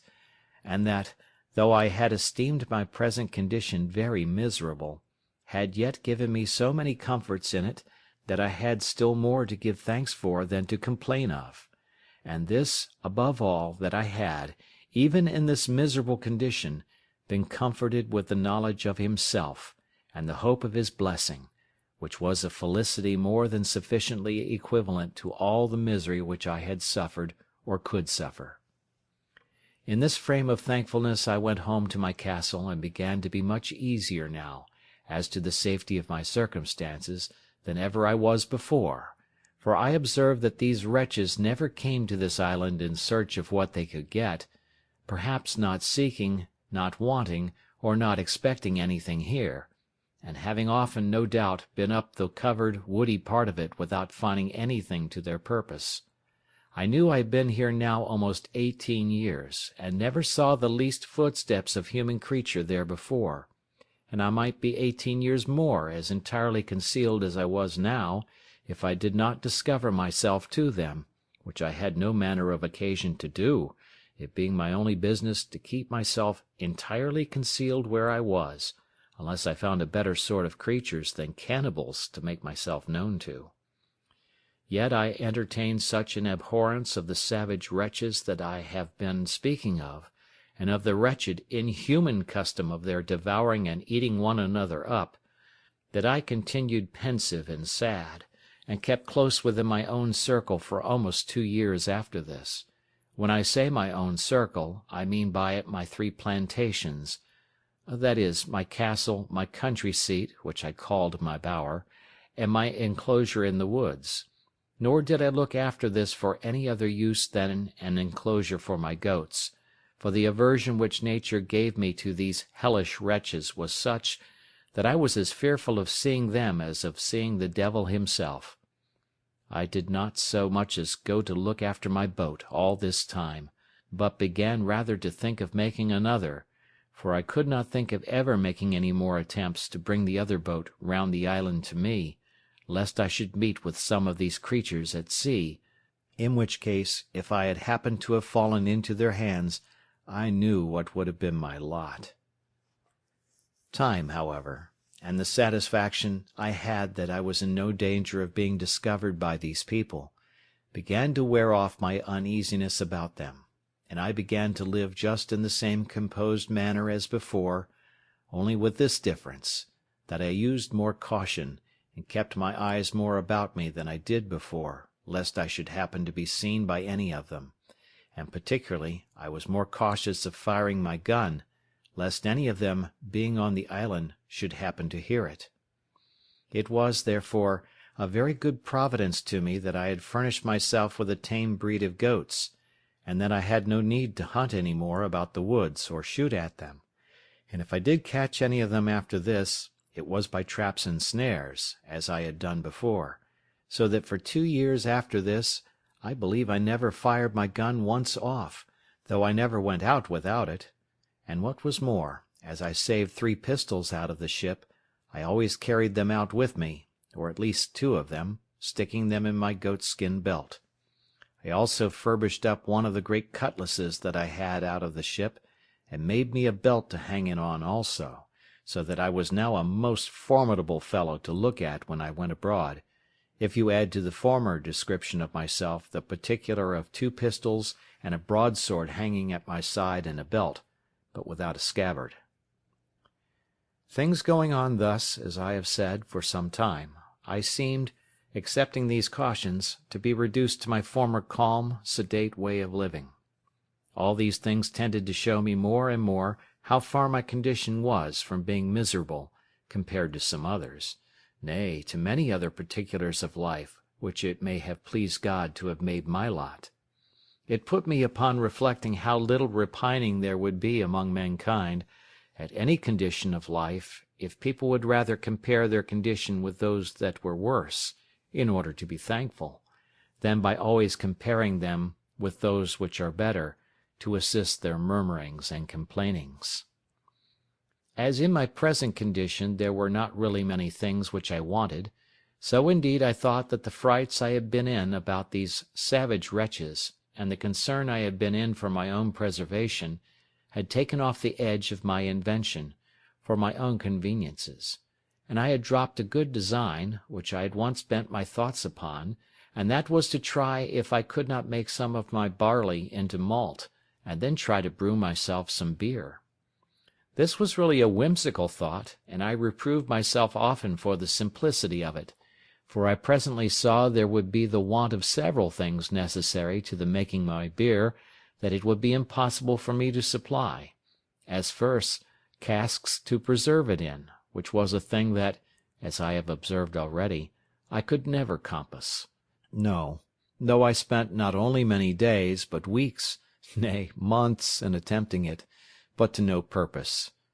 In the next place, I had no hops to make it keep, no yeast to make it work, no copper or kettle to make it boil, and yet with all these things wanting, I verily believe, had not the frights and terrors I was in about the savages intervened, I had undertaken it, and perhaps brought it to pass too, for I seldom gave anything over without accomplishing it, when once I had it in my head to begin it. But my invention now ran quite another way, for night and day I could think of nothing but how I might destroy some of the monsters in their cruel, bloody entertainment, and if possible save the victim they should bring hither to destroy.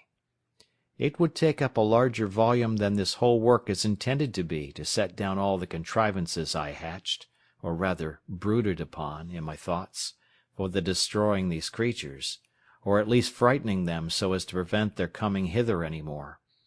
But all this was abortive. Nothing could be possible to take effect, unless I was to be there to do it myself, and what could one man do among them, when perhaps there might be 20 or 30 of them together with their darts, or their bows and arrows, with which they could shoot as true to a mark as I could with my gun? Sometimes I thought if digging a hole under the place where they made their fire, and putting in 5 or 6 pounds of gunpowder, which when they kindled their fire would consequently take fire and blow up all that was near it. But, as in the first place I should be unwilling to waste so much powder upon them, my store being now within the quantity of 1 barrel, so neither could I be sure of its going off at any certain time, when it might surprise them, and at best that it would do little more than just blow the fire about their ears and fright them, but not sufficient to make them forsake the place. So I laid it aside, and then proposed that I would place myself in ambush in some convenient place, with my 3 guns all double loaded, and in the middle of their bloody ceremony let fly at them, when I should be sure to kill or wound perhaps 2 or 3 at every shot, and then falling in upon them with my 3 pistols and my sword, I made no doubt but that, if there were 20, I should kill them all. This fancy pleased my thoughts for some weeks, and I was so full of it that I often dreamed of it, and sometimes that I was just going to let fly at them in my sleep. I went so far with it in my imagination that I employed myself several days to find out proper places to put myself in ambuscade, as I said, to watch for them, and I went frequently to the place itself, which was now grown more familiar to me. But while my mind was thus filled with thoughts of revenge, and of bloody putting 20 or 30 of them to the sword, as I may call it, the horror I had at the place, and the signals of the barbarous wretches devouring one another, abetted my malice. Well, at length I found a place in the side of the hill where I was satisfied I might securely wait till I saw any of their boats coming, and might then, even before they would be ready to come on shore, convey myself unseen into some thickets of trees, in one of which there was a hollow large enough to conceal me entirely,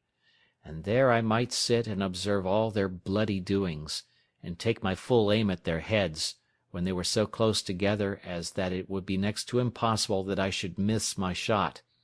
or that I could fail wounding 3 or 4 of them at the first shot. In this place, then, I resolved to fulfil my design, and accordingly I prepared 2 muskets and my ordinary fowling piece. The 2 muskets I loaded with a brace of slugs each, and 4 or 5 smaller bullets, about the size of pistol bullets, and the fowling piece I loaded with near a handful of swan shot of the largest size. I also loaded my pistols with about 4 bullets each, and in this posture, well provided with ammunition for a second and third charge, I prepared myself for my expedition. After I had thus laid the scheme of my design, and in my imagination put it into practice, I continually made my tour every morning to the top of the hill, which was from my castle, as I call it, about 3 miles or more, to see if I could observe any boats upon the sea, coming near the island, or standing over towards it. But I began to tire of this hard duty, after I had for 2 or 3 months constantly kept my watch, but came always back without any discovery, there having not in all that time been the least appearance, not even on or near the shore, but on the whole ocean, so far as my eye or glass could reach every way.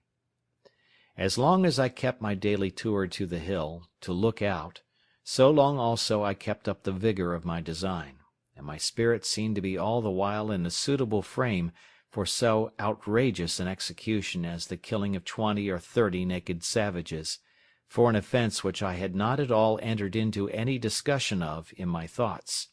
any farther than my passions were at first fired by the horror I conceived at the unnatural custom of the people of that country, who, it seems, had been suffered by Providence, in his wise disposition of the world, to have no other guide than that of their own abominable and vitiated passions, and consequently were left, and perhaps had been so for some ages, to act such horrid things, and receive such dreadful customs, as nothing but nature, entirely abandoned by heaven, and actuated by some hellish degeneracy, which could have run them into. But now, when, as I have said, I began to be weary of the fruitless excursion which I made so long and so far every morning in vain, so my opinion of the action itself began to alter, and I began, with cooler and calmer thoughts, to consider what I was going to engage in, what authority or call I had to pretend to be judge and executioner upon these men as criminals, whom heaven had thought fit for so many ages to suffer unpunished to go on, and to be, as it were, the executioners of his judgments one upon another. How far these people were offenders against me, and what right I had to engage in the quarrel of that blood which they shed promiscuously upon one another. I debated this very often with myself thus: how do I know what God himself judges in this particular case? It is certain these people do not commit this as a crime. It is not against their own consciences reproving, or their light reproaching them. They do not know it to be an offence, and then commit it in defiance of divine justice, as we do in almost all the sins we commit. They think it no more a crime to kill a captive taken in war than we do to kill an ox, or to eat human flesh than we do to eat mutton. When I considered this a little, it followed necessarily that I was certainly in the wrong, that these people were not murderers, in the sense that I had before condemned them in my thoughts, any more than those Christians were murderers who often put to death the prisoners taken in battle, or more frequently, upon many occasions, put whole troops of men to the sword, without giving quarter, though they threw down their arms and submitted. In the next place, it occurred to me that although the usage they gave one another was thus brutish and inhuman, yet it was really nothing to me. These people had done me no injury, that if they attempted, or I saw it necessary, for my own immediate preservation, to fall upon them, something might be said for it, but that I was yet out of their power, and they really had no knowledge of me, and consequently no design upon me, and therefore it could not be just for me to fall upon them; that this would justify the conduct of the Spaniards in all their barbarities practised in America, where they destroyed millions of these people, who, however they were idolaters and barbarians, and had several bloody and barbarous rites in their customs, such as sacrificing human bodies to their idols, were yet, as to the Spaniards, very innocent people, and that the rooting them out of the country is spoken of with the utmost abhorrence and detestation by even the Spaniards themselves at this time, and by all other Christian nations of Europe, as a mere butchery, a bloody and unnatural piece of cruelty, unjustifiable either to God or man, and for which the very name of a Spaniard is reckoned to be frightful and terrible to all people of humanity or of Christian compassion; as if the kingdom of Spain were particularly eminent for the produce of a race of men who were without principles of tenderness, or the common bowels of pity to the miserable, which is reckoned to be a mark of generous temper in the mind. These considerations really put me to a pause, and to a kind of a full stop, and I began by little and little to be off my design, and to conclude I had taken wrong measures in my resolution to attack the savages, and that it was not my business to meddle with them unless they first attacked me, and this it was my business, if possible, to prevent; but that, if I were discovered and attacked by them, I knew my duty. On the other hand, I argued with myself that this really was the way not to deliver myself, but entirely to ruin and destroy myself; for unless I was sure to kill every one that not only should be on shore at that time, but that should ever come on shore afterwards, if but one of them escaped to tell their country people what had happened,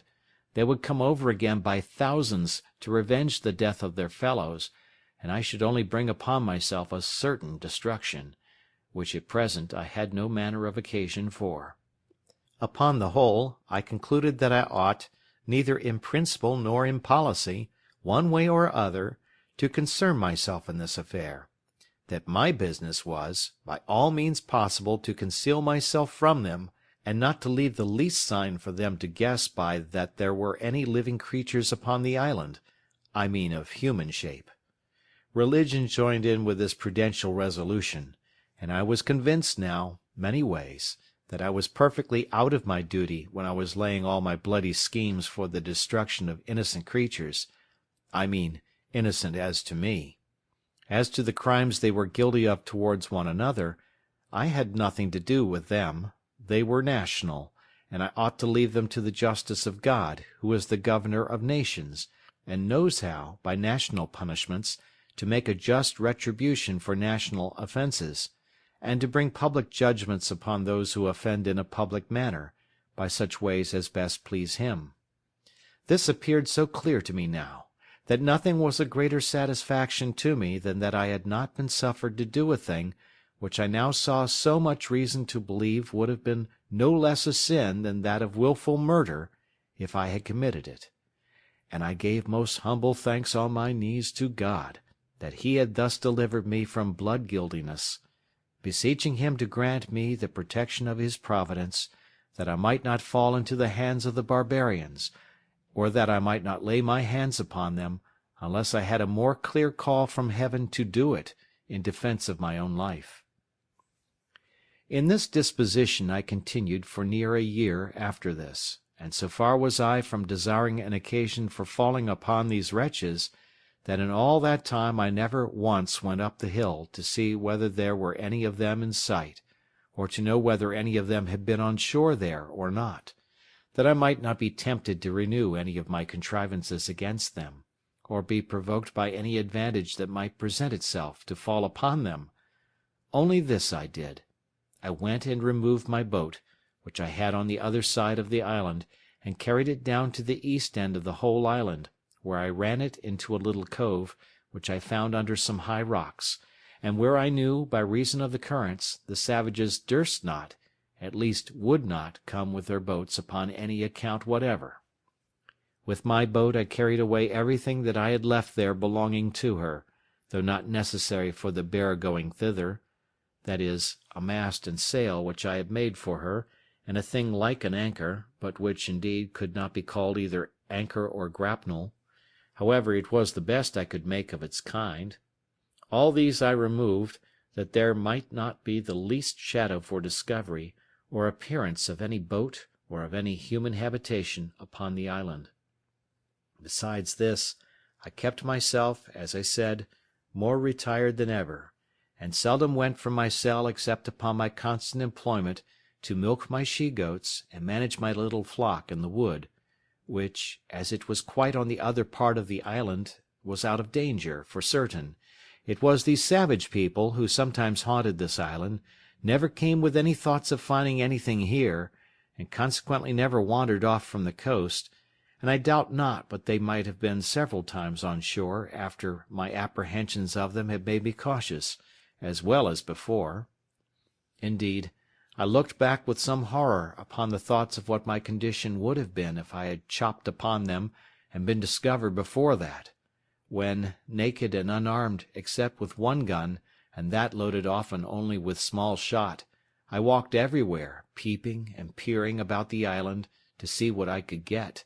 What a surprise should I have been in if, when I discovered the print of a man's foot, I had, instead of that, seen 15 or 20 savages, and found them pursuing me, and by the swiftness of their running no possibility of my escaping them. The thoughts of this sometimes sank my very soul within me, and distressed my mind so much that I could not soon recover it, to think what I should have done, and how I should not only have been unable to resist them, but even should not have had presence of mind enough to do what I might have done, much less what now, after so much consideration and preparation, I might be able to do. Indeed, after serious thinking of these things, I would be melancholy, and sometimes it would last a great while. But I resolved it all at last into thankfulness to that Providence which had delivered me from so many unseen dangers, and had kept me from those mischiefs which I could have no way been the agent in delivering myself from, because I had not the least notion of any such thing depending, or the least supposition of its being possible. This renewed a contemplation which often had come into my thoughts in former times, when first I began to see the merciful dispositions of Heaven, in the dangers we run through in this life, how wonderfully we are delivered when we know nothing of it, how, when we are in a quandary, as we call it, a doubt or hesitation whether to go this way or that way, a secret hint shall direct us this way, when we intended to go that way. Nay, when sense, our own inclination, and perhaps business has called us to go the other way, yet a strange impression upon the mind, from we know not what springs, and by we know not what power, shall overrule us to go this way, and it shall afterwards appear that had we gone that way, which we should have gone, and even to our imagination ought to have gone, we should have been ruined and lost. Upon these and many like reflections, I afterwards made it a certain rule with me, that whenever I found those secret hints or pressings of mine to doing or not doing anything that presented, or going this way or that way, I never failed to obey the secret dictate, though I knew no other reason for it than such a pressure or such a hint hung upon my mind.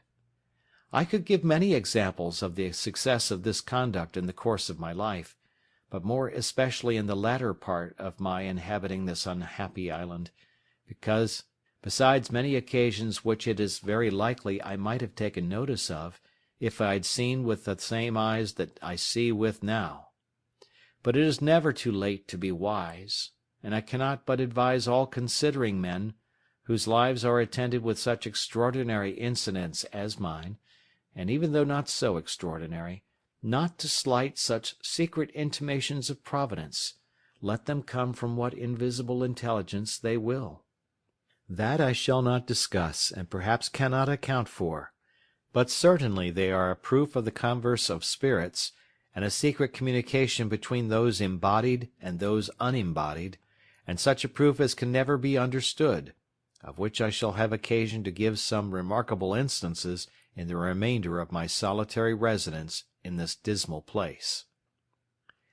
I believe the reader of this will not think it strange if I confess that these anxieties, these constant dangers I lived in, and the concern that was now upon me, put an end to all invention, and to all the contrivances that I had laid for my future accommodations and conveniences.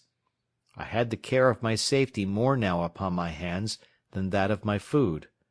I cared not to drive a nail, or chop a stick of wood now, for fear the noise I might make should be heard. Much less would I fire a gun for the same reason, and above all I was intolerably uneasy at making any fire, lest the smoke, which is visible at a great distance in the day, should betray me.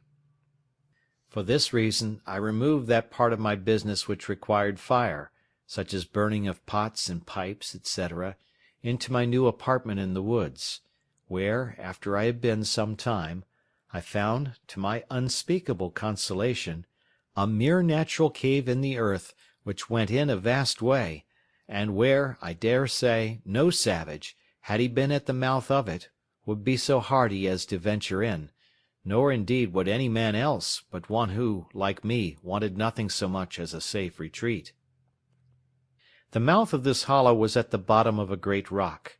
where, by mere accident, I would say, if I did not see abundant reason to ascribe all such things now to Providence, I was cutting down some thick branches of trees to make charcoal, and before I go on, I must observe the reason of my making this charcoal, which was this. I was afraid of making a smoke about my habitation, as I said before, and yet I could not live there without baking my bread, cooking my meat, etc. So I contrived to burn some wood here, as I had seen done in England, under turf, till it became chark or dry coal, and then putting the fire out, I preserved the coal to carry home, and perform the other services for which fire was wanting, without danger of smoke. But this is by the by. While I was cutting down some wood here, I perceived that, behind a very thick branch of low brushwood or underwood, there was a kind of hollow place. I was curious to look in it, and getting with difficulty into the mouth of it, I found it was pretty large, that is to say, sufficient for me to stand upright in it, and perhaps another with me. But I must confess to you that I made more haste out than I did in, when looking farther into the place, and which was perfectly dark, I saw two broad shining eyes of some creature, whether devil or man I knew not, which twinkled like two stars,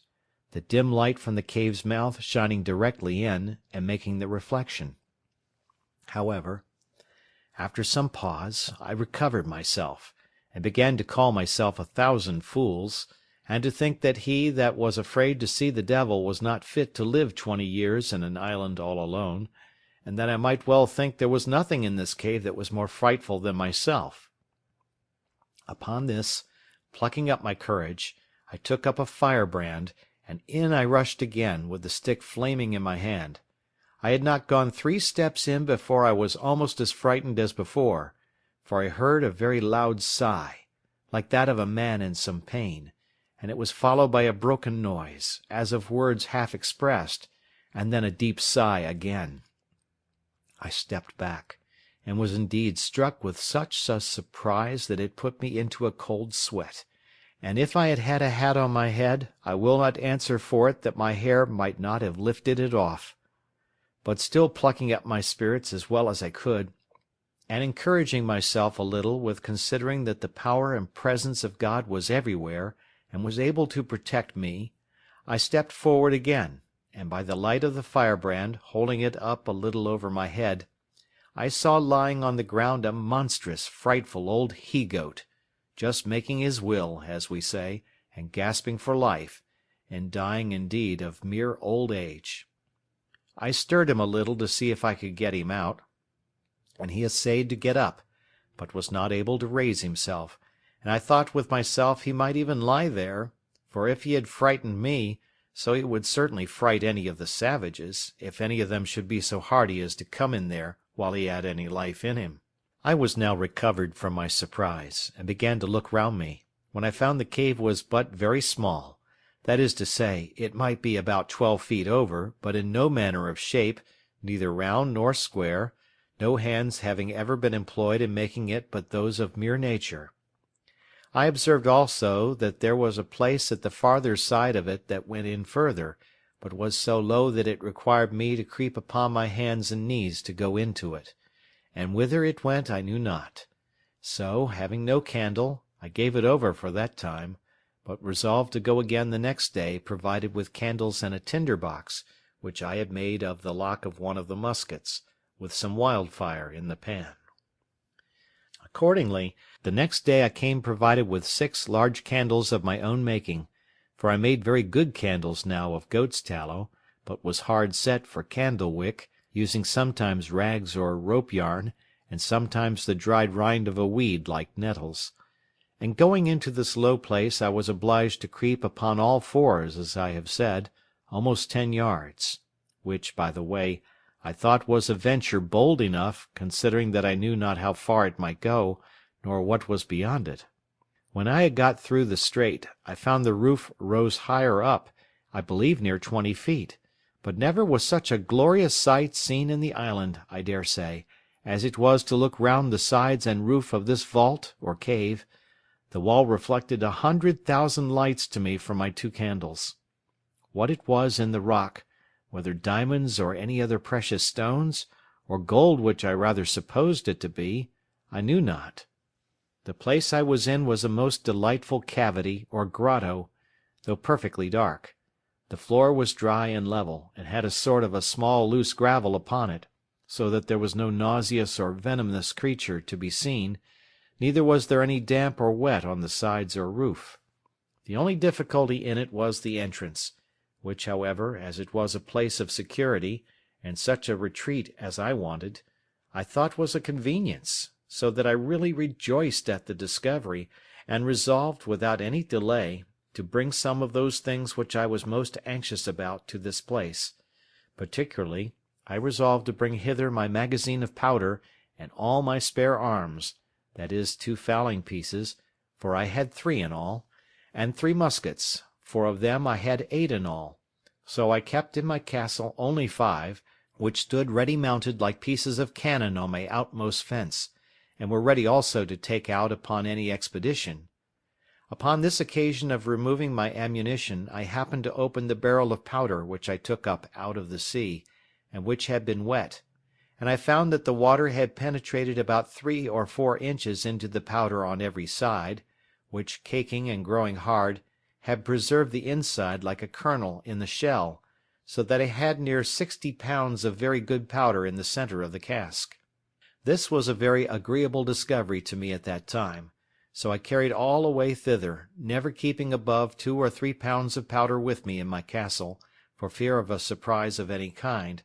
I also carried thither all the lead I had left for bullets. I fancied myself now like one of the ancient giants who were said to live in caves and holes in the rocks, where none could come at them, for I persuaded myself, while I was here, that if 500 savages were to hunt me, they could never find me out, or if they did, they would not venture to attack me here. The old goat whom I found expiring died in the mouth of the cave the next day after I made this discovery, and I found it much easier to dig a great hole there, and throw him in and cover him with earth, than to drag him out. So I interred him there, to prevent offence to my nose. End of chapter 12.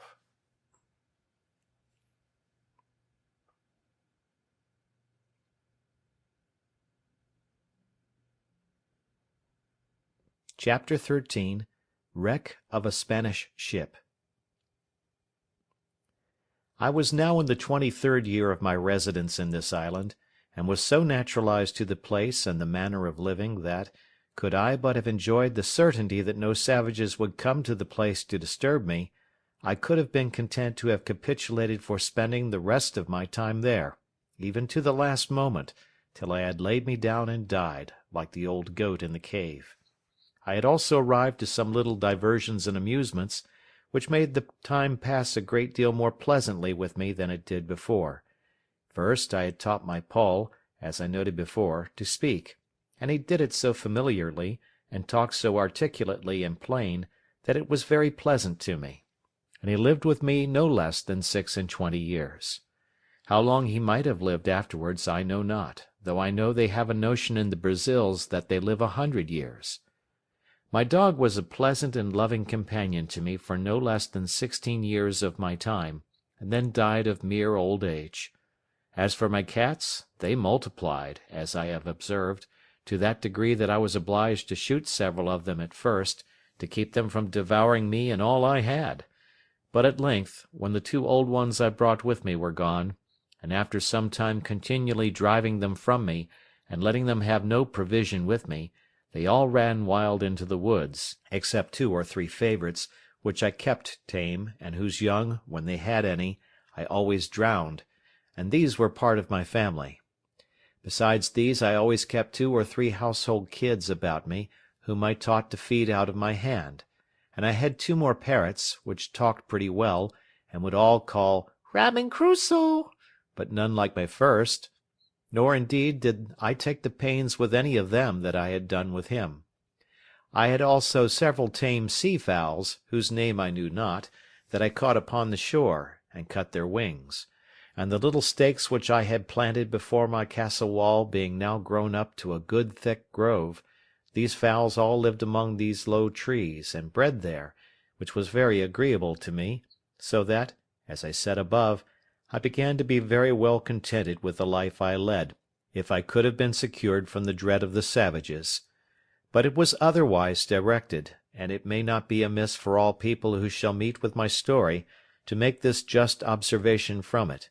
how frequently, in the course of our lives, the evil which in itself we seek most to shun, and which, when we are fallen into, is the most dreadful to us, is oftentimes the very means or door of our deliverance, by which alone we can be raised again from the affliction we are fallen into. I could give many examples of this in the course of my unaccountable life, but in nothing was it more particularly remarkable than in the circumstances of my last years of solitary residence in this island. It was now the month of December, as I said above, in my 23rd year, and this, being the southern solstice, for winter I cannot call it, was the particular time of my harvest, and required me to be pretty much abroad in the fields, when, going out early in the morning, even before it was thorough daylight, I was surprised with seeing a light of some fire upon the shore, at a distance from me of about 2 miles, toward that part of the island where I had observed some savages had been, as before, and not on the other side, but to my great affliction it was on my side of the island. I was indeed terribly surprised at the sight, and stopped short within my grove, not daring to go out, lest I might be surprised; and yet I had no more peace within, from the apprehensions I had that if these savages, in rambling over the island, should find my corn standing or cut, or any of my works or improvements, they would immediately conclude that there were people in the place, and would then never rest till they had found me out.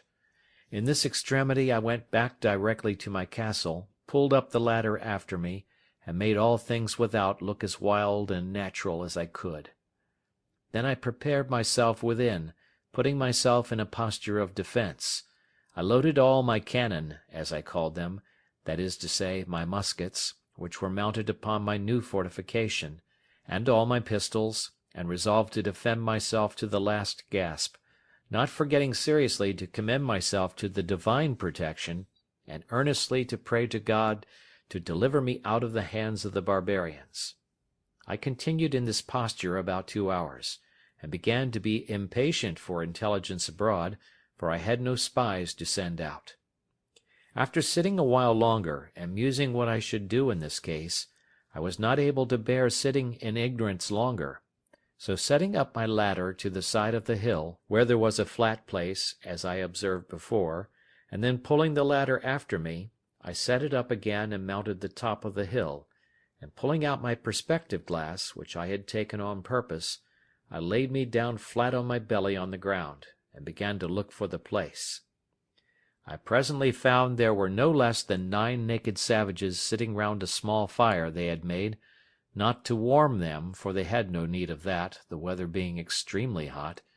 but, as I supposed, to dress some of their barbarous diet of human flesh which they had brought with them, whether alive or dead I could not tell. They had 2 canoes with them, which they had hauled up on to the shore, and as it was then ebb of tide, they seemed to me to wait for the return of the flood to go away again. It is not easy to imagine what confusion this sight put me into, especially seeing them come on my side of the island, and so near to me.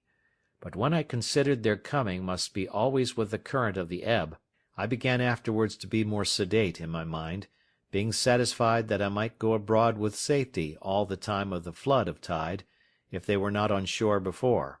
And having made this observation, I went abroad about my harvest work with the more composure. As I expected, so it proved, for as soon as the tide made to the westward I saw them all take boat and row, or paddle as we call it, away. I should have observed that for an hour or more before they went off they were dancing, and I could easily discern their postures and gestures by my glass.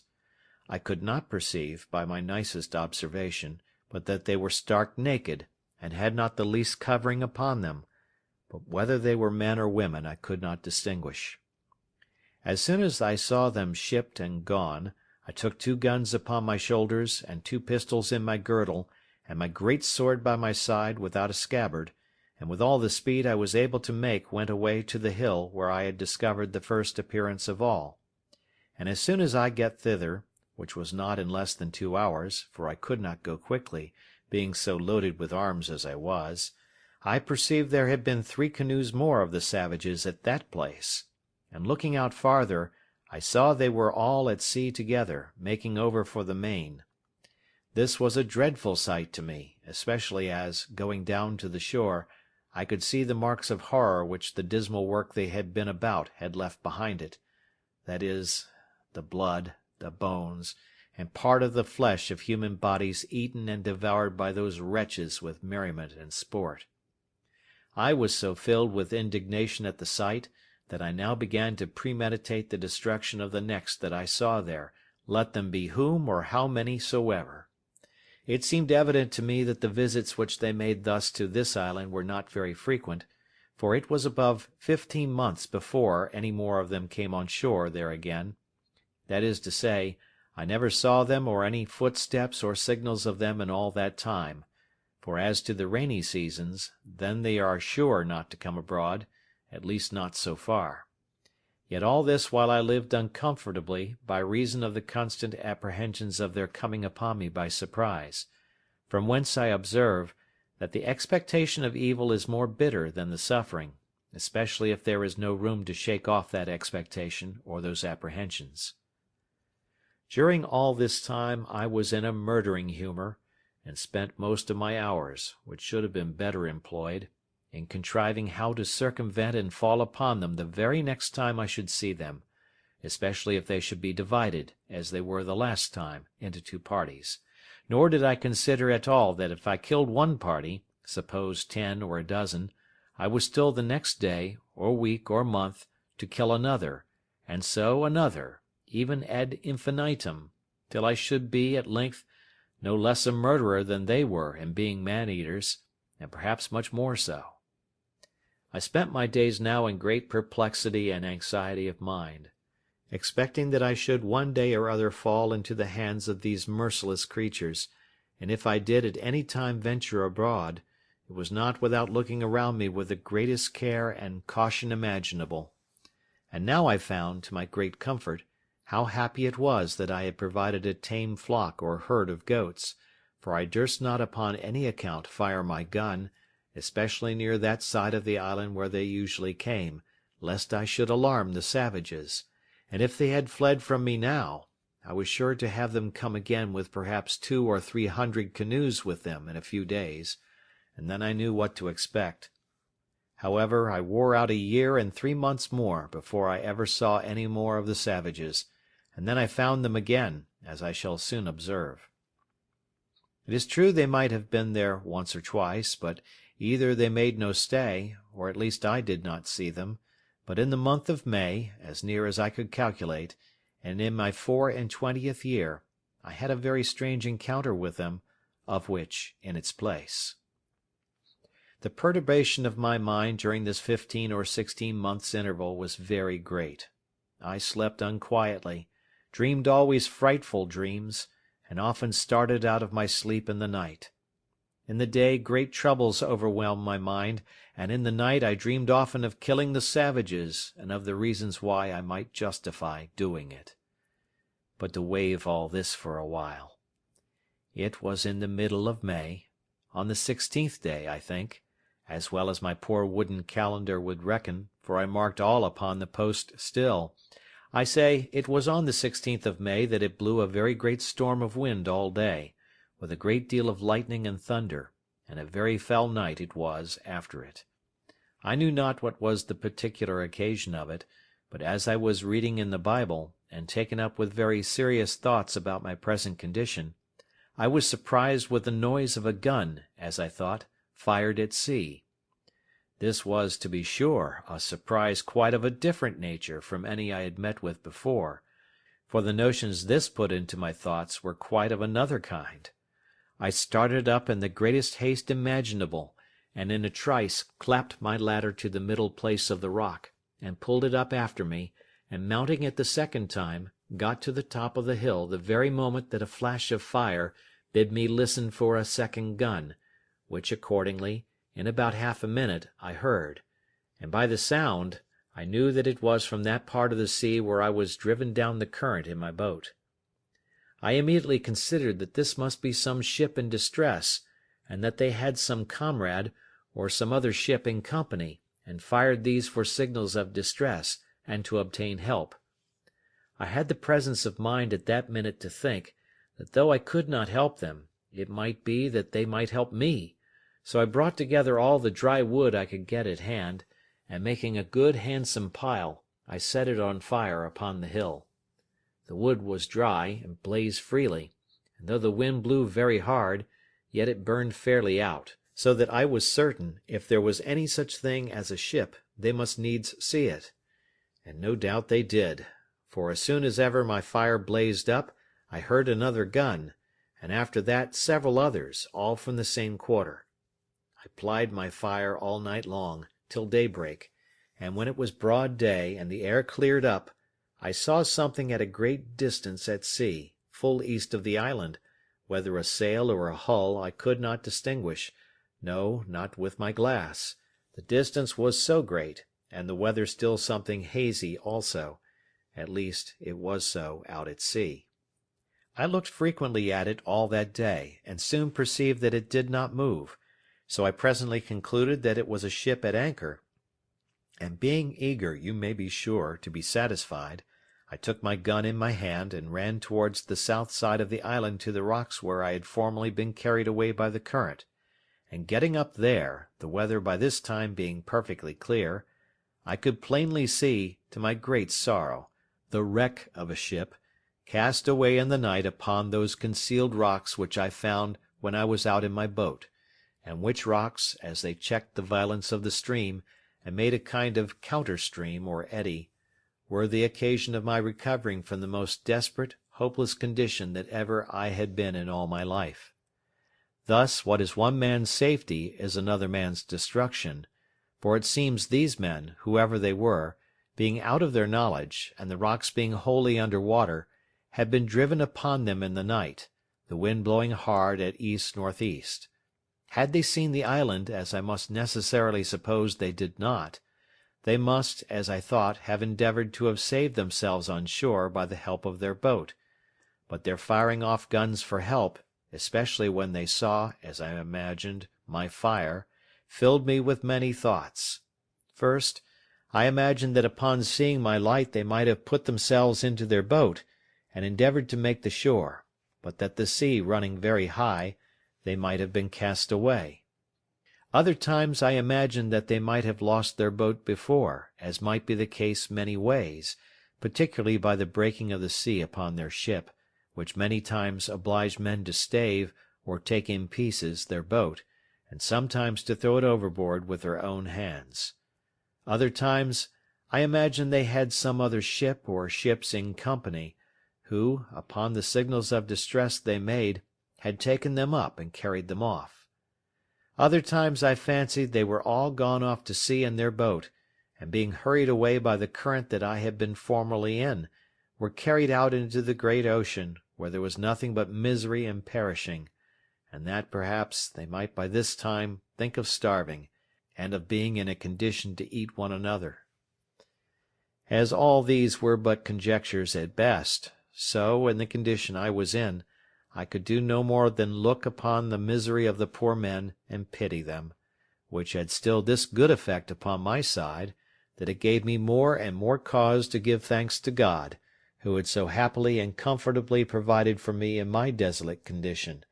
and that of 2 ships' companies, who were now cast away upon this part of the world, not one life should be spared but mine. I learned here again to observe that it is very rare that the providence of God casts us into any condition so low, or any misery so great, but we may see something or other to be thankful for, and may see others in worse circumstances than our own. Such certainly was the case of these men, of whom I could not so much as see room to suppose any were saved. Nothing could make it rational so much as to wish or expect that they did not all perish there, except the possibility only of their being taken up by another ship in company,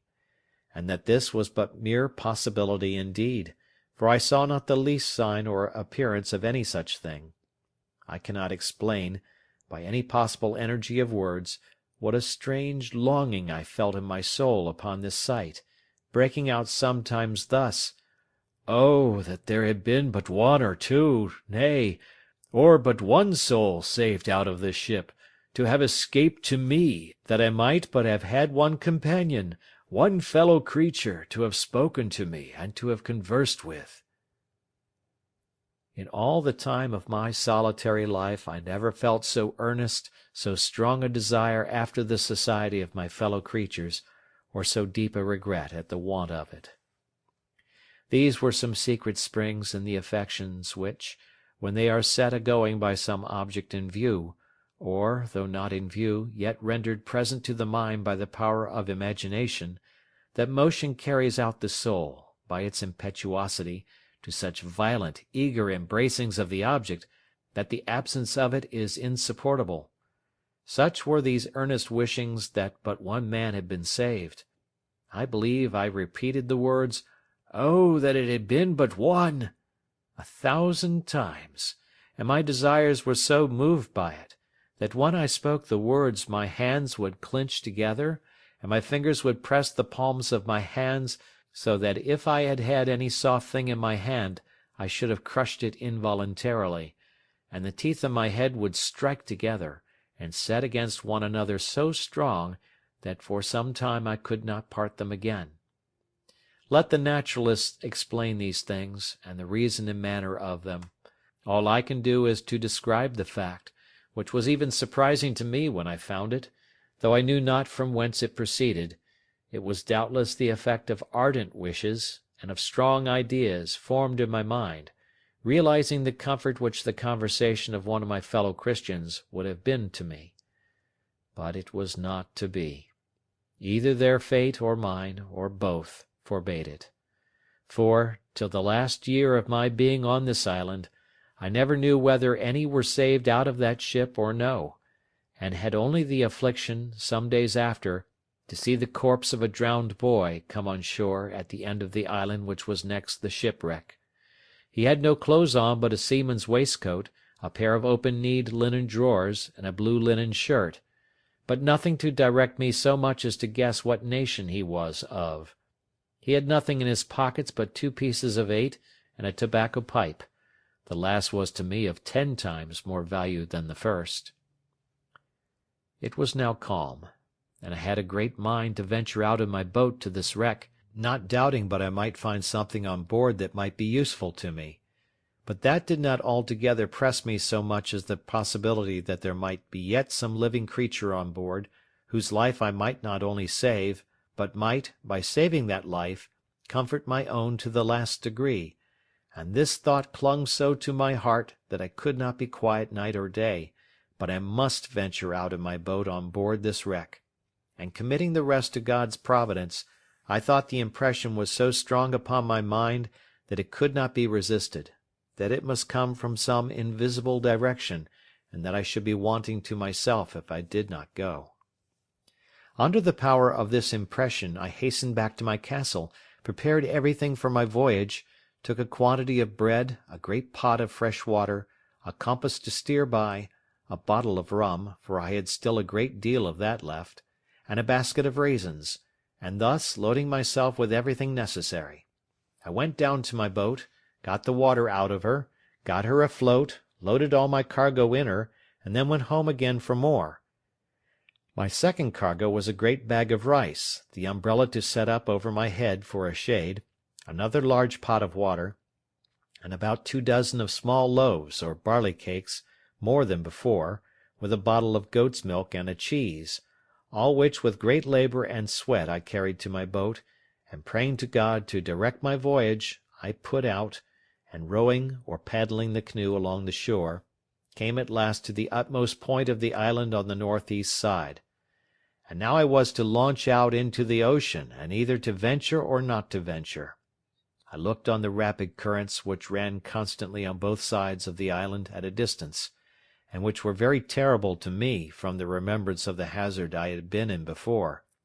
and my heart began to fail me, for I foresaw that if I was driven into either of those currents, I should be carried a great way out to sea, and perhaps out of my reach or sight of the island again,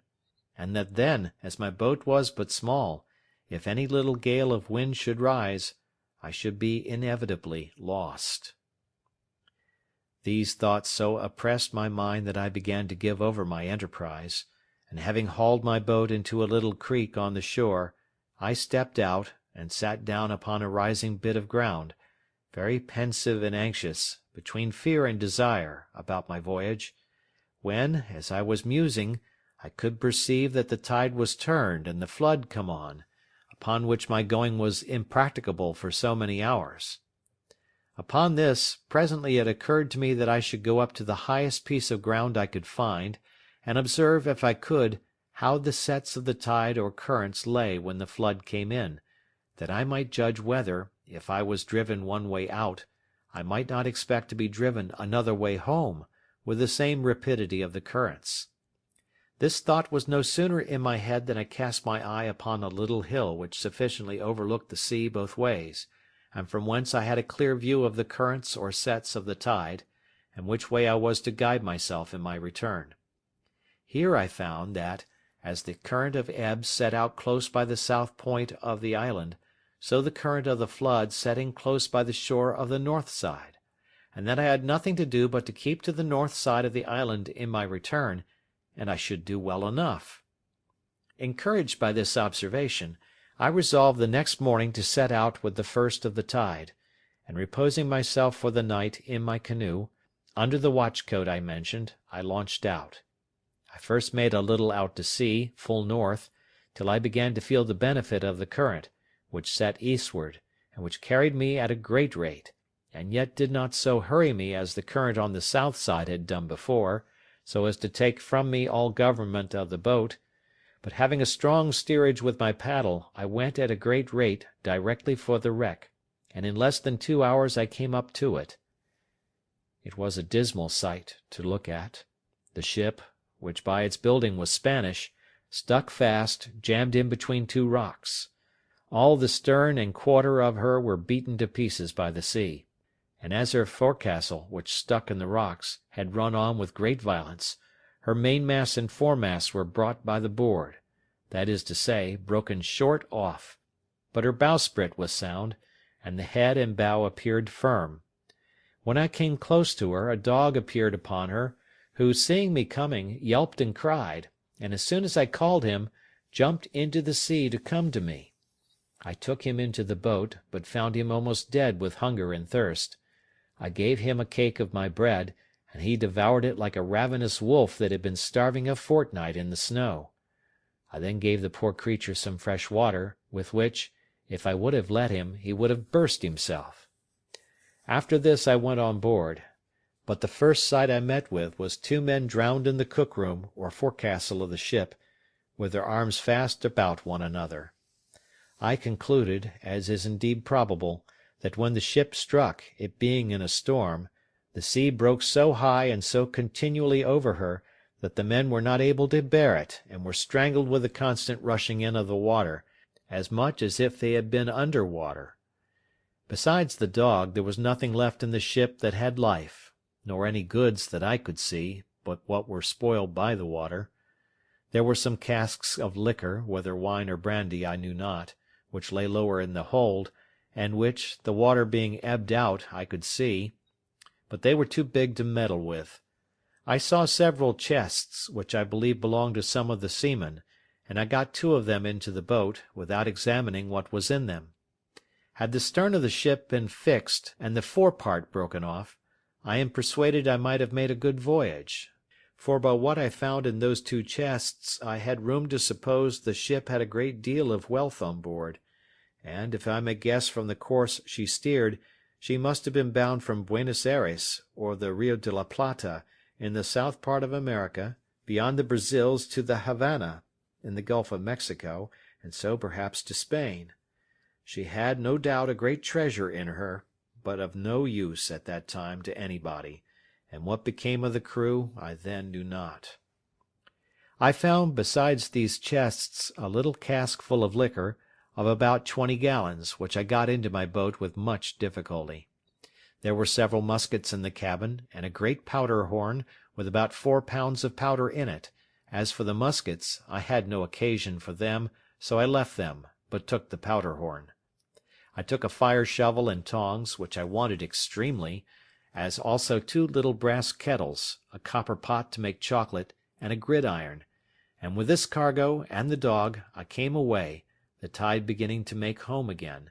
and the same evening, about an hour within night, I reached the island again, weary and fatigued to the last degree. I reposed that night in the boat, and in the morning I resolved to harbour what I had got in my new cave, and not carry it home to my castle. After refreshing myself, I got all my cargo on shore, and began to examine the particulars. The cask of liquor I found to be a kind of rum, but not such as we had at the Brazils, and in a word, not at all good. But when I came to open the chests, I found several things of great use to me. For example, I found in one a fine case of bottles, of an extraordinary kind, and filled with cordial waters, fine and very good. The bottles held about 3 pints each, and were tipped with silver. I found 2 pots of very good succades, or sweetmeats, so fastened also on the top that the salt water had not hurt them, and 2 more of the same which the water had spoiled. I found some very good shirts, which were very welcome to me, and about 1.5 dozens of white linen handkerchiefs and coloured neckcloths. The former were also very welcome, being exceedingly refreshing to wipe my face in a hot day. Besides this, when I came to the till in the chest, I found there 3 great bags of pieces of 8, which held about 1,100 pieces in all, and in one of them, wrapped up in a paper, 6 doubloons of gold, and some small bars or wedges of gold. I suppose they might all weigh near a pound. In the other chest were some clothes, but of little value, but by the circumstances it must have belonged to the gunner's mate, though there was no powder in it, except 2 pounds of fine glaze powder, and 3 flasks, kept, I suppose, for charging their fowling pieces on occasion. Upon the whole, I got very little by this voyage that was of any use to me, for, as to the money, I had no manner of occasion for it. It was to me as the dirt under my feet, and I would have given it all for 3 or 4 pair of English shoes and stockings, which were things I greatly wanted, but had had none on my feet for many years. I had, indeed, got 2 pair of shoes now, which I took off the feet of 2 drowned men whom I saw in the wreck, and I found 2 pair more in one of the chests, which were very welcome to me, but they were not like our English shoes, either for ease or service, being rather what we call pumps than shoes. I found in this seaman's chest about 50 pieces of 8, in reals, but no gold. I suppose this belonged to a poorer man than the other, which seemed to belong to some officer. Well, however, I lugged this money home to my cave, and laid it up, as I had done that before which I had brought from our own ship. But it was a great pity, as I said, that the other part of this ship had not come to my share, for I am satisfied I might have loaded my canoe several times over with money, and, thought I, if I ever escape to England, it might lie here safe enough till I come again and fetch it. End of chapter 13.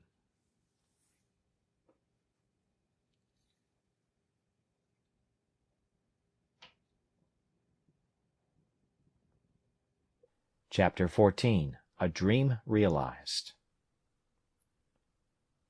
Having now brought all my things on shore and secured them, I went back to my boat, and rowed or paddled her along the shore to our old harbour, where I laid her up and made the best of my way to my old habitation, where I found everything safe and quiet. I began now to repose myself, live after my old fashion, and take care of my family affairs. And for a while I lived easy enough, only that I was more vigilant than I used to be, looked out oftener, and did not go abroad so much. And if at any time I did stir with any freedom, it was always to the east part of the island, where I was pretty well satisfied the savages never came, and where I could go without so many precautions, and such a load of arms and ammunition as I always carried with me if I went the other way. I lived in this condition near 2 years more. But my unlucky head, that was always to let me know it was born to make my body miserable, was all these 2 years filled with projects and designs how, if it were possible, I might get away from this island, for sometimes I was for making another voyage to the wreck, though my reason told me there was nothing left there worth the hazard of my voyage, sometimes for a ramble one way, sometimes another, and I believe verily, if I had had the boat that I went from Sallee in, I should have ventured to sea, bound anywhere, I knew not whither. I have been, in all my circumstances, a memento to those who are touched with the general plague of mankind,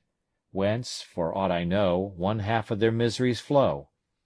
I mean that of not being satisfied with the station wherein God and nature hath placed them. For, not to look back upon my primitive condition, and the excellent advice of my father, the opposition to which was, as I may call it, my original sin, my subsequent mistakes of the same kind had been the means of my coming into this miserable condition, for had that Providence which so happily seated me at the Brazils, as a planter, blessed me with confined desires, and I could have been contented to have gone on gradually, I might have been by this time, I mean in the time of my being in this island, one of the most considerable planters in the Brazils. Nay, I am persuaded that by the improvements I had made in that little time I lived there, and the increase I should probably have made if I remained, I might have been worth 100,000 moidores. And what business had I to leave a settled fortune, a well-stocked plantation, improving and increasing, to turn supercargo to Guinea to fetch negroes, when patience and time would have so increased our stock at home, that we could have bought them at our own door from those whose business it was to fetch them? And though it cost us something more, yet the difference of that price was by no means worth saving at so great a hazard. But as this is usually the fate of young heads, so reflection upon the folly of it is as commonly the exercise of more years, or of the dear-bought experience of time.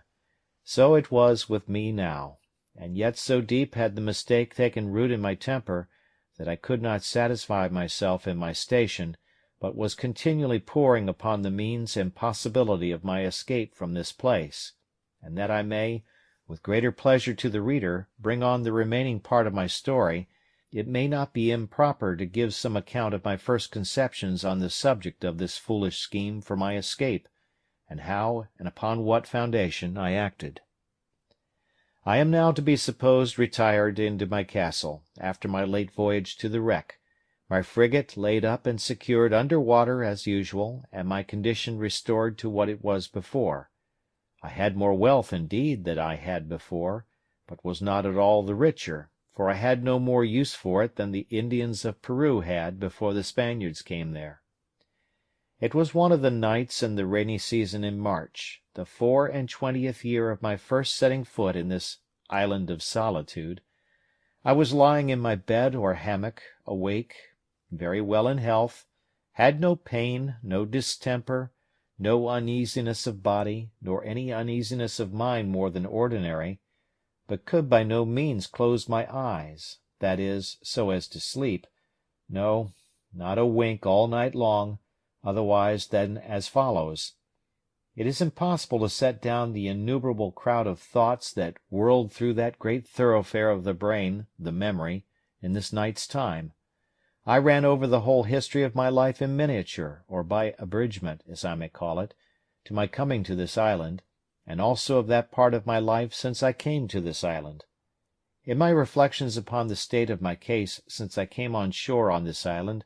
I was comparing the happy posture of my affairs in the first years of my habitations here, with the life of anxiety, fear, and care which I had lived in ever since I had seen the print of a foot in the sand.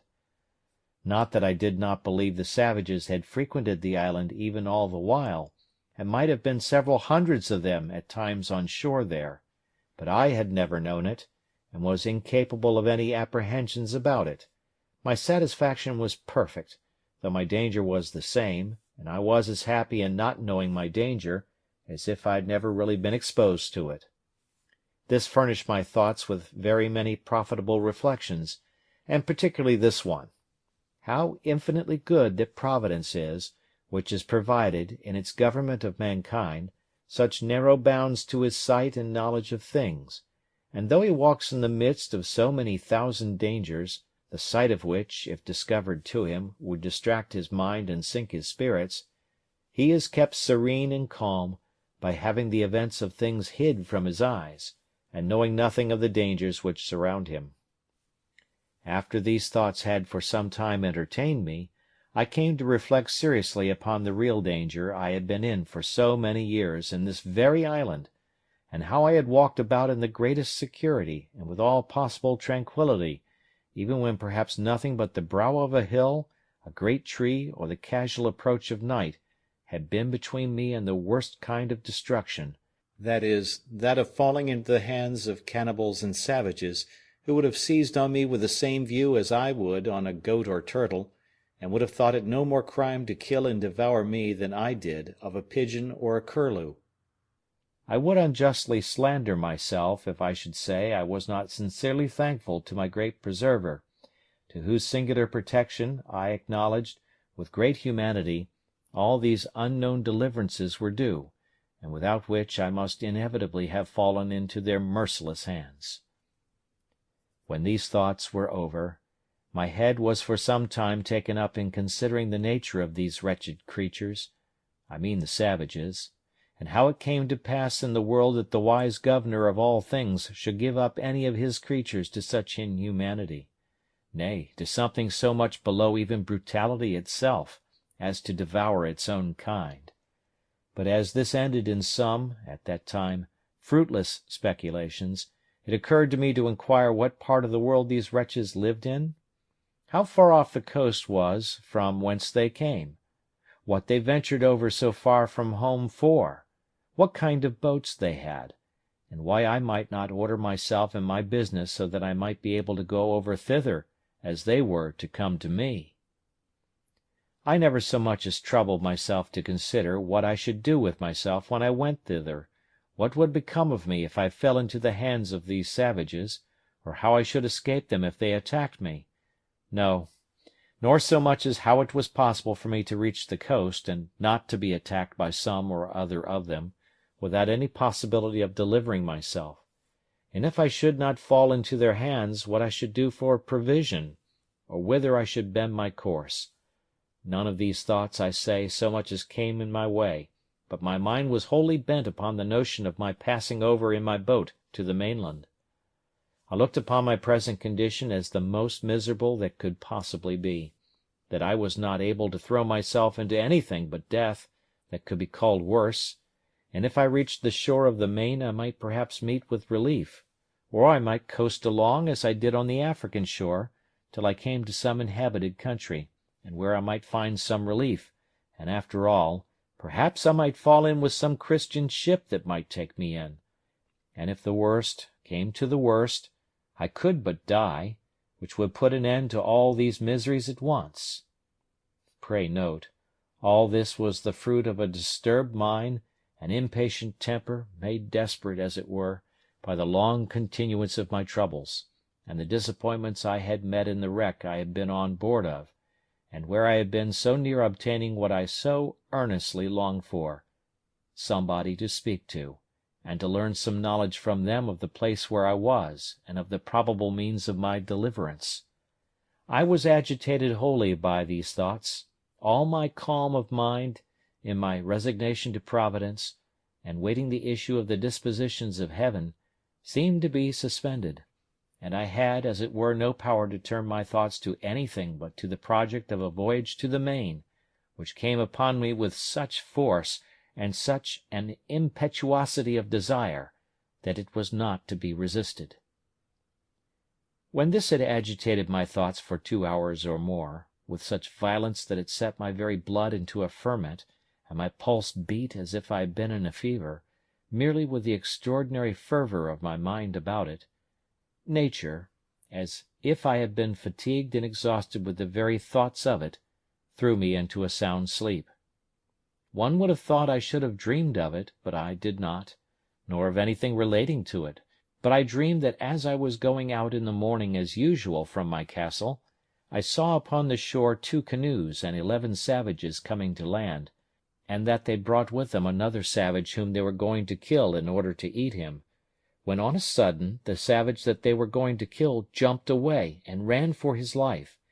and I thought in my sleep that he came running into my little thick grove before my fortification to hide himself, and that I, seeing him alone, and not perceiving that the others sought him that way, showed myself to him, and smiling upon him, encouraged him, that he kneeled down to me, seeming to pray me to assist him, upon which I showed him my ladder, made him go up, and carried him into my cave,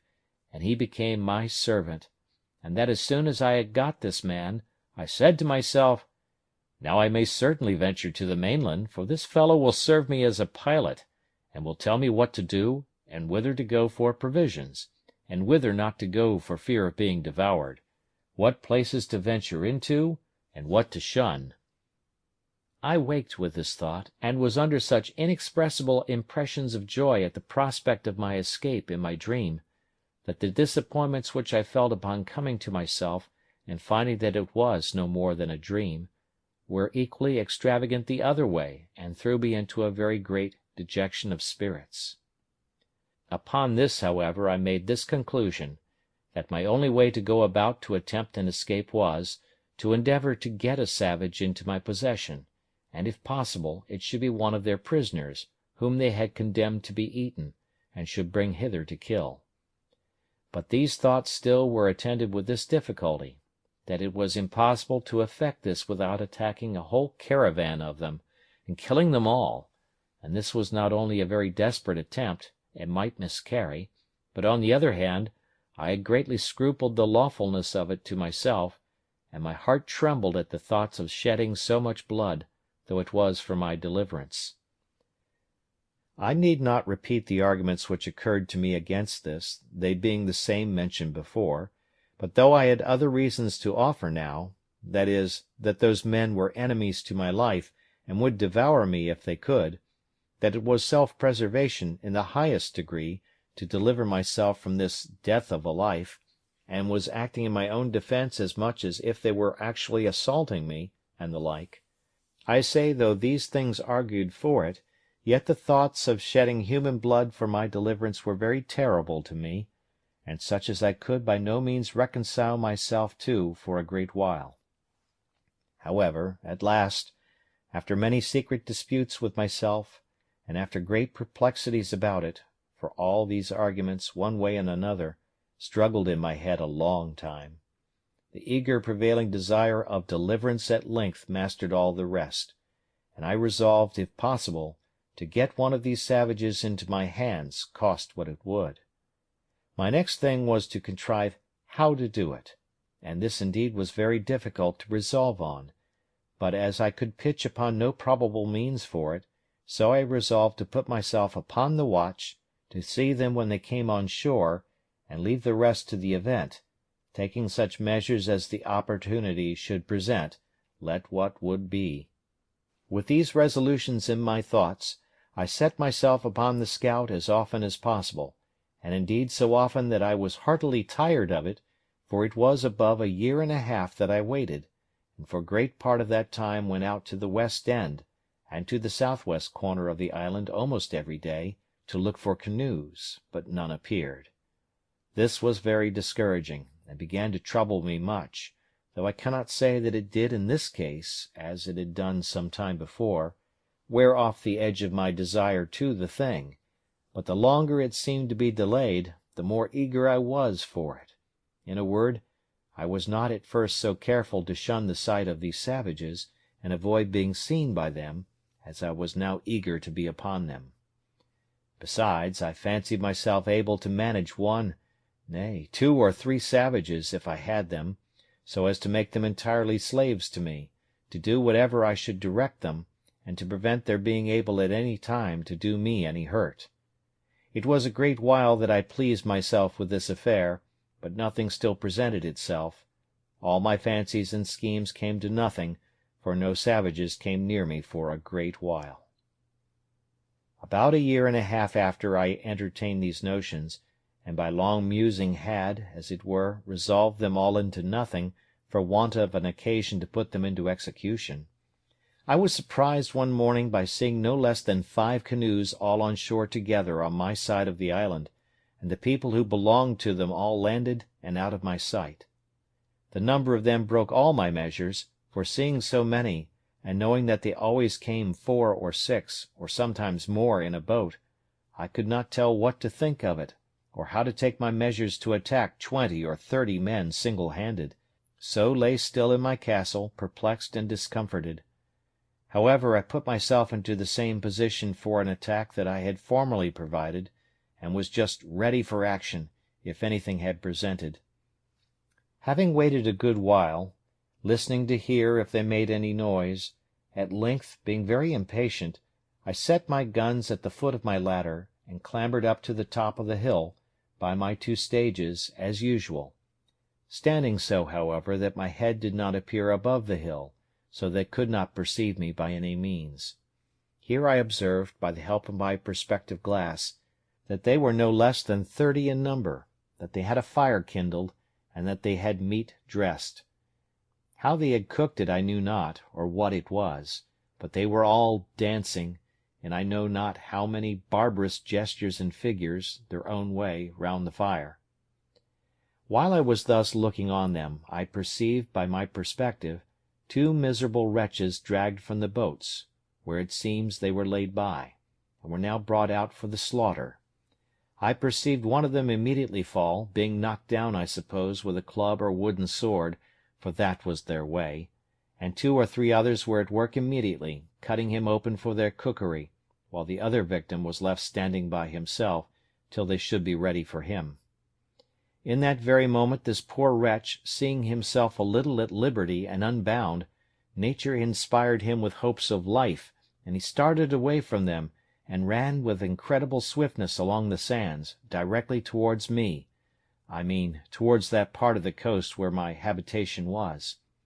I was dreadfully frightened, I must acknowledge, when I perceived him run my way, and especially when, as I thought, I saw him pursued by the whole body, and now I expected that part of my dream was coming to pass, and that he would certainly take shelter in my grove,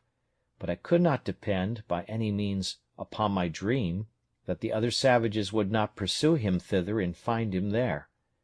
However, I kept my station, and my spirits began to recover when I found that there was not above 3 men that followed him, and still more was I encouraged when I found that he outstripped them exceedingly in running, and gained ground on them, so that, if he could but hold out for half an hour, I saw easily he would fairly get away from them all. There was between them and my castle the creek, which I mentioned often in the first part of my story, where I landed my cargoes out of the ship, and this I saw plainly he must necessarily swim over, or the poor wretch would be taken there. But when the savage escaping came thither, he made nothing of it, though the tide was then up, but plunging in, swam through in about 30 strokes, or thereabouts, landed, and ran with exceeding strength and swiftness. When the 3 persons came to the creek, I found that 2 of them could swim, but the third could not,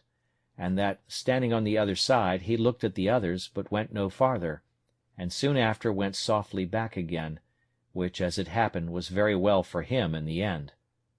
I observed that the 2 who swam were yet more than twice as strong swimming over the creek as the fellow was that fled from them. It came very warmly upon my thoughts, and indeed irresistibly, that now was the time to get me a servant, and perhaps a companion or assistant, and that I was plainly called by Providence to save this poor creature's life. I immediately ran down the ladders with all possible expedition, fetched my 2 guns, for they were both at the foot of the ladders, as I observed before, and getting up again with the same haste to the top of the hill, I crossed towards the sea, and having a very short cut, and all downhill, placed myself in the way between the pursuers and the pursued, hallooing aloud to him that fled, who, looking back, was at first perhaps as much frightened at me as at them, but I beckoned with my hand to him to come back, and in the meantime I slowly advanced towards the 2 that followed. Then, rushing at once upon the foremost, I knocked him down with the stock of my piece. I was loath to fire, because I would not have the rest hear, though at that distance it would not have been easily heard, and being out of sight of the smoke, too, they would not have known what to make of it. Having knocked this fellow down, the other who pursued him stopped, as if he had been frightened, and I advanced towards him, but as I came nearer, I perceived presently he had a bow and arrow, and was fitting it to shoot at me, so I was then obliged to shoot at him first, which I did, and killed him at the first shot. The poor savage who fled, but had stopped, though he saw both his enemies fallen and killed, as he thought, yet was so frightened with the fire and noise of my piece that he stood stock still, and neither came forward nor went backward, though he seemed rather inclined to fly than to come on. I hallooed again to him, and made signs to come forward, which he easily understood, and came a little way, then stopped again, and then a little farther, and stopped again, and I could then perceive that he stood trembling, as if he had been taken prisoner, and had just been to be killed, as his 2 enemies were. I beckoned to him again to come to me, and gave him all the signs of encouragement that I could think of, and he came nearer and nearer, kneeling down every 10 or 12 steps, in token of acknowledgment for saving his life. I smiled at him, and looked pleasantly, and beckoned to him to come still nearer. At length he came close to me, and then he kneeled down again, kissed the ground, and laid his head upon the ground, and taking me by the foot, set my foot upon his head. This, it seems, was in token of swearing to be my slave for ever. I took him up and made much of him, and encouraged him all I could. But there was more work to do yet, for I perceived the savage whom I had knocked down was not killed, but stunned with the blow, and began to come to himself. So I pointed to him, and showed him the savage that he was not dead. Upon this he spoke some words to me, and though I could not understand them, yet I thought they were pleasant to hear, for they were the first sound of a man's voice that I had heard, my own excepted, for above 25 years. But there was no time for such reflections now. The savage who was knocked down recovered himself so far as to sit up upon the ground, and I perceived that my savage began to be afraid. But when I saw that, I presented my other piece at the man, as if I would shoot him. Upon this my savage, for so I call him now, made a motion to me to lend him my sword, which hung naked in a belt by my side, which I did. He no sooner had it but he runs to his enemy, and at one blow cut off his head so cleverly, no executioner in Germany could have done it sooner or better, which I thought very strange for one who, I had reason to believe, never saw a sword in his life before, except their own wooden swords. However, it seems, as I learned afterwards, they make their wooden swords so sharp, so heavy, and the wood is so hard, that they will even cut off heads with them, ay, and arms, and that at one blow, too. When he had done this, he comes laughing to me in sign of triumph, and brought me the sword again, and with abundance of gestures which I did not understand, laid it down, with the head of the savage that he had killed, just before me. But that which astonished him most was to know how I killed the other Indian so far off. So pointing to him, he made signs to me to let him go to him, and I bade him go, as well as I could. When he came to him, he stood like one amazed, looking at him, turning him first on one side, then on the other, looking at the wound the bullet had made, which it seems was just in his breast, where it had made a hole, and no great quantity of blood had followed, but he had bled inwardly, for he was quite dead. He took up his bow and arrows, and came back. So I turned to go away, and beckoned him to follow me, making signs to him that more might come after them. Upon this he made signs to me that he should bury them with sand, that they might not be seen by the rest if they followed, and so I made signs to him again to do so. He fell to work, and in an instant he had scraped a hole in the sand with his hands big enough to bury the first in, and then dragged him into it and covered him, and did so by the other also. I believe he had buried them both in a quarter of an hour.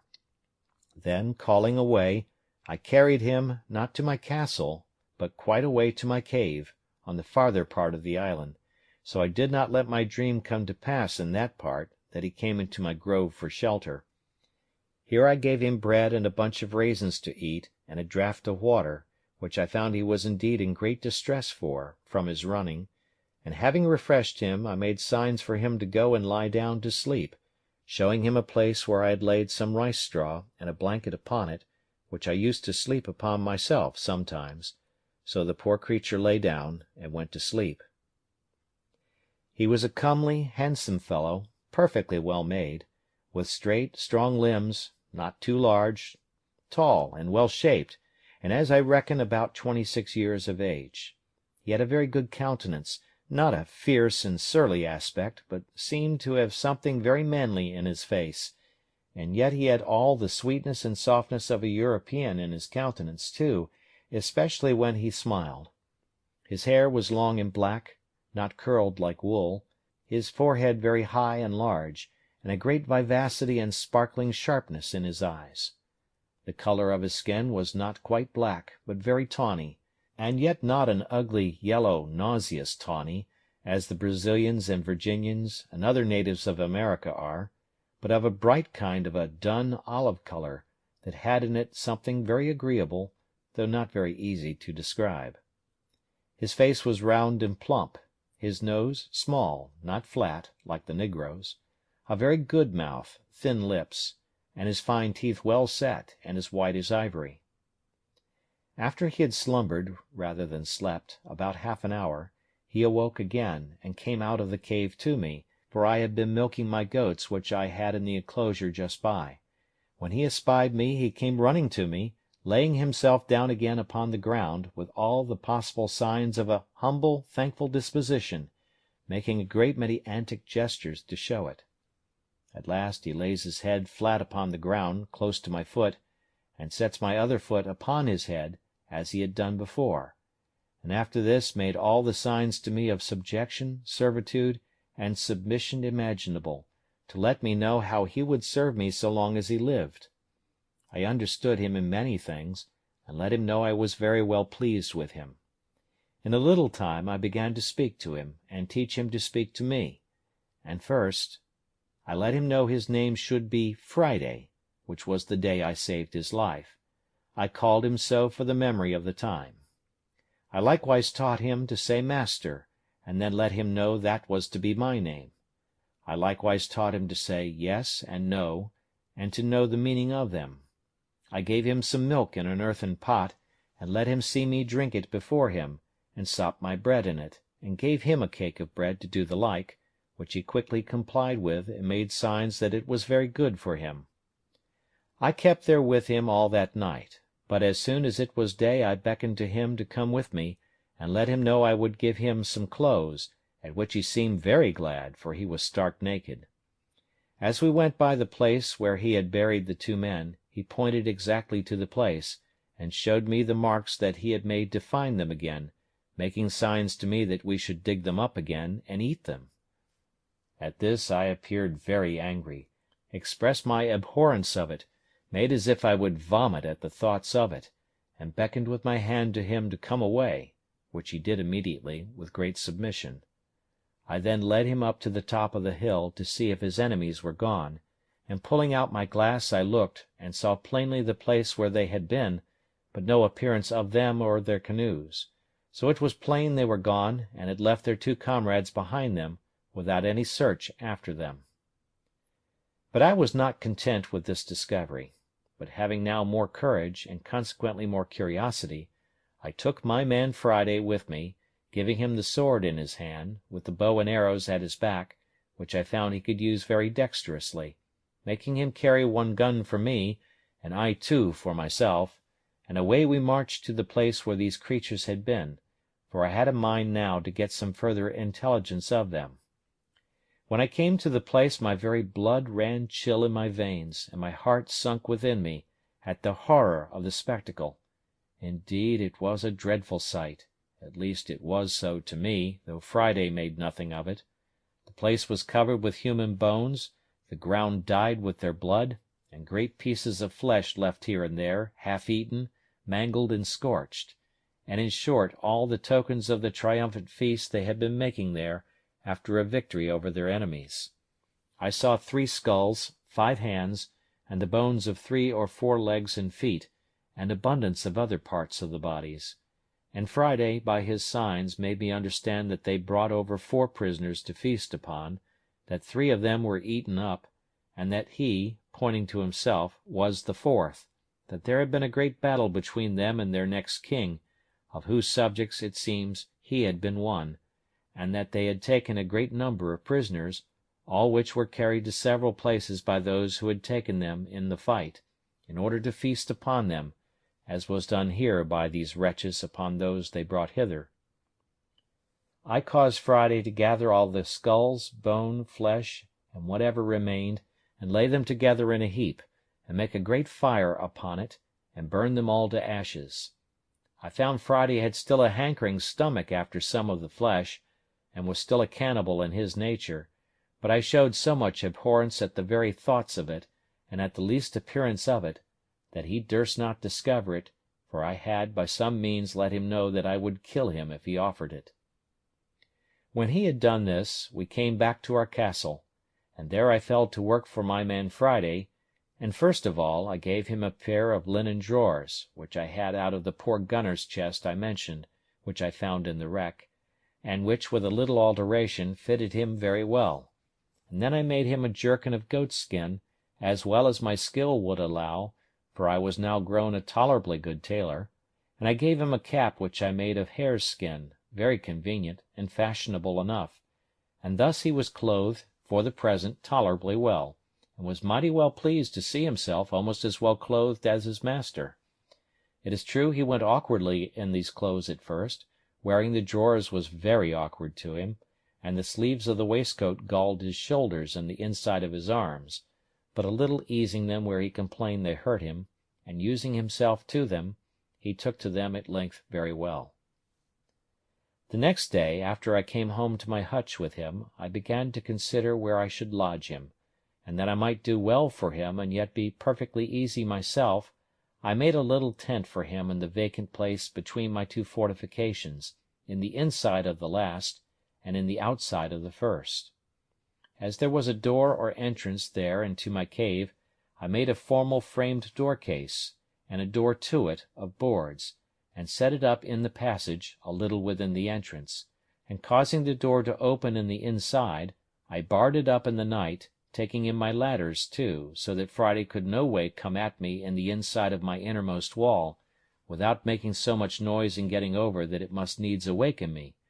for my first wall had now a complete roof over it of long poles, covering all my tent, and leaning up to the side of the hill, which was again laid across with smaller sticks, instead of laths, and then thatched over a great thickness with the rice straw, which was strong like reeds, and at the hole or place which was left to go in or out by the ladder I had placed a kind of trap-door, which, if it had been attempted on the outside, would not have opened at all, but would have fallen down and made a great noise. As to weapons, I took them all into my side every night. But I needed none of all this precaution, for never man had a more faithful, loving, sincere servant than Friday was to me, without passions, sullenness, or designs, perfectly obliged and engaged. His very affections were tied to me, like those of a child to a father, and I dare say he would have sacrificed his life to save mine upon any occasion whatsoever. The many testimonies he gave me of this put it out of doubt, and soon convinced me that I needed to use no precautions for my safety on his account.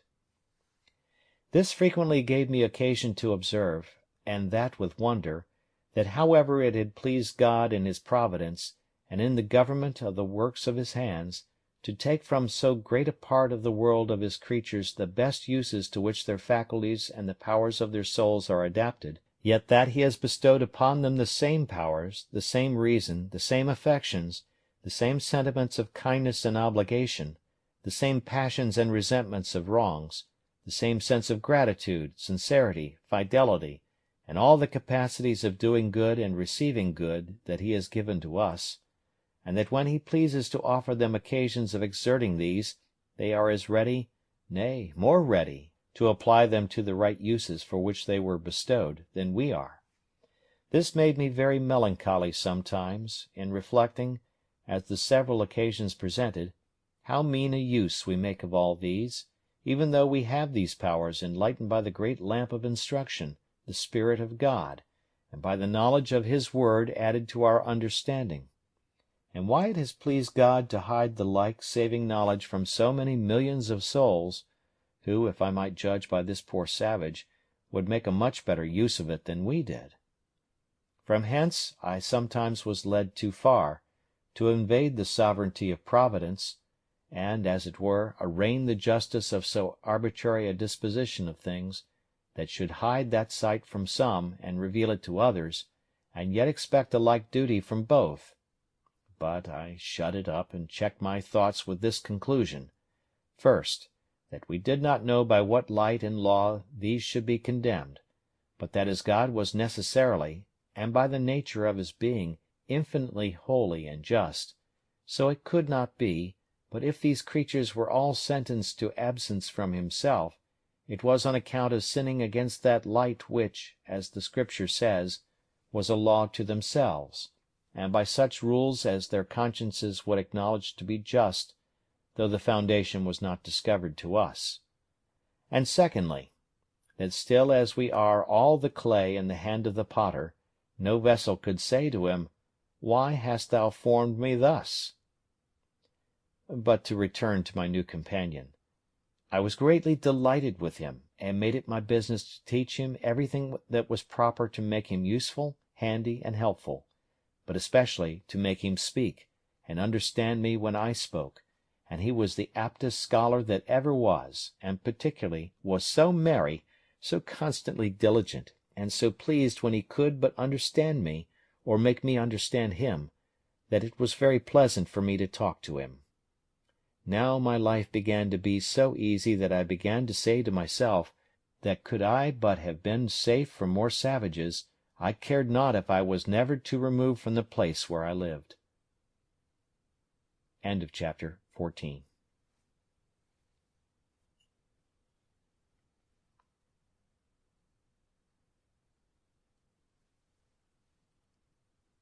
Chapter 15. Friday's Education. After I had been 2 or 3 days returned to my castle, I thought that, in order to bring Friday off from his horrid way of feeding, and from the relish of a cannibal's stomach, I ought to let him taste other flesh. So I took him out with me one morning to the woods. I went, indeed, intending to kill a kid out of my own flock, and bring it home and dress it, but as I was going I saw a she-goat lying down in the shade, and 2 young kids sitting by her. I catched hold of Friday. "Hold," said I, "stand still," and made signs to him not to stir. Immediately I presented my piece, shot, and killed one of the kids. The poor creature, who at a distance indeed seen me kill the savage, his enemy, but did not know, nor could imagine how it was done, was sensibly surprised, trembled and shook, and looked so amazed that I thought he would have sunk down. He did not see the kid I shot at, or perceive I had killed it, but ripped up his waistcoat to feel whether he was not wounded, and as I found presently, thought I was resolved to kill him, for he came and kneeled down to me, and embracing my knees, said a great many things I did not understand, but I could easily see the meaning was to pray me not to kill him. I soon found a way to convince him that I would do him no harm, and taking him up by the hand, laughed at him, and pointing to the kid which I had killed, beckoned to him to run and fetch it, which he did, and while he was wondering and looking to see how the creature was killed, I loaded my gun again. By and by I saw a great fowl like a hawk sitting upon a tree within shot, so, to let Friday understand a little what I would do, I called him to me again, pointed at the fowl, which was indeed a parrot, though I thought it had been a hawk. I say, pointing to the parrot and to my gun, and to the ground under the parrot, to let him see I would make it fall, I made him understand that I would shoot and kill that bird. Accordingly I fired, and bade him look, and immediately he saw the parrot fall. He stood like one frightened again, notwithstanding all I had said to him, and I found he was the more amazed, because he did not see me put anything into the gun, but thought that there must be some wonderful fund of death and destruction in that thing, able to kill man, beast, bird, or anything near or far off. And the astonishment this created in him was such as could not wear off for a long time, and I believe, if I would have let him, he would have worshipped me and my gun. As for the gun itself, he would not so much as touch it for several days after, but he would speak to it and talk to it, as if it had answered him when he was by himself, which, as I afterwards learned of him, was to desire it not to kill him. Well, after his astonishment was a little over at this, I pointed to him to run and fetch the bird I had shot, which he did, but stayed some time, for the parrot, not being quite dead, had fluttered away a good distance from the place where she fell. However, he found her, took her up, and brought her to me, and as I had perceived his ignorance about the gun before, I took this advantage to charge the gun again, and not to let him see me do it, that I might be ready for any other mark that might present, but nothing more offered at that time. So I brought home the kid, and the same evening I took the skin off, and cut it out as well as I could, and having a pot fit for that purpose, I boiled or stewed some of the flesh, and made some very good broth. After I had begun to eat some, I gave some to my man, who seemed very glad of it, and liked it very well, but that which was strangest to him was to see me eat salt with it. He made a sign to me that the salt was not good to eat, and putting a little into his own mouth, he seemed to nauseate it, and would spit and sputter at it, washing his mouth with fresh water after it. On the other hand, I took some meat into my mouth without salt, and I pretended to spit and sputter for want of salt, as much as he had done at the salt. But it would not do, he would never care for salt with meat or in his broth, at least, not for a great while, and then but a very little. Having thus fed him with boiled meat and broth, I was resolved to feast him the next day by roasting a piece of the kid. This I did by hanging it before the fire on a string, as I had seen many people do in England, setting 2 poles up, one on each side of the fire, and one across the top, and tying the string to the cross-stick, letting the meat turn continually. This Friday admired very much, but when he came to taste the flesh, he took so many ways to tell me how well he liked it, that I could not but understand him, and at last he told me, as well as he could never eat man's flesh any more, which I was very glad to hear. The next day I set him to work beating some corn out, and sifting it in the manner I used to do, as I observed before,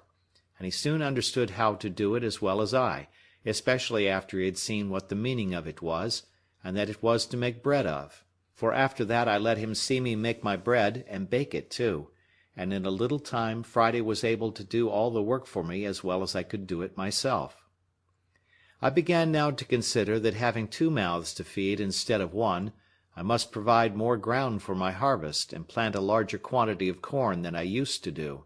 So I marked out a larger piece of land and began to fence in the same manner as before, in which Friday worked not only very willingly and very hard, but did it very cheerfully, and I told him what it was for, that it was for corn to make more bread, because he was now with me, and that I might have enough for him and myself too.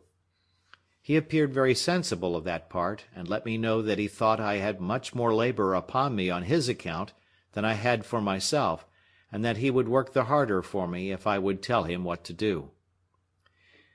This was the pleasantest year of all the life I led in this place.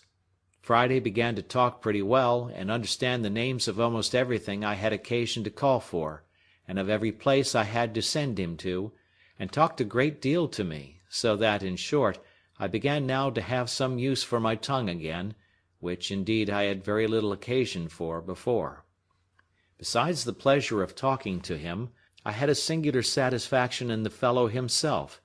His simple, unfeigned honesty appealed to me more and more every day, and I began really to love the creature, and on his side I believed he loved me more than it was possible for him ever to love anything before. I had a mind once to try if he had any inclination for his own country again, and having taught him English so well that he could answer me almost any question, I asked him whether the nation that he belonged to never conquered in battle? At which he smiled and said, "Yes, yes, we always fight the better." That is, he meant always get the better in a fight, and so we began the following discourse. Master: You always fight the better? How came you to be taken prisoner, then, Friday? Friday: My nation beat much for all that. Master: How beat? If your nation beat them, how came you to be taken? Friday: They more many than my nation, in the place where me was. They take 1, 2, 3, and me. My nation overbeat them in the under place, where me no was. There my nation take 1, 2, great thousand. Master: But why did not your side recover you from the hands of your enemies, then? Friday: They run 1, 2, 3, and me, and make go in the canoe. My nation have no canoe that time. Master: Well, Friday, and what does your nation do with the men they take? Do they carry them away and eat them, as these did? Friday: Yes, my nation eats mans too, eat all up. Master: Where do they carry them? Friday: Go to other place, where they think. Master: Do they come hither? Friday: Yes, yes, they come hither, come other else place. Master: Have you been here with them? Friday: Yes, I have been here. Points to the northwest side of the island, which it seems was their side. By this I understood that my man Friday had formerly been among the savages who used to come on shore on the farther part of the island, on the same man-eating occasions he was now brought for, and some time after, when I took the courage to carry him to that side, being the same I formerly mentioned, he presently knew the place, and told me he was there once, when they ate up 20 men, 2 women, and 1 child. He could not tell 20 in English, but he numbered them by laying so many stones in a row, and pointing to me to tell them over. I have told this passage because it introduces what follows, that after this discourse I had with him, I asked him how far it was from our island to the shore, and whether the canoes were not often lost. He told me there was no danger, no canoes ever lost, but that after a little way out to sea there was a current and wind, always one side in the morning, and the other in the afternoon. This I understood to be no more than the sets of the tide, as going out or coming in, but I afterwards understood it was occasioned by the great draught and reflux of the mighty river Orinoco, in the mouth or gulf of which river, as I found afterwards, our island lay, and that this land, which I perceived to be west and northwest, was the great island Trinidad, on the north point of the mouth of the river. I asked Friday 1,000 questions about the country, the inhabitants, the sea, the coast, and what nations were near. He told me all he knew with the greatest openness imaginable. I asked him the names of the several nations of his sort of people, but could get no other name than Caribs, from whence I easily understood that these were the Caribbees, which our maps place on the part of America which reaches from the mouth of the river Orinoco to Guiana, and onwards to St. Martha. He told me that up a great way beyond the moon, that was beyond the setting of the moon, which must be west from their country, there dwelt white bearded men like me, and pointed to my great whiskers, which I mentioned before, and that they had killed much mans, that was his word. By all which I understood he meant the Spaniards, whose cruelties in America had been spread over the whole country, and were remembered by all the nations from father to son. I inquired if he could tell me how I might go from this island, and get among those white men. He told me, "Yes, yes, you may go in 2 canoe." I could not understand what he meant, or make him describe to me what he meant by 2 canoe, till at last, with great difficulty, I found he meant it must be in a large boat, as big as 2 canoes.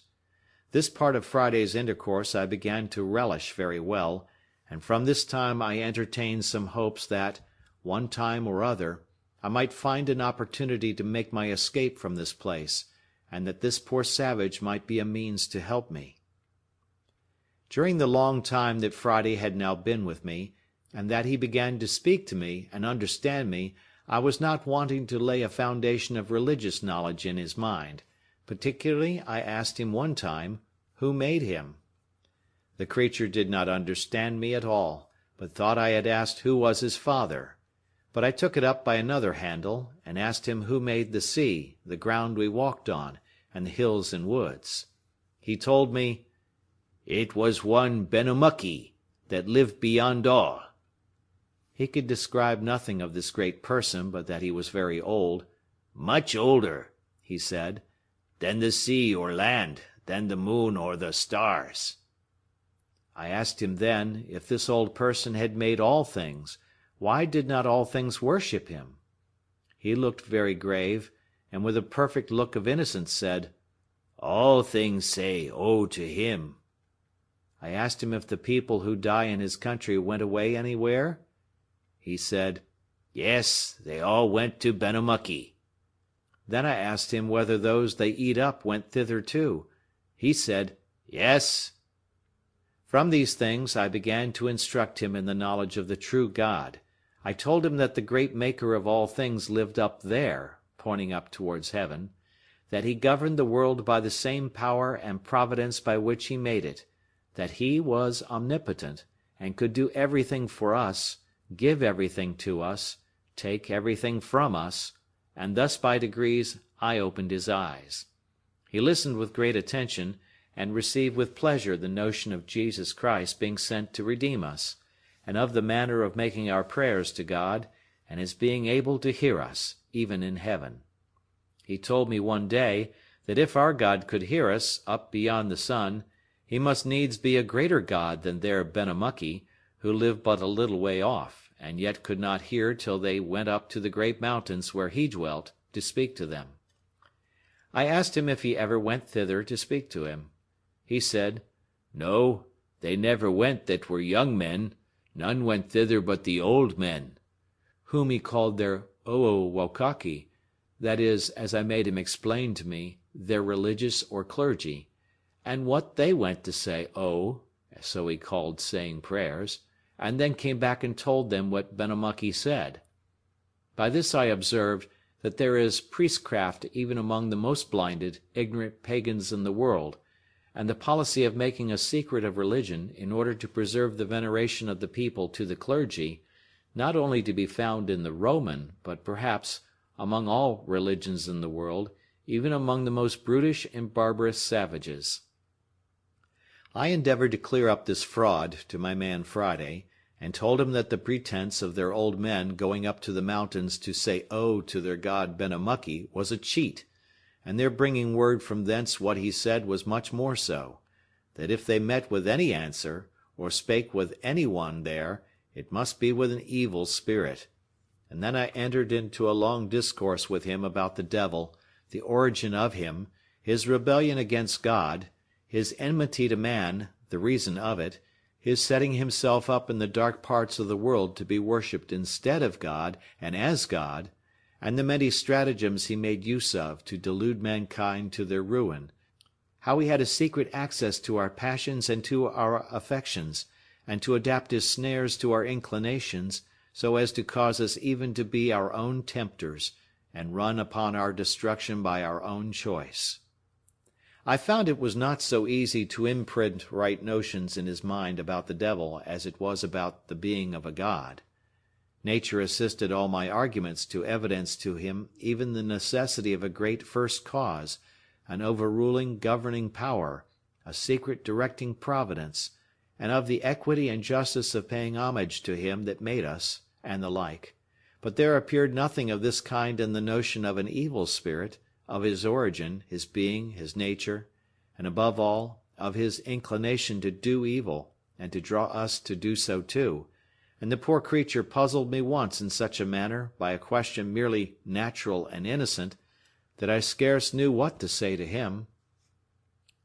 I had been talking a great deal to him of the power of God, his omnipotence, his aversion to sin, his being a consuming fire to the workers of iniquity, how, as he had made us all, he could destroy us and all the world in a moment, and he listened with great seriousness to me all the while. After this I had been telling him how the devil was God's enemy in the hearts of men, and used all his malice and skill to defeat the good designs of Providence, and to ruin the kingdom of Christ in the world, and the like. "Well," says Friday, "but you say God is so strong, so great. Is he not much strong, much might as the devil?" "Yes, yes," says I. "Friday, God is stronger than the devil. God is above the devil, and therefore we pray to God to tread him down under our feet, and enable us to resist his temptations and quench his fiery darts." "But," says he again, "if God much stronger, much might as the wicked devil, why God no kill the devil, so make him no more do wicked?" I was strangely surprised at this question, and after all, though I was now an old man, yet I was but a young doctor, and ill qualified for a casuist or a solver of difficulties, and at first I could not tell what to say, so I pretended not to hear him, and asked him what he said, but he was too earnest for an answer to forget his question, so that he repeated it in the very same broken words as above. By this time I had recovered myself a little, and I said, "God will at last punish him severely. He is reserved for the judgment, and is to be cast into the bottomless pit, to dwell with everlasting fire." This did not satisfy Friday, but he returns upon me, repeating my words. "Reserve at last. Me no understand. But why not kill the devil now? Not kill great ago?" "You may as well ask me," said I, "why God does not kill you or me, when we do wicked things here that offend him. We are preserved to repent and be pardoned." He mused some time on this. "Well, well," says he, mighty affectionately, "that well. So you, I, devil, all wicked, all preserve, repent, God pardon all." Here I was run down again by him to the last degree, and it was a testimony to me how the mere notions of nature, though they will guide reasonable creatures to the knowledge of a God, and of a worship or homage due to the supreme being of God, as the consequence of our nature, yet nothing but divine revelation can form the knowledge of Jesus Christ, and of redemption purchased for us, of a mediator of the new covenant, and of an intercessor at the footstool of God's throne. I say, nothing but a revelation from heaven can form these in the soul, and that therefore the gospel of our Lord and Savior Jesus Christ, I mean the Word of God, and the Spirit of God, promised for the guide and sanctifier of his people, are the absolutely necessary instructors of the souls of men in the saving knowledge of God and the means of salvation. I therefore diverted the present discourse between me and my man, rising up hastily as upon some sudden occasion of going out, then sending him for something a good way off, I seriously prayed to God that he would enable me to instruct savingly this poor savage, assisting, by his Spirit, the heart of the poor ignorant creature to receive the light of the knowledge of God in Christ, reconciling him to himself, and would guide me so to speak to him from the Word of God, that his conscience might be convinced, his eyes opened, and his soul saved. When he came again to me, I entered into a long discourse with him upon the subject of the redemption of man by the Saviour of the world, and of the doctrine of the gospel preached from heaven, that is, of repentance towards God, and faith in our blessed Lord Jesus.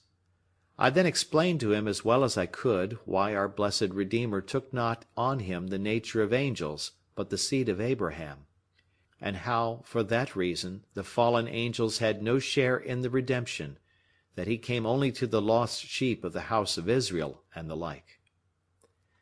I had, God knows, more sincerity than knowledge in all the methods I took for this poor creature's instruction, and must acknowledge, what I believe all that act upon the same principle will find, that in laying things open to him, I really informed and instructed myself in many things that either I did not know or had not fully considered before, but which occurred naturally to my mind upon searching into them, for the information of this poor savage, and I had more affection in my inquiry after things after this occasion than ever I felt before, so that, whether this poor wild wretch was better for me or no, I had great reason to be thankful that ever he came to me. My grief sat lighter upon me, my habitation grew comfortable to me beyond measure, and when I reflected that in this solitary life which I have been confined to, I had not only been moved to look up to heaven myself, and to seek the hand that had brought me here, but was now to be made an instrument under Providence to save the life, and for aught I knew, the soul of a poor savage, and bring him to the true knowledge of religion and of the Christian doctrine, that he might know Christ Jesus, in whom is life eternal, I say, when I reflected upon all these things, a secret joy ran through every part of my soul, and I frequently rejoiced that ever I was brought to this place, which I had so often thought the most dreadful of all afflictions that could possibly have befallen me. I continued in this thankful frame all the remainder of my time, and the conversation which employed the hours between Friday and me was such as made the 3 years which we lived there together perfectly and completely happy, if any such thing as complete happiness can be formed in a sublunary state. This savage was now a good Christian, a much better than I, though I have reason to hope, and bless God for it, that we were equally penitent, and comforted restored penitents. We had here the word of God to read, and no farther off from his Spirit to instruct than if we had been in England. I always applied myself in reading the Scripture to let him know, as well as I could, the meaning of what I read, and he again, by his serious inquiries and questionings, made me, as I said before, a much better scholar in the Scripture knowledge than I ever should have been by my own mere private reading. Another thing I cannot refrain from observing here also, from experience in this retired part of my life, that is, how infinite and inexpressible a blessing it is that the knowledge of God, and of the doctrine of salvation by Christ Jesus, is so plainly laid down in the Word of God, so easy to be received and understood, that, as the bare reading the Scripture made me capable of understanding enough of my duty to carry me directly on to the great work of sincere repentance for my sins, and laying hold of a Saviour for life and salvation, to a stated reformation in practice, and obedience to all God's commands, and this without any teacher or instructor, I mean human, so the same plain instruction sufficiently served to the enlightening the savage creature, and bringing him to be such a Christian as I have known few equal to him in my life. As to all the disputes, wrangling, strife, and contention which have happened in the world about religion, whether niceties in doctrines or schemes of church government, they were all perfectly useless to us, and for aught I can yet see, they have been so to the rest of the world. We had the sure guide to heaven, that is, the Word of God, and we had, blessed be God, comfortable views of the Spirit of God teaching and instructing by His Word, leading us into all truth, and making us both willing and obedient to the instruction of His Word. And I cannot see the least use that the greatest knowledge of the disputed points of religion, which have made such confusion in the world, would have been to us, if we could have obtained it. but I must go on with the historical part of things, and take every part in its order. After Friday and I became more intimately acquainted, and that he could understand almost all I said to him, and speak pretty fluently, though in broken English, to me, I acquainted him with my own history, or at least so much of it as related to my coming to this place, how I had lived there, and how long. I led him into the mystery, for such it was to him, of gunpowder and bullet, and taught him how to shoot. I gave him a knife, which he was wonderfully delighted with, and I made him a belt, with a frog hanging to it, such as in England we wear hangers in, and in the frog, instead of a hanger, I gave him a hatchet, which was not only as good a weapon in some cases, but much more useful upon other occasions. I described to him the country of Europe, particularly England, which I came from, how we lived, how we worshipped God, how we behaved to one another, and how we traded in ships to all parts of the world. I gave him an account of the wreck which I had been on board of, and showed him, as near as I could, the place where she lay, but she was all beaten in pieces before, and gone. I showed him the ruins of our boat, which we lost when we escaped, and which I could not stir with my whole strength then, but was now fallen almost all to pieces. Upon seeing this boat, Friday stood, musing a great while, and said nothing. I asked him what it was he studied upon. At last says he, "Me see such boat like come to place at my nation."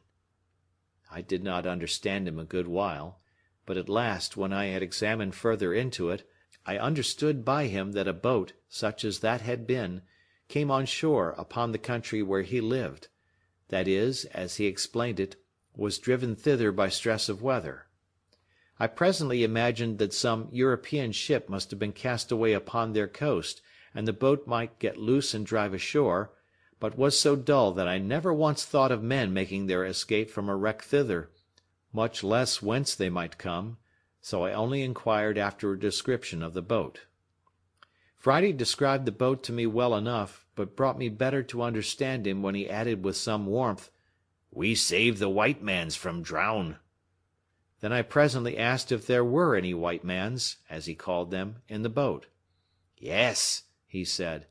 "the boat full of white mans." I asked him how many. He told upon his fingers 17.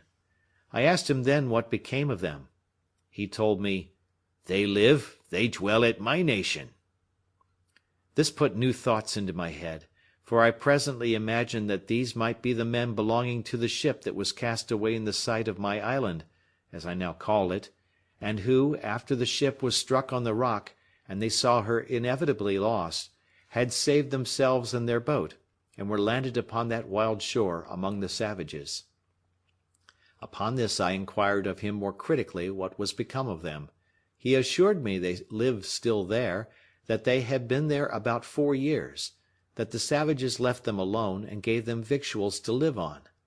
I asked him how it came to pass they did not kill and eat them. He said, "No, they make brother with them." That is, as I understood him, a truce. And then he added, "They no eat mans but when make the war fight." That is to say, they never eat any men but such as come to fight with them and are taken in battle. It was after this some considerable time, that being upon the top of the hill at the east side of the island, from whence, as I have said, I had in a clear day discovered the main or continent of America,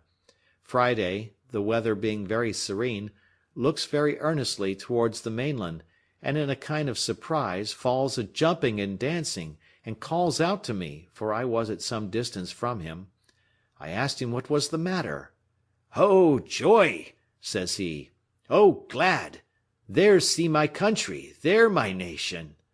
I observed an extraordinary sense of pleasure appeared in his face, and his eyes sparkled, and his countenance discovered a strange eagerness, as if he had a mind to be in his own country again.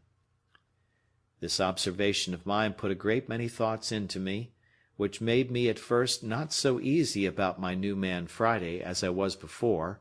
and I made no doubt but that, if Friday could get back to his own nation again, he would not only forget all his religion but all his obligation to me, and would be forward enough to give his countrymen an account of me, and come back, perhaps with 100 or 2 of them, and make a feast upon me, at which he might be as merry as he used to be with those of his enemies when they were taken in war. But I wronged the poor honest creature very much, for which I was very sorry afterwards. However, as my jealousy increased, and held some weeks, I was a little more circumspect, and not so familiar and kind to him as before, in which I was certainly wrong too, the honest grateful creature having no thought about it but what consisted with the best principles, both as a religious Christian and as a grateful friend, as appeared afterwards to my full satisfaction. While my jealousy of him lasted, you may be sure I was every day pumping him to see if he would discover any of the new thoughts which I suspected were in him,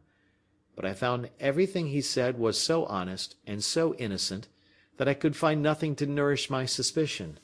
and in spite of all my uneasiness, he made me at last entirely his own again,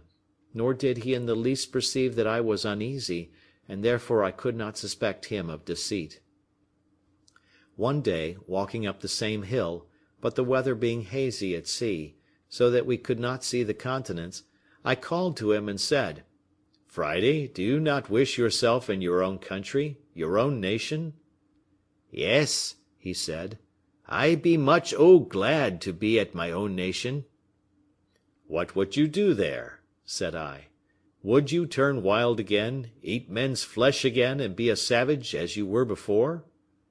He looked full of concern, and shaking his head said, "No, no. Friday tell them to live good. Tell them to pray God. Tell them to eat cornbread, cattle flesh, milk. No eat man again."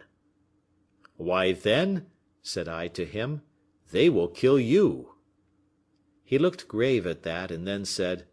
"No, no, they no kill me. They willing love learn." He meant by this they would be willing to learn. He added, they learned much of the bearded mans that came in the boat.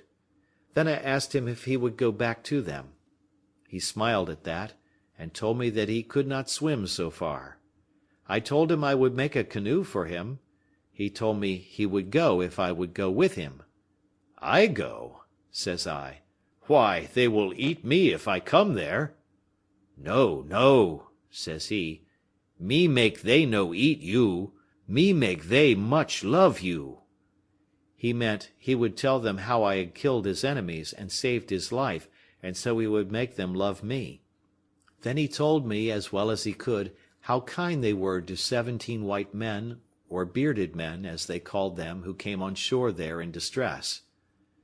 From this time, I confess, I had a mind to venture over, and see if I could possibly join with those bearded men, who I made no doubt were Spaniards and Portuguese, not doubting but, if I could, we might find some method to escape from thence, being upon the continent, and a good company together, better than I could from an island 40 miles off the shore, alone and without help.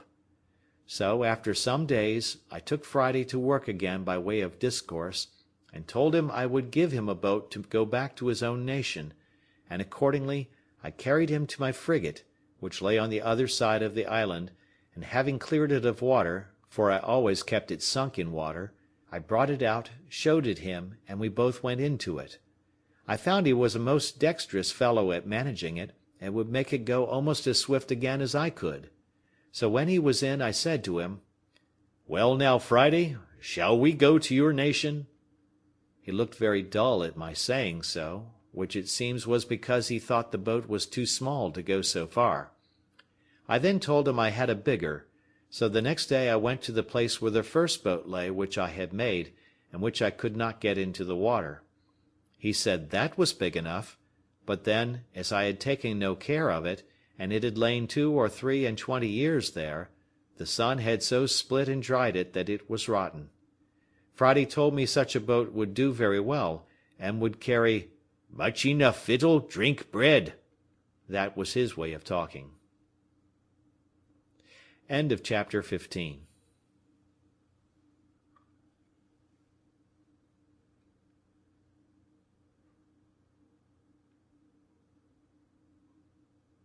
Chapter 16. Rescue of prisoners from cannibals.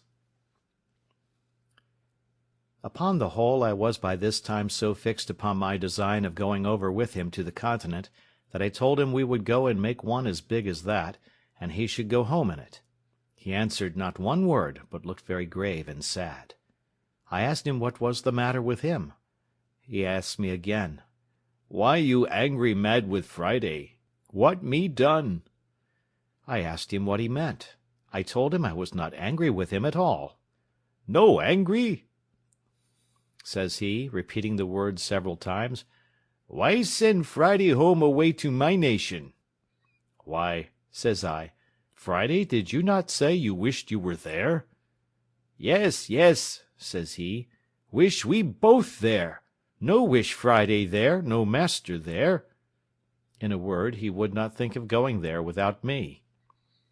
"I go there Friday?" says I. "What shall I do there?" He turned very quick upon me at this. "You do great deal much good," says he. "You teach wild mans be good, sober, tame mans. You tell them know God, pray God, and live new life." "Alas, Friday," says I, "thou knowest not what thou sayest. I am but an ignorant man myself." "Yes, yes," says he, "you teachee me good, you teachee them good." "No, no, Friday," says I, "you shall go without me. Leave me here to live by myself, as I did before." He looked confused again at that word, and running to one of the hatchets which he used to wear, he takes it up hastily and gives it to me. "What must I do with this?" says I to him. "You take kill Friday," says he. "What must I kill you for?" said I again. He returns very quick.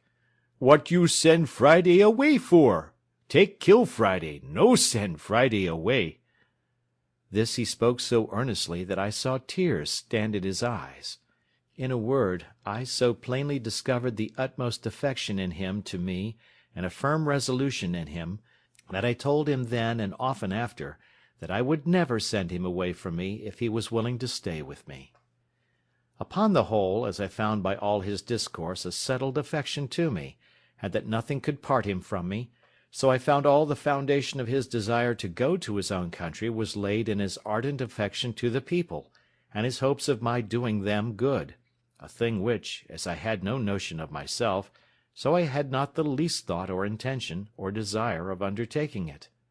But still I found a strong inclination to attempting my escape, founded on the supposition gathered from the discourse that there were 17 bearded men there, and therefore, without any more delay, I went to work with Friday to find out a great tree proper to fell, and make a large periagua, or canoe, to undertake the voyage. There were trees enough in the island to have built a little fleet, not of periaguas or canoes, but even of good large vessels, but the main thing I looked at was, to get one so near the water that we might launch it when it was made, to avoid the mistake I committed at first. At last Friday pitched upon a tree, for I found he knew much better than I what kind of wood was fittest for it, nor can I tell to this day what wood to call the tree we cut down, except that it was very like the tree we call fustic, or between that and the Nicaragua wood, for it was much of the same color and smell.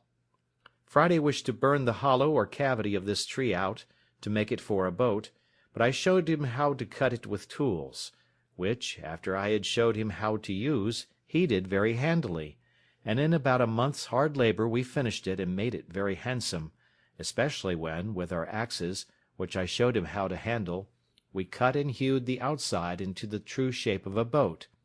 After this, however, it cost us near a fortnight's time to get her along, as it were inch by inch, upon great rollers into the water, but when she was in, she would have carried 20 men with great ease.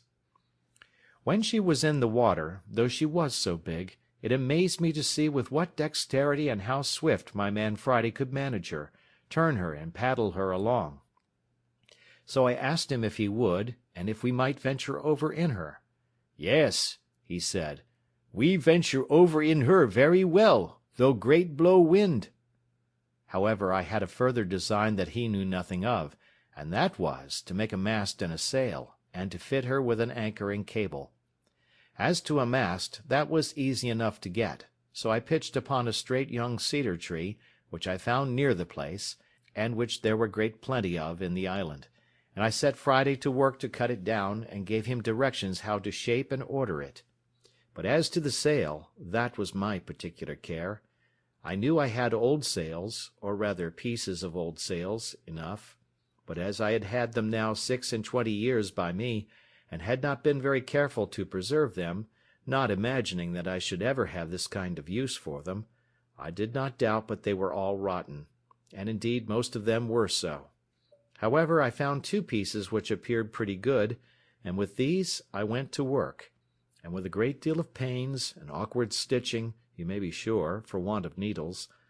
I at length made a 3-cornered ugly thing, like what we call in England a shoulder of mutton sail, to go with a boom at bottom, and a little short sprit at the top, such as usually our ship's longboats sail with, and such as I best knew how to manage, as it was such a one as I had to the boat in which I made my escape from Barbary, as related in the first part of my story. I was near 2 months performing this last work, that is, rigging and fitting my masts and sails, for I finished them very complete, making a small stay and a sail or foresail to it, to assist if we should turn to windward, and, what was more than all, I fixed a rudder to the stern of her to steer with. I was but a bungling shipwright, yet as I knew the usefulness and even necessity of such a thing, I applied myself with so much pains to do it, that at last I brought it to pass, though, considering the many dull contrivances I had for it that failed, I think it cost me almost as much labour as making the boat. After this was done, I had my man Friday to teach as to what belonged to the navigation of my boat. Though he knew very well how to paddle a canoe, he knew nothing of what belonged to a sail and a rudder, and was the most amazed when he saw me work the boat to and again in the sea by the rudder, and how the sail jibbed and filled this way or that way as the course we sailed changed. I say, when he saw this, he stood like one astonished and amazed. However, with a little use, I made all these things familiar to him, and he became an expert sailor, except that of the compass I could make him understand very little. On the other hand, as there was very little cloudy weather, and seldom or never any fogs in these parts, there was the less occasion for a compass, seeing the stars were always to be seen by night, and the shore by day, except in the rainy seasons, and then nobody cared to stir abroad either by land or sea. I was now entered on the 27th year of my captivity in this place, though the 3 last years that I had this creature with me ought rather to be left out of the account, my habitation being quite of another kind than in all the rest of the time. I kept the anniversary of my landing here with the same thankfulness to God for his mercies as at first, and if I had such cause of acknowledgment at first, I had much more so now, having such additional testimonies of the care of Providence over me, and the great hopes I had of being effectually and speedily delivered, for I had an invincible impression upon my thoughts that my deliverance was at hand, and that I should not be another year in this place. I went on, however, with my husbandry, digging, planting, and fencing as usual. I gathered and cured my grapes, and did every necessary thing as before. The rainy season was in the meantime upon me, when I kept more within doors than at other times. We had stowed our new vessel as secure as we could, bringing her up into the creek, where, as I said in the beginning, I landed my rafts from the ship, and hauling her up to the shore at high water mark, I made my man Friday dig a little dock, just big enough to hold her, and just deep enough to give her water enough to float in, and then, when the tide was out, we made a strong dam across the end of it, to keep the water out. And so she lay, dry as to the tide from the sea, and to keep the rain off we laid a great many boughs of trees, so thick that she was as well thatched as a house, and thus we waited for the months of November and December, in which I designed to make my adventure. When the settled season began to come in, as the thought of my design returned with the fair weather, I was preparing daily for the voyage, and the first thing I did was to lay by a certain quantity of provisions, being the stores for our voyage, and intended in a week or a fortnight's time to open the dock and launch out our boat. I was busy one morning upon something of this kind, when I called to Friday, and bid him to go to the seashore and see if he could find a turtle or a tortoise, a thing which we generally got once a week, for the sake of the eggs as well as the flesh. Friday had not been long gone when he came running back, and flew over my outer wall or fence, like one that felt not the ground or the steps he set his foot on, and before I had time to speak to him, he cries out to me, "O master! O master! O sorrow! O bad!" "What's the matter, Friday?" says I. "Oh, yonder there," says he, 1, 2, 3 canoes, 1, 2, 3. By this way of speaking, I concluded there were 6, but on inquiry I found there were but 3. "Well, Friday," says I, "do not be frightened." So I heartened him up as well as I could. However, I saw the poor fellow was most terribly scared, for nothing ran in his head but that they were come to look for him, and would cut him in pieces and eat him, and the poor fellow trembled so that I scarcely knew what to do with him. I comforted him as well as I could, and told him I was in as much danger as he, and that they would eat me as well as him. "But," says I, "Friday, we must resolve to fight them. Can you fight, Friday?" "Me shoot," says he, "but there come many great number." "No matter for that," said I again. "Our guns will fright them that we do not kill." So I asked him whether, if I resolved to defend him, he would defend me, and stand by me, and do just as I bid him. He said, "Me die when you bid die, master." So I went and fetched a good dram of rum and gave him, for I had been so good a husband of my rum that I had a great deal left. When we had drunk it, I made him take the 2 fowling pieces, which we always carried, and loaded them with large swan shot, as big as small pistol bullets. Then I took 4 muskets, and loaded them with 2 slugs and 5 small bullets each, and my 2 pistols I loaded with a brace of bullets each. I hung my great sword, as usual, naked by my side, and gave Friday his hatchet. When I had thus prepared myself, I took my perspective glass, and went up to the side of the hill, to see what I could discover, and I found quickly by my glass that there were 21 savages, 3 prisoners, and 3 canoes, and that their whole business seemed to be the triumphant banquet upon these 3 human bodies, a barbarous feast indeed. But nothing more than, as I had observed, was usual with them.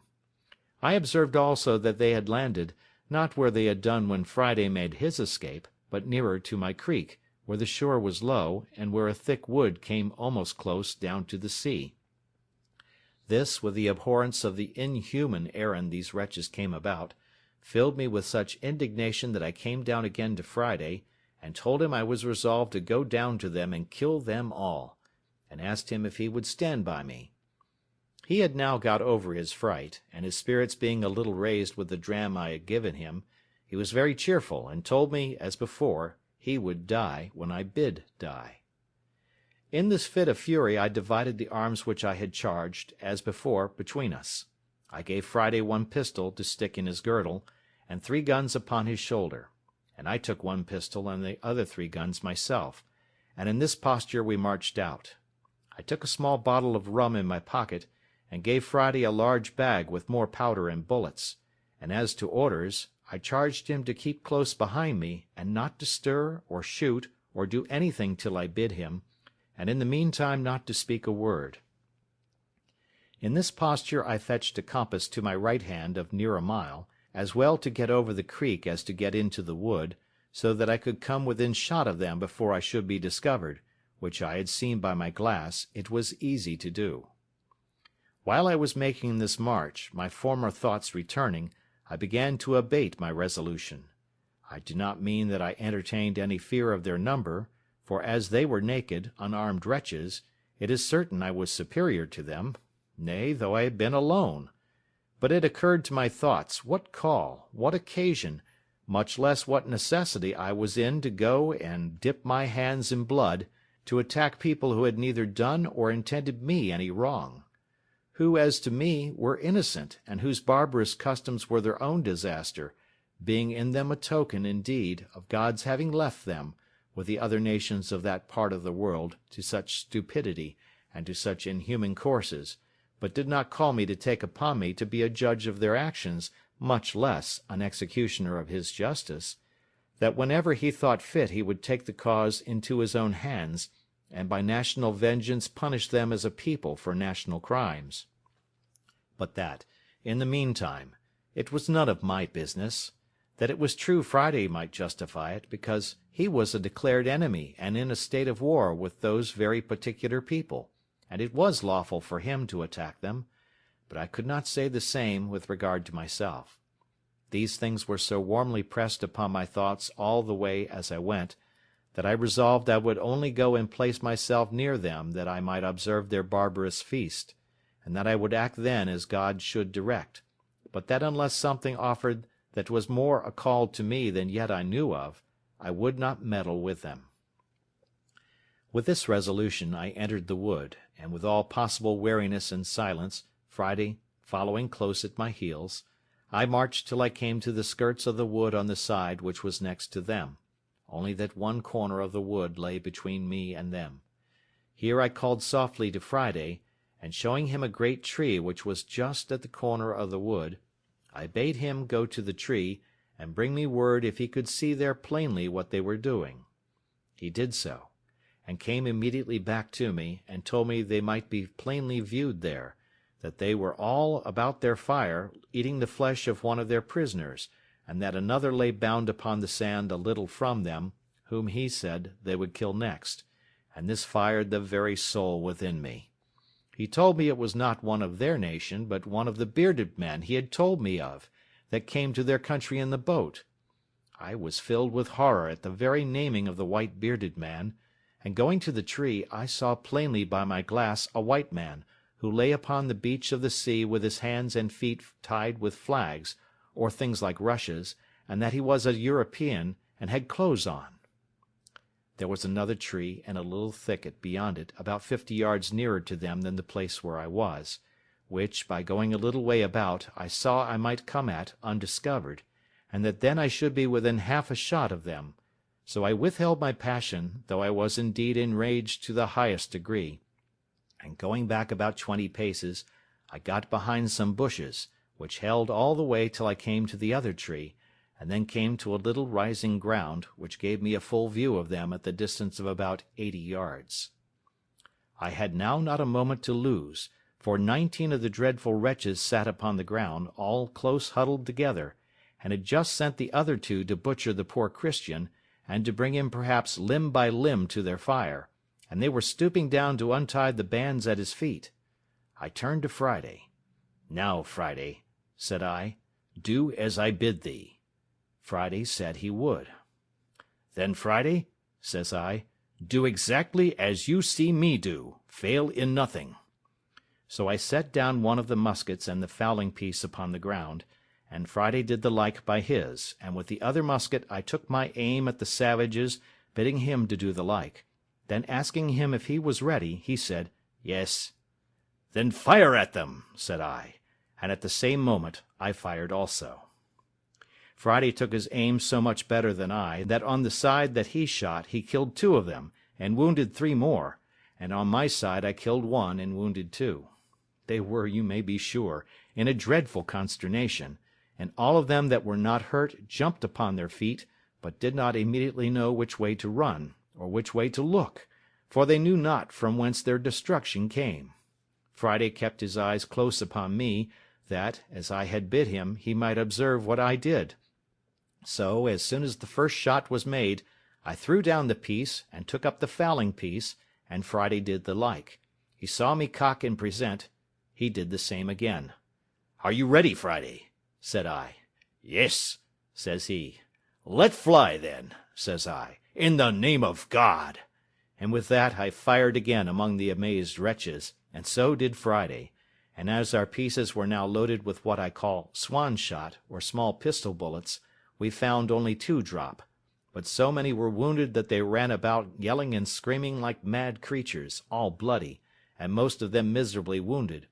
whereof 3 more fell quickly after, though not quite dead. "Now, Friday," says I, laying down the discharged pieces, and taking up the musket which was yet loaded, "follow me. which he did with a great deal of courage, upon which I rushed out of the wood and showed myself, and Friday close at my foot. As soon as I perceived they saw me, I shouted as loud as I could, and bade Friday do so too, and running as fast as I could, which, by the way, was not very fast, being loaded with arms as I was, I made directly towards the poor victim, who was, as I said, lying upon the beach or shore, between the place where they sat and the sea. The two butchers who were just going to work with him had left him at the surprise of our first fire, and fled in a terrible fright to the seaside, and had jumped into a canoe, and 3 more of the rest made the same way. I turned to Friday, and bade him step forwards and fire at them. He understood me immediately, and running about 40 yards, to be nearer them, he shot at them, and I thought he had killed them all, for I saw them all fall of a heap into the boat, though I saw 2 of them up again quickly. However, he killed 2 of them, and wounded the third, so that he lay in the bottom of the boat, as if he had been dead. While my man Friday fired at them, I pulled out my knife and cut the flags that bound the poor victim, and loosing his hands and feet I lifted him up, and asked him in the Portuguese tongue what he was. He answered in Latin, Christianus, but was so weak and faint that he could scarce stand or speak. I took my bottle out of my pocket and gave it him, making signs that he should drink, which he did, and I gave him a piece of bread, which he ate. Then I asked him what countryman he was, and he said Espagnol, and being a little recovered, let me know, by all the signs he could possibly make, how much he was in my debt for his deliverance. "Señor," said I, with as much Spanish as I could make up, "we will talk afterwards, but we must fight now. If you have any strength left, take this pistol and sword, and lay about you."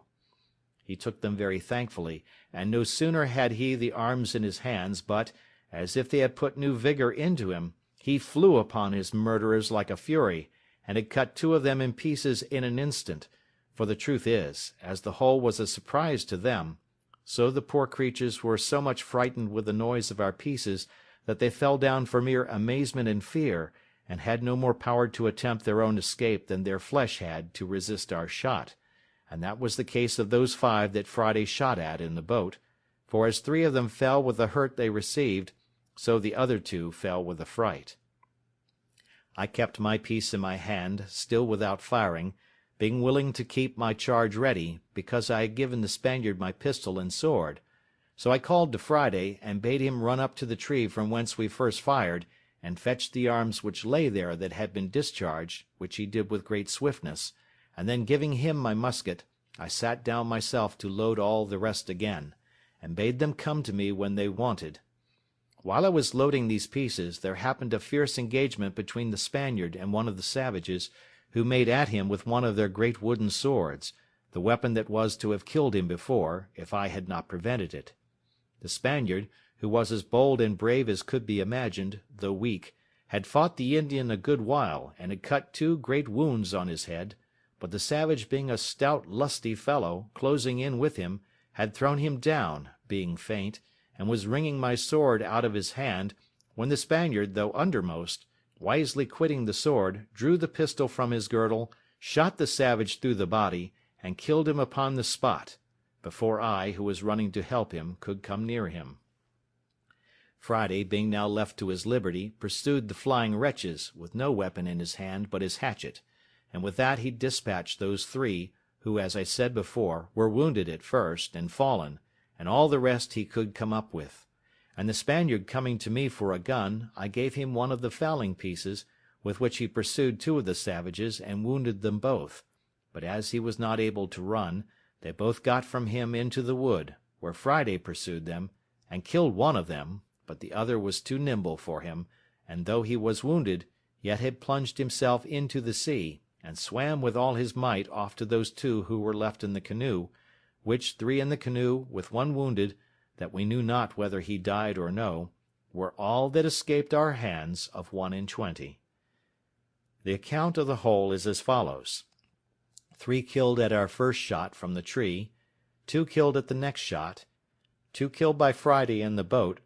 2 killed by Friday of those at first wounded, 1 killed by Friday in the wood, 3 killed by the Spaniard, 4 killed, being found dropped here and there, of the wounds, or killed by Friday in his chase of them. 4 escaped in the boat, whereof 1 wounded, if not dead, 21 in all. Those that were in the canoe worked hard to get out of gunshot, and though Friday made 2 or 3 shots at them, I did not find that he hit any of them. Friday would fain have had me take one of their canoes and pursue them, and indeed I was very anxious about their escape, lest, carrying the news home to their people, they should come back perhaps with 200 or 300 of the canoes and devour us by mere multitude. So I consented to pursue them by sea, and running to one of their canoes, I jumped in and bade Friday follow me. But when I was in the canoe I was surprised to find another poor creature lie there, bound hand and foot, as the Spaniard was, for the slaughter, and almost dead with fear, not knowing what was the matter, for he had not been able to look up over the side of the boat, but he was tied so hard, neck and heels, and had been tied so long that he had really but little life in him.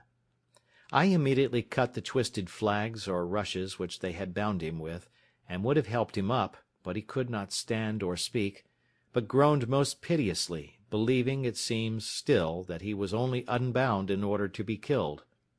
When Friday came to him, I bade him speak to him, and tell him of his deliverance, and pulling out my bottle, made him give the poor wretch a dram, which, with the news of his being delivered, revived him, and he sat up in the boat.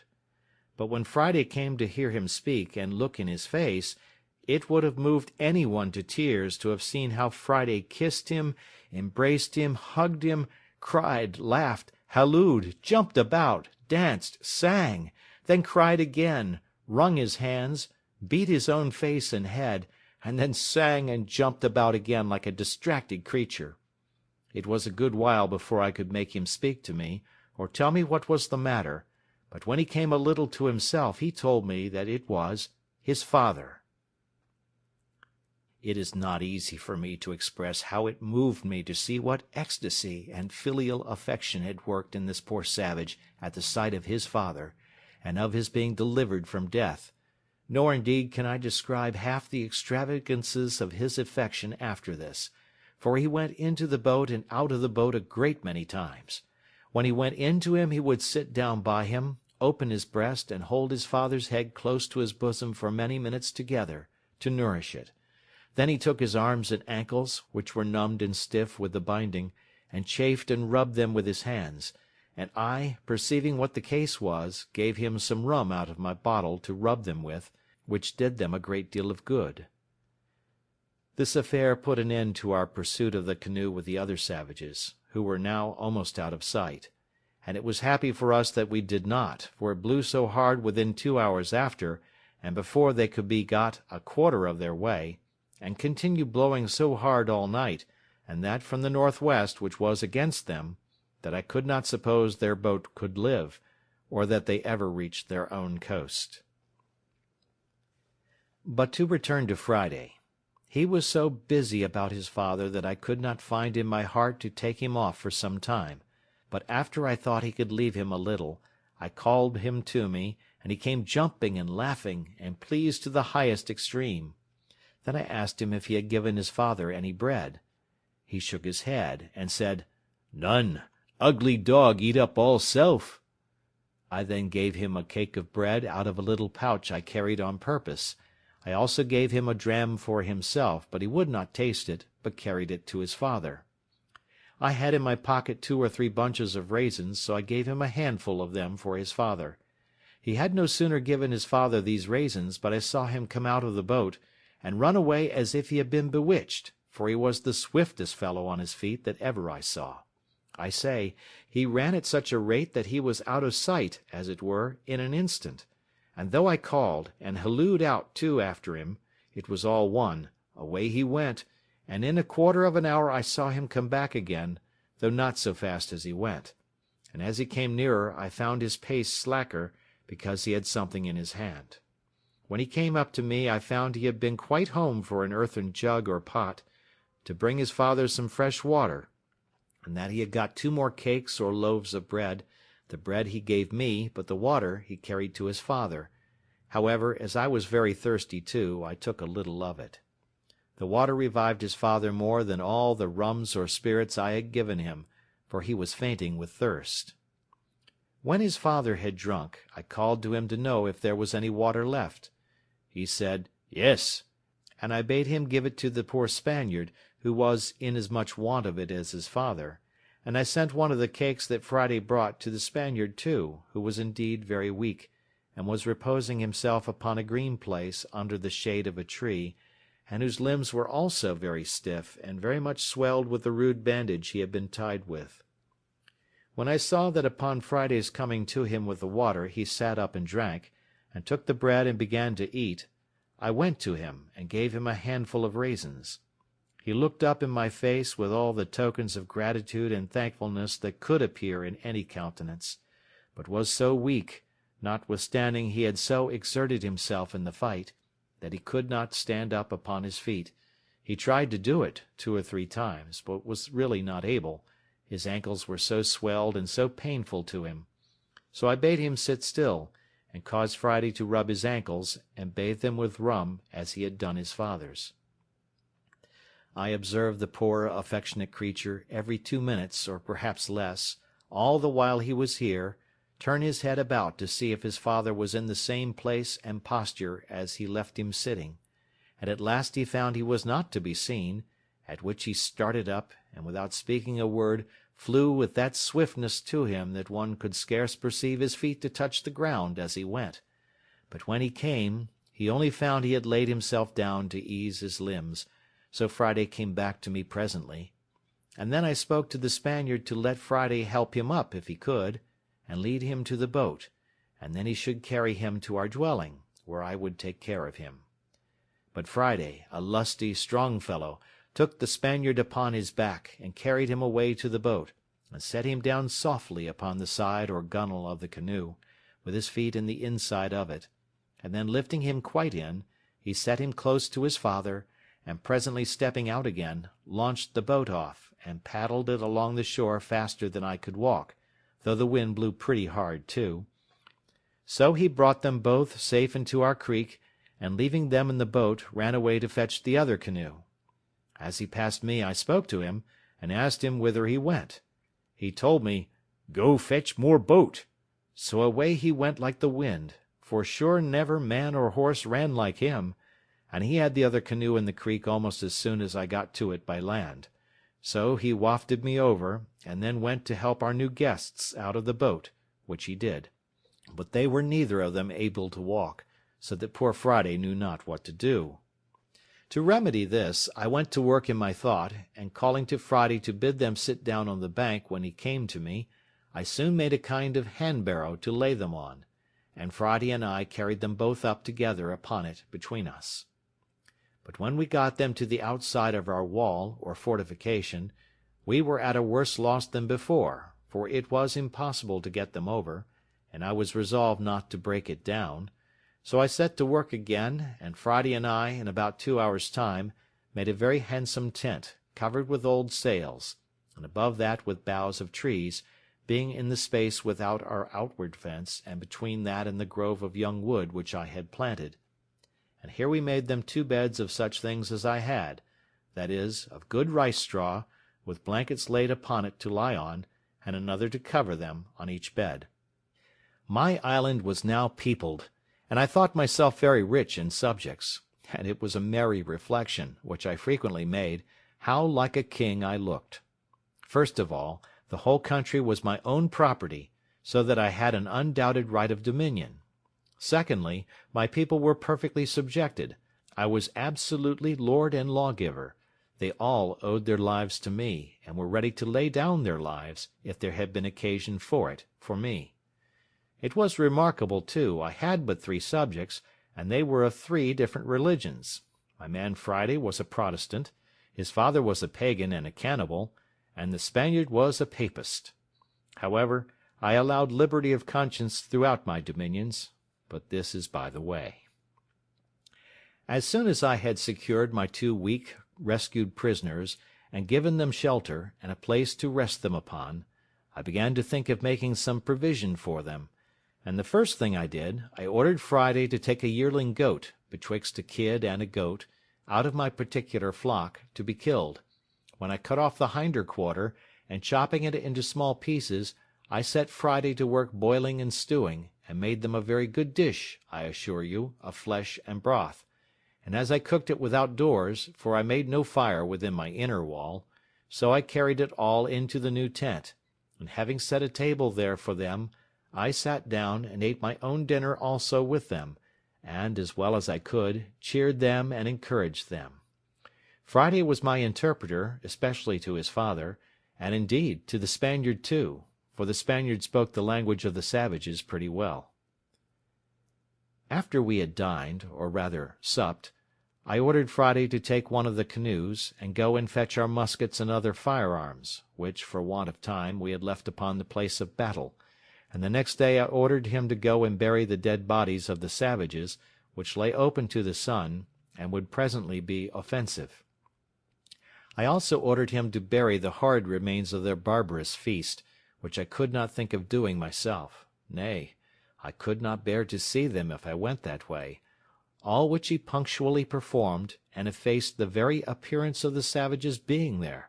so that when I went again, I could scarce know where it was, otherwise than by the corner of the wood pointing to the place. I then began to enter into a little conversation with my two new subjects, and first I set Friday to inquire of his father what he thought of the escape of the savages in that canoe, and whether we might expect a return of them, with a power too great for us to resist.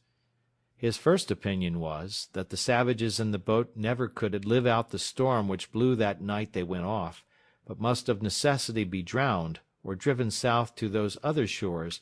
where they were as sure to be devoured as they were to be drowned if they were cast away. But as to what they would do if they came safe on shore, he said he knew not.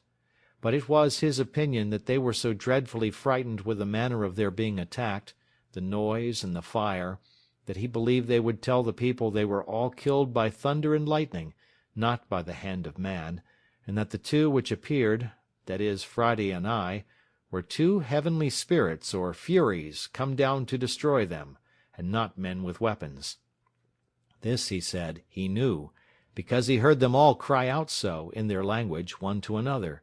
for it was impossible for them to conceive that a man could dart fire, and speak thunder, and kill at a distance, without lifting up the hand, as was done now. And this old savage was in the right, for as I understood since, by other hands, the savages never attempted to go over to the island afterwards, they were so terrified with the accounts given by those 4 men, for it seems they did escape the sea, that they believed whoever went to that enchanted island would be destroyed with fire from the gods. This, however, I knew not, and therefore was under continual apprehensions for a good while, and kept always upon my guard with all my army, for as there were now 4 of us, I would have ventured upon 100 of them, fairly in the open field, at any time. End of chapter 16.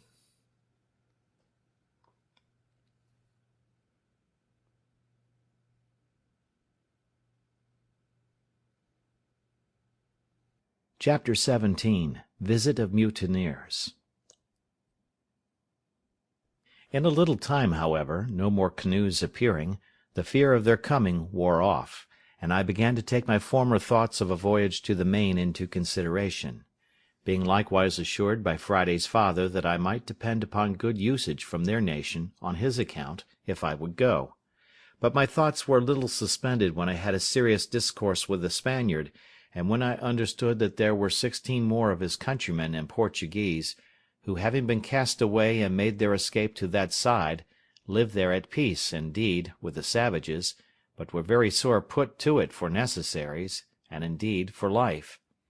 I asked him all the particulars of their voyage, and found they were a Spanish ship, bound from the Rio de la Plata to the Havana, being directed to leave their loading there, which was chiefly hides and silver, and to bring back what European goods they could meet with there; that they had 5 Portuguese seamen on board, whom they took out of another wreck; that 5 of their own men were drowned when first the ship was lost, and that these escaped through infinite dangers and hazards, and arrived, almost starved, on the cannibal coast, where they expected to have been devoured every moment.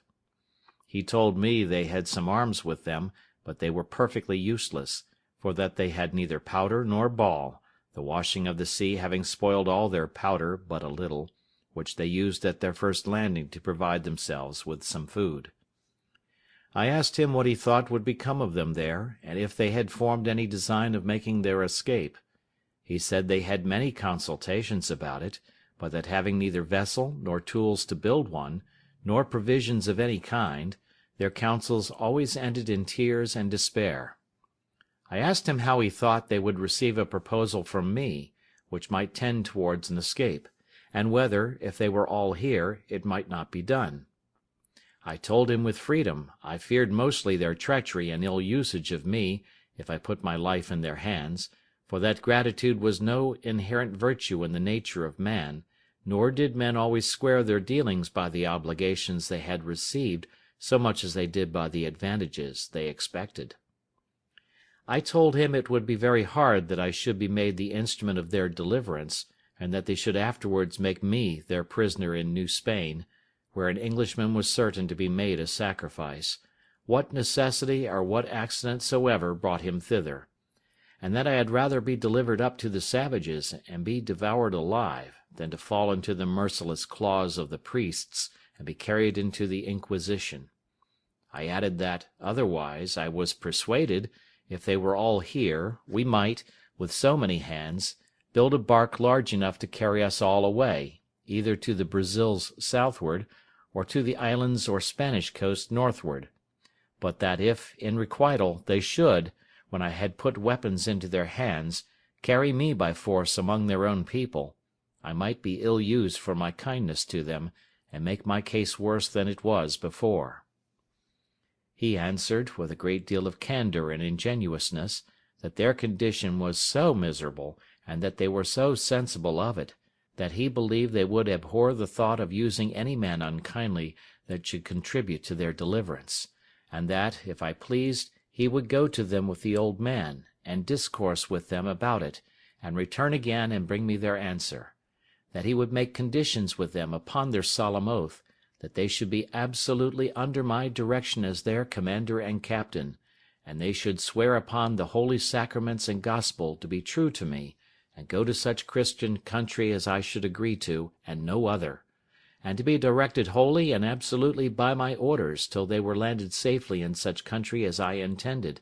and that he would bring a contract from them, under their hands, for that purpose. Then he told me he would first swear to me himself that he would never stir from me as long as he lived till I gave him orders, and that he would take my side to the last drop of his blood, if there should happen the least breach of faith among his countrymen. He told me they were all of them very civil, honest men, and they were under the greatest distress imaginable, having neither weapons nor clothes, nor any food, but at the mercy and discretion of the savages, out of all hopes of ever returning to their own country, and that he was sure, if I would undertake their relief, they would live and die by me. Upon these assurances, I resolved to venture to relieve them, if possible, and to send the old savage and this Spaniard over to them to treat. But when we had got all things in readiness to go, the Spaniard himself started an objection, which had so much prudence in it on one hand, and so much sincerity on the other hand, that I could not but be very well satisfied in it, and, by his advice, put off the deliverance of his comrades for at least half a year. The case was thus. He had been with us now about a month, during which time I had let him see in what manner I had provided, with the assistance of Providence, for my support, and he saw evidently what stock of corn and rice I had laid up, which, though it was more than sufficient for myself, yet it was not sufficient, without good husbandry, for my family, now it was increased to 4, but much less would it be sufficient if his countrymen, who were, as he said, 16, still alive, should come over, and least of all would it be sufficient to victual our vessel, if we should build one, for a voyage to any of the Christian colonies of America. So he told me he thought it would be more advisable to let him and the other 2 dig and cultivate some more land, as much as I could spare seed to sow, and that we should wait another harvest, that we might have a supply of corn for his countrymen when they should come, for want might be a temptation to them to disagree, or not to think themselves delivered, otherwise than out of one difficulty into another. "You know," says he, "the children of Israel, though they rejoiced at first for their being delivered out of Egypt, yet rebelled even against God himself, that delivered them, when they came to want bread in the wilderness." His caution was so seasonable and his advice so good, that I could not but be very well pleased with his proposal, as well as I was satisfied with his fidelity. So we fell to digging, all four of us, as well as the wooden tools we were furnished with permitted;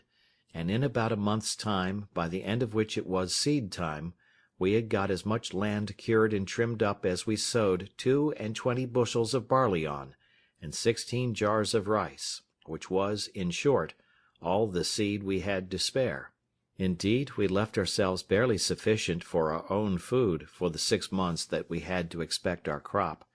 that is to say, reckoning from the time we set our seed aside for sowing, for it is not to be supposed it is 6 months in the ground in that country. Having now society enough, and our numbers being sufficient to put us out of fear of the savages, if they had come, unless their number had been very great, we went freely all over the island, whenever we found occasion; and as we had our escape or deliverance upon our thoughts, it was impossible, at least for me, to have the means of it out of mine. For this purpose I marked out several trees, which I thought fit for our work, and I set Friday and his father to cut them down; and then I caused the Spaniard, to whom I imparted my thoughts on that affair, to oversee and direct their work. I showed them with what indefatigable pains I had hewed a large tree into single planks, and I caused them to do the like, till they made about a dozen large planks, of good oak, near 2 feet broad, 35 feet long, and from 2 inches to 4 inches thick. What prodigious labour it took up, any one may imagine. At the same time I contrived to increase my little flock of tame goats as much as I could,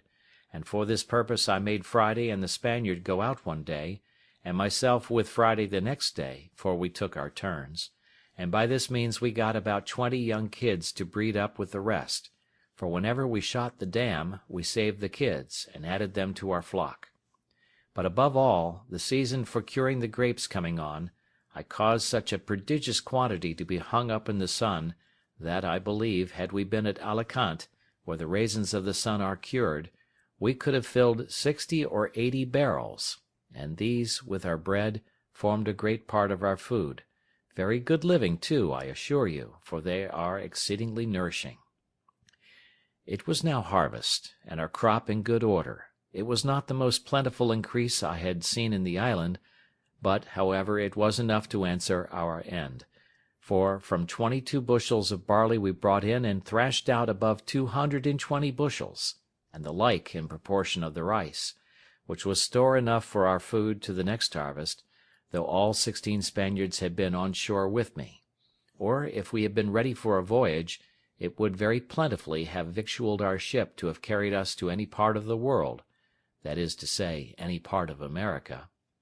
When we had thus housed and secured our magazine of corn, we fell to work to make more wicker ware, that is, great baskets, in which we kept it; and the Spaniard was very handy and dexterous at this part,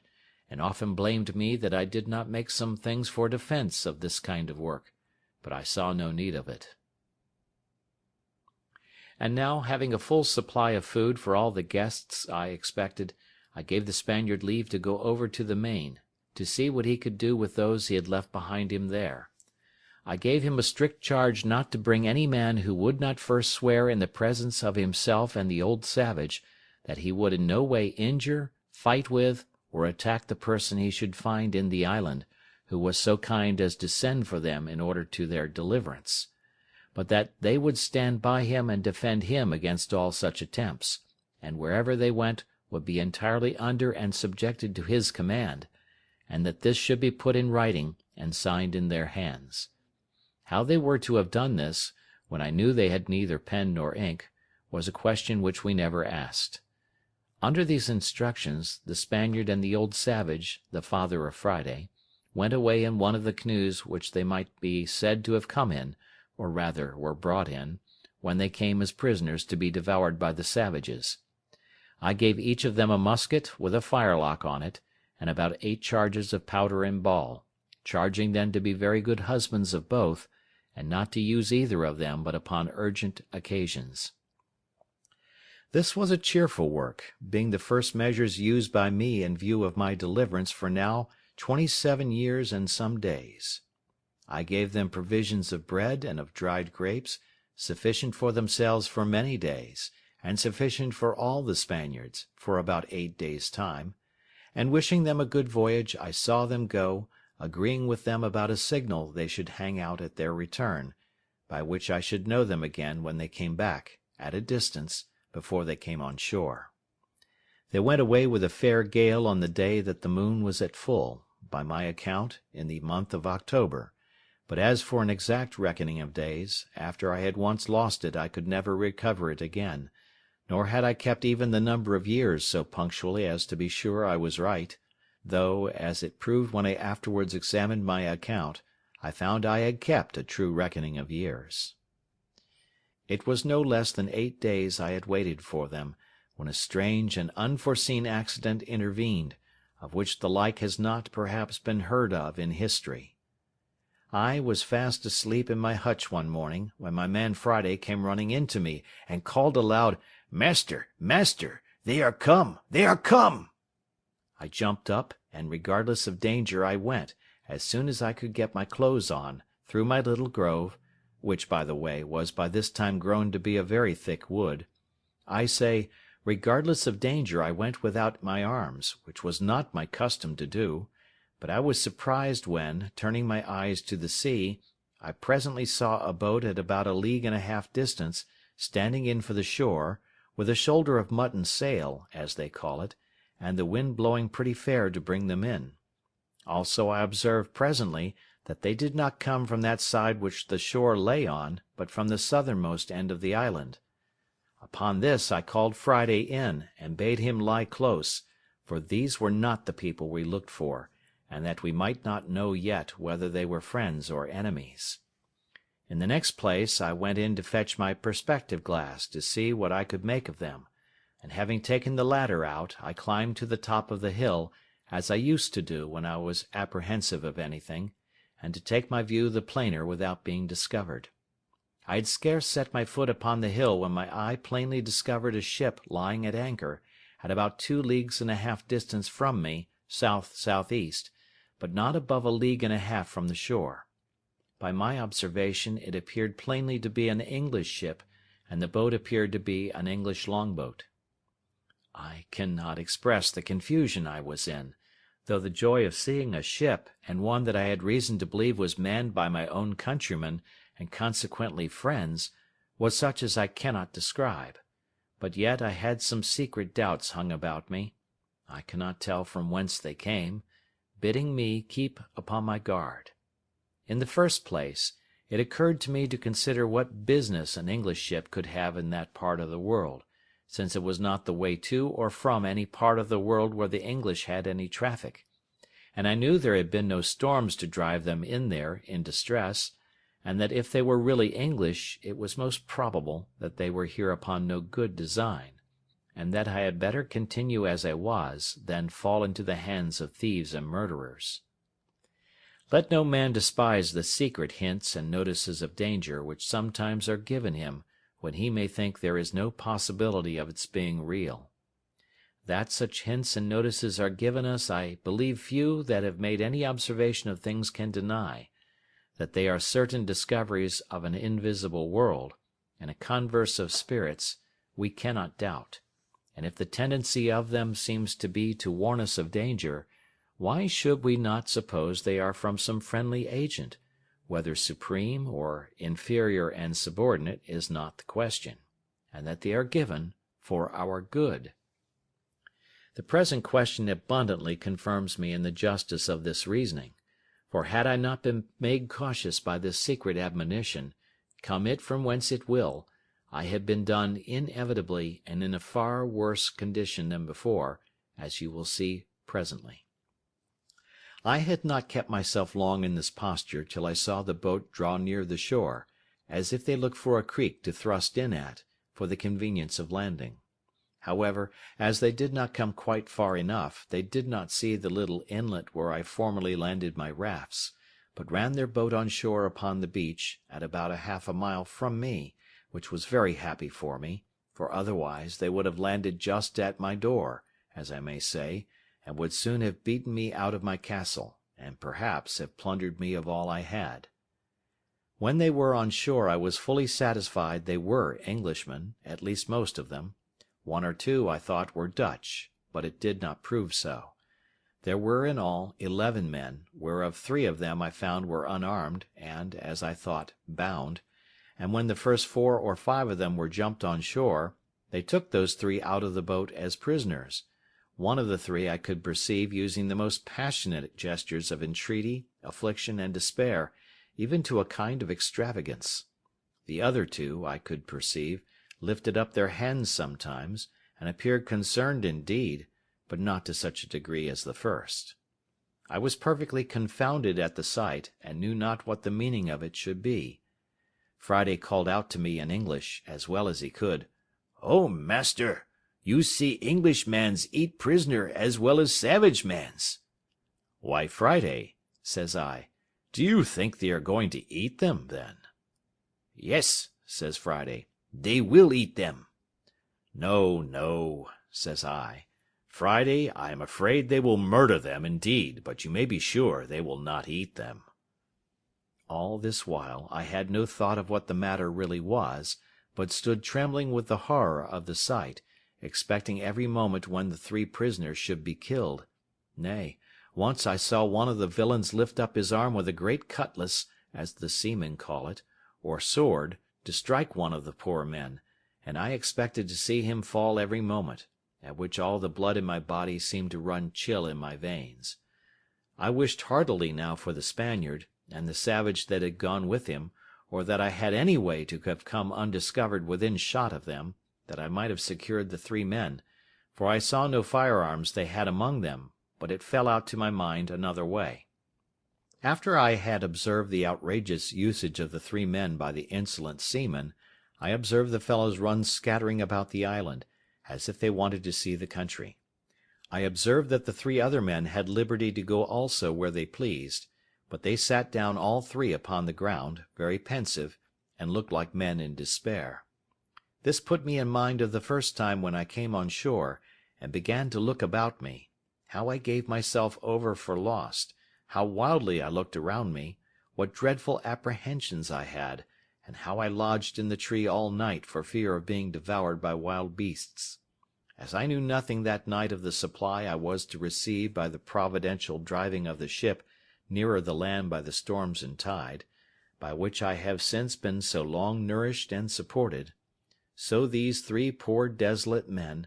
knew nothing how certain of deliverance and supply they were, how near it was to them, and how effectually and really they were in a condition of safety, at the same time that they thought themselves lost and their case desperate. So little do we see before us in the world, and so much reason have we to depend cheerfully upon the great Maker of the world, that he does not leave his creatures so absolutely destitute, but that in the worst circumstances they have always something to be thankful for, and sometimes are nearer deliverance than they imagine, nay, are even brought to their deliverance by the means by which they seem to be brought to their destruction. It was just at high water when these people came on shore, and while they rambled about to see what kind of a place they were in, they had carelessly stayed till the tide was spent, and the water was ebbed considerably away, leaving their boat aground. They had left 2 men in the boat, who, as I found afterwards, having drunk a little too much brandy, fell asleep. However, one of them waking a little sooner than the other, and finding the boat too fast aground for him to stir it, hallooed out for the rest, who were straggling about; upon which they all soon came to the boat, but it was past all their strength to launch her, the boat being very heavy, and the shore on that side being a soft oozy sand, almost like a quicksand. In this condition, like true seamen, who are perhaps the least of all mankind given to forethought,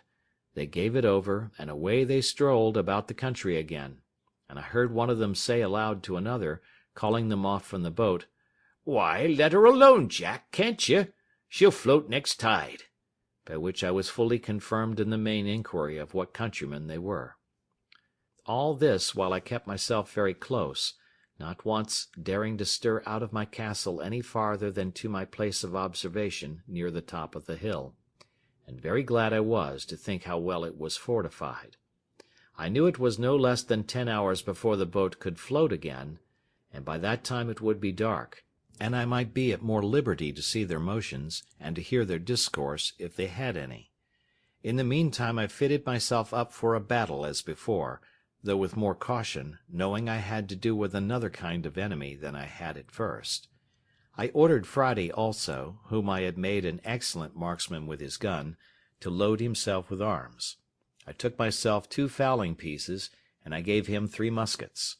My figure, indeed, was very fierce. I had my formidable goatskin coat on, with the great cap I have mentioned, 2 pistols in my belt, and a gun upon each shoulder. It was my design, as I said above, not to have made any attempt till it was dark, but about 2 o'clock, being the heat of the day, I found that they were all gone straggling into the woods, and, as I thought, laid down to sleep. The 3 poor distressed men, too anxious for their condition to get any sleep, had, however, sat down under the shelter of a great tree, at about 1/4 of a mile from me, and, as I thought, out of sight of any of the rest. Upon this I resolved to discover myself to them, and learn something of their condition. Immediately I marched as above, my man Friday at a good distance behind me, as formidable for his arms as I, but not making quite so staring a spectre-like figure as I did. I came as near them undiscovered as I could,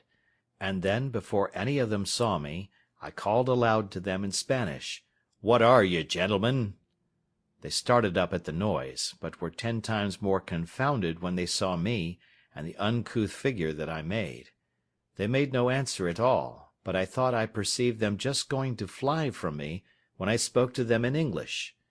"Gentlemen," said I, "do not be surprised at me. Perhaps you may have a friend near when you did not expect it." "He must be sent directly from heaven, then," said one of them very gravely to me, and pulling off his hat at the same time to me, "for our condition is past the help of man." "All help is from heaven, sir," said I, "but can you put a stranger in the way to help you? For you seem to be in some great distress. I saw you when you landed, and when you seemed to make application to the brutes that came with you, I saw one of them lift up his sword to kill you." The poor man, with tears running down his face, and trembling, looked like one astonished, returned, "Am I talking to God or man? Is it a real man or an angel?" "Be it no fear about that, sir," said I. "If God had sent an angel to relieve you, he would have come better clothed, and armed after another manner than you see me. Pray lay aside your fears. I am a man, an Englishman, and disposed to assist you. You see I have 1 servant only. We have arms and ammunition. Tell us freely, can we serve you? What is your case?" "Our case, sir," said he, "is too long to tell you while our murderers are so near us. But in short, sir, I was commander of that ship. My men have mutinied against me. They have been hardly prevailed on not to murder me, and at last have set me on shore in this desolate place, with these 2 men with me, one my mate, the other a passenger, where we expected to perish, believing the place to be uninhabited, and know not yet what to think of it." "Where are these brutes, your enemies?" said I. "Do you know where they are gone?" "There they lie, sir," said he, pointing to a thicket of trees. "My heart trembles for fear they have seen us and heard you speak. If they have, they will certainly murder us all." "Have they any firearms?" said I. He answered, "They had only 2 pieces, one of which they left in the boat." "Well, then," said I, "leave the rest to me. I see they are all asleep. It is an easy thing to kill them all. But shall we rather take them prisoners?" He told me there were 2 desperate villains among them that it was scarce safe to show any mercy to, but if they were secured, he believed all the rest would return to their duty. I asked him which they were. He told me he could not at that distance distinguish them, but he would obey my orders in anything I would direct.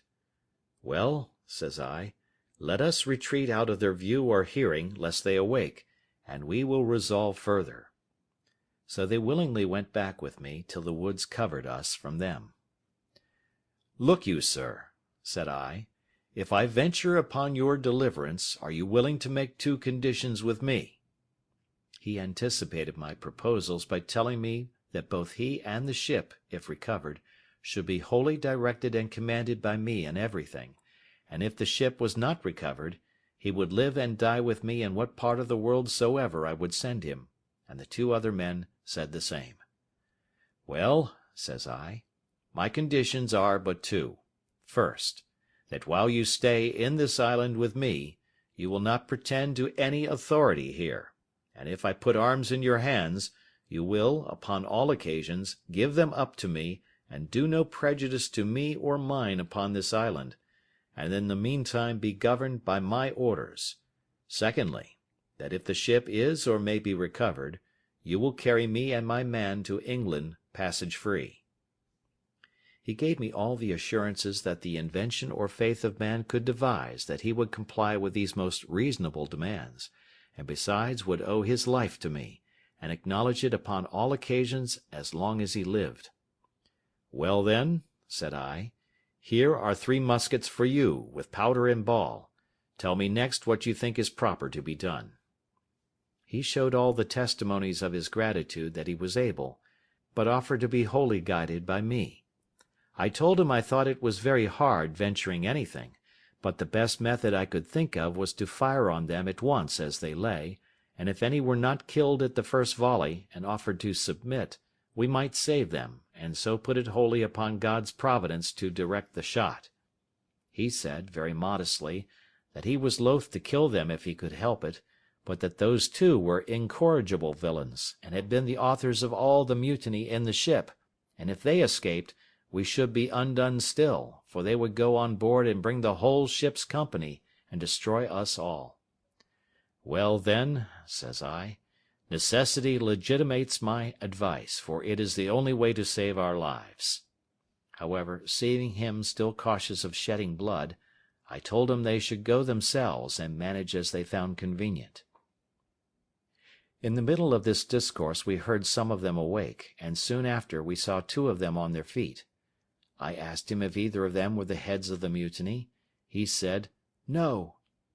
"Well, then," said I, "you may let them escape, and Providence seems to have awakened them on purpose to save themselves. Now," says I, "if the rest escape you, it is your fault." Animated with this, he took the musket I had given him in his hand, and a pistol in his belt, and his 2 comrades with him, with each a piece in his hand. The 2 men who were with him going first made some noise, at which one of the seamen who was awake turned about, and seeing them coming, cried out to the rest, but was too late then, for the moment he cried out they fired. I mean the 2 men, the captain wisely reserving his own piece. They had so well aimed their shot at the men they knew, that one of them was killed on the spot, and the other very much wounded, but not being dead he started up on his feet, and called eagerly for help to the other, but the captain stepping to him, told him it was too late to cry for help, he should call upon God to forgive his villainy, and with that word knocked him down with the stock of his musket, so that he never spoke more. There were 3 more in the company, and one of them was slightly wounded. By this time I was come, and when they saw their danger, and that it was in vain to resist, they begged for mercy. The captain told them he would spare their lives if they would give him an assurance of their abhorrence of the treachery they had been guilty of, and would swear to be faithful to him in recovering the ship, and afterwards in carrying her back to Jamaica, from whence they came. They gave him all the protestations of their sincerity that could be desired, and he was willing to believe them and spare their lives, which I was not against, only that I obliged him to keep them bound hand and foot while they were on the island. While this was doing, I sent Friday with the captain's mate to the boat with orders to secure her, and bring away the oars and sails, which they did, and by 3 straggling men, that were, happily for them, parted from the rest, came back upon hearing the guns fired, and seeing the captain, who was before their prisoner, now their conqueror, they submitted to be bound also, and so our victory was complete. It now remained that the captain and I should inquire into one another's circumstances. I began first, and told him my whole story, which he heard with an attention even to amazement, and particularly at the wonderful manner of my being furnished with provisions and ammunition, and indeed,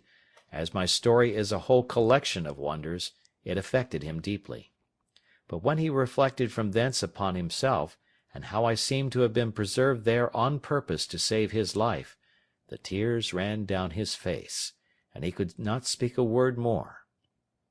After this communication was at an end, I carried him and his 2 men into my apartment, leading them in just where I came out, that is, at the top of the house, where I refreshed them with such provisions as I had, and showed them all the contrivances I had made during my long inhabiting that place. All I showed them, all I said to them, was perfectly amazing; but above all the captain admired my fortification, and how perfectly I had concealed my retreat with a grove of trees, which having been now planted nearly 20 years, and the trees growing much faster than in England, was become a little wood, so thick that it was impassable in any part of it but at that one side where I had reserved my little winding passage into it. I told him this was my castle and my residence, but that I had a seat in the country, as most princes have, whither I could retreat upon occasion, and I would show him that too another time,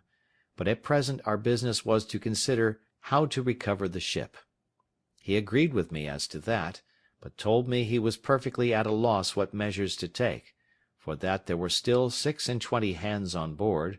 who, having entered into a cursed conspiracy, by which they had all forfeited their lives to the law, would be hardened in it now by desperation, and would carry it on, knowing that if they were subdued they would be brought to the gallows as soon as they came to England, or to any of the English colonies, and that therefore there would be no attacking them with so small a number as we were.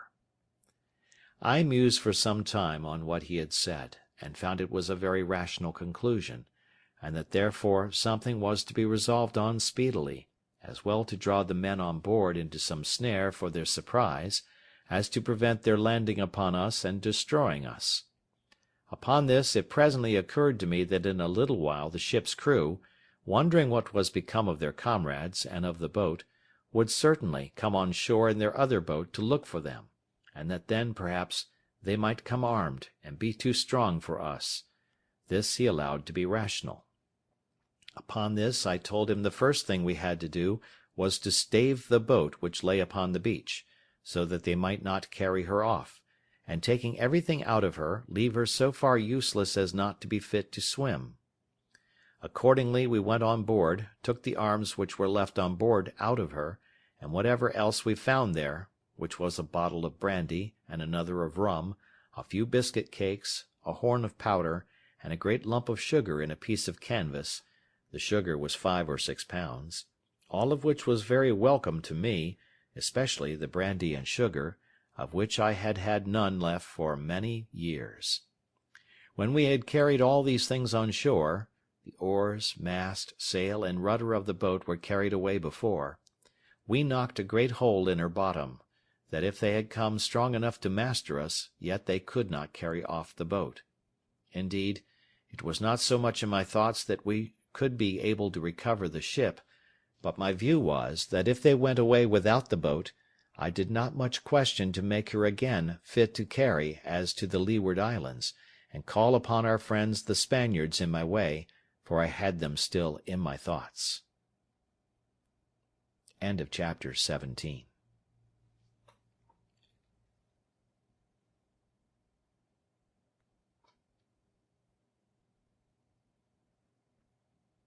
Chapter 18. The Ship Recovered. While we were thus preparing our designs, and had first, by main strength, heaved the boat upon the beach, so high that the tide would not float her off at high water mark, and besides had broke a hole in her bottom too big to be quickly stopped, and were set down musing what we should do, we heard the ship fire a gun, and make a waft with her ensign as a signal for the boat to come on board, but no boat stirred, and they fired several times, making other signals for the boat. At last, when all their signals and firing proved fruitless, and they found the boat did not stir, we saw them, by the help of my glasses, hoist another boat out and row towards the shore, and we found, as they approached, that there were no less than 10 men in her, and that they had firearms with them. As the ship lay almost 2 leagues from the shore, we had a full view of them as they came, and a plain sight even of their faces, because the tide having set them a little to the east of the other boat, they rowed up under shore, to come to the same place where the other had landed, and where the boat lay. By this means, I say, we had a full view of them, and the captain knew the persons and characters of all the men in the boat, of whom he said there were 3 very honest fellows, who, he was sure, were led into this conspiracy by the rest, being overpowered and frightened; but that as for the boatswain,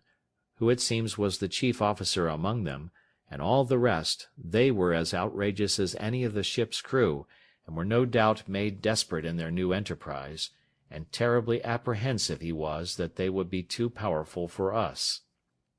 I smiled at him, and told him that men in our circumstances were past the operation of fear, that seeing almost every condition that could be was better than that which we were supposed to be in, we ought to expect that the consequence, whether death or life, would be sure to be a deliverance. I asked him what he thought of the circumstances of my life, and whether a deliverance were not worth venturing for. "And where, sir," said I, "is your belief of my being preserved here on purpose to save your life, which elevated you a little while ago? For my part," said I, "there seems to be but one thing amiss in all the prospect of it." "What is that?" say he. "Why," said I, "it is, that as you say there are 3 or 4 honest fellows among them which should be spared, had they been all of the wicked part of the crew, I should have thought God's providence had singled them out to deliver them into your hands; for depend upon it, every man that comes ashore is our own, and shall die or live as they behave to us." As I spoke this with a raised voice and cheerful countenance, I found it greatly encouraged him, so we set vigorously to our business. We had, upon the first appearance of the boats coming from the ship, considered of separating our prisoners, and we had indeed secured them effectually. 2 of them, of whom the captain was less assured than ordinary, I sent with Friday, and 1 of the 3 delivered men to my cave, where they were remote enough and out of danger of being heard or discovered, or of finding their way out of the woods if they could have delivered themselves. Here they left them bound, but gave them provisions, and promised them, if they continued there quietly, to give them their liberty in a day or 2, but that if they attempted their escape they should be put to death without mercy. They promised faithfully to bear their confinement with patience, and were very thankful that they had such good usage as to have provisions and light left them, for Friday gave them candles, such as we made ourselves, for their comfort, and they did not know but that he stood sentinel over them at the entrance. The other prisoners had better usage. 2 of them were kept pinioned, indeed, because the captain was not able to trust them, but the other 2 were taken into my service, upon the captain's recommendation, and upon their solemnly engaging to live and die with us. So with them and the 3 honest men we were 7 men, well armed, and I made no doubt we should be able to deal well enough with the 10 that were coming, considering that the captain had said there were 3 or 4 honest men among them also. As soon as they got to the place where their other boat lay, they ran their boat into the beach, and came all on shore, hauling the boat up after them, which I was glad to see, for I was afraid they would rather have left the boat at an anchor some distance from the shore, with some hands in her to guard her, and so we should not be able to seize the boat. Being on shore, the first thing they did, they ran all to their other boat, and it was easy to see they were under a great surprise to find her stripped, as above, of all that was in her, and a great hole in her bottom.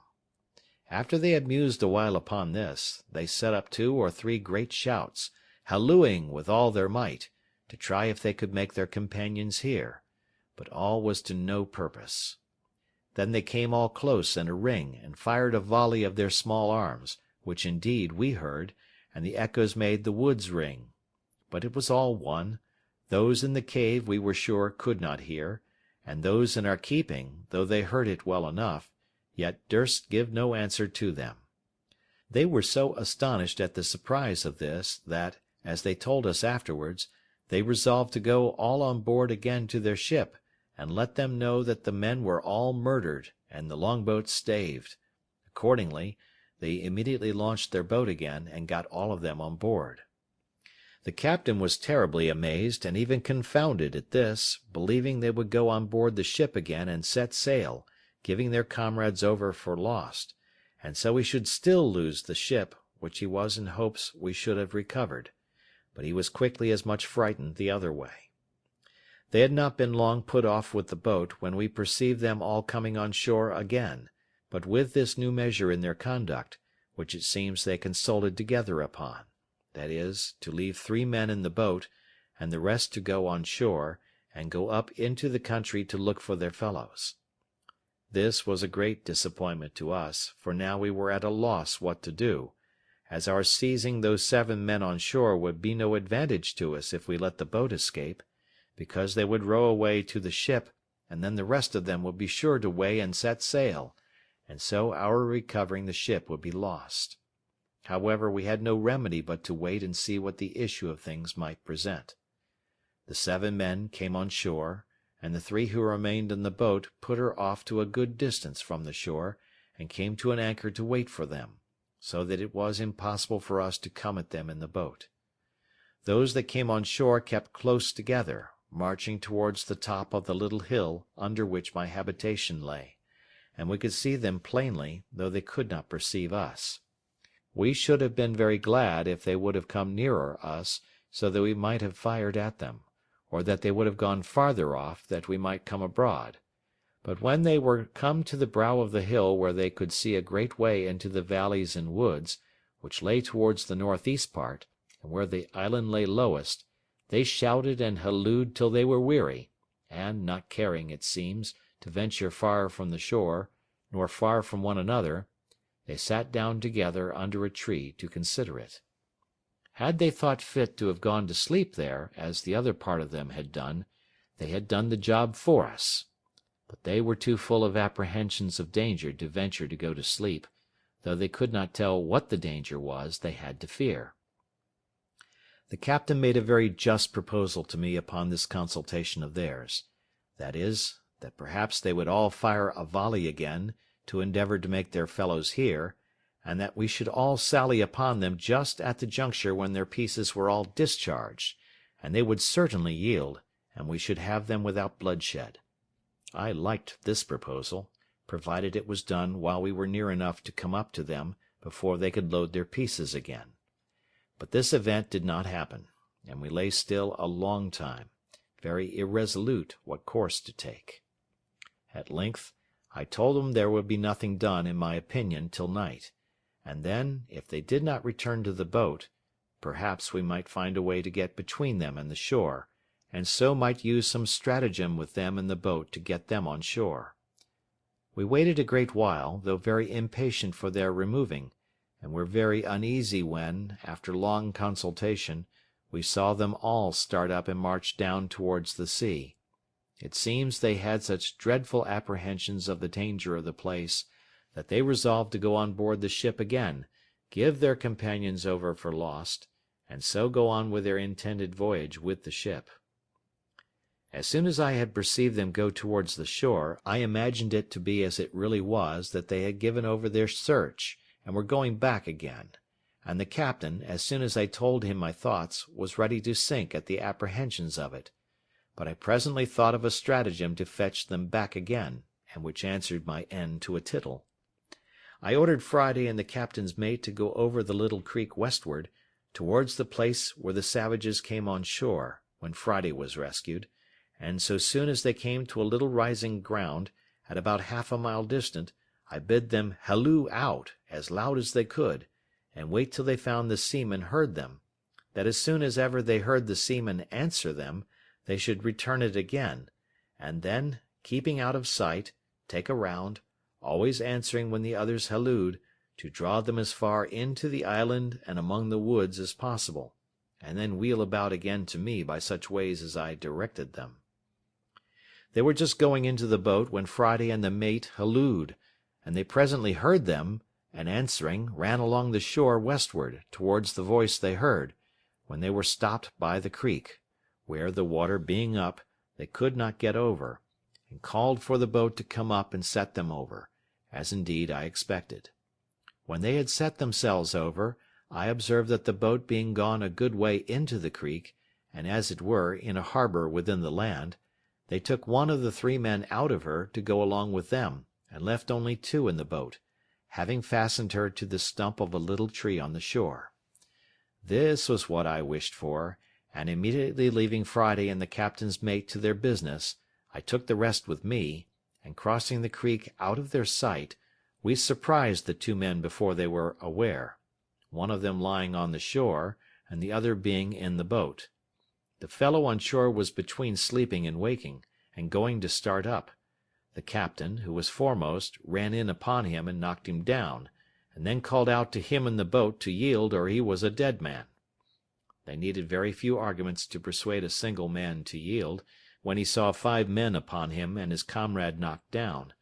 Besides, this was, it seems, one of the 3 who were not so hearty in the mutiny as the rest of the crew, and therefore was easily persuaded not only to yield, but afterwards to join very sincerely with us.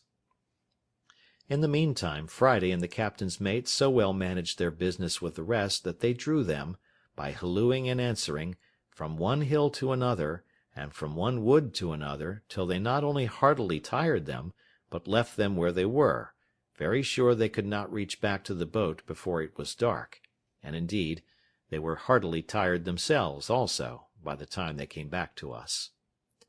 We had nothing now to do but to watch for them in the dark, and to fall upon them, so as to make sure work with them. It was several hours after Friday came back to me before they came back to their boat, and we could hear the foremost of them, long before they came quite up, calling to those behind to come along, and could also hear them answer, and complain how lame and tired they were, and not able to come any faster, which was very welcome news to us. At length they came up to the boat, but it is impossible to express their confusion when they found the boat fast aground in the creek, the tide ebbed out, and their 2 men gone. We could hear them call one to another in a most lamentable manner, telling one another they were got into an enchanted island, that either there were inhabitants in it, and they should all be murdered, or else there were devils and spirits in it, and they should all be carried away and devoured. They hallooed again, and called their 2 comrades by their names a great many times, but no answer. After some time we could see them, by the little light there was, run about, wringing their hands like men in despair, and sometimes they would go and sit down in the boat to rest themselves, then come ashore again, and walk about again, and so the same thing over again. My men would fain have had me give them leave to fall upon them at once in the dark, but I was willing to take them at some advantage, so as to spare them, and kill as few of them as I could, and especially I was unwilling to hazard the killing of any of our men, knowing the others were very well armed. I resolved to wait, to see if they did not separate, and therefore, to make sure of them, I drew my ambuscade nearer, and ordered Friday and the captain to creep upon their hands and feet, as close to the ground as they could, that they might not be discovered, and get as near them as they possibly could before they offered to fire. They had not been long in that posture when the boatswain, who was the principal ringleader of the mutiny, had now shown himself the most dejected and dispirited of all the rest, came walking towards them with 2 more of the crew. The captain was so eager at having this principal rogue so much in his power, that he could hardly have patience to let him come so near as to be sure of him, for they only heard his tongue before. But when they came nearer, the captain and Friday, starting up on their feet, let fly at them. The boatswain was killed upon the spot. The next man was shot in the body, and fell just by him, though he did not die till an hour or two after, and the third ran for it. At the noise of the fire I immediately advanced with my whole army, which was now 8 men, with myself, Generalissimo, Friday, my lieutenant-general, the captain and his 2 men, and the 3 prisoners of war whom we had trusted with arms.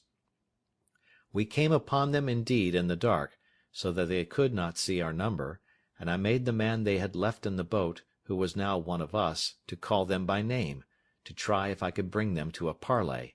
and so perhaps might reduce them to terms, which fell out just as we desired.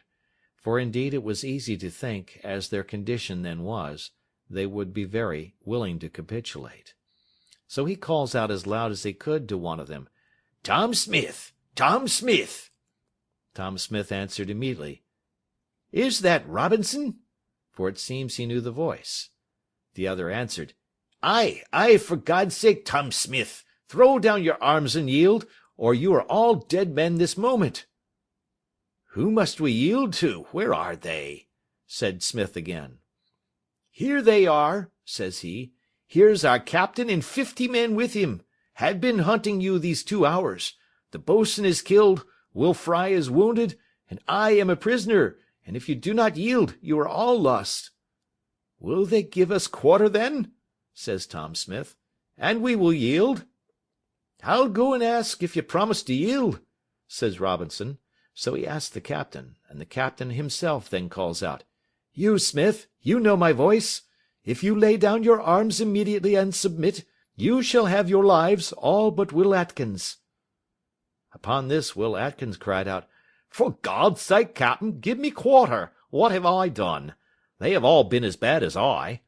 Which, by the way, was not true, for it seems this Will Atkins was the first man that laid hold of the captain when they first mutinied, and used him barbarously in tying his hands and giving him injurious language. However, the captain told him he must lay down his arms at discretion, and trust to the governor's mercy, by which he meant me, for they all call me governor. In a word, they all laid down their arms and begged their lives, and I sent the man that had parleyed with them, and 2 more, who bound them all, and then my great army of 50 men, which, with those 3, were in all but 8, came up and seized upon them, and upon their boat, only that I kept myself and 1 more out of sight for reasons of state. Our next work was to repair the boat, and think of seizing the ship, and as for the captain, now he had leisure to parley with them, he expostulated with them upon the villainy of their practices with him, and upon the further wickedness of their design, and how certainly it must bring to them misery and distress in the end, and perhaps to the gallows. They all appeared very penitent, and begged hard for their lives. As for that, he told them that they were not his prisoners, but the commander's of the island, that they thought they had set him on shore in a barren, uninhabited island, but it had pleased God so to direct them that it was inhabited, and that the governor was an Englishman, that he might hang them all there if he pleased, but as he had given them all quarter, he supposed he would send them to England, to be dealt with there as justice required, except Atkins, whom he was commanded by the governor to advise to prepare for death, for that he would be hanged in the morning. Though this was all but a fiction of his own, yet it had its desired effect. Atkins fell upon his knees to beg the captain to intercede with the governor for his life, and all the rest begged of him, for God's sake, that they might not be sent to England. It now occurred to me that the time of our deliverance was come, and that it would be a most easy thing to bring these fellows in to be hearty in getting possession of the ship. So I retired in the dark from them, that they might not see what kind of a governor they had, and called the captain to me. When I called at a good distance, one of the men was ordered to speak again, and say to the captain, "Captain, the commander calls for you." And presently the captain replied, "Tell his excellency I am just coming." This more perfectly amazed them, and they all believed that the commander was just by, with his 50 men.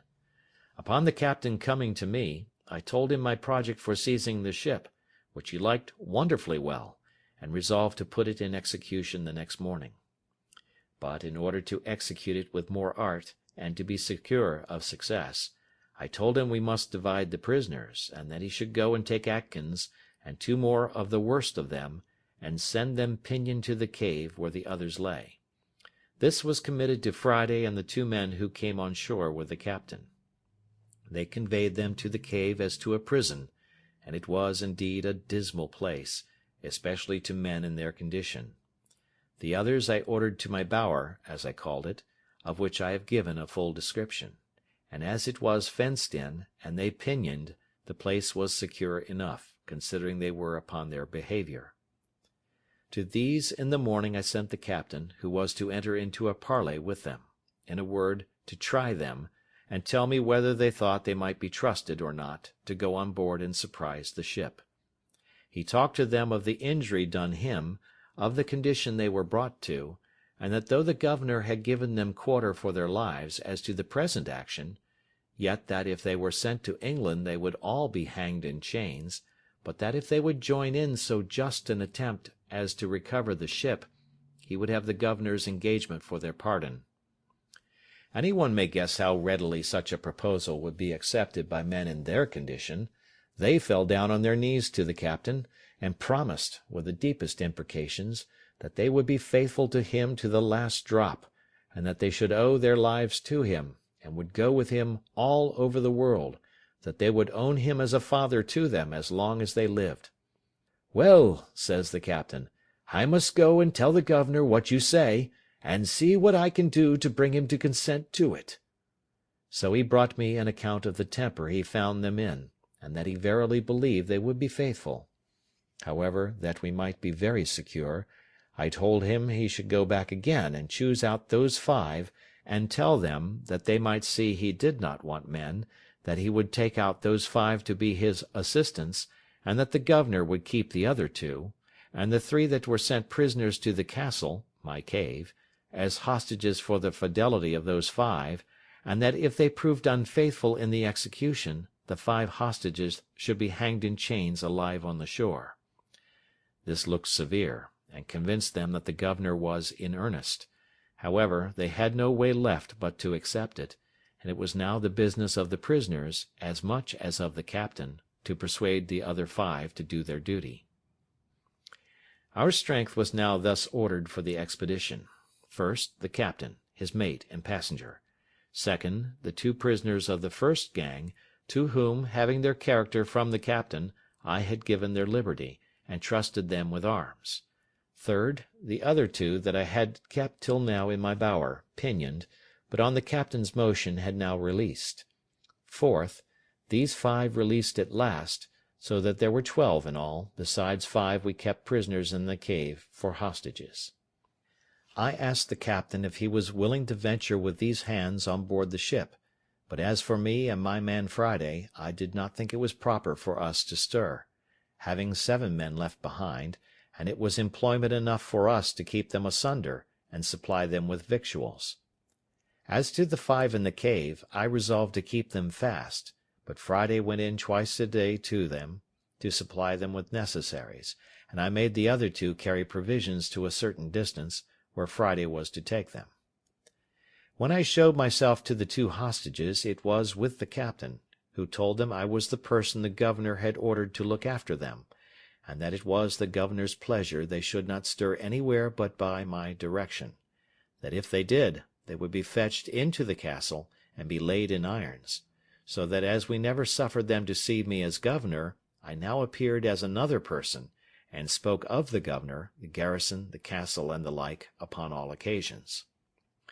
The captain now had no difficulty before him, but to furnish his 2 boats, stop the breach of one, and man them. He made his passenger captain of one, with 4 of the men, and himself, his mate, and 5 more went in the other, and they contrived their business very well, for they came up to the ship about midnight. As soon as they came within call of the ship, he made Robinson hail them, and tell them they had brought off the men in the boat, but that it was a long time before they had found them, and the like, holding them in a chat till they came to the ship's side, when the captain and the mate entering first with their arms, immediately knocked down the second mate and carpenter with the butt end of their muskets, being very faithfully seconded by their men. They secured all the rest that were upon the main and quarter decks, and began to fasten the hatches, to keep them down that were below, when the other boat and their men, entering at the forechains, secured the forecastle of the ship, and the scuttle which went down into the cook-room, making 3 men they found there prisoners. When this was done, and all safe upon deck, the captain ordered the mate, with 3 men, to break into the round-house, where the new rebel captain lay, who, having taken the alarm, had got up, and with 2 men and a boy had got firearms in their hands, and when the mate, with a crow, split open the door, the new captain and his men fired boldly among them, and wounded the mate with a musket-ball, which broke his arm, and wounded 2 more of the men, but killed nobody. The mate, calling for help, rushed, however, into the round-house, wounded as he was, and with his pistol shot the new captain through the head, the bullet entering at his mouth, and came out again behind one of his ears, so that he never spoke a word more, upon which the rest yielded, and the ship was taken effectually, without any more lives lost. As soon as the ship was thus secured, the captain ordered 7 guns to be fired, which was the signal agreed upon with me to give me notice of his success, which, you may be sure, I was very glad to hear, having sat watching upon the shore for it till near 2 o'clock in the morning. Having thus heard the signal plainly, I laid me down, and it having been a day of great fatigue to me, I slept very sound, till I was surprised with the noise of a gun, and presently starting up, I heard a man call me by the name of "Governor! Governor!" and presently I knew the captain's voice, when, climbing up to the top of the hill, there he stood, and pointing to the ship, he embraced me in his arms. "My dear friend and deliverer," says he, "there's your ship, for she is all yours, and so are we, and all that belong to her."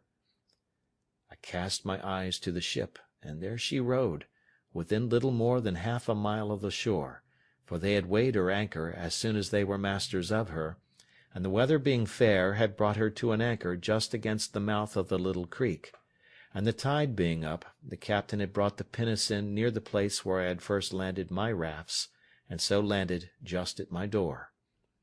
I was at first ready to sink down with the surprise, for I saw my deliverance, indeed, visibly put into my hands, all things easy, and a large ship just ready to carry me away whither I pleased to go. At first, for some time, I was not able to answer him one word, but as he had taken me in his arms, I held fast by him, or I should have fallen to the ground. He perceived the surprise, and immediately pulled a bottle out of his pocket, and gave me a dram of cordial, which he had brought on purpose for me. After I had drunk it, I sat down upon the ground, and though it brought me to myself, yet it was a good while before I could speak a word to him.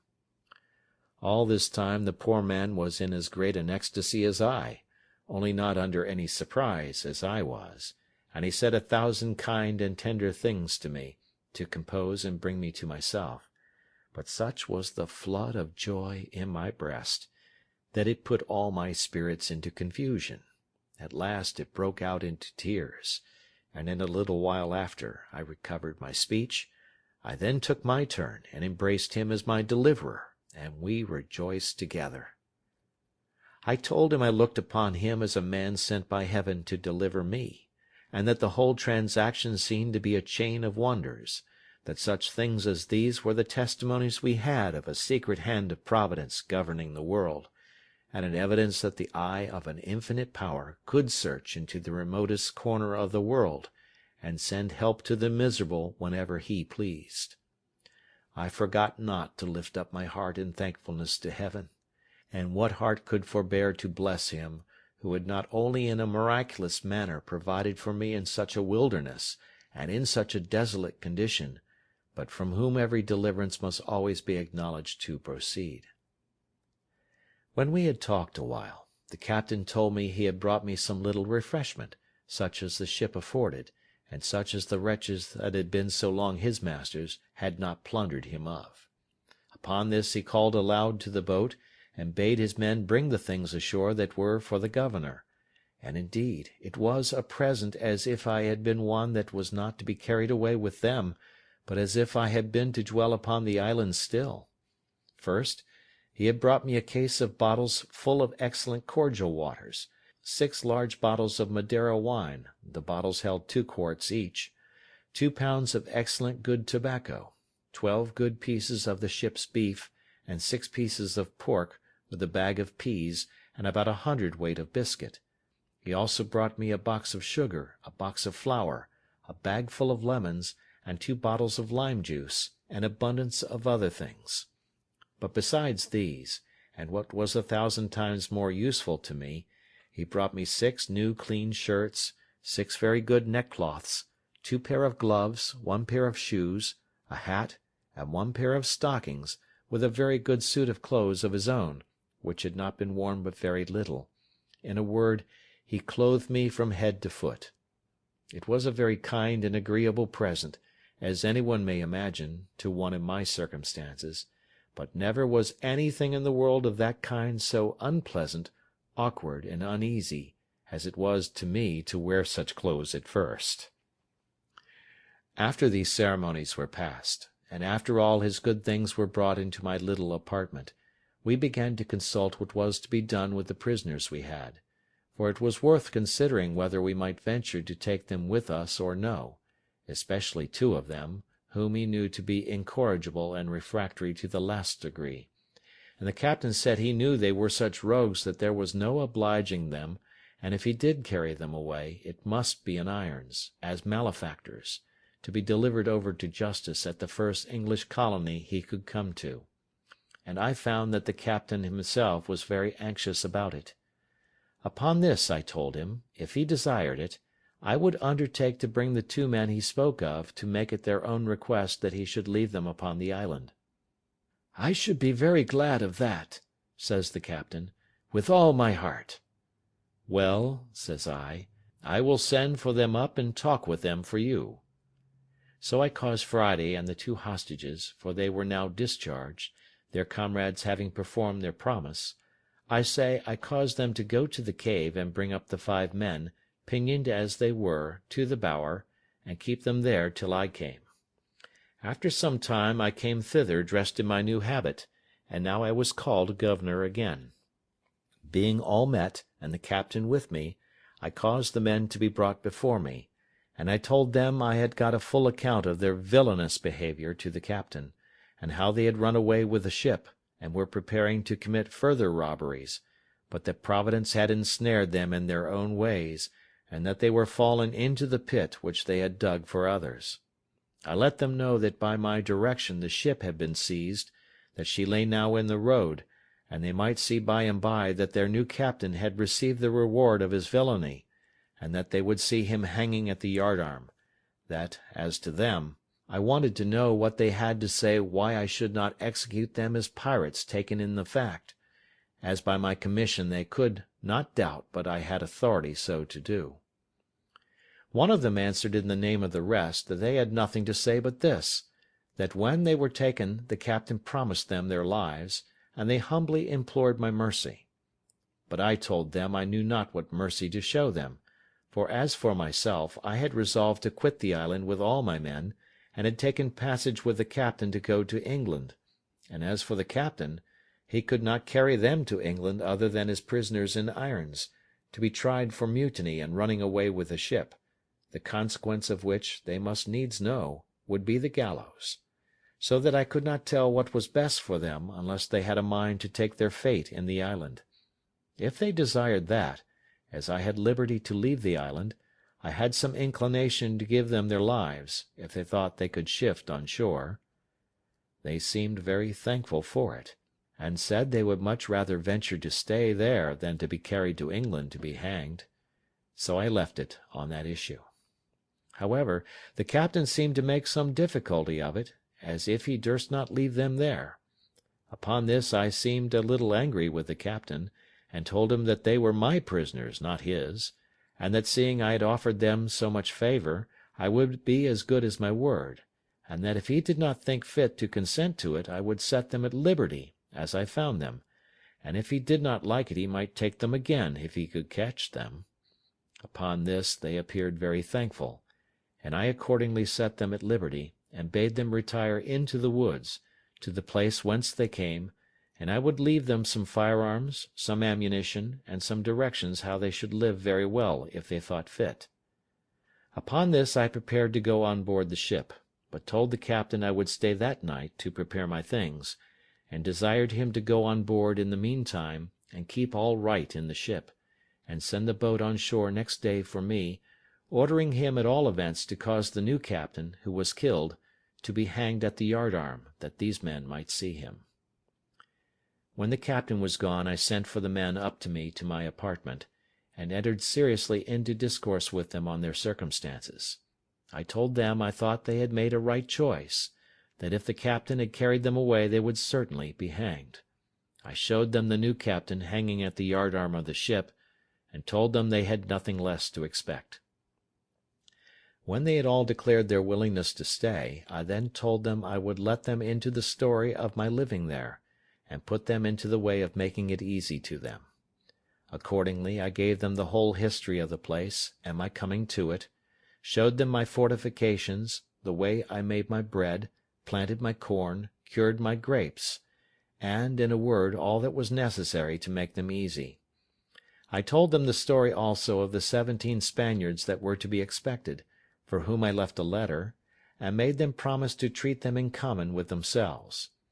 Here it may be noted that the captain, who had ink on board, was greatly surprised that I never hit upon a way of making ink of charcoal and water, or of something else, as I had done things much more difficult.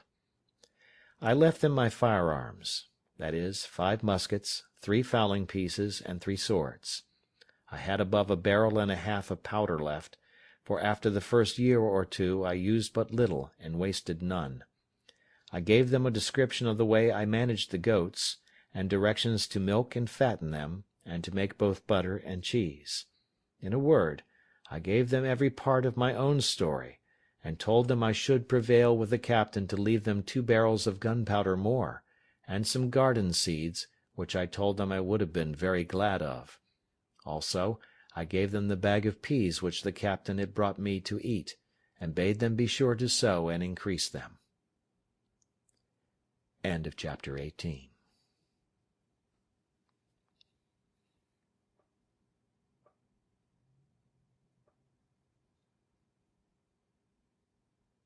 Chapter 19. Return to England. Having done all this, I left them the next day, and went on board the ship. We prepared immediately to sail, but did not weigh that night. The next morning early, 2 of the 5 men came swimming to the ship's side, and making the most lamentable complaint of the other 3, begged to be taken into the ship for God's sake, for they should be murdered, and begged the captain to take them on board, though he hanged them immediately. Upon this the captain pretended to have no power without me, but after some difficulty, and after their solemn promises of amendment, they were taken on board, and were, some time after, soundly whipped and pickled, after which they proved very honest and quiet fellows. Some time after this the boat was ordered on shore, the tide being up, with the things promised to the men, to which the captain, at my intercession, caused their chests and clothes to be added, which they took and were very thankful for. I also encouraged them, by telling them that if it lay in my power to send any vessel to take them in, I would not forget them. When I took leave of this island, I carried on board, for relics, the great goatskin cap I had made, my umbrella, and one of my parrots. Also I forgot not to take the money I formerly mentioned, which had lain by me so long useless that it was grown rusty or tarnished, and could hardly pass for silver till it had been a little rubbed and handled, as also the money I found in the wreck of the Spanish ship. And thus I left the island, the 19th of December, as I found by the ship's account, in the year 1686, after I had been upon it 28 years, 2 months, and 19 days, being delivered from this second captivity the same day of the month that I first made my escape in the long-boat from among the Moors of Sallee. In this vessel, after a long voyage, I arrived in England the 11th of June, in the year 1687, having been 35 years absent. When I came to England I was as perfect a stranger to all the world as if I had never been known there. My benefactor and faithful steward, whom I had left my money in trust with, was alive, but had had great misfortunes in the world, was become a widow the second time, and very low in the world. I made her very easy as to what she owed me, assuring her I would give her no trouble;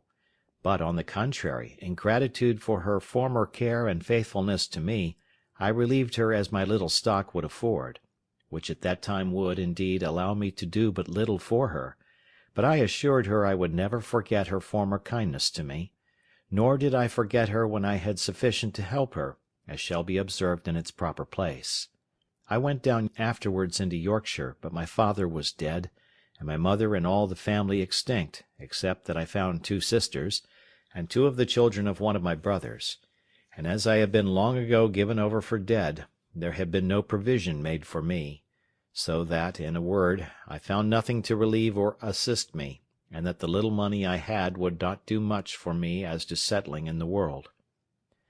I met with one piece of gratitude indeed, which I did not expect, and this was, that the master of the ship, whom I had so happily delivered, and by the same means saved the ship and cargo, having given a very handsome account to the owners of the manner how I had saved the lives of the men and the ship, they invited me to meet them and some other merchants concerned, and altogether made me a very handsome compliment upon the subject, and a present of almost £200 sterling. But after making several reflections upon the circumstances of my life, and how little way this would go towards settling me in the world, I resolved to go to Lisbon, and see if I might not come at some information of the state of my plantation in the Brazils, and of what was become of my partner, who, I had reason to suppose, had some years past given me over for dead.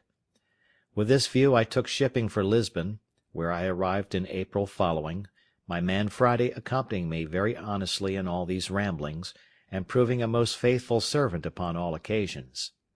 When I came to Lisbon, I found out, by inquiry, and to my particular satisfaction, my old friend, the captain of the ship who first took me up at sea off the shore of Africa. He was now grown old, and had left off going to sea, having put his son, who was far from a young man, into his ship, and who still used the Brazil trade. The old man did not know me, and indeed I hardly knew him; but I soon brought him to my remembrance, and as soon brought myself to his remembrance when I told him who I was. After some passionate expressions of the old acquaintance between us, I inquired, you may be sure, after my plantation and my partner. The old man told me he had not been in the Brazils for about 9 years, but that he could assure me that when he came away my partner was living, but the trustees whom I had joined with him to take cognizance of my part were both dead; that, however, he believed I would have a very good account of the improvement of the plantation, for that, upon the general belief of my being cast away and drowned, my trustees had given in the account of the produce of my part of the plantation to the procurator fiscal, who had appropriated it, in case I never came to claim it, 1/3 to the king and 2/3 to the monastery of St. Augustine, to be expended for the benefit of the poor, and for the conversion of the Indians to the Catholic faith; but that if I appeared, or any one for me, to claim the inheritance, it would be restored, only that the improvement or annual production, being distributed to charitable uses, could not be restored; but he assured me that the steward of the king's revenue from lands, and the providore, or steward of the monastery, had taken great care all along that the incumbent, that is to say, my partner, gave every year a faithful account of the produce, of which they had duly received my moiety. I asked him if he knew to what height of improvement he had brought the plantation, and whether he thought it might be worth looking after, or whether, on my going thither, I should meet with any obstruction to my possessing my just right in the moiety. He told me he could not tell exactly to what degree the plantation was improved, but this he knew, that my partner was grown exceeding rich upon the enjoying of his part of it, and that, to the best of his remembrance, he had heard that the king's third of my part, which was, it seems, granted away to some other monastery or religious house, amounted to above 200 moidores a year; that as to my being restored to a quiet possession of it, there was no question to be made of that, my partner being alive to witness my title, and my name being also enrolled in the register of the country; Also, he told me that the survivors of my 2 trustees were very fair, honest people, and very wealthy, and he believed I would not only have their assistance for putting me in possession, but would find a very considerable sum of money in their hands for my account, being the produce of the farm, while their fathers held the trust, and before it was given up as above, which, as he remembered, was for about 12 years. I showed myself a little concerned and uneasy at this account, and inquired of the old captain how it came to pass that the trustee should thus dispose of my effects, when he knew that I had made my will, and had made him, the Portuguese captain, my universal heir, etc. He told me that was true, but that as there was no proof of my being dead, he could not act as executor until some certain account should come of my death, and besides, he was not willing to intermeddle with a thing so remote; that it was true he had registered my will, and put in his claim, and could he have given any account of my being dead or alive, he would have acted by procuration, and taken possession of the ingenio, so they call the sugar-house, and have given his son, who was now at the Brazils, orders to do it. "But," says the old man, "I have one piece of news to tell you, which perhaps may not be so acceptable to you as the rest, and that is, believing you were lost, and all the world believing so also, your partner and trustees did offer to account with me, in your name, for the first 6 or 8 years' profits, which I received. There being at that time great disbursements for increasing the works, building an ingenio, and buying slaves, it did not amount to near so much as afterwards it produced. However," says the old man, "I shall give you a true account of what I have received in all, and how I have disposed of it." After a few days' further conference with this ancient friend, he brought me an account of the first 6 years' income of my plantation, signed by my partner and the merchant trustees, being always delivered in goods, that is, tobacco in roll, and sugar in chests, besides rum, molasses, etc., which is the consequence of a sugar work, and I found by this account that every year the income considerably increased, but, as above, the disbursements being large, the sum at first was small. However, the old man let me see that he was debtor to me 470 moidores of gold, besides 60 chests of sugar and 15 double rolls of tobacco, which were lost in his ship, he having been shipwrecked coming home to Lisbon about 11 years after my having the place. The good man then began to complain about his misfortunes, and how he had been obliged to make use of my money to recover his losses, and buy him a share in a new ship. "However, my old friend," says he, "you shall not want a supply in your necessity, and as soon as my son returns, you shall be fully satisfied." Upon this he pulls out an old pouch, and gives me 160 Portugal moidores in gold, and giving the writings of his title to the ship, which his son was gone to the Brazils in, of which he was quarter part owner, and his son another, he puts them both into my hands for security of the rest. I was too much moved with the honesty and kindness of the poor man to be able to bear this, and remembering what he had done for me, how he had taken me up at sea, and how generously he had used me on all occasions, and particularly how sincere a friend he was now to me,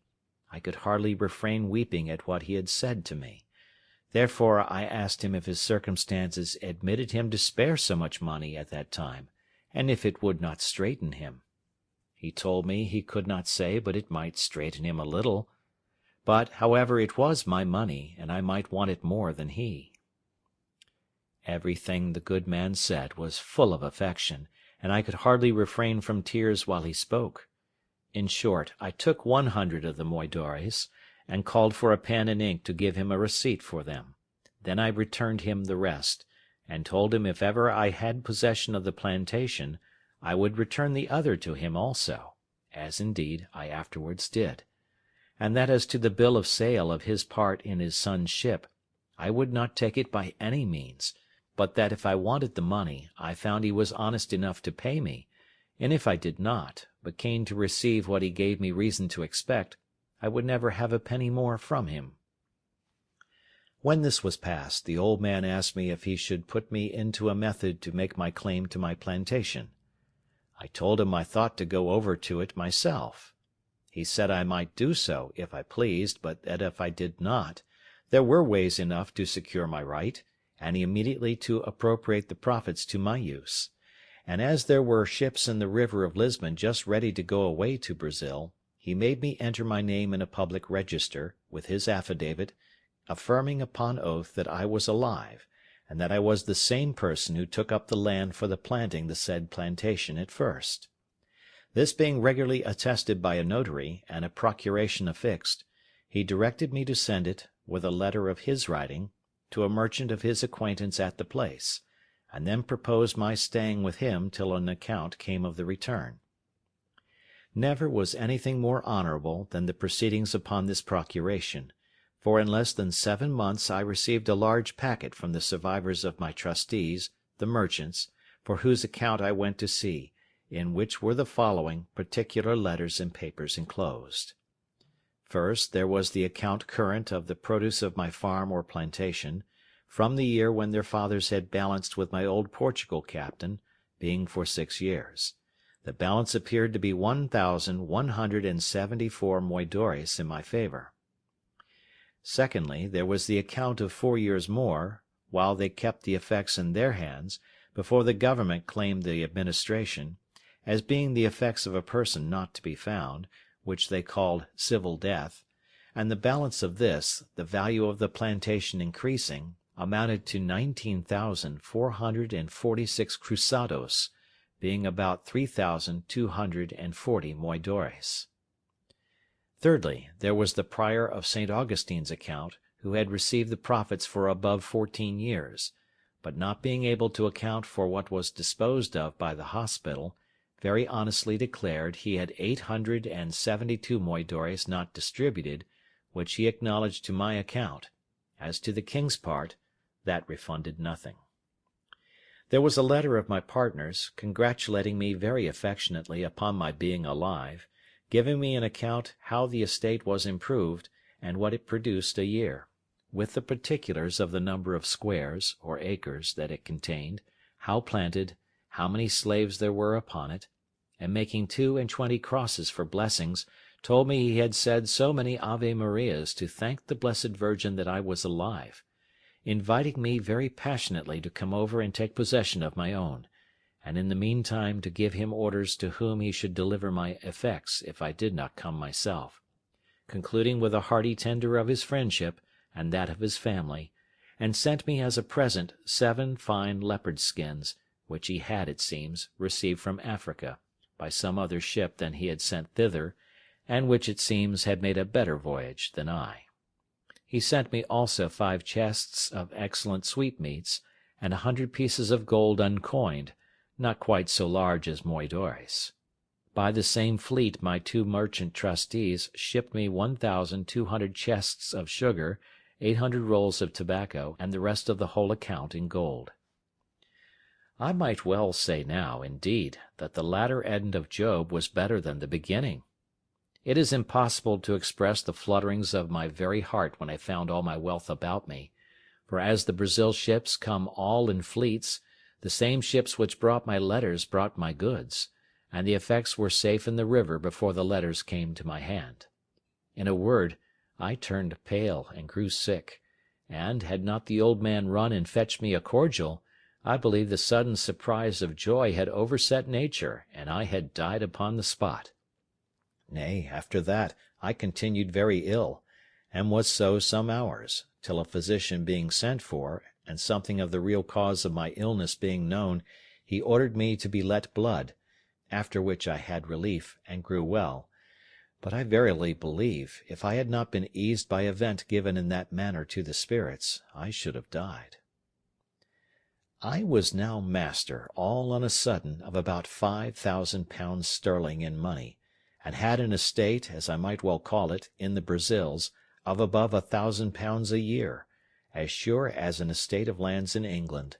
and, in a word, I was in a condition which I scarce knew how to understand, or how to compose myself for the enjoyment of it. The first thing I did was to recompense my original benefactor, my good old captain, who had been first charitable to me in my distress, kind to me in my beginning, and honest to me at the end. I showed him all that was sent to me. I told him that, next to the providence of heaven, which disposed all things, it was owing to him, and that it now lay on me to reward him, which I would do 100-fold. So I first returned to him the 100 moidores I had received of him. Then I sent for a notary, and caused him to draw up a general release or discharge from the 470 moidores which he had acknowledged he owed me, in the fullest and firmest manner possible. After which I caused a procuration to be drawn, empowering him to be the receiver of the annual profits of my plantation, and appointing my partner to account with him, and make the returns, by the usual fleets, to him in my name; and by a clause in the end made a grant of 100 moidores a year to him during his life, out of the effects, and 50 moidores a year to his son after him, for his life; and thus I requited my old man. I had now to consider which way to steer my course next, and what to do with the estate that Providence had thus put into my hands;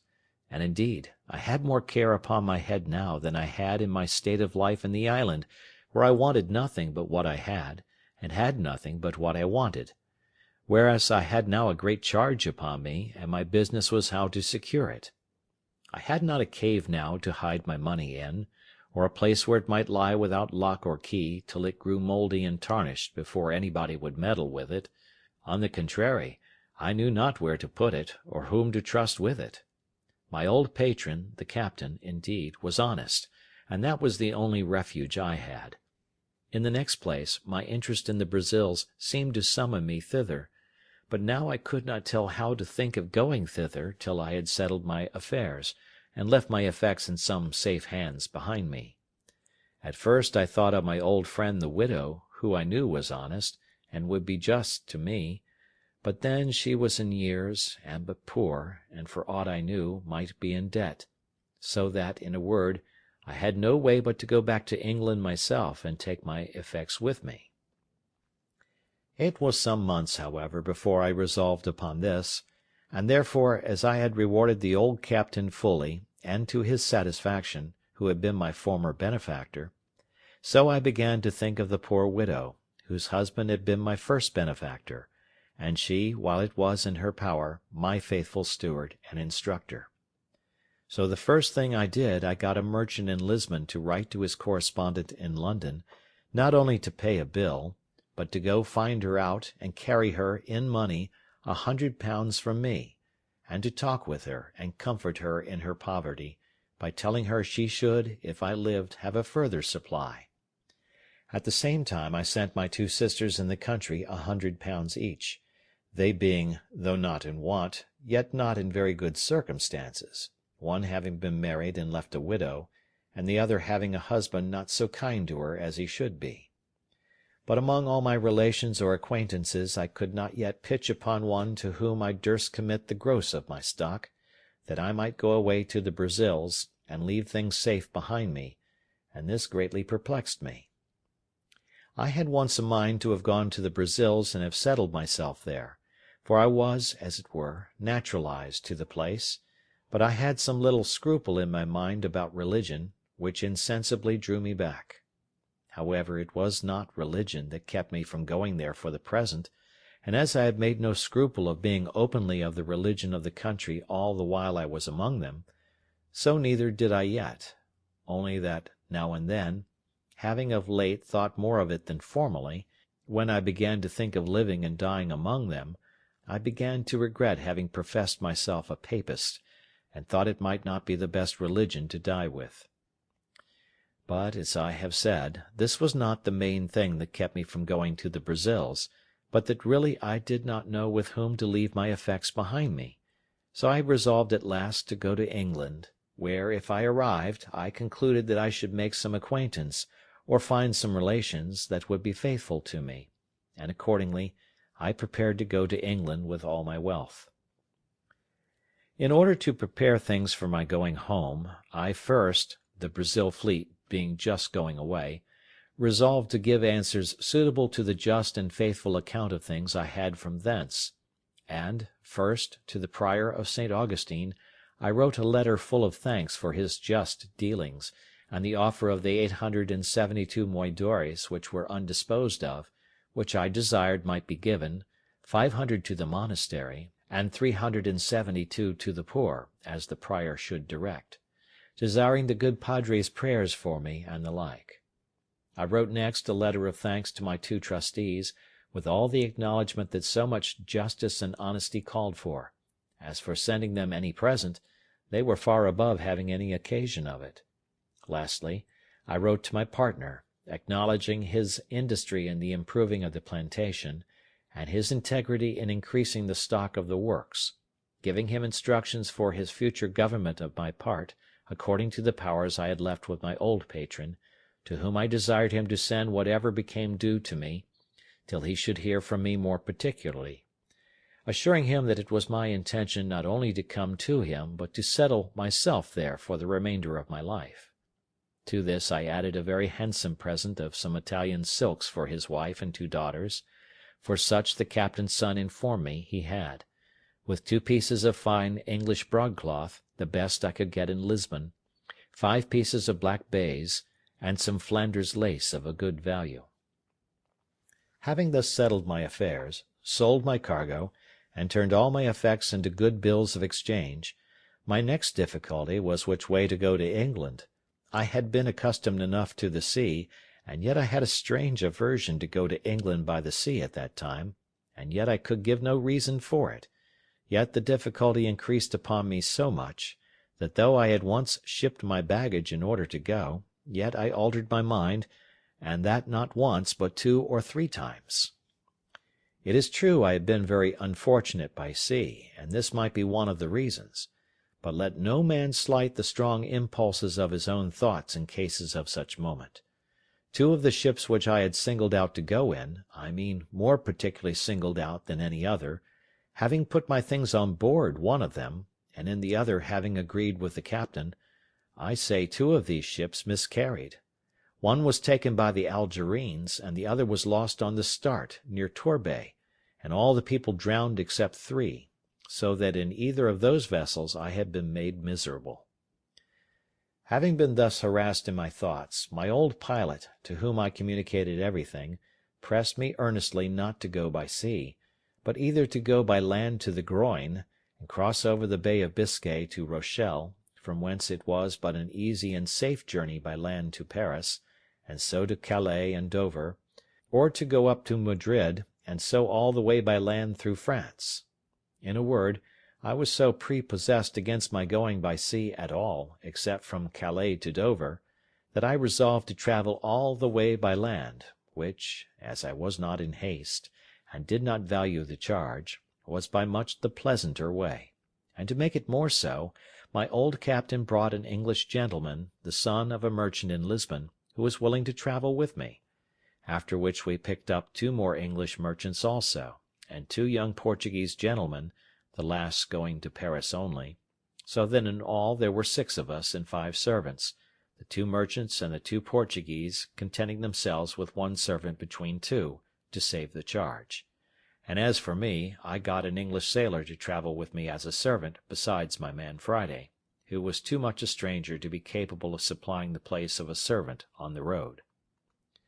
In this manner I set out from Lisbon, and our company being very well mounted and armed, we made a little troop, whereof they did me the honour to call me captain, as well because I was the oldest man as because I had 2 servants, and indeed was the origin of the whole journey. As I have troubled you with none of my sea journals, so I shall trouble you now with none of my land journals, but some adventures that happened to us in this tedious and difficult journey I must not omit. When we came to Madrid, we, being all of us strangers to Spain, were willing to stay some time to see the court of Spain, and what was worth observing; but it being the latter part of the summer, we hastened away, and set out from Madrid about the middle of October, but when we came to the edge of Navarre, we were alarmed, at several towns on the way, with an account that so much snow was falling on the French side of the mountains, that several travellers were obliged to come back to Pampeluna, after having attempted at an extreme hazard to pass on. When we came to Pampeluna itself, we found it so indeed, and to me, that had been always used to a hot climate, and to countries where I could scarce bear any clothes on, the cold was insufferable. Nor, indeed, was it more painful than surprising to come but 10 days before out of old Castile, where the weather was not only warm but very hot,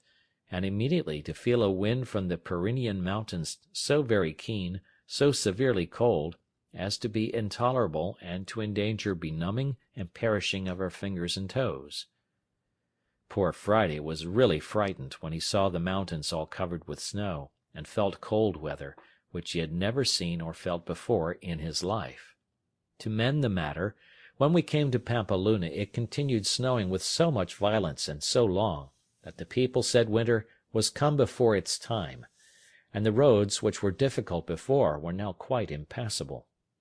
For, in a word, the snow lay in some places too thick for us to travel, and being not hard frozen, as is the case in the northern countries, there was no going without being in danger of being buried alive every step. We stayed no less than 20 days at Pampeluna, when, seeing the winter coming on, and no likelihood of its being better, for it was the severest winter all over Europe that had been known in the memory of man, I proposed that we should go away to Fontarabia, and there take shipping for Bordeaux, which was a very little voyage. But while I was considering this, there came in 4 French gentlemen, who, having been stopped on the French side of the passes, as we were on the Spanish, had found out a guide, who, traversing the country near the head of Languedoc, had brought them over the mountains by such ways that they were not much incommoded with the snow. For where they met with snow in any quantity, they said it was frozen hard enough to bear them and their horses.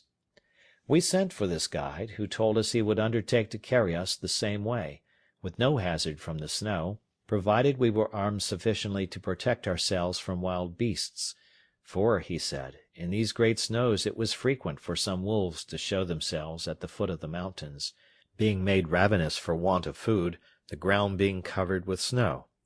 We told him we were well enough prepared for such creatures as they were, if he would insure us from a kind of 2-legged wolves, which we were told we were in most danger from, especially on the French side of the mountains. He satisfied us that there was no danger of that kind in the way that we were to go, so we readily agreed to follow him, as did also 12 other gentlemen with their servants, some French, some Spanish, who, as I said, had attempted to go, and were obliged to come back again. Accordingly, we set out from Pampeluna with our guide on the 15th of November, and indeed I was surprised when, instead of going forward, he came directly back with us on the same road that we came from Madrid, about 20 miles, when, having passed 2 rivers, and come into the plain country, we found ourselves in a warm climate again, where the country was pleasant, and no snow to be seen. But on a sudden, turning to his left, he approached the mountains another way, and though it is true the hills and precipices looked dreadful, yet he made so many tours, such meanders, and led us by such winding ways, that we insensibly passed the height of the mountains without being much encumbered with the snow. And all on a sudden he showed us the pleasant and fruitful provinces of Languedoc and Gascony, all green and flourishing, though at a great distance, and we had some rough way to pass still. We were a little uneasy, however, when we found it snowed 1 whole day and a night so fast that we could not travel. But he bid us be easy, we should soon be past it all. We found, indeed, that we began to descend every day, and to come more north than before, and so, depending upon our guide, we went on. It was about 2 hours before night when, our guide being something before us, and not just in sight, out rushed 3 monstrous wolves, and after them a bear, from a hollow way adjoining to a thick wood. 2 of the wolves made at the guide, and had he been far before us, he would have been devoured before we could have helped him. One of them fastened upon his horse, and the other attacked the man with such violence that he had not time or presence of mind enough to draw his pistol, but hallooed and cried out to us most lustily. My man Friday being next me, I bade him ride up and see what was the matter. As soon as Friday came in sight of the man, he hallooed out as loud as the other, "Oh, master! Oh, master!" but like a bold fellow, rode directly up to the poor man, and with his pistol shot the wolf in the head that attacked him. It was happy for the poor man that it was my man Friday, for having been used to such creatures in his country, he had no fear upon him, but went close up to him and shot him, whereas any other of us would have fired at a farther distance, and have perhaps either missed the wolf or endangered shooting the man. But it was enough to have terrified a bolder man than I, and indeed it alarmed all our company when, with the noise of Friday's pistol, we heard on both sides the most dismal howling of wolves, and the noise, redoubled by the echo of the mountains, appeared to us as if there had been a prodigious number of them. And perhaps there was not such a few as that we had no cause of apprehension. However, as Friday had killed this wolf, the other that had fastened upon the horse left him immediately and fled, without doing him any damage, having happily fastened upon his head, where the bosses of the bridle had stuck in his teeth.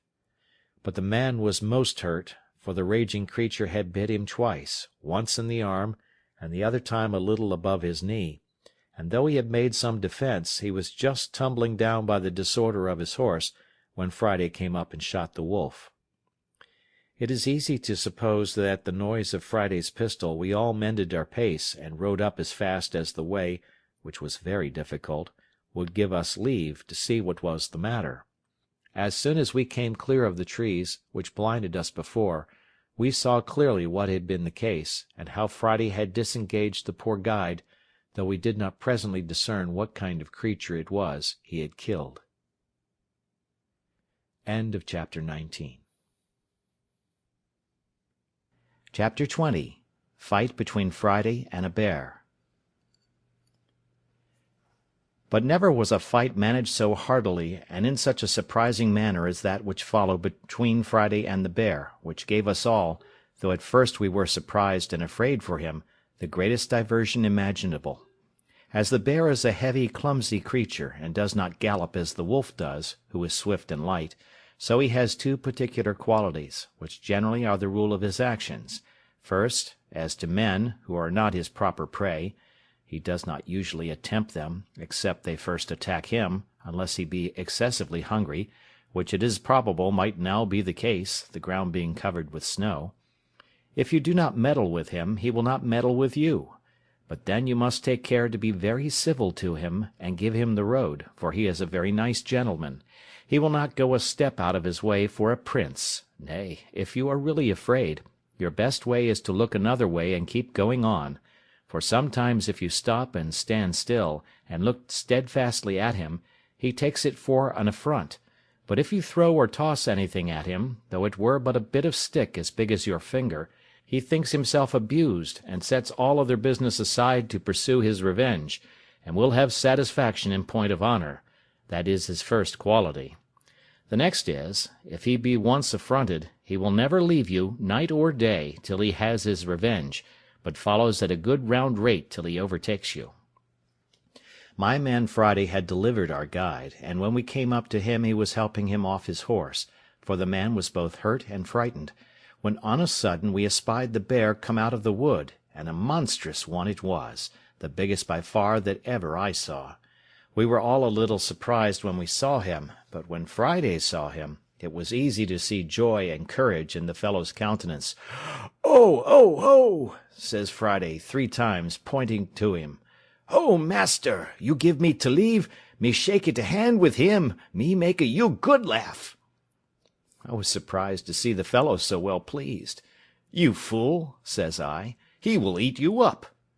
"Eat a me up, eat a me up," says Friday twice over again. "Me eat a him up. Me make a you good laugh. You all stay here, me show you good laugh." So down he sits, and gets off his boots in a moment, and puts on a pair of pumps, as we call the flat shoes they wear, and which he had in his pocket, gives my other servant his horse, and with his gun away he flew, swift like the wind. The bear was walking softly on, and offered to meddle with nobody, till Friday coming pretty near, calls to him, as if the bear could understand him. "Hark ye, says Friday, Me speaky with you." We followed at a distance, for now, being down on the Gascony side of the mountains, we were entered a vast forest, where the country was plain and pretty open, though it had many trees in it, scattered here and there.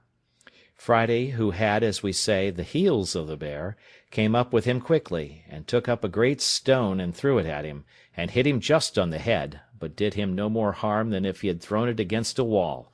But it answered Friday's end, for the rogue was so void of fear that he did it purely to make the bear follow him, and show us some laugh, as he called it. As soon as the bear felt the blow, and saw him, he turns about and comes after him, taking very long strides, and shuffling on at a strange rate, so as would have put a horse to a middling gallop.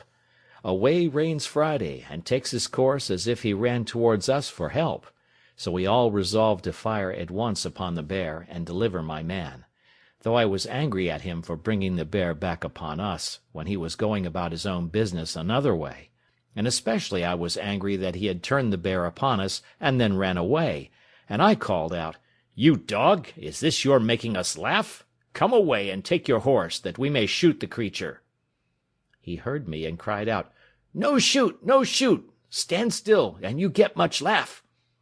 And as the nimble creature ran 2 feet for the bear's one, he turned on a sudden on one side of us, and seeing a great oak tree fit for his purpose, he beckoned to us to follow; and doubling his pace, he got nimbly up the tree, laying his gun down upon the ground, at about 5 or 6 yards from the bottom of the tree. The bear soon came to the tree, and we followed at a distance. The first thing he did, he stopped at the gun, smelt at it, but let it lie, and up he scrambles into the tree, climbing like a cat, though so monstrous heavy.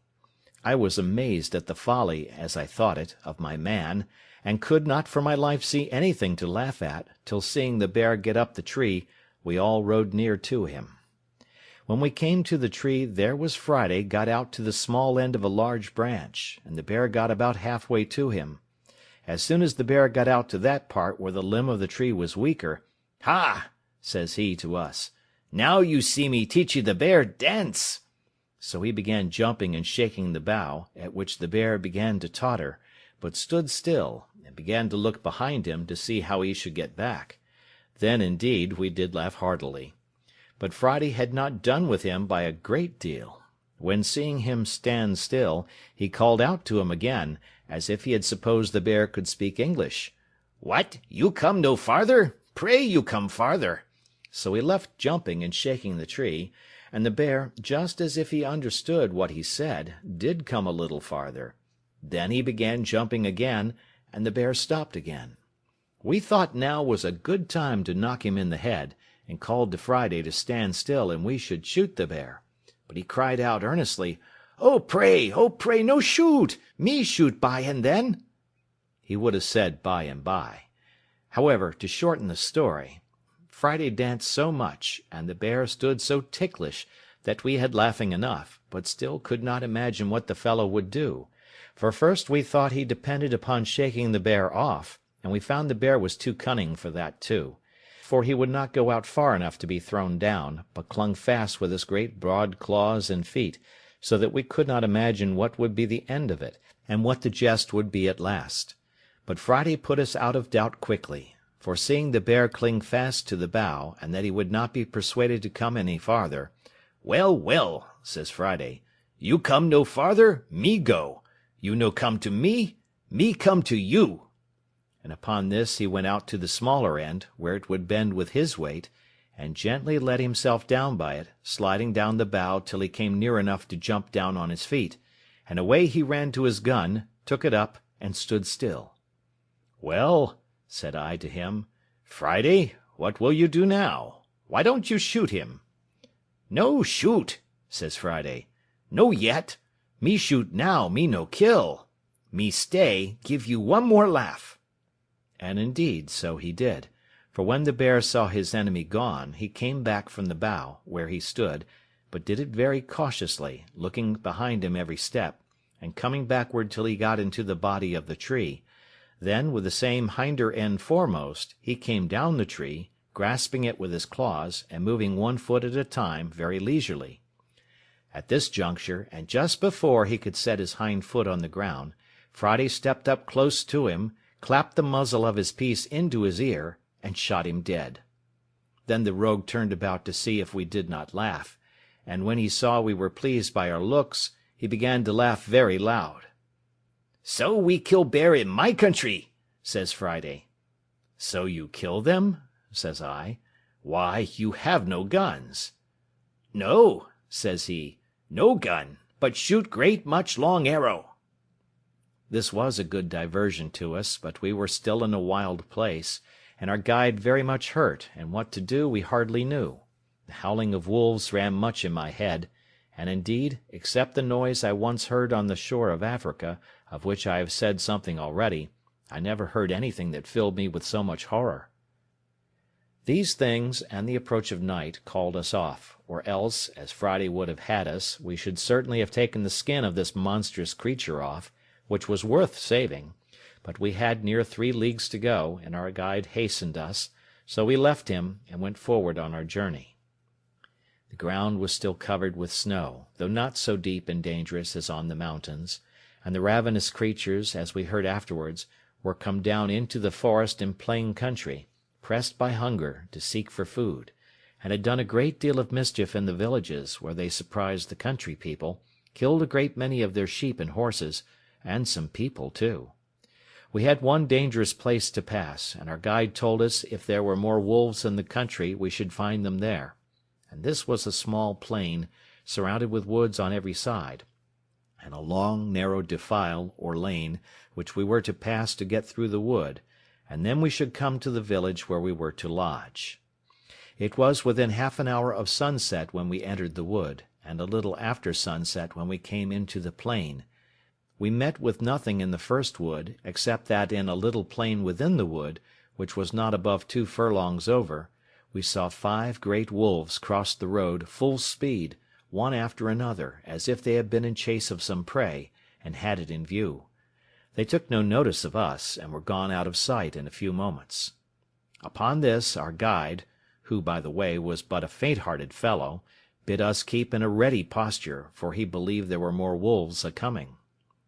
We kept our arms ready, and our eyes about us, but we saw no more wolves till we came through that wood, which was near half a league, and entered the plain.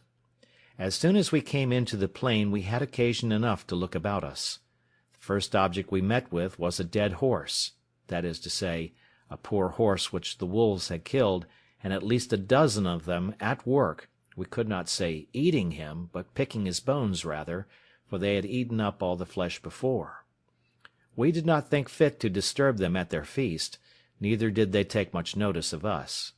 Friday would have let fly at them, but I would not suffer him by any means, for I found we were like to have more business upon our hands than we were aware of. We had not gone half over the plain when we began to hear the wolves howl in the wood on our left in a frightful manner, and presently after we saw about 100 coming on directly towards us, all in a body, and most of them in a line, as regularly as an army drawn up by experienced officers. I scarce knew in what manner to receive them, but found to draw ourselves in a close line was the only way, so we formed in a moment, but that we might not have too much interval, I ordered that only every other man should fire, and that the others, who had not fired, should stand ready to give them a second volley immediately, if they continued to advance upon us, and then that those that had fired at first should not pretend to load their fusées again, but stand ready, every one with a pistol, for we were all armed with a fusee and a pair of pistols each man. So we were, by this method, able to fire 6 volleys, half of us at a time. However, at present we had no necessity, for upon firing the first volley, the enemy made a full stop, being terrified as well with the noise as with the fire. 4 of them being shot in the head, dropped, several others were wounded, and went bleeding off, as we could see by the snow. I found they stopped, but did not immediately retreat, whereupon, remembering that I had been told that the fiercest creatures were terrified at the voice of a man, I caused all the company to halloo as loud as they could, and I found the notion not altogether mistaken, for upon our shout they began to retire and turn about. I then ordered a second volley to be fired in their rear, which put them to the gallop, and away they went to the woods. This gave us leisure to charge our pieces again, and that we might lose no time, we kept going, but we had but little more than loaded our fusees, and put ourselves in readiness, when we heard a terrible noise in the same wood on our left, only that it was farther onward, the same way we were to go. The night was coming on, and the light began to be dusky, which made it worse on our side, but the noise increasing, we could easily perceive that it was the howling and yelling of those hellish creatures, and on a sudden we perceived 3 troops of wolves, one on our left, one behind us, and one in our front, so that we seemed to be surrounded with them. However, as they did not fall upon us, we kept our way forward, as fast as we could make our horses go, which, the way being very rough, was only a good hard trot. In this manner we came in view of the entrance of a wood, through which we were to pass, at the farther side of the plain. But we were greatly surprised, when coming nearer the lane or pass, we saw a confused number of wolves standing just at the entrance. On a sudden, at another opening of the wood, we heard the noise of a gun, and looking that way, out rushed a horse, with a saddle and a bridle on him, flying like the wind, and 16 or 17 wolves after him, full speed. The horse had the advantage of them, but as we supposed that he could not hold it at that rate, we doubted not but they would get up with him at last. No question but they did. But here we had a most horrible sight, for riding up to the entrance where the horse came out, we found the carcasses of another horse and of 2 men, devoured by the ravenous creatures. And one of the men was no doubt the same whom we had heard fire the gun, for there lay a gun just by him, fired off. But as to the man, his head and the upper part of his body was eaten up. This filled us with horror, and we knew not what course to take. But the creatures resolved us soon, for they gathered about us presently, in hopes of prey, and I verily believe there were 300 of them. It happened, very much to our advantage, that at the entrance into the wood, but a little way from it, there lay some large timber trees, which had been cut down the summer before, and I suppose lay there for carriage. I drew my little troop in among those trees, and placing ourselves in a line behind one long tree, I advised them all to alight, and keeping that tree before us for a breastwork, to stand in a triangle or 3 fronts, enclosing our horses in the centre. We did so, and it was well we did, for never was a more furious charge than the creatures made upon us in this place. They came on with a growling kind of noise, and mounted the piece of timber, which, as I said, was our breastwork, as if they were only rushing upon their prey. And this fury of theirs, it seemed, was principally occasioned by their seeing our horses behind us. I ordered our men to fire as before, every other man, and they took their aim so sure that they killed several of the wolves at the first volley. But there was a necessity to keep a continual firing, for they came on like devils, those behind pushing on those before. When we had fired a second volley of our fusees, we thought they stopped a little, and I hoped they would have gone off, but it was but a moment, for others came forward again. So we fired 2 volleys of our pistols, and I believe in these 4 firings we had killed 17 or 18 of them, and lamed twice as many. Yet they came on again. I was loath to spend our shot too hastily, so I called my servant, not my man Friday, for he was better employed, for with the greatest dexterity imaginable he had charged my fusee and his own while we were engaged. But, as I said, I called my other man, and giving him a horn of powder, I had him lay a train all along the piece of timber, and let it be a large train. He did so, and had but just time to get away, when the wolves came up to it, and some got upon it, when I, snapping an uncharged pistol close to the powder, set it on fire. Those that were upon the timber were scorched with it, and 6 or 7 of them fell, or rather jumped in among us with the force and fright of the fire. We dispatched these in an instant, and the rest were so frightened with the light which the night, for it was now very near dark, made more terrible, that they drew back a little, upon which I ordered our last pistols to be fired off in 1 volley, and after that we gave a shout. Upon this the wolves turned tail, and we sallied immediately upon near 20 lame ones that we found struggling on the ground, and fell to cutting them with our swords, which answered our expectation, for the crying and howling they made was better understood by their fellows, so that they all fled and left us. We had, first and last, killed about 60 of them, and had it been daylight, we had killed many more.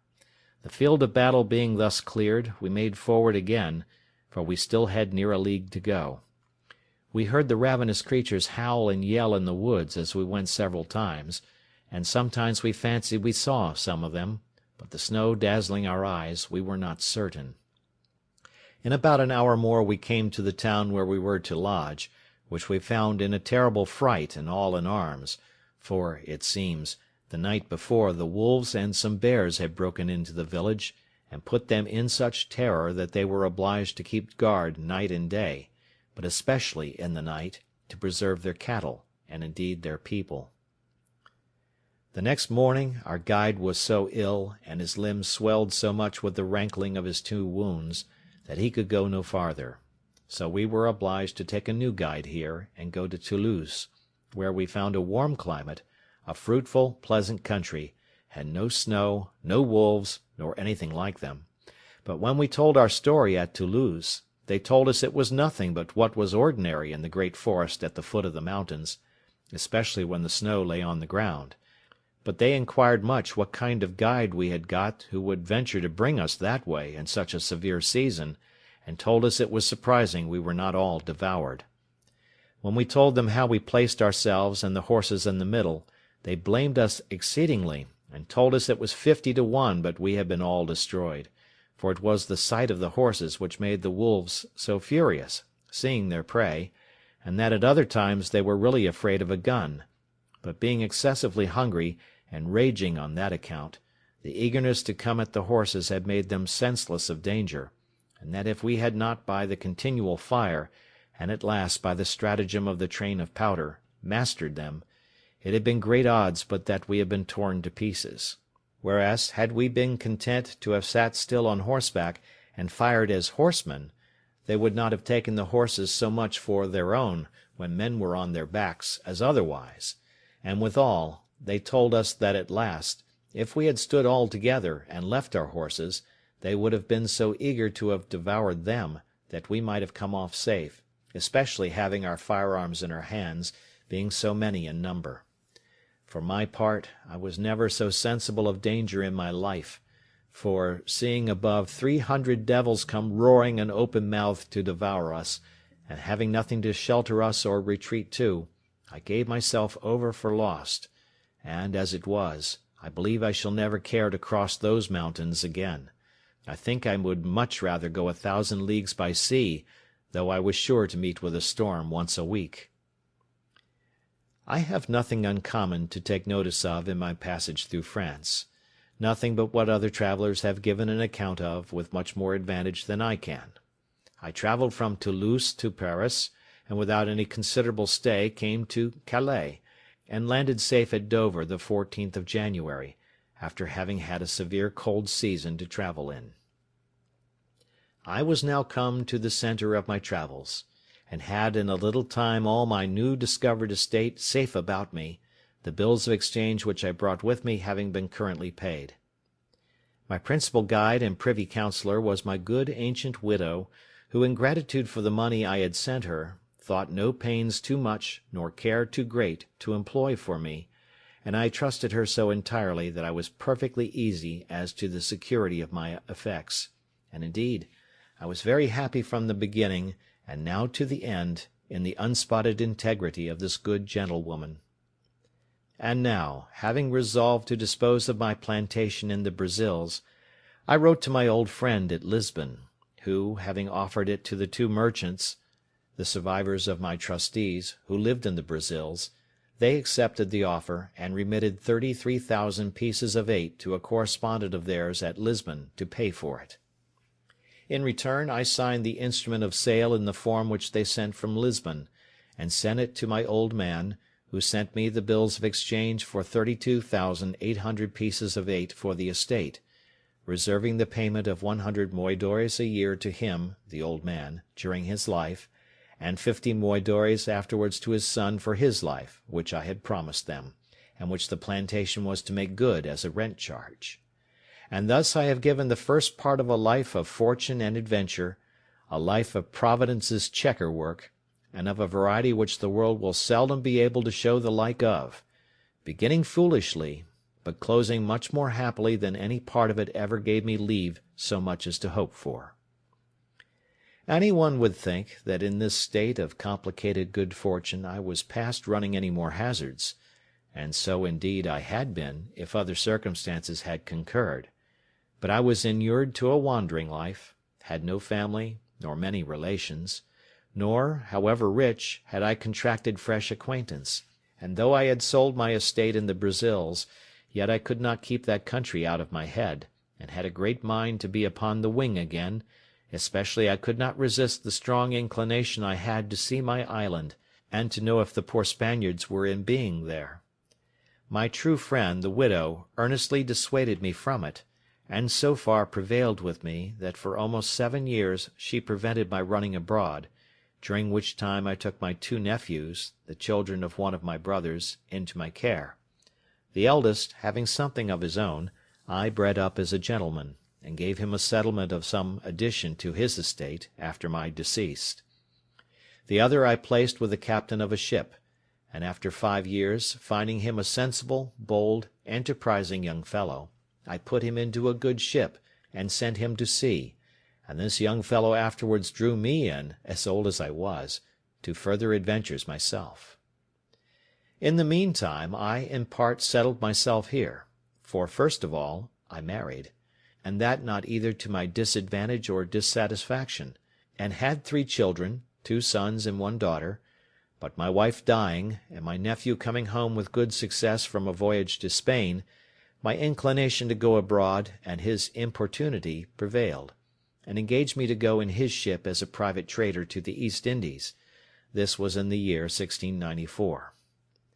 In this voyage I visited my new colony in the island, saw my successors the Spaniards, had the old story of their lives and of the villains I left there,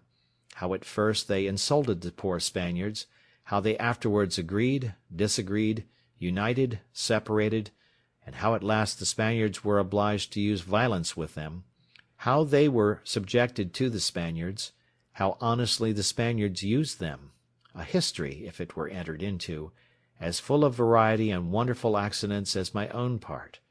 particularly, also, as to their battles with the Caribbeans, who landed several times upon the island, and as to the improvement they made upon the island itself, and how 5 of them made an attempt upon the mainland, and brought away 11 men and 5 women prisoners, by which, at my coming, I found about 20 young children on the island.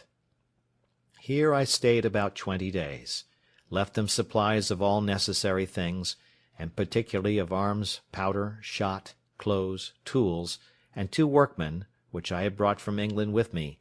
that is, a carpenter and a smith. Besides this, I shared the lands into parts with them, reserved to myself the property of the whole, but gave them such parts respectively as they agreed on, and having settled all things with them, and engaged them not to leave the place, I left them there. From thence I touched at the Brazils, from whence I sent a bark, which I bought there, with more people to the island, and in it, besides other supplies, I sent 7 women, being such as I found proper for service, or for wives to such as would take them. As to the Englishmen, I promised to send them some women from England, with a good cargo of necessaries, if they would apply themselves to planting, which I afterwards could not perform. The fellows proved very honest and diligent after they were mastered, and had their properties set apart for them. I sent them also, from the Brazils, 5 cows, 3 of them being big with calf, some sheep, and some hogs, which when I came again were considerably increased. But all these things, with an account how 300 Caribbees came and invaded them, and ruined their plantations, and how they fought with that whole number twice, and were at first defeated, and one of them killed, but at last, a storm destroying their enemies' canoes, they famished or destroyed almost all the rest, and renewed and recovered the possession of their plantation, and still lived upon the island. All these things, with some very surprising incidents and some new adventures of my own, for 10 years more, I shall give a farther account of in the second part of my story. This is the end of The Life and Adventures of Robinson Crusoe. Thank you for listening.